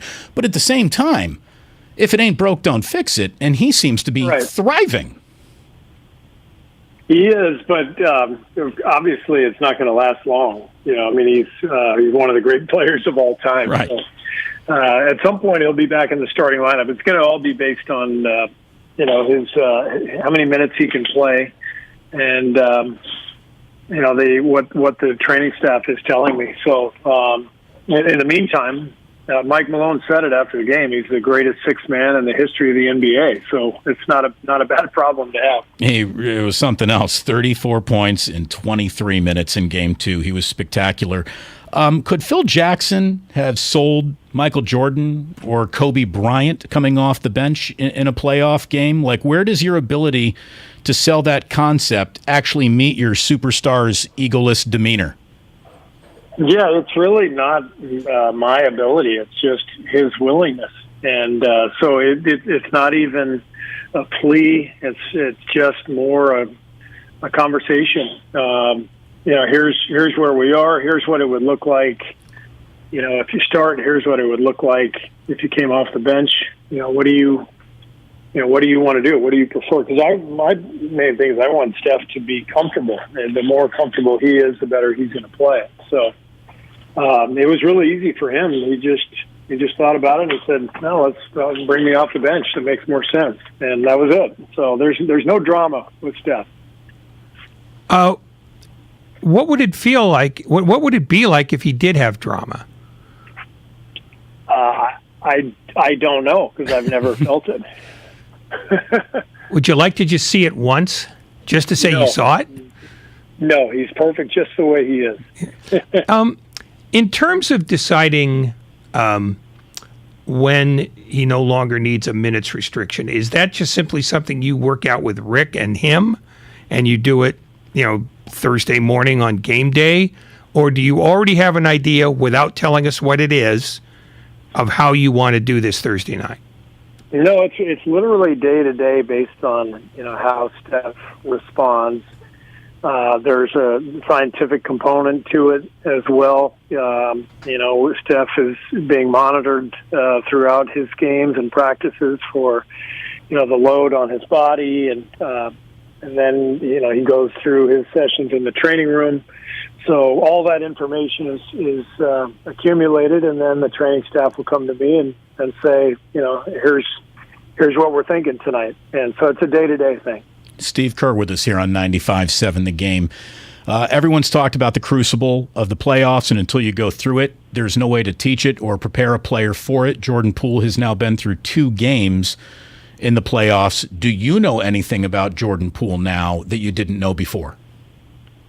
Well, he's gotten better this week than he was last week, and I mean that. And where it's really showing is in his defense. And it's been something we've been on him about all year, just defending without fouling, really taking on the challenge of taking on the best player. If the best player's coming at him, accept it and embrace it. And if there's a switch, the same thing, get in front of that guy, defend him as best you can without fouling. And the value of that is hard to quantify. It's hard to explain, but you saw it last night a few times where we didn't foul, they made a tough shot, and we raced the ball back down even after a made shot and scored a bucket. Whereas if the other team's at the foul line, you can't do that. Then their defense is set and waiting for you after their free throws. That's probably the area that I've been most pleased with Jordan, as well as he's played, offensively, and as exciting as he is as a playmaker and shot maker. It's his defense that has really come around in the last week, and it's exciting to see. Was there a moment, a game, or a particular possession where you thought the light bulb had finally gone on to your satisfaction, or has this been a more gradual thing more than just the last week, maybe over the last month? No, I think it's more these past couple games, and part of the great thing about the playoffs is that you can really lock in on a game plan and you can explain to the players why, something is so important, and you show the other team and how they score. So we've been hammering home the point of defending without fouling. For the season, we're 29th in the league in fouling. I believe so. I believe it's not 29th, it's like 27th or somewhere down there. And even though we talk about it all season, it doesn't seem to register very well. And in the playoffs, with all the focus on the game plan, it has registered for our younger guys and for Jordan, and Gary. So now you're getting 3-4 extra possessions a game where instead of the other team shooting free throws, you're racing down the floor, and that's obviously when we're at our best. I don't know how many times you were defending in your playing days a player that was smaller than you on the court. Steph got Campazzo in the low post last night, and I swear to God, he put a Hakeem Dream Shake on him. Did you see that?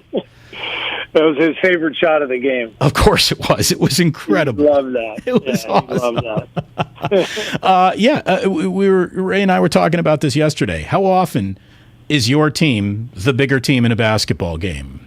Does it happen once this year?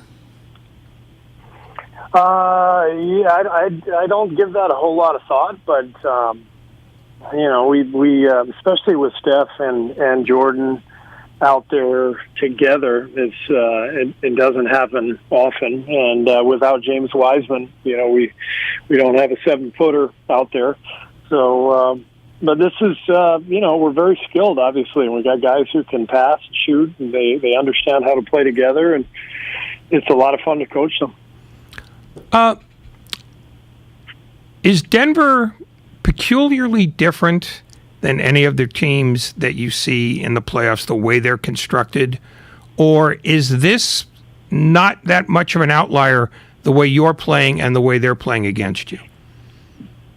I think they're different in that, they have an old school center in Jokic. Very few teams can impact the game the way Denver does down on the block.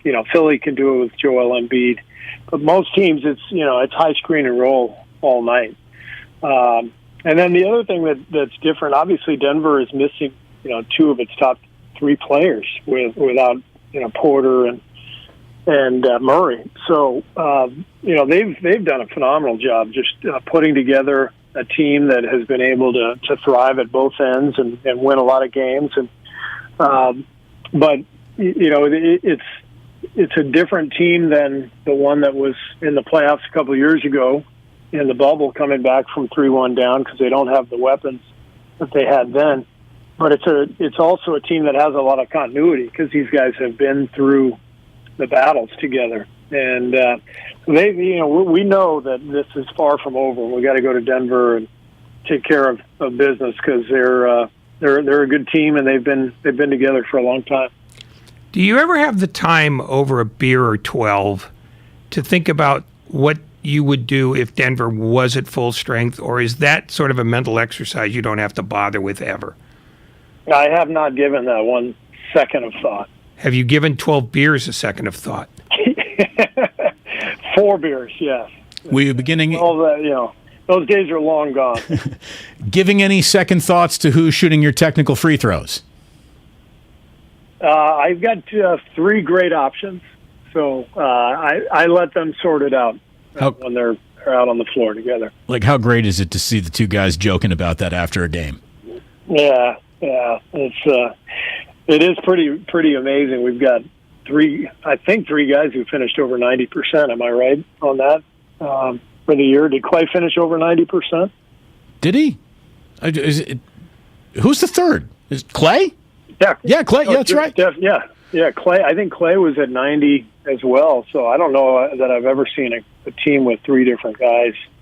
Yeah, he's a little bit of a shooter too. Plus. A little bit of a shooter himself. It's not bad. It's really something else to see, there are basketball teams to be seen, and there are basketball cultures to be seen. And I mean this as a compliment. I think last night was a clinic about your culture that permeates your team, your bench, your starters, who's ever coming into the game. Bielitsa last night was just fantastic. Wiggins, again, just wearing beige and blending into everything. I don't know if there's a guy who is shutting down more backdoor screens than Wiggins. Am I right about that? He's doing a great job. He's really doing an excellent job doing that and rebounding. He's got 17 rebounds through 2 games in the series. Knowing that we're small out there, he's really dedicated himself to the defensive end, taking away the layups and easy stuff, and then rebounding. So doing a great job. Got to have one actual question that you're going to hate in every interview. How's Andre Iguodala doing? Do you expect to see him in Game 3? We'll see. We all have the day off today, so I'll see him tomorrow. I talked to him yesterday. He didn't seem to think it would linger for too long, so hopefully that's the case. How cool is it? Do you see who's in your crowd ever? Did you notice that Bob Weir of the Grateful Dead was at your game last night? I did. I looked up at the screen and I heard everybody cheering, and that was awesome. That was good stuff. I want to thank you because of that last night. Bob Weir's coming on the show today at 4:15. Really? Yes. Yeah. I'm kind of a Grateful Dead guy. You ever make it to a Grateful Dead show? I have not made it. I wish I had. Oh, well, we'll have to talk about it sometime. I'll bring it up in a press conference. Thank you, Steve. Thank you for joining us. Thanks for having me. Good luck in Denver. Thank you very much. Steve Kerr, Golden State Warriors. Yeah, Bob Weir is coming up at 4:15 this afternoon. It was incredible in there last night. I went to the wrong game. I got the hall pass for the wrong game. I should have been at Game 2, Ray, not Game 1. Well, you didn't check your Grateful Dead calendar. I didn't. I'm happy to say they've never been quite good at scheduling anything, which is sort of their appeal. I'm surprised that Walton wasn't there. Seriously, man, that was a hell of a game last night, and I really mean it. I'm not just giving like platitudes. You saw culture last night. You saw culture take over an NBA team. You saw culture, but you also, and let's not minimize this, you saw a team coming together at the same time that another team has been unraveling. And Denver was good during the regular season. Yes, they were. But they are looking at an insoluble problem. And I think the fact that they realized it in the third quarter of Game 2 tells you more than anything else. This is essentially a mismatch. And I think when it dawns on the team that is punching uphill, it can get really ugly. I mean, I still would like this to go 7. But I think if it goes 5, Denver should be happy. There's no easy basketball waiting for the Warriors in Denver. But they've proven that they can negotiate whatever roadblocks the Nuggets can come up with. I mean, they really got off to a nice start. Yeah. Refs involved or not. And the Warriors just chipped away. And then they didn't chip away. They started taking huge chunks out of that team. I mean, they were landing haymakers. Yeah, this won't be, if Denver wins a game in Denver, it won't be because of anything tactical. It will mean they've shot much better than they have so far. Right. Or the Warriors just had a terrible shooting night at altitude. Well, maybe, except that the problem now that you have Poole shooting as he is the odds of 4 guys shooting poorly are fairly minimal. As a team, a full-on team, they would have to shoot probably below at 30% or below to lose because they couldn't shoot well enough. And that's hard to do in the NBA. They simply have too many guys who shoot well to shoot that poorly collectively. It was something else. Everything you hoped you might see this season sort of popped up last night. I mean, that was what's really cool, including seeing defeat in an opponent. I mean, it's one thing to beat a team. It's another to watch an entire group of grown men sulk not just because of the way they're playing, but the situation that they know that they're in. Again, sound from Draymond last night was fantastic. He talked about how Jordan Poole is out there basically doing an impression of the greatest shooter in the history of basketball. Jordan is doing some of the same stuff Steph does, and that's tough. I mean, you're going to game plan for Steph, you're going to game plan for Clay, but now you got a game plan for Jordan, and that's a different beast. You're trapping Steph. Okay, well if you're trapping Steph and you got Jordan on the floor too, it's hard to trap two guys. You swing the ball to the second side, and a big's going to get back, and that's tough. And so I think he's been watching Steph a lot, and he's doing his best impression, and it is incredible. And what he's got, Ray, he's got a double back step three where he takes a dribble. He's not just taking a step back three, it's a dribble into a step back three, and he's also got the side step three, which Curry kind of if James Harden invented the step back three, Curry invented the side step three, and Poole's got both now. Yeah, the only thing that I hesitate about, and not with Poole, but in general, is they're doing all the things that we've seen against a poor defensive team. And I'm fascinated to see what they do if Memphis advances, because Memphis defends. Yeah. And I think the adjustments and the changes when that series come will be fascinating, because I think at this point, and again, I don't want to get sucked into the 2 games is all you need to see, but this is starting to smell like 2 games is all you need to see. I don't know how a mediocre to poor defensive team suddenly becomes good in the postseason, because after 84 games, you are who you are. And look, after 2 games in this series, even though it's technically a small sample size, I think this series is what it is. And the writing and the blueprint is very much out there. And again, we see it. We're total novices. We watch. The Denver Nuggets told you everything you need to know. There's a difference between getting beat, getting your butt kicked, and quitting. The Denver Nuggets quit on a playoff game last night. And you almost can't even blame them. It's not a matter of these guys don't want it. It felt like it was a matter of these guys can't catch it, and they know it. It's dawned on them. Yeah. I mean, I don't think they're ready to go. No, there won't be any white flag waving at the tip-off of game 3. No, but what I'm saying is that they have one thing to cling to, and Kerr sort of said it, which is, we're going home. They have to breathe our air. And normally I wouldn't say that if you're going on the road, but at a mile up, it's unique. You feel it. Absolutely. I mean, you certainly feel it in game 1.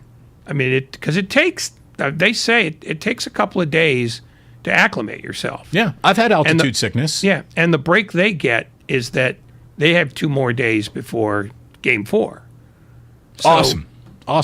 Denver's chance to get them is essentially Thursday night. Awesome stuff with Steve Kerr. If you missed any, we're going to have that again for you at 5 o'clock. Coming up at 4:15, a founding member of the Grateful Dead, Bob Weir, who was at the game last night. Maybe the Warriors felt his energy, and that goes a long way into winning the game.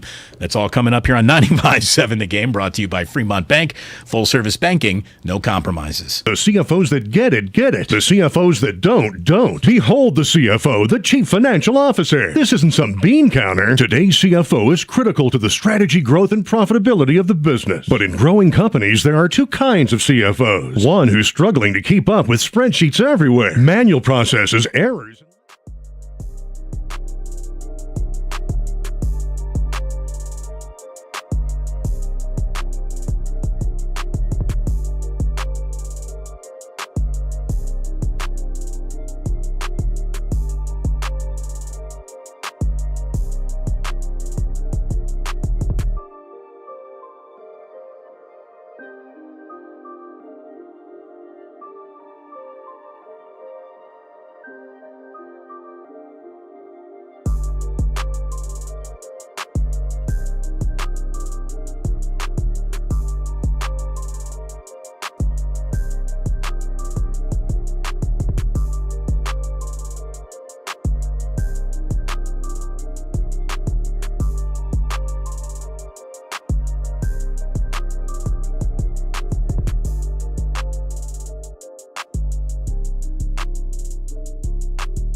Brought to you by BMW Fairfield. Now open in the Fairfield Auto Mall. Visit BMWFairfield.com today to book your visit. Draymond left sideline, directing traffic as always. Finds Curry, good pump fake on JaMychal Green. Steps out for a three. It's good and a foul. Curry jumping up and down in celebration. Counts 1, 2, 3. Gets a high five from Draymond, and the Warriors have a chance with another 4-point play in this game. It was a smorgasbord of Warriors tomfoolery last night. They were just getting anything they wanted all night long against the Denver Nuggets. Welcome back, Damon and Ratto. Tim Roy, of course, with the call last night. I mean it, Ray. Every single time I look up, Jordan Poole's playing his best game. And that's what Steve just copped to. He's like, he's better than he was a week ago. The defense that he's playing, that might be a little bit more in the eye of the coach to see, but I think you can see it. The passing that we're seeing out of Jordan Poole, a couple behind the backs to a crashing Bjelica. I think he had Wiggins cutting in space last night. He is really feeling the game all around him. It's not the behind the back stuff. It's the fact that he's got the vision to make the standard pass to the right guy, which is what they're asking, because they knew he could shoot. But behind the back happens when you're comfortable. Behind the back happens when you're comfortable, but it also explains why this team is always high on the turnover list. Sure. It's the fact that he doesn't necessarily come down every time and look to shoot first. It's that he's starting to become part of the culture you were talking about, which is, doesn't matter who gets the last shot. It matters that the last shot in that possession is the best shot you can get. And that's that's part of the growing part. The defense might be in the eye of the coach, but the coach insists on it. As he should. Yeah. So few do. There's a reason why, people get frustrated with Steve Kerr. Well, why aren't you just letting guys go? They're young. They're, Right. they need to spread their wings. No, they need to fly in formation. And the formation allows everybody to have plenty of freedom. But the formation matters. Because if all you did was shoot, there'll be nights when you don't shoot well. And teams that only shoot don't win championships. They have to do other things. And that's sort of the lesson that was pounded into James Weissman a year ago. And it's been pounded into Jordan Poole. It's been pounded into Jonathan Kuminga. They're young. They don't know all the things they're supposed to know. And what you're seeing in Poole is a guy for whom it is now fully dawning. And I think what makes this mentorship between Poole and Curry, Curry's the mentor, Poole is the apprentice, Mentee. Obviously. Apprentice mentor? Or the mento. The memento. The fresh maker. Anyway, Jordan Poole not only has the greatest shooter the sport's ever seen to pattern part of his game after, he's also got similar defensive standards, I guess, to reach. Because I don't think anyone will ever say, Steph Curry, there's a guy who's playing great defense. But it's wrong to say he's playing anything other than good defense. Curry is adequate. He is more than adequate. He's look at it this way. If we were grading on a satisfactory, unsatisfactory, and that's the only two grades you could give, he's a satisfactory. He plays satisfactory, honest defense. And that is probably, to asking Jordan Poole to play like that and less than Gary Payton II, who's only here because he can play defense, basically. What a block he had last night, too, on Jokic. It's the right guy to pattern yourself after. Be like Steph in so many different ways. Yeah, look, Stephen Curry on a league average team playing the defense that he plays would not be adequate. But he has plenty of help all around him so that his satisfactory works out just fine because Thompson now is moving well enough to be a defensive force again. And Wiggins defends. It's about pieces fitting. And Green, yeah. The fact is they all work and fit together, which is why they look the way they look right now. It's because none of the details have been lost in the first two games. Now, Game 3 might turn out to be a tire fire because playing in Denver is playing in Denver. But you see that everybody gets it. And Poole, as the new kid playing 30 minutes a game, is the one who has to make the biggest strides to be able to say he gets it. And it's not even looking at Stephen Curry on defensive possessions.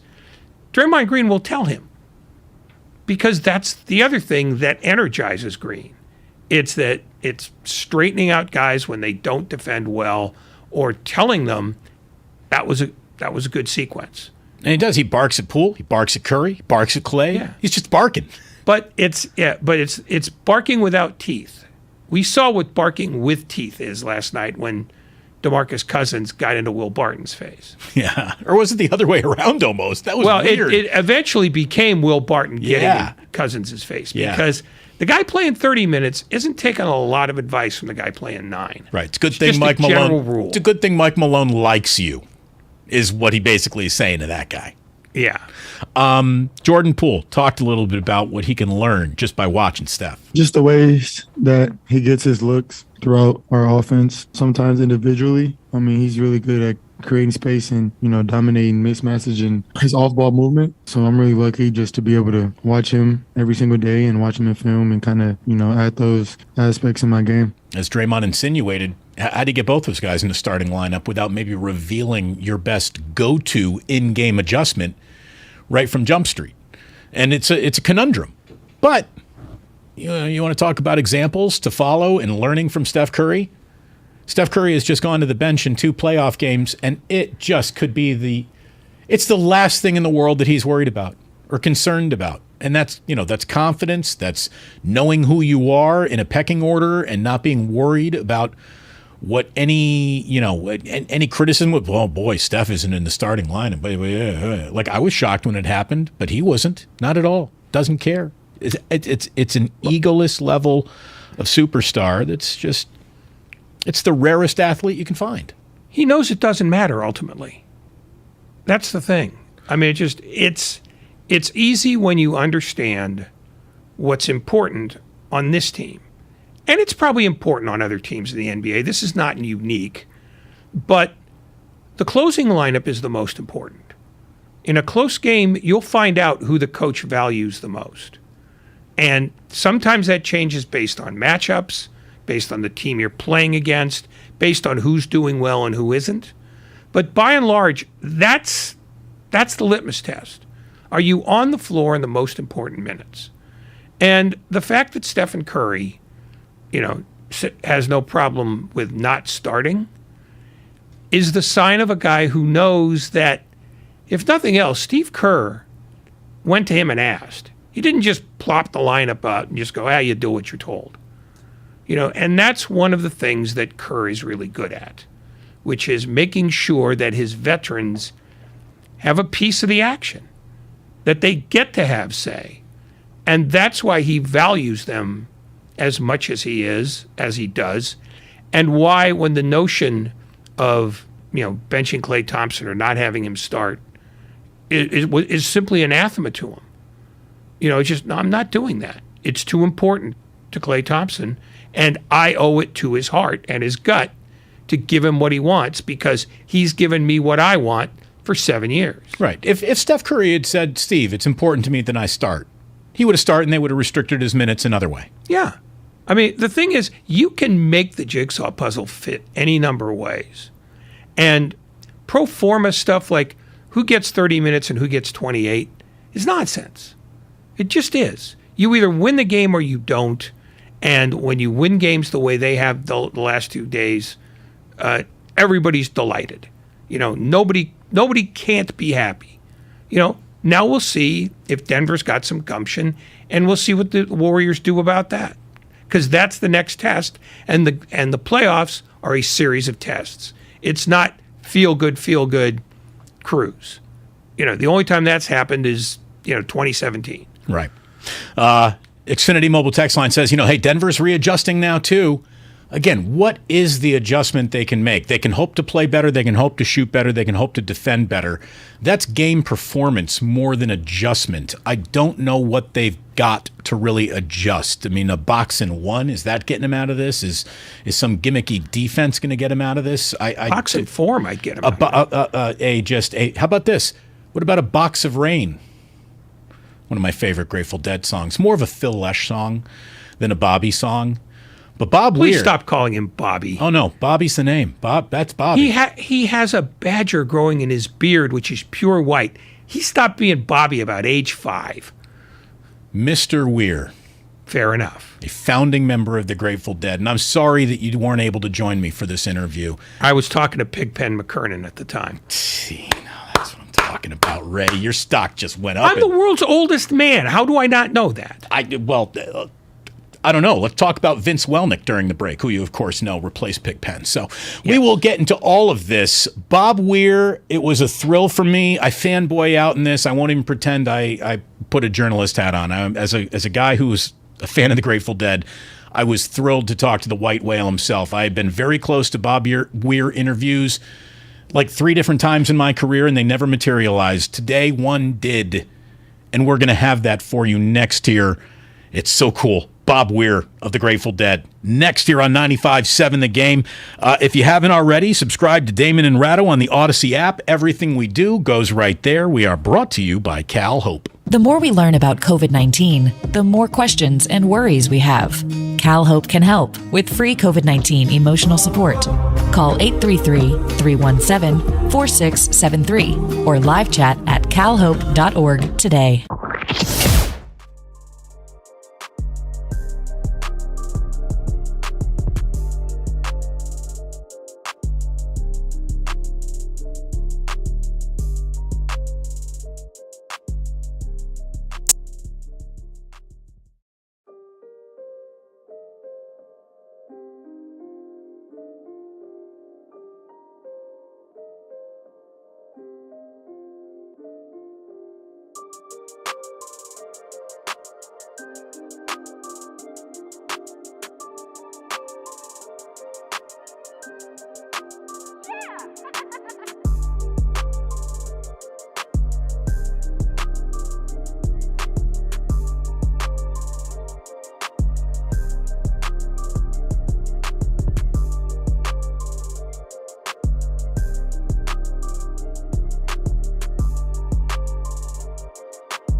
My time coming any day. Don't worry about me, no. Welcome back to 95.7 The Game. It's Damon and Ratto, and I am so honored to be able to say hello to one of the founding members of the Grateful Dead, a man who has shared his long, strange trip with many of us, Bob Weir, who was at the Warriors game last night. Bobby, thank you so much for joining me. What an honor.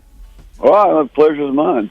Oh, no, it is definitely ours. How much fun did you have at that Warriors game last night? I saw some pictures of you coming out of Chase Center, your arms around D40, sitting pretty close to the court. That was a fun one last night. Right, it was a good game. I mean, when we got there, it was the C team was playing, and when we walked in about midway through the first quarter, it wasn't looking all that swell, but things turned around in a big hurry. Steph Curry can absolutely do that. He comes off the bench. He plays incredibly. You've been going to Bay Area sports for a very, very long time. I know that you got a lot of love for our teams around here. Was that your first time at Chase Center for a Warriors game? I think it was my first Warriors game at Chase, yeah. I tell you, that building's got a little bit of soul, doesn't it, for a new building? Yeah, it's a good place. It's a good place for music too. It's tough for a room that big to have a soul, to develop a soul. When you were playing gigs around the Bay Area, what were some of your favorite buildings to play in? Around the Bay Area, I always loved Winterland. And for what it's worth, the Fillmore Auditorium was the first.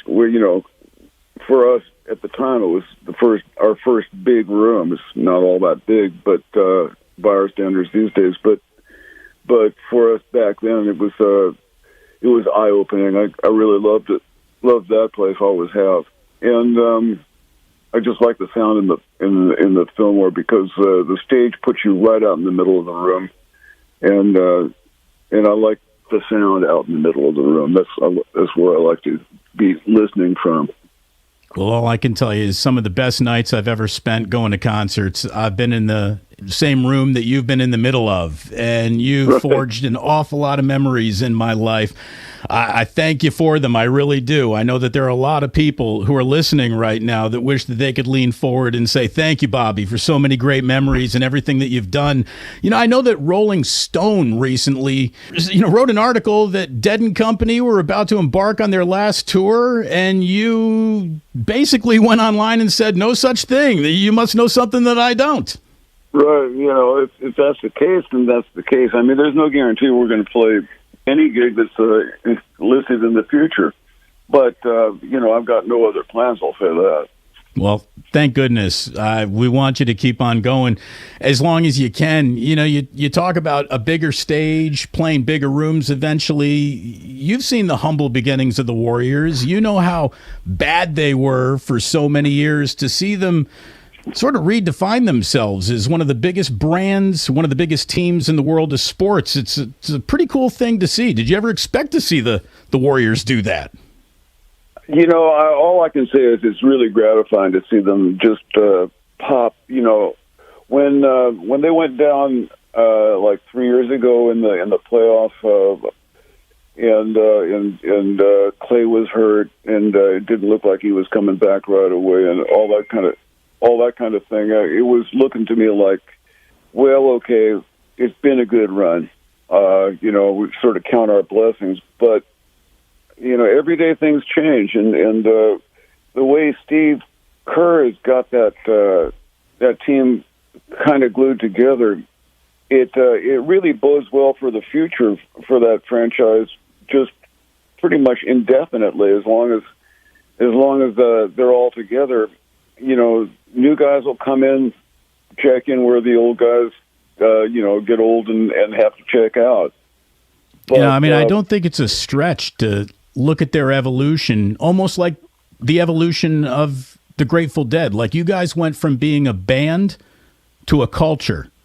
And that's what the Warriors have sort of done. They've gone from being a team to a culture, and it gets passed down. Yeah, the culture is just, and it's right there in front of your eyes when you're sitting courtside. You can see they perform differently than other teams do. It's almost like sleight of hand, except a basketball's like a foot wide. But it's kind of surprising to see it disappear. See a basketball disappear, but I saw that. And I checked with the guys I was at the game with, and they all saw the same thing. And the basketball disappeared right in front of us several times during one particular play. I was just totally amazed by, and it pops up. The guy under the basket is got it. Is reaching down by his right ankle, and there's the ball again. And then suddenly it's he's stuffing it through the hoop.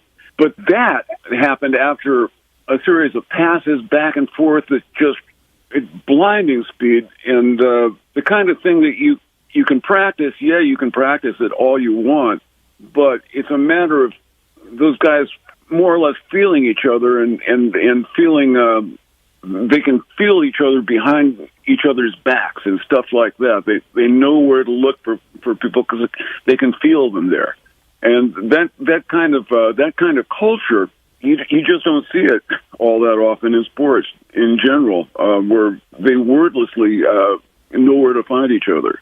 Bob Weir joining us here on 95.7 The Game. It's sort of like being in a jam band in a way. You really find yourself in that pocket. It's a groove, and whatever plans you might have had, whatever coaching you might have received disappears, and you just kind of get lost in it.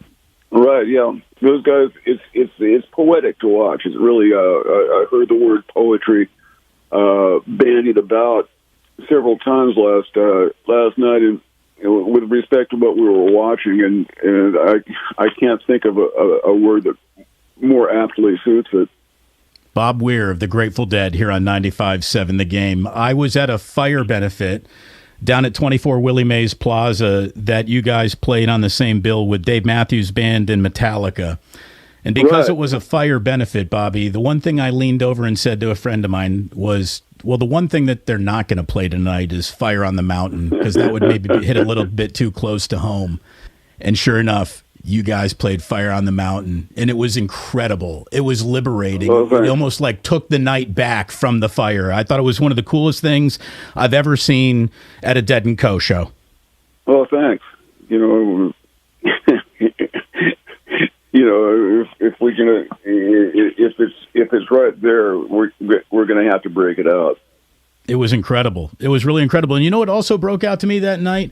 How brilliant of a virtuoso guitar player John Mayer really was. I had seen Dead & Co. when you were at Levi Stadium, and I'm a big Fish guy. You had Trey Anastasio with you that night, and to me, Trey is one of the all-timers. I never really realized how incredible John Mayer was.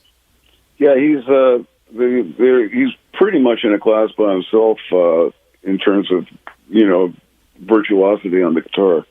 Well, so are you. Can I tell you that it all started for me with a Grateful Dead bootleg, SPAC, summer of '88. you opened with Hell in a Bucket, which is always one of my favorite Bobby songs. All three of my favorite Bobby songs made the set list that night. We got Hell in a Bucket, we got Estimated Profit, and we got When I Paint My Masterpiece. Well, that's actually a Bobby Dylan song, but yeah. But to me, when Bobby sings a song, I mean, look, I know people loved Jerry, and I loved Jerry very, very much. I went to at least 20 or so shows, which I know makes me a neophyte in the culture of the Grateful Dead. But I got to see a lot of shows before it sadly ended, and then to watch you keep going, like I said, I've been to Further Fest, I've been to Rat Dog shows at the Warfield. Just a huge fan of everything that you do, a true legend and a true artist. It was awesome to talk to you. I'm so glad you made it into the Warriors game last night, creating the opportunity for us to say hello. All right. You bet. Thank you so much. Can I ask you, how's Phil Lesh doing? I think he's doing fine. I've been on just day before yesterday, got home from being on tour, so I haven't had a chance to check in with most everybody yet. But I expect he's doing just fine. That's great. Bobby, thank you so much for joining us today. It was great talking to you, and we hope to see you at another Warriors game real soon. All right. I thought it'd be inappropriate if I actually brought a joint into the studio to smoke it during the interview, but it did happen around 4:20, and I hope many people in our audience took advantage of that. Bob Weir of the Grateful Dead, and I'm sorry that we had to pre-record that, and Ray, you got left out. I'm so sorry. It's all right. You should have brought the joint, though. That was pretty cool, man. Pretty cool. If you would have told the high school version of me, someday you get to interview Bob Weir after a Warriors game, I would have been like, well, how bad did they beat the Nuggets? Oh, cool. And I get to talk to Bob Weir, too? Yeah, that was really cool. What was very, very weird was I called our program director, Matt Nahagian, earlier this morning, and he and I... Right, there's this I know you spent so many of your years as an ink-stained wretch, and radio came to you later in your career. I've been in this since day one, and you start as a producer, and the whole thing when you're a producer is, do you think you can get that guy on the phone? Do you think you could get that guy on the phone? And eventually it gets to the area where you say to yourself, you know what I think? Like, if my life really depended on it, I bet you I could get Barack Obama on the phone by the end of the week. You know, like that. It's like the producer flex. Like, who could you get? And Nahagian and I have had that conversation. This morning I called him. I was like, hey, remember our Barack Obama conversation where if you had to at the end of your life, do you think you could get it? It's like, get me Bob Weir. Get me Bob Weir, who was at the game last night. And he said, you're not going to believe this. I've actually been tracking that down all day. He's like, I'm juggling 3 different phone numbers. 2 of them might be real. The other is totally fake. And there you go. Great minds. You should have asked for Obama, too. Lucas. Get off your ass. Lucas, by the Western Conference Finals. So here's the way I'd go about it. If I had to get Barack Obama's phone number, well, we're technically like in the 6-7 degrees of Kevin Bacon, whatever it is. We're 1 degree away from Barack Obama. We're 1 degree. Steph Curry. We can go to Curry. Curry can get you to Obama. It's that simple. Now we'd have to convince Steph Curry to give us Barack Obama's number. Which there isn't enough alcohol on the planet. No, but there is enough. Okay, so don't give me his number. Give me his handler's number, and we can work from there and going forward. I think Barack Obama's handlers are called Secret Service agents. You might be right. Look at it this way: probably almost easier to get Jerry on the phone than Barack. But it's you got to have a big goal. You got to have a big goal. You got to want it. Somebody says on the Xfinity mobile text line, "Have I been blocked?" No, we don't block anyone. That was cool, though. That was really cool. I love doing that. And whether it resonated with you might depend on how old you are, what kind of music you're into. And I was really glad that I got to do that. Let's get back to what we're all here to do, which is talk about what. Go home? No. No, we're not even close, Ray. You have more work to do. The Warriors have just a little bit more work to do in Denver. There's going to be nothing that easy when they get to Denver, but boy, after everything we saw last night, and as dominant as they were, as just vibing as they were, it was absolutely clicking. Poole, guarded by Highland. Both wearing number 3. Highland went for the steal. Poole goes behind the back. Head fake on Cousins. No look pass to Bielitsa for a layup. Are you kidding me? Getting better every single time I look up and watch him play. Steve Kerr on the Jordan Poole, Steph Curry mentorship. Given that this is a playoff game and the importance of the game, for him to follow up that game 1 where he was great with another game like this, some of the flurries out there from him tonight reminded me of his teammate who came off the bench a little bit. It's pretty remarkable to see the similarities now that with both the on and off ball stuff. I mean, Jordan has had a pretty good apprenticeship, learning from Steph, and he was fantastic tonight. He was fantastic. You could feel it coming. Steve felt that Steph was about to have a big breakout game. I mean, we saw him sort of lay back in the cut early in game 1. What did Curry finish with in game 1? He played 22 low-stress minutes. He had 16 points and 4 assists. And then he explodes for 34 points in 23 minutes in game 2. It didn't surprise me because we've been watching this for a long time with Steph. So you never really are surprised when he has an outburst like that. Great to see. Obviously, just coming back and being on a minutes restriction. The other night he had to kind of get his feet wet. You could see as the game went on, game 1 I'm talking about, he got more and more comfortable. And you could see tonight he was ready to break out. All right. Well, here's why I like live radio, because you never know what you're going to be handed. And Lucas just walked in here saying that Adam Schefter has something new on Deebo Samuel. Let's share it with you. We will get back to the Warriors when Steve Kerr, by the way, joins us at 5 o'clock. We already said hello to Steve today. If you missed it, we're going to have it for you again at 5. It was an awesome conversation that Ray was actually here for. It wasn't like the Bob Weir interview. Adam Schefter says that Deebo Samuel has put a halt to everything in terms of the 49ers and new contract talks.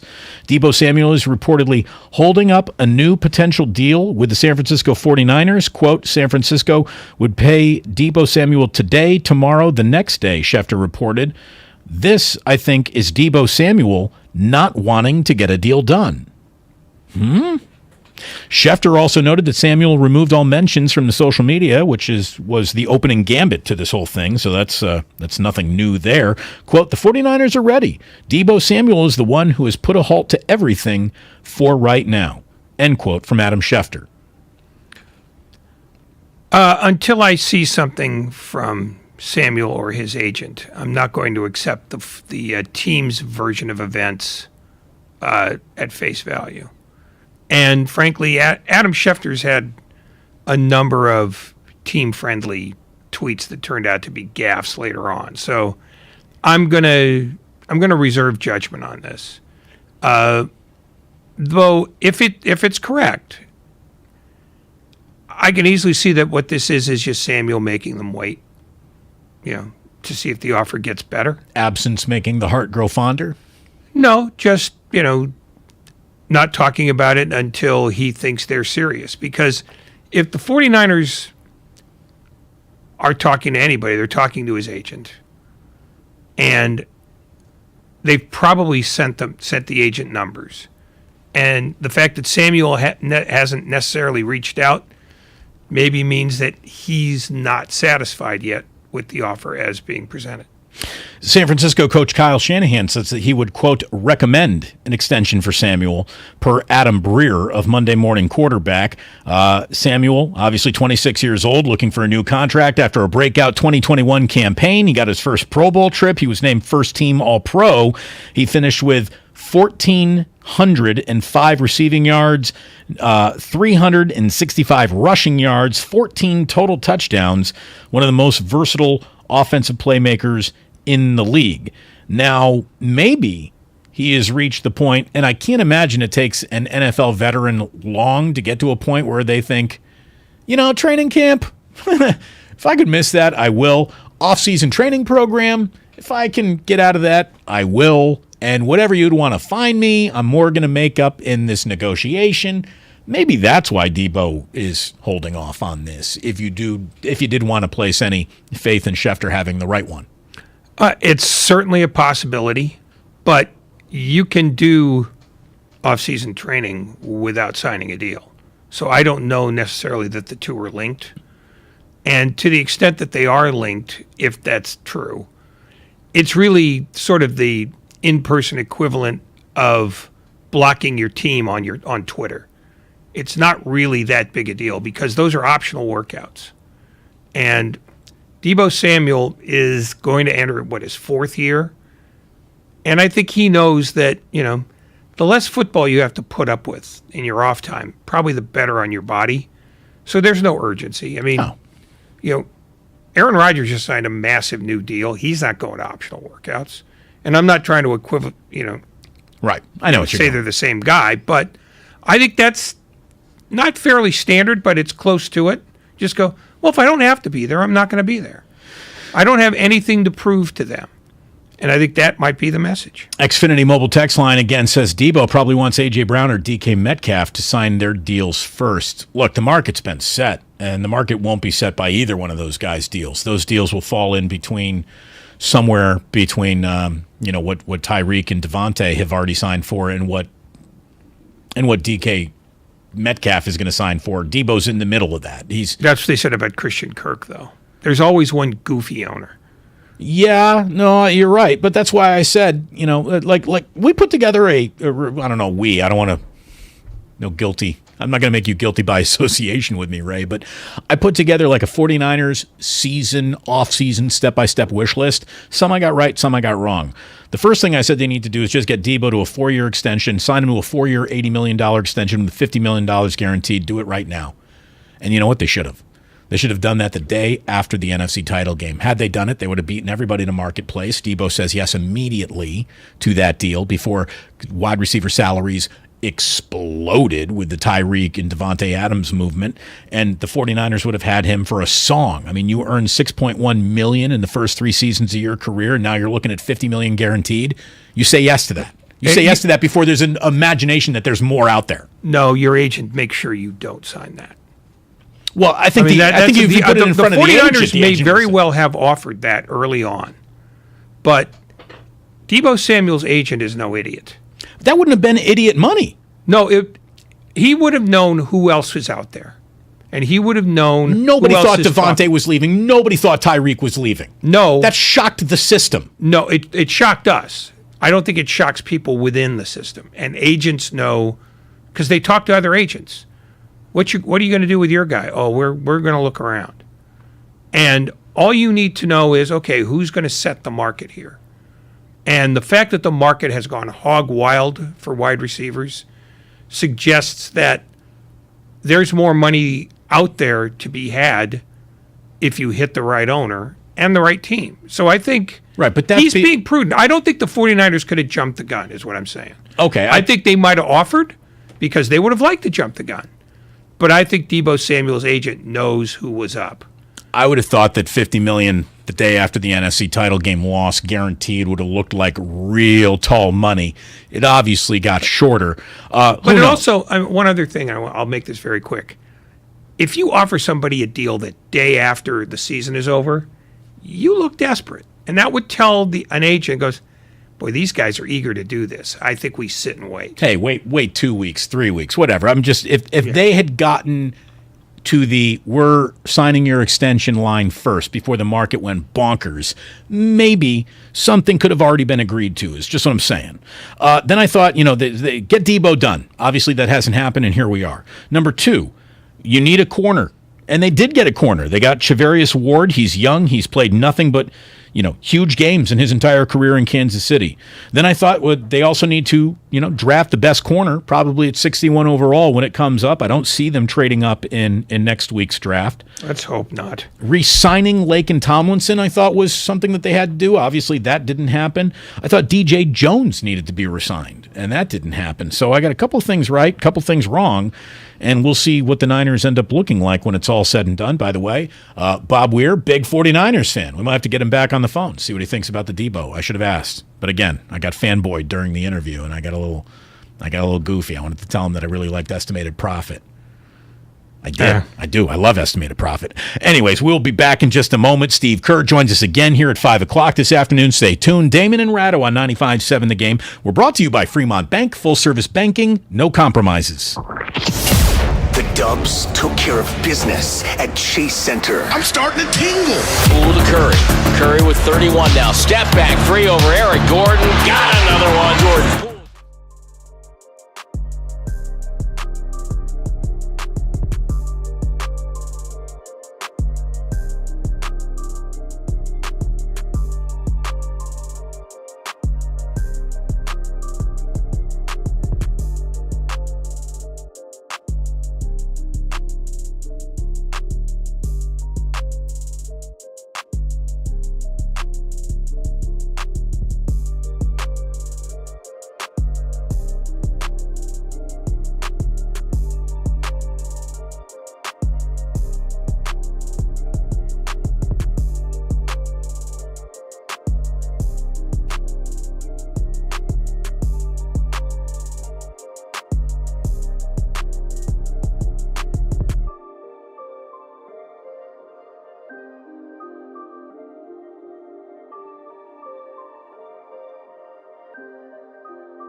Welcome back. We got Steve Kerr once again here at 5 o'clock. Awesome to talk to Bob Weir earlier. We were already cranking out promos.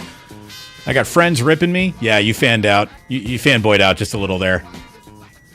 Like, way to bring up the fire, though. The fire benefit from Fire on the Mountain. You wouldn't think they'd play Fire on the Mountain, Ray, at a fire benefit. That takes some stones, but they ripped it. Well, it also takes knowing your audience that you've built up for 45 years.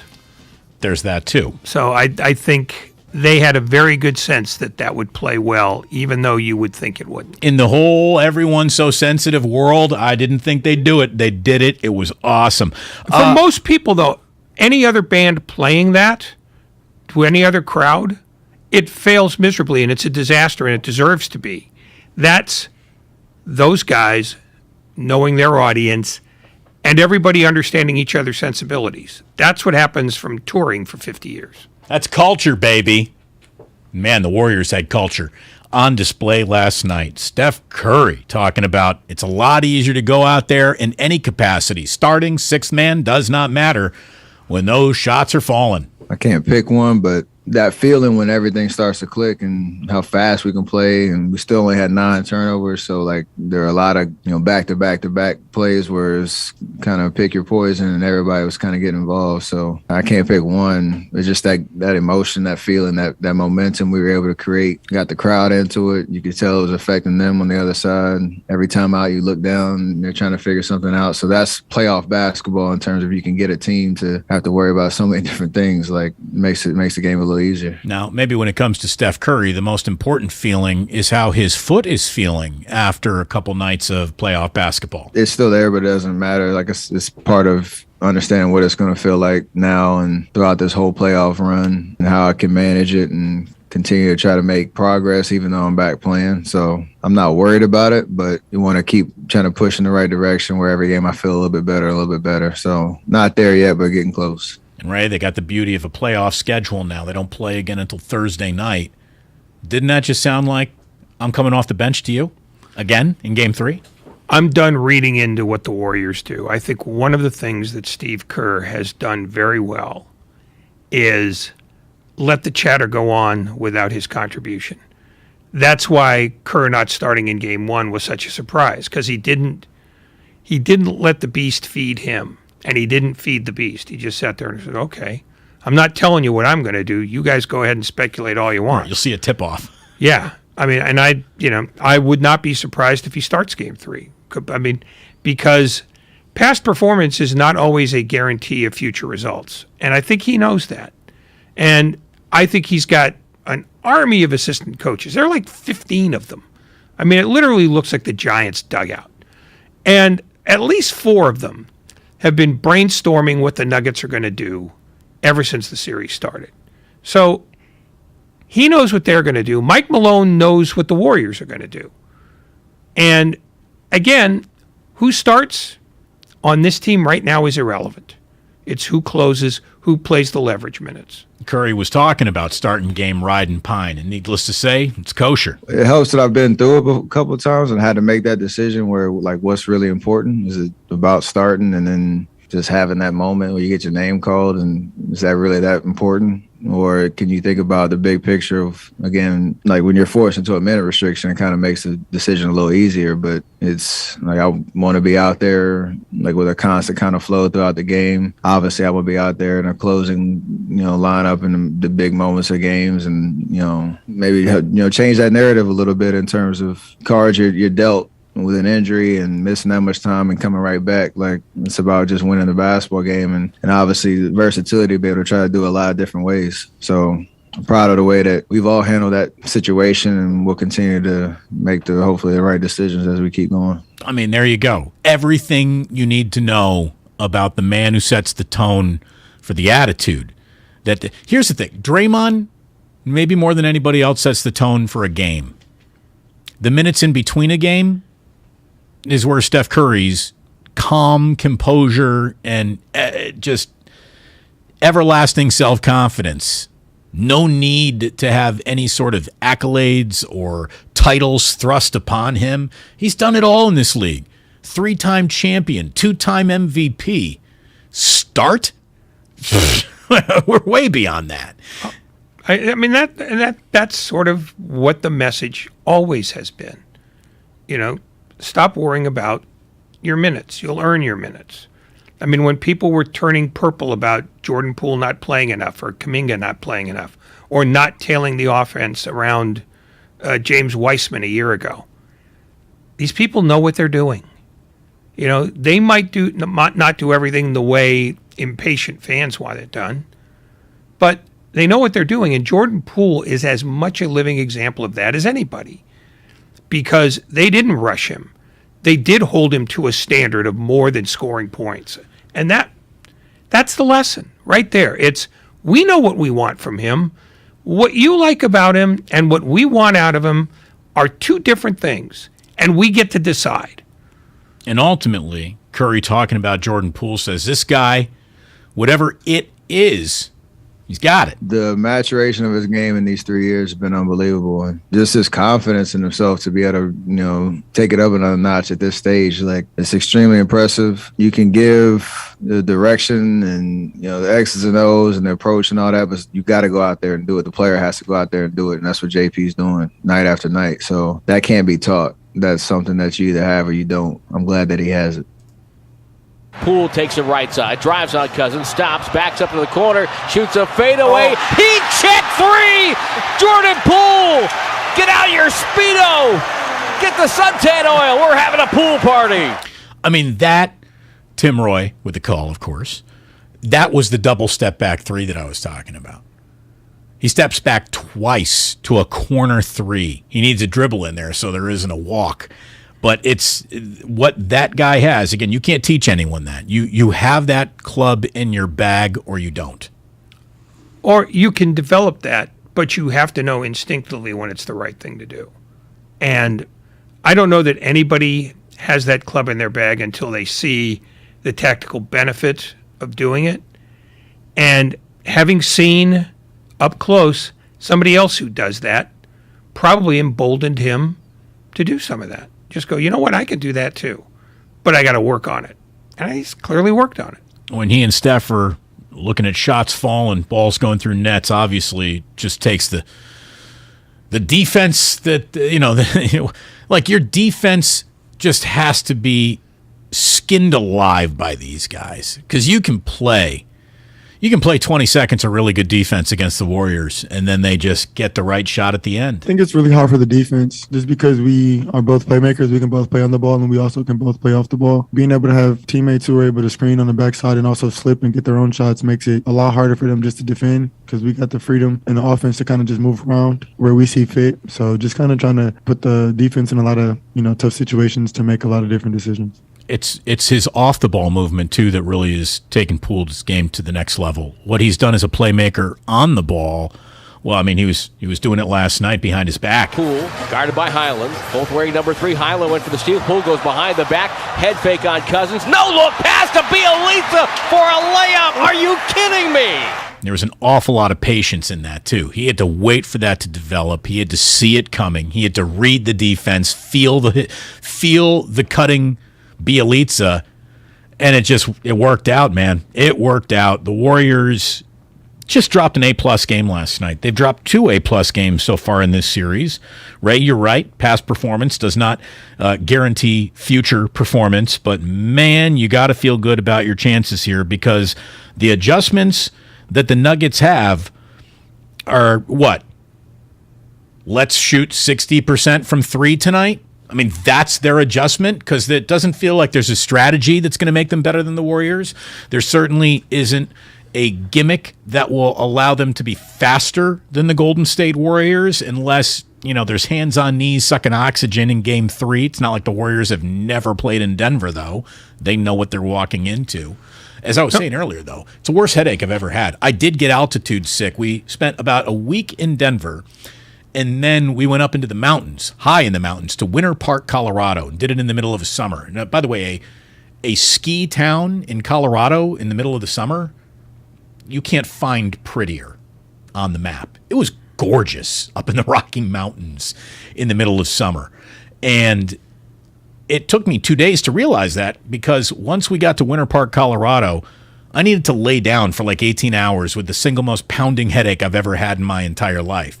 I probably overdrank and dehydrated myself as well, which is you wouldn't have done that. The greatest way in the world to take whatever your altitude sickness would have been and multiply it. But it's real. I've felt it. You've been to Colorado. You've felt it. I think anyone who's been to Colorado and walked up 12 flights of stairs, or not even 12 flights of stairs, but just 12 steps up to the front of a building, you feel it a little. Yeah. Oh no. Denver's a different deal. But no, you're right. This is no longer Michael Malone's series. This is the Players series, and by that I mean he doesn't have a secret play or a secret change of the rotation that changes this series. He needs guys to play better, to shoot better, to defend better. And of those three, the one they are least capable of doing is defend better, because they're not a good defensive team. No. I mean, Nikola Jokic is a great defender. Everybody else there is average at best. And the Warriors in their current state will feast on that. If the Nuggets win, it will be because they won 138-131, which they're certainly capable of. But they're going to have to outscore Golden State because they're not going to win a game in the 90s.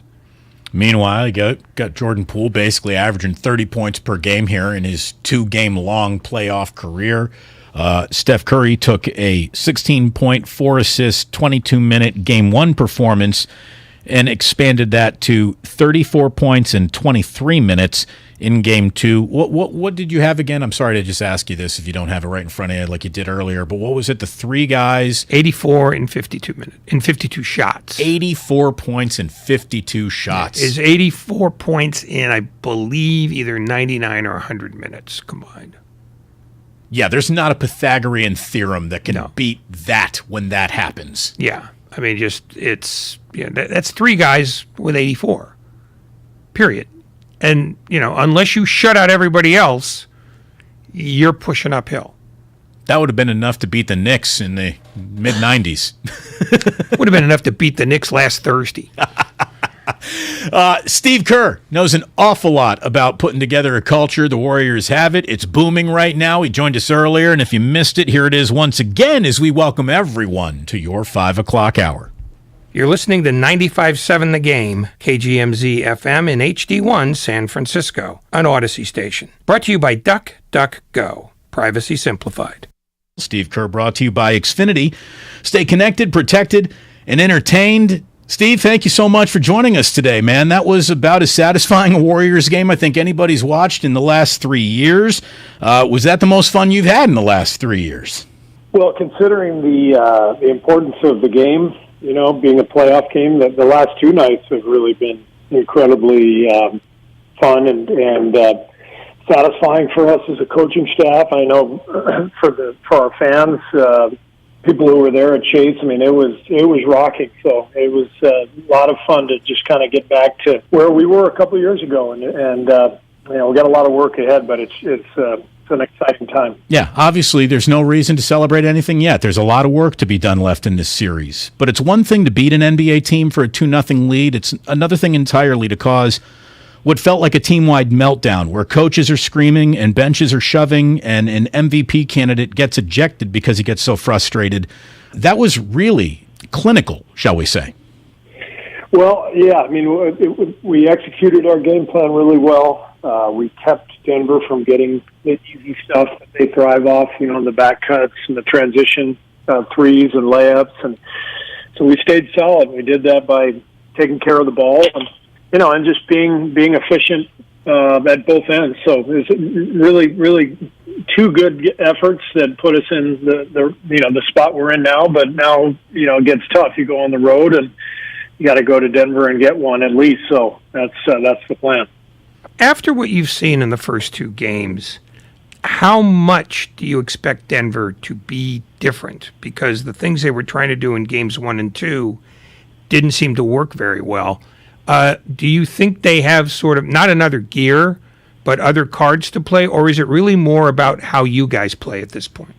No, I think for them, everything turns to going home and defending home court. I mean, that's got to be the mentality in the playoffs. If you're down 2-0, you kind of lick your wounds and you get back in front of your own home fans, and you're just telling your team, if you're Mike Malone, you're just telling your team one game. Let's just go win one game, and then things change, and that's how the playoffs work. I mean, there really is a big momentum shift with each game, and so the focus is just to take care of one game and see what happens next. And so we got to be ready for the force that they're going to bring and the energy that their crowd will bring.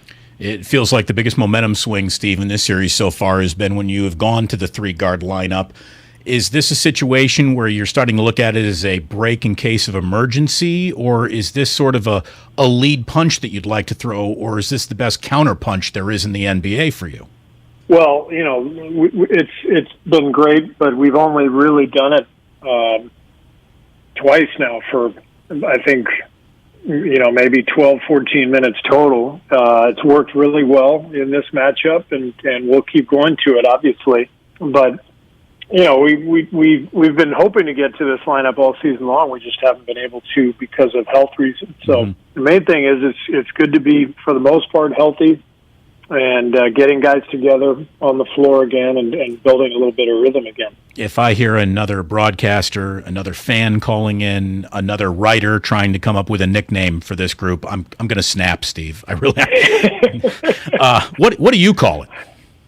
I don't call it anything. I just tell the guys who I want to go in, and that's it. That's boring, isn't it? Yeah. No, it's perfect. But it works. I wish we could spread the message.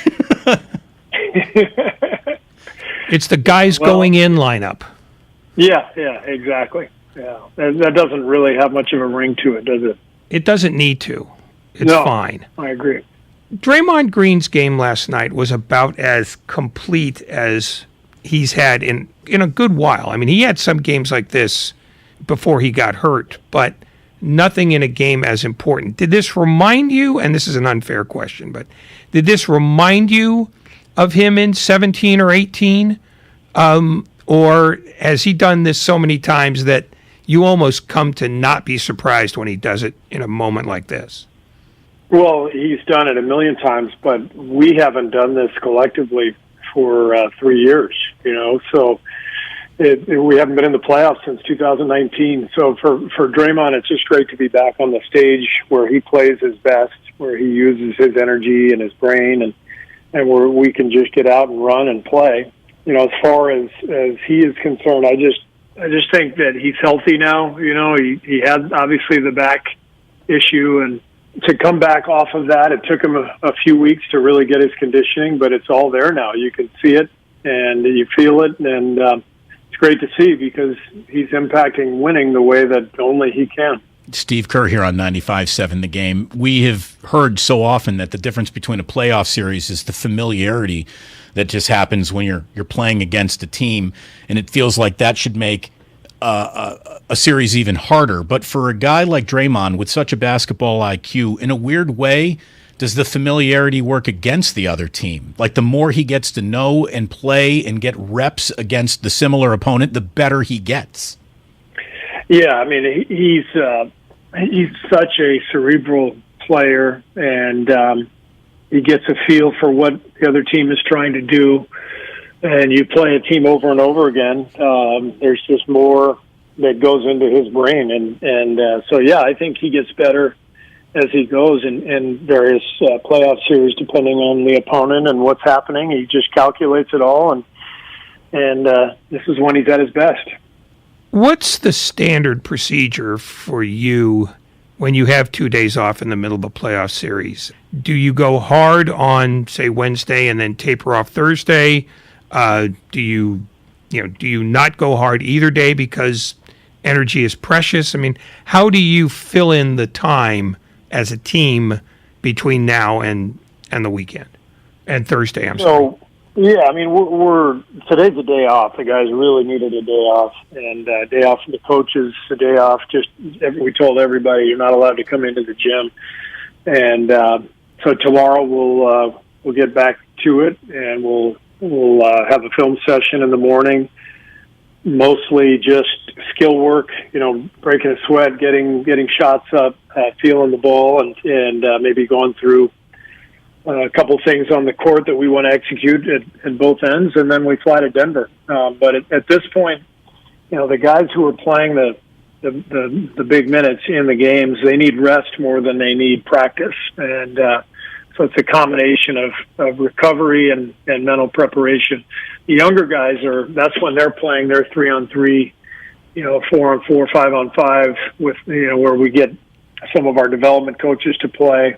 Barbosa, Mikey Thompson, we throw a group on there so that guys like JK and Moses, Damian Lee, Juan, so they can all get out there and play a 5-on-5 on a day like tomorrow, for example, because as you guys know, the playoffs can change on a dime, where all of a sudden there's an injury or a matchup change or a new opponent, and you have to throw different combinations out there, and all those guys have to stay ready. So I finally, I got 2 small kids to tuck in at night now. I got a hall pass from my wife on Saturday to go to game 1, and I crashed your press conference, and I think I botched my question to you, Steve, when I was asking about a governor on Steph Curry. I didn't mean in-game. You're asking him to do less in the moment of the game. What I meant was, were you emboldened by the success of game 1 to continue to ask him to come off the bench as long as a minute restriction was part and parcel of the night's goal? That would have been a better question. Of course, I was much better the day after asking it. Do you think you might stick with this? I mean, we were just playing a soundbite from Draymond saying, Steph Curry is nobody's 6th man. You put him back in the starting 5 when you can. But at the same time, if it ain't broke, don't fix it. And he seems to be thriving. He is, but obviously it's not going to last long. He's one of the great players of all time. Right. So, at some point he'll be back in the starting lineup. It's going to all be based on his how many minutes he can play, and what the training staff is telling me. So in the meantime, Mike Malone said it after the game. He's the greatest 6th man in the history of the NBA. So it's not a bad problem to have. It was something else. 34 points in 23 minutes in game 2. He was spectacular. Could Phil Jackson have sold Michael Jordan or Kobe Bryant coming off the bench in a playoff game? Like, where does your ability to sell that concept actually meet your superstar's egoless demeanor? Yeah, it's really not my ability. It's just his willingness. And so it's not even a plea. It's just more a conversation. Here's where we are. Here's what it would look like. If you start, here's what it would look like if you came off the bench. What do you want to do? What do you prefer? Because my main thing is I want Steph to be comfortable, and the more comfortable he is, the better he's going to play. So it was really easy for him. He just thought about it and said, "No, let's bring me off the bench. That makes more sense." And that was it. So there's no drama with Steph. What would it feel like? What would it be like if he did have drama? I don't know, because I've never felt it. Would you like to just see it once, just to say you saw it? No, he's perfect just the way he is. In terms of deciding when he no longer needs a minutes restriction, is that just simply something you work out with Rick and him, and you do it, Thursday morning on game day? Or do you already have an idea, without telling us what it is, of how you want to do this Thursday night? No, it's literally day to day based on how Steph responds. There's a scientific component to it as well. Steph is being monitored throughout his games and practices for the load on his body, and then he goes through his sessions in the training room. So all that information is accumulated, and then the training staff will come to me and say, here's what we're thinking tonight. And so it's a day-to-day thing. Steve Kerr with us here on 95.7 The Game. Everyone's talked about the crucible of the playoffs, and until you go through it, there's no way to teach it or prepare a player for it. Jordan Poole has now been through 2 games in the playoffs. Do you know anything about Jordan Poole now that you didn't know before? Well, he's gotten better this week than he was last week, and I mean that.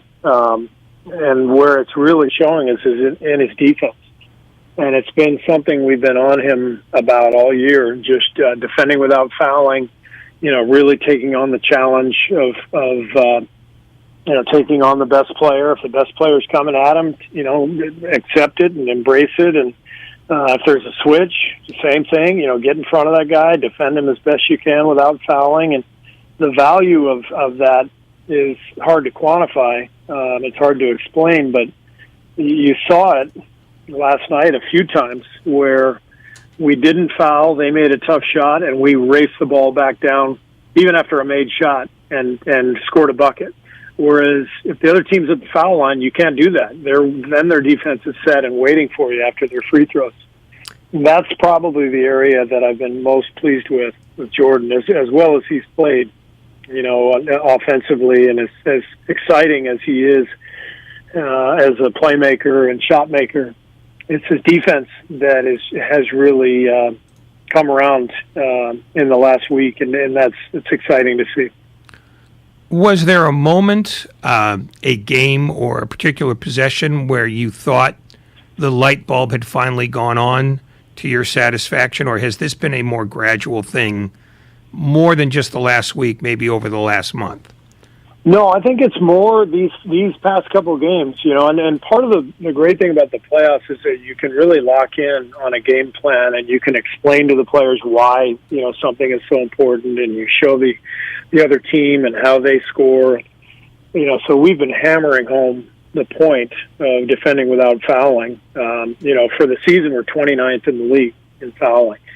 I believe so. I believe it's not 29th, it's like 27th or somewhere down there. And even though we talk about it all season, it doesn't seem to register very well. And in the playoffs, with all the focus on the game plan, it has registered for our younger guys and for Jordan, and Gary. So now you're getting, 3-4 extra possessions a game where instead of the other team shooting free throws, you're racing down the floor, and that's obviously when we're at our best.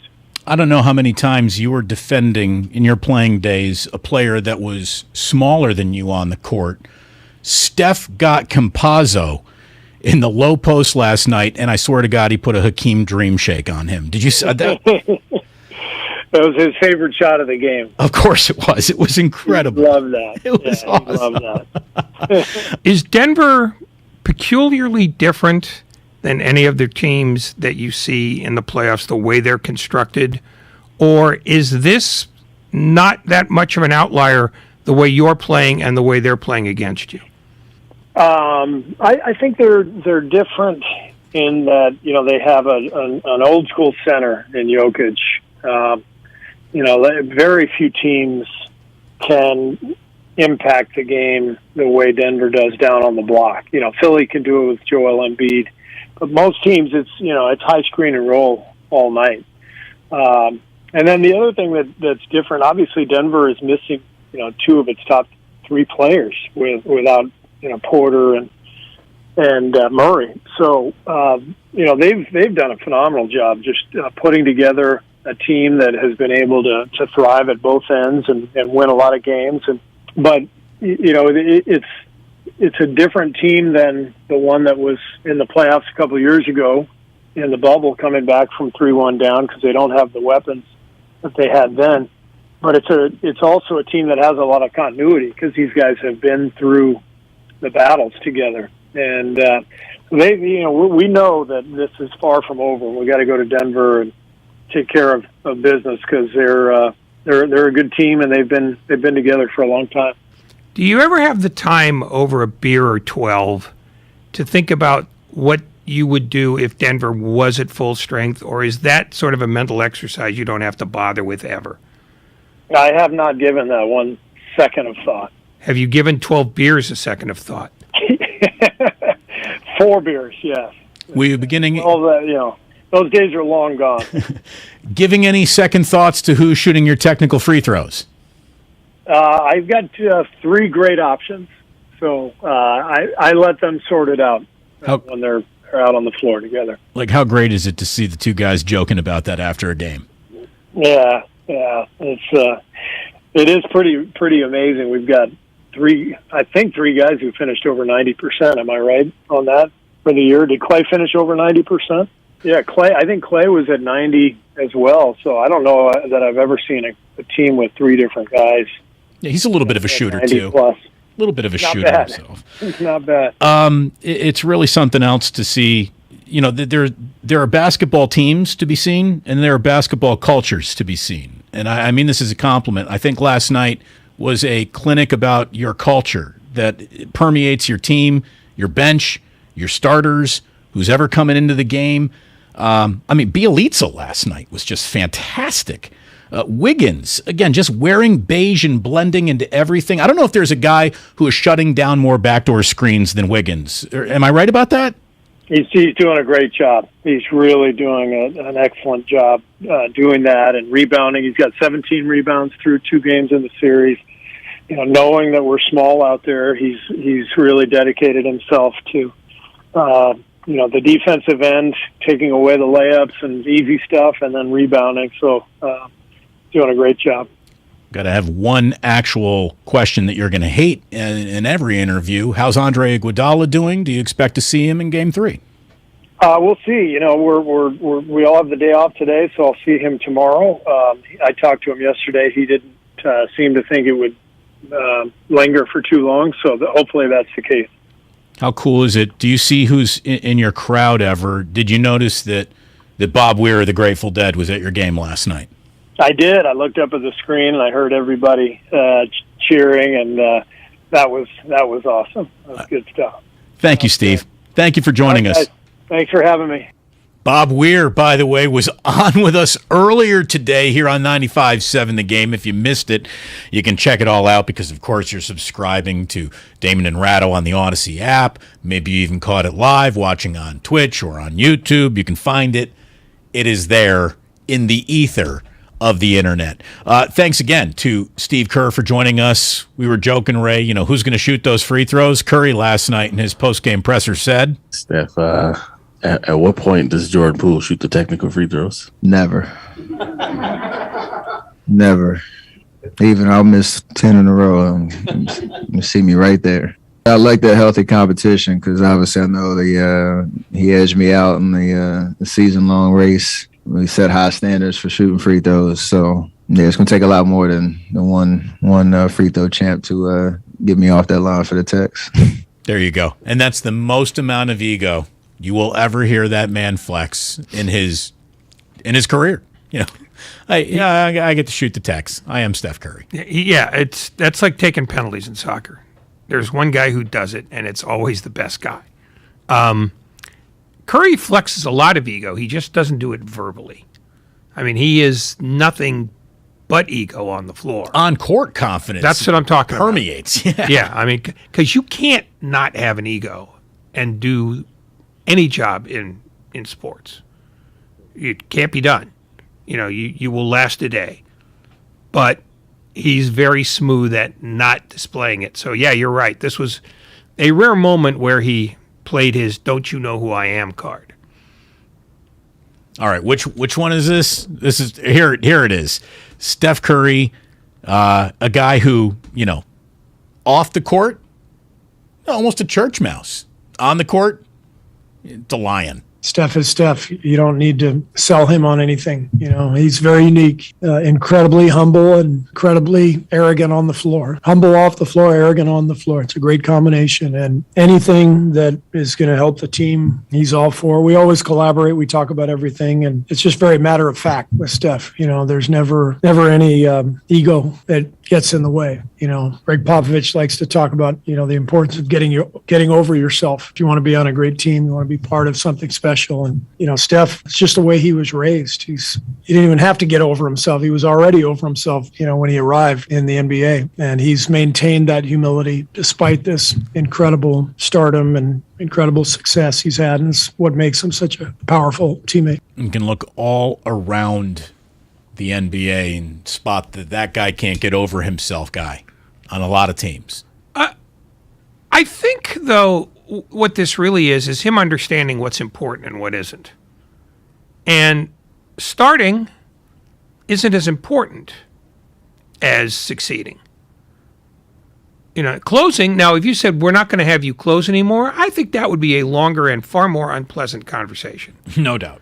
But I think he has processed the fact that being in the starting lineup, while it's nice, isn't the driver. Am I going to get the minutes I deserve? Yes. Am I going to get the play I've always played? Yes. I got no issues. I think that's the thing, is he knows how to prioritize what's really important from what's kind of important. And being in the starting lineup for right now is not that important. But it will become important when he no longer has a minutes restriction, or when it becomes clear that, they have to change back. Because one of the two things is going to happen very soon, either Thursday night or Sunday. He's going to be back in the lineup, and everybody knows it. And the guy who's going to sit is going to be Poole, and Poole's going to have to absorb that lesson the way Curry just gave it to him. Shouldn't be hard.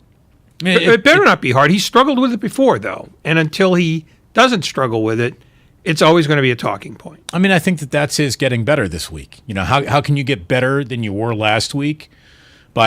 Here's the thing.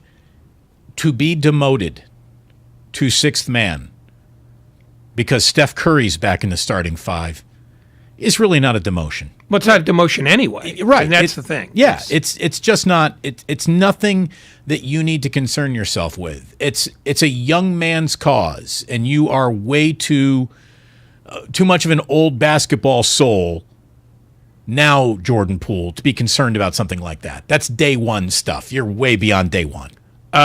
Yeah, but it took him a long time to get beyond that, because it isn't most of the time, and you brought the question up yourself, most of the time this is not asked of the best player. This is not something that is normal. And so the lesson here that's being imparted, whether deliberately or simply by circumstance, is there are things that matter here and things that don't, and things that kind of matter in the middle. This is one of those things in the middle. And if I can sit for 2 games because my leg is still a little wonky, then you can sit when it's your turn to sit, because ultimately the box score is going to tell you how many minutes you played, and that's more important. And and if you look at the play-by-play, it's going to tell you if you played in the crunch minutes. And he's played in the crunch minutes the last 2 games. Poole has. So there's nothing that is a demotion about not starting on this team. Right. Look, do you think Andre Iguodala ends up in the Hall of Fame one day? Probably not. And I'll tell you why. Because his great moment was 2015 when he was named the MVP of the finals. And there are still people to this day who want to argue that it should have gone to Curry instead. So I think Iguodala is going to be one of those guys who's really very good, but he's not going to be that. I think Green has a better chance of going to the Hall of Fame than Iguodala does. And I realize we're talking about very fine gradations of excellence. But it's a crowded field all the time. It is. I mean, if somebody gets in on less than like the 5th ballot, that's been a pretty good run. So I would say if I had to pick right now, I'd say he'd get close, but not get in. Okay, but it's not an unreasonable question. No, it's not. A guy who might be a Hall of Famer went to the bench. Steph Curry is a first ballot Hall of Famer.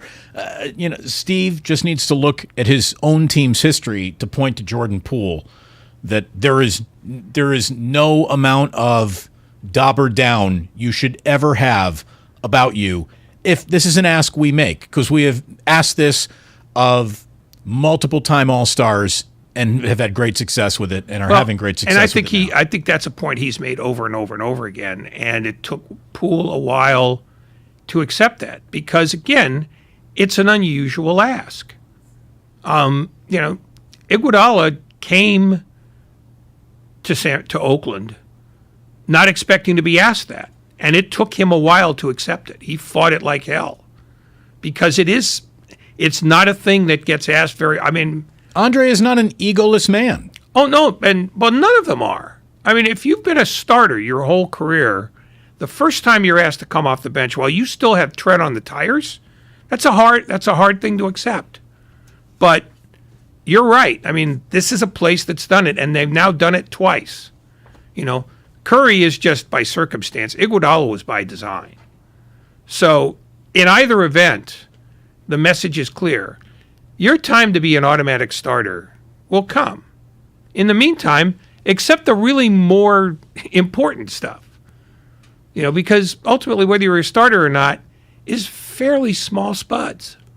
Man, did you see, it wasn't too long ago, but Dave McMenamin of ESPN got a little one-on-one with Carmelo Anthony and started talking like, what's your future look like? And Carmelo Anthony's answer was essentially like, yeah, I just want to have fun at this point in my career. Don't want to get yelled at to be a part of some winner.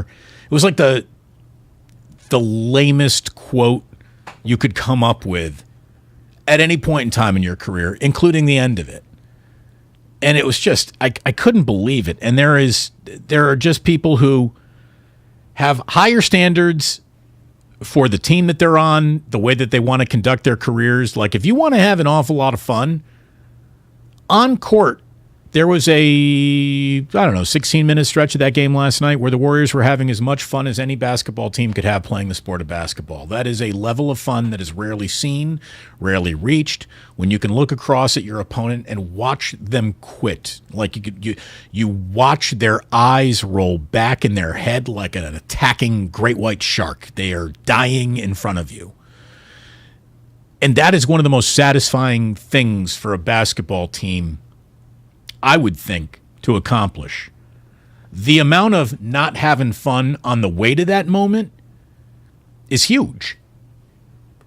And it says so much about a guy like Carmelo Anthony, who has not won jack since he was at Syracuse, that's the way he's wired. And he's a Hall of Famer too. You know, he's going to the Hall of Fame for sure. Yeah, well, the circumstances, though, are interesting because, one, as long as he's a Laker, he knows there's not going to be any winning. I mean, this is a team that's dead-ended. So I think in some ways he's trying to position himself to say, you know, I just want to enjoy myself. I know I'm in a position where there are no more rings for me to chase, even if I'd had one before. I mean, his career is dead-ended in a place that will not be winning for, I'd say, safely at least 5 years. I mean, there's no glamour to this team now because it's been bad for almost a decade. And the way they concluded this year probably sucked a lot of fun out of his year too. So he might just be saying, I would like not to have to go through this crap again. I mean, it doesn't sound good when you read it, but I'd like to hear it. Right. What's the tone he's striking? Is he saying that? Yeah. I mean, it reads awful. It does. But, you know, this Laker team, they hated each other. They hated the brass. They hated basketball.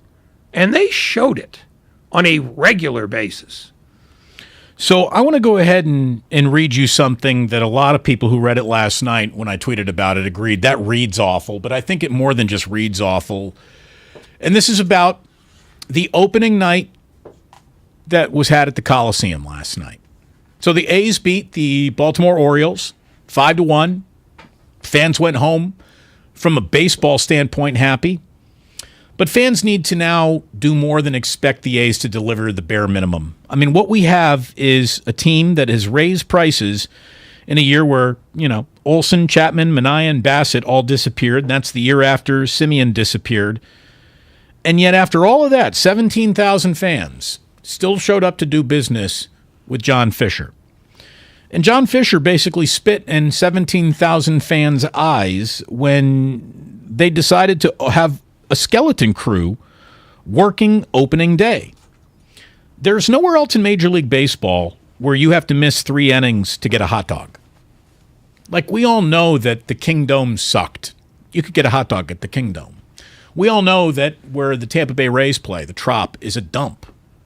As big of an ugly dump as I kind of like the Coliseum. Like the Coliseum, I don't care that the Coliseum ain't pretty. I like the Coliseum. And the Coliseum could work if you staffed it. But they refused to last night. And you had to miss 3 innings to get a hot dog if you were lucky enough to get the hot dog when you got to the front of the line.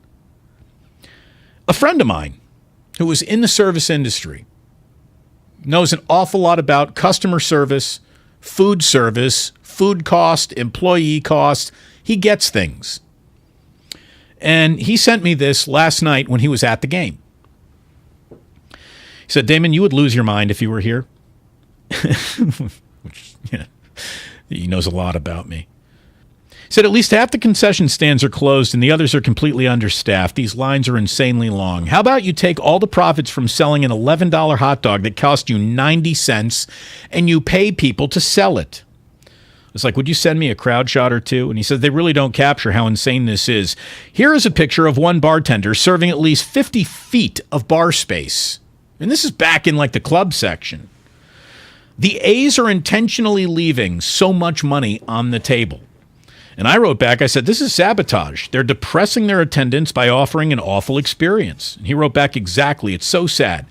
A's fans who love this team, they are here to party tonight, and it's insane that this is happening to them. He's like, I saw tailgates that were being done for less than $50, and they were all wearing green and gold, and they were all excited about baseball, and they were bumping E40, and these owners don't care about these real fans. I said, you mind if I share this text thread? Screenshot this convo? And he said, please do. These fans have been so mistreated by ownership, it's sickening. I've always loved A's fans. They're the salt of the earth. And they really are the salt of the baseball earth. And my friend has no agenda. He's not hosting a sports talk show. You know, he grew up as he got an adult job. He grew up, well, he also grew up as the lowest common denominator of baseball fans. He's a White Sox fan. They're the worst. But he really saw that, you know, there's no food trucks anymore. There's just no amenities. Half the stands are shut down. I had someone else last night, a gentleman named Kobe Rudolph. And this is what he tweeted me in response to that. He said, Damon, I walked up to a booth that said Kids Club on it with my kids. He wasn't looking for any freebies. He just wanted to sign his kids up to the Kids Club. He said when they got to the Kids Club booth, there was a person that let him and his kids know that there is no more Kids Club. Nothing could tell your fan base that our future customers matter not to us than shutting down the Kids Club. And that's what Dave Cavill and John Fisher are doing. There is a business decision that went into that opening night last night. Nowhere in baseball are you going to have to miss 3 innings to get a hot dog. Everything about that experience, other than like the die-hard let's go Oakland bleacher creatures who are awesome. If you're bringing your family, if you're bringing kids, you're bringing, you know, someone to a baseball game, you're looking for a major league product. And don't tell me that you're not, because if you're not, you'd go to high school games for free. If it was all, I just love baseball, I'm just watching baseball, you'd go watch a local high school team if it was just all about the sport of baseball. You want a major league experience. They're not offering that, and it's to the point where they're offering an experience which is saying, don't come back. Don't return as a repeat customer. That is intentional sabotage. That is intentional depressing of their own asset so they can turn around to Major League Baseball and make the case, well, it just can't work here in Oakland. And I'm not talking about adding a $30 million a year frontline pitcher. I'm not talking about retaining homegrown talent for the right price. I'm talking about minimum wage employees, putting 50 more on staff in a night to make the evening go smoother for those who showed up. Now, if you want to have a little bit, you know, in the middle of the season when things are going bad, it's a dog days, and we're going to understaff it because it's a Wednesday day game against the Tampa Bay Rays, so we're only going to have 2-3 kiosks open. I get it. To do this on opening night is an assault on the concept of doing business with the fans who support you the most, and that should offend every A's fan. I don't want to hear that I am asking for anything other than the bare minimum here. I'm not asking for 3-star Michelin service. I'm not. I'm talking about get a hot dog without having to miss 24 outs. Why would you man a kids club booth if you're not having a kids club? I'm not arguing with any of the points you made. I'm just trying to figure out, why would you just pull the rug out from under the kid? Why would you have the booth there at all? Because they probably didn't even bother to take it down. No, they didn't but they bother did to bother wipe to cobwebs off of seats last night, right? But they did bother to put somebody on a chair in that booth to let him know Stomper's dead, kids. Sorry. Yeah, I mean, I'm not opposed to Stomper being dead. Don't get me wrong, but why would you put somebody in a place to say no? Everything. That's the thing. That's a game stopper for me. Everything that is happening in that stadium is a choice. It's a choice that John Fisher made and told Dave Cavill to execute. I tagged Dave Cavill on this sequence of screenshots that my friend sent me of our conversation. I have since reached back to Dave Cavill today saying, I invite you on the station to defend this. The silence is deafening. The silence is deafening. If you're an A's fan and you want to play that, oh, Damon, you're a hater, I just go for baseball, nothing's going to up, I don't care about anything other than baseball. Your baseball team's leaving. Your baseball team is going to leave you the first chance it gets. That's what's going on here. If you can't connect the dots and see what's really going on here, again, if you can't spot the sucker at the poker table within 5 minutes, it's you. Well, it's more than that, though. Well, it's not more than that. There's another phase to this. It's people who are still going to those games are doing so, it's just sort of out of stubbornness. They can't take this away from me.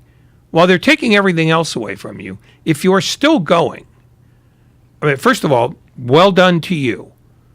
But the idea that you believe that there should be no amenities at a form of entertainment. At a Major League Baseball game. You can get a soda at a high school game. They sell those to help raise money for the baseball team.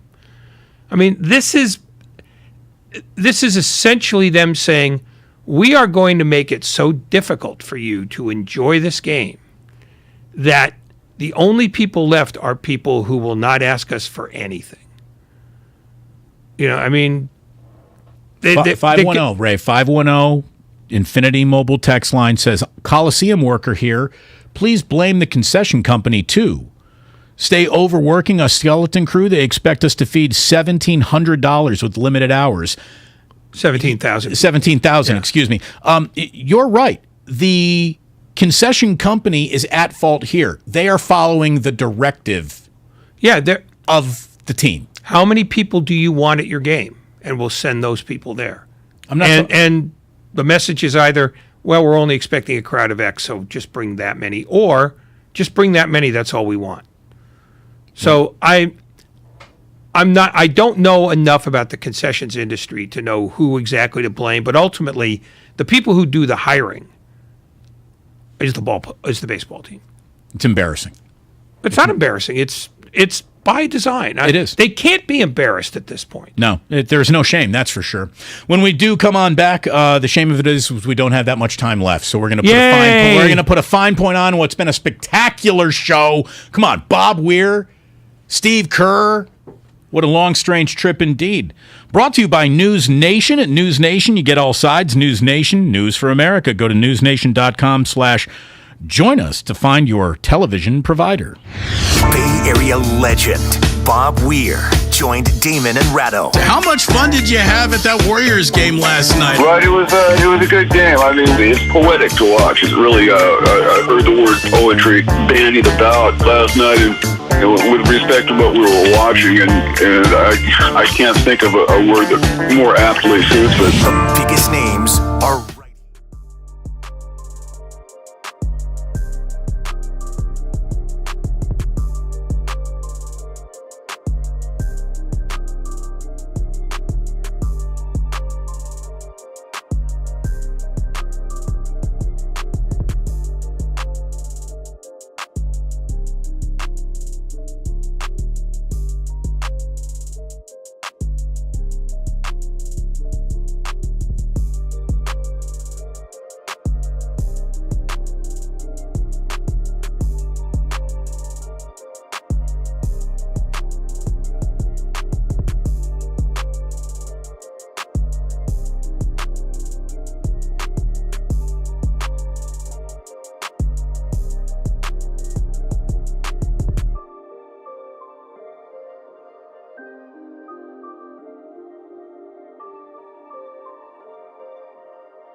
Steph's back. Steiny and Guru from noon to 3. If there's one thing we've learned while watching the Warriors for the last 10 years, quickness is more important than size. And Damon and Ratto from 3 to 6. Founding member of the Grateful Dead, Bob Weir, joining us here on 95.7 The Game. Those guys, it's poetic to watch. I heard the word poetry, and I can't think of a word that more aptly suits it. The best of the game, presented by the County of Santa Clara. Book a COVID-19 booster shot now at sccfreevax.org or call 211.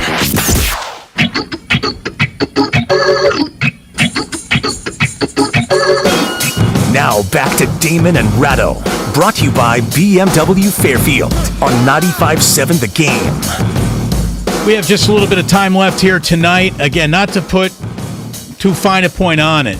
The reason why I brought this up is because it was brought to my attention last night, and a lot of people want to say, well, what's changed year over year over year? And what is changing is clearly John Fisher's intentions when it comes to depressing an asset to the point where Major League Baseball has no recourse but to say, all right, let's put you somewhere else. That's what he's doing.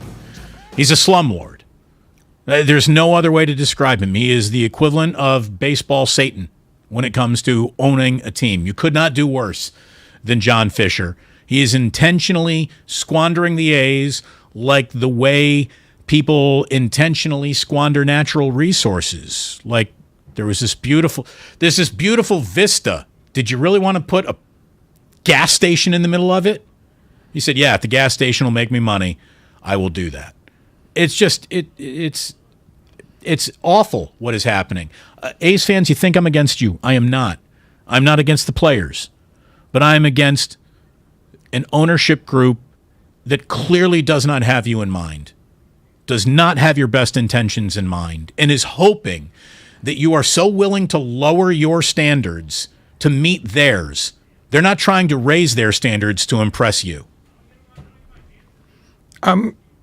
Look, the proof is there in 100 different ways. You know, they keep saying, you know, we'll be able to spend, you know, money for players when we get a new stadium. Well, I think they are at the point now where fans who go to A's games are not going to blame the city for the stadium not having started yet. They're going to look at the people who run their baseball team, and they're just going to say, why have you done nothing? Why is it that our ballpark experience gets worse and worse every year? You know, how hard is this to make money? Because they got their revenue sharing back. They're getting more money than ever. Yeah, and look, they're charging more money than ever. That A's pass that they had was pretty successful, and those who signed up for it very much liked it. That vanished this year.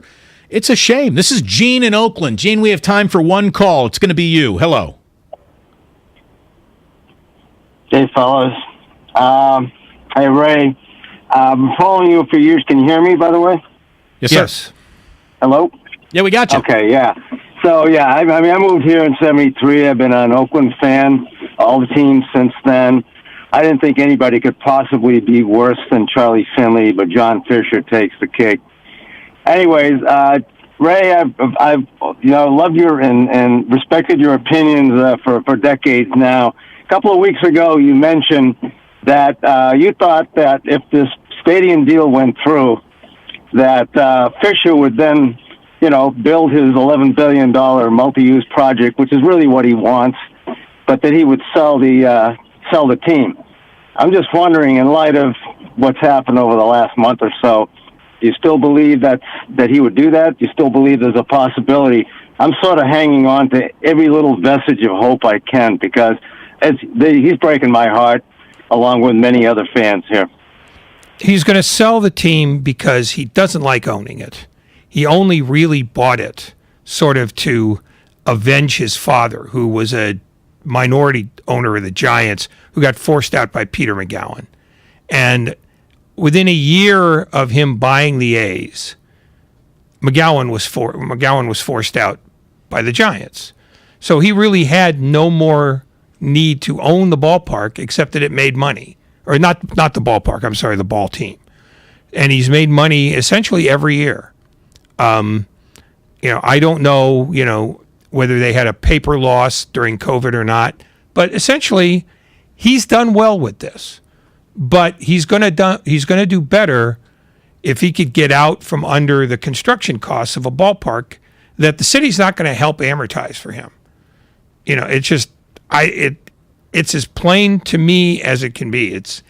There's no money in him building something new for something he doesn't like. It's real simple. You could just build a baseball stadium for his baseball team. That's not enough. He wants to build Abu Dhabi around the ballpark. And it's comical to think that a man who doesn't have enough business acumen to properly and promptly sell hot dogs at a baseball stadium. I mean, that's the thing. I'm not complaining about free agent spending. I'm not complaining about player retention. I'm not complaining about player development. I'm talking about selling hot dogs and beer. That seems to be incapable of John Fisher's acumen. If you can't sell hot dogs and beer, if you're not interested in selling hot dogs and beer, how are you going to get a $12 billion construction project off? Well, it's not a question of competence. He doesn't want to sell hot dogs and beer. That's the message. That's a choice, not an inability. They sold hot dogs and beer last year. These are all choices. Yes, they're not, oh my God, I forgot how to do this. It's intentional. He doesn't want to. It's intentional. It's self-sabotage. It is depressing a market to leave it. To try to leave it, because I still don't think he's got the wherewithal to do it. You might be right. But it's a shame, because if there's one thing I know about Oakland,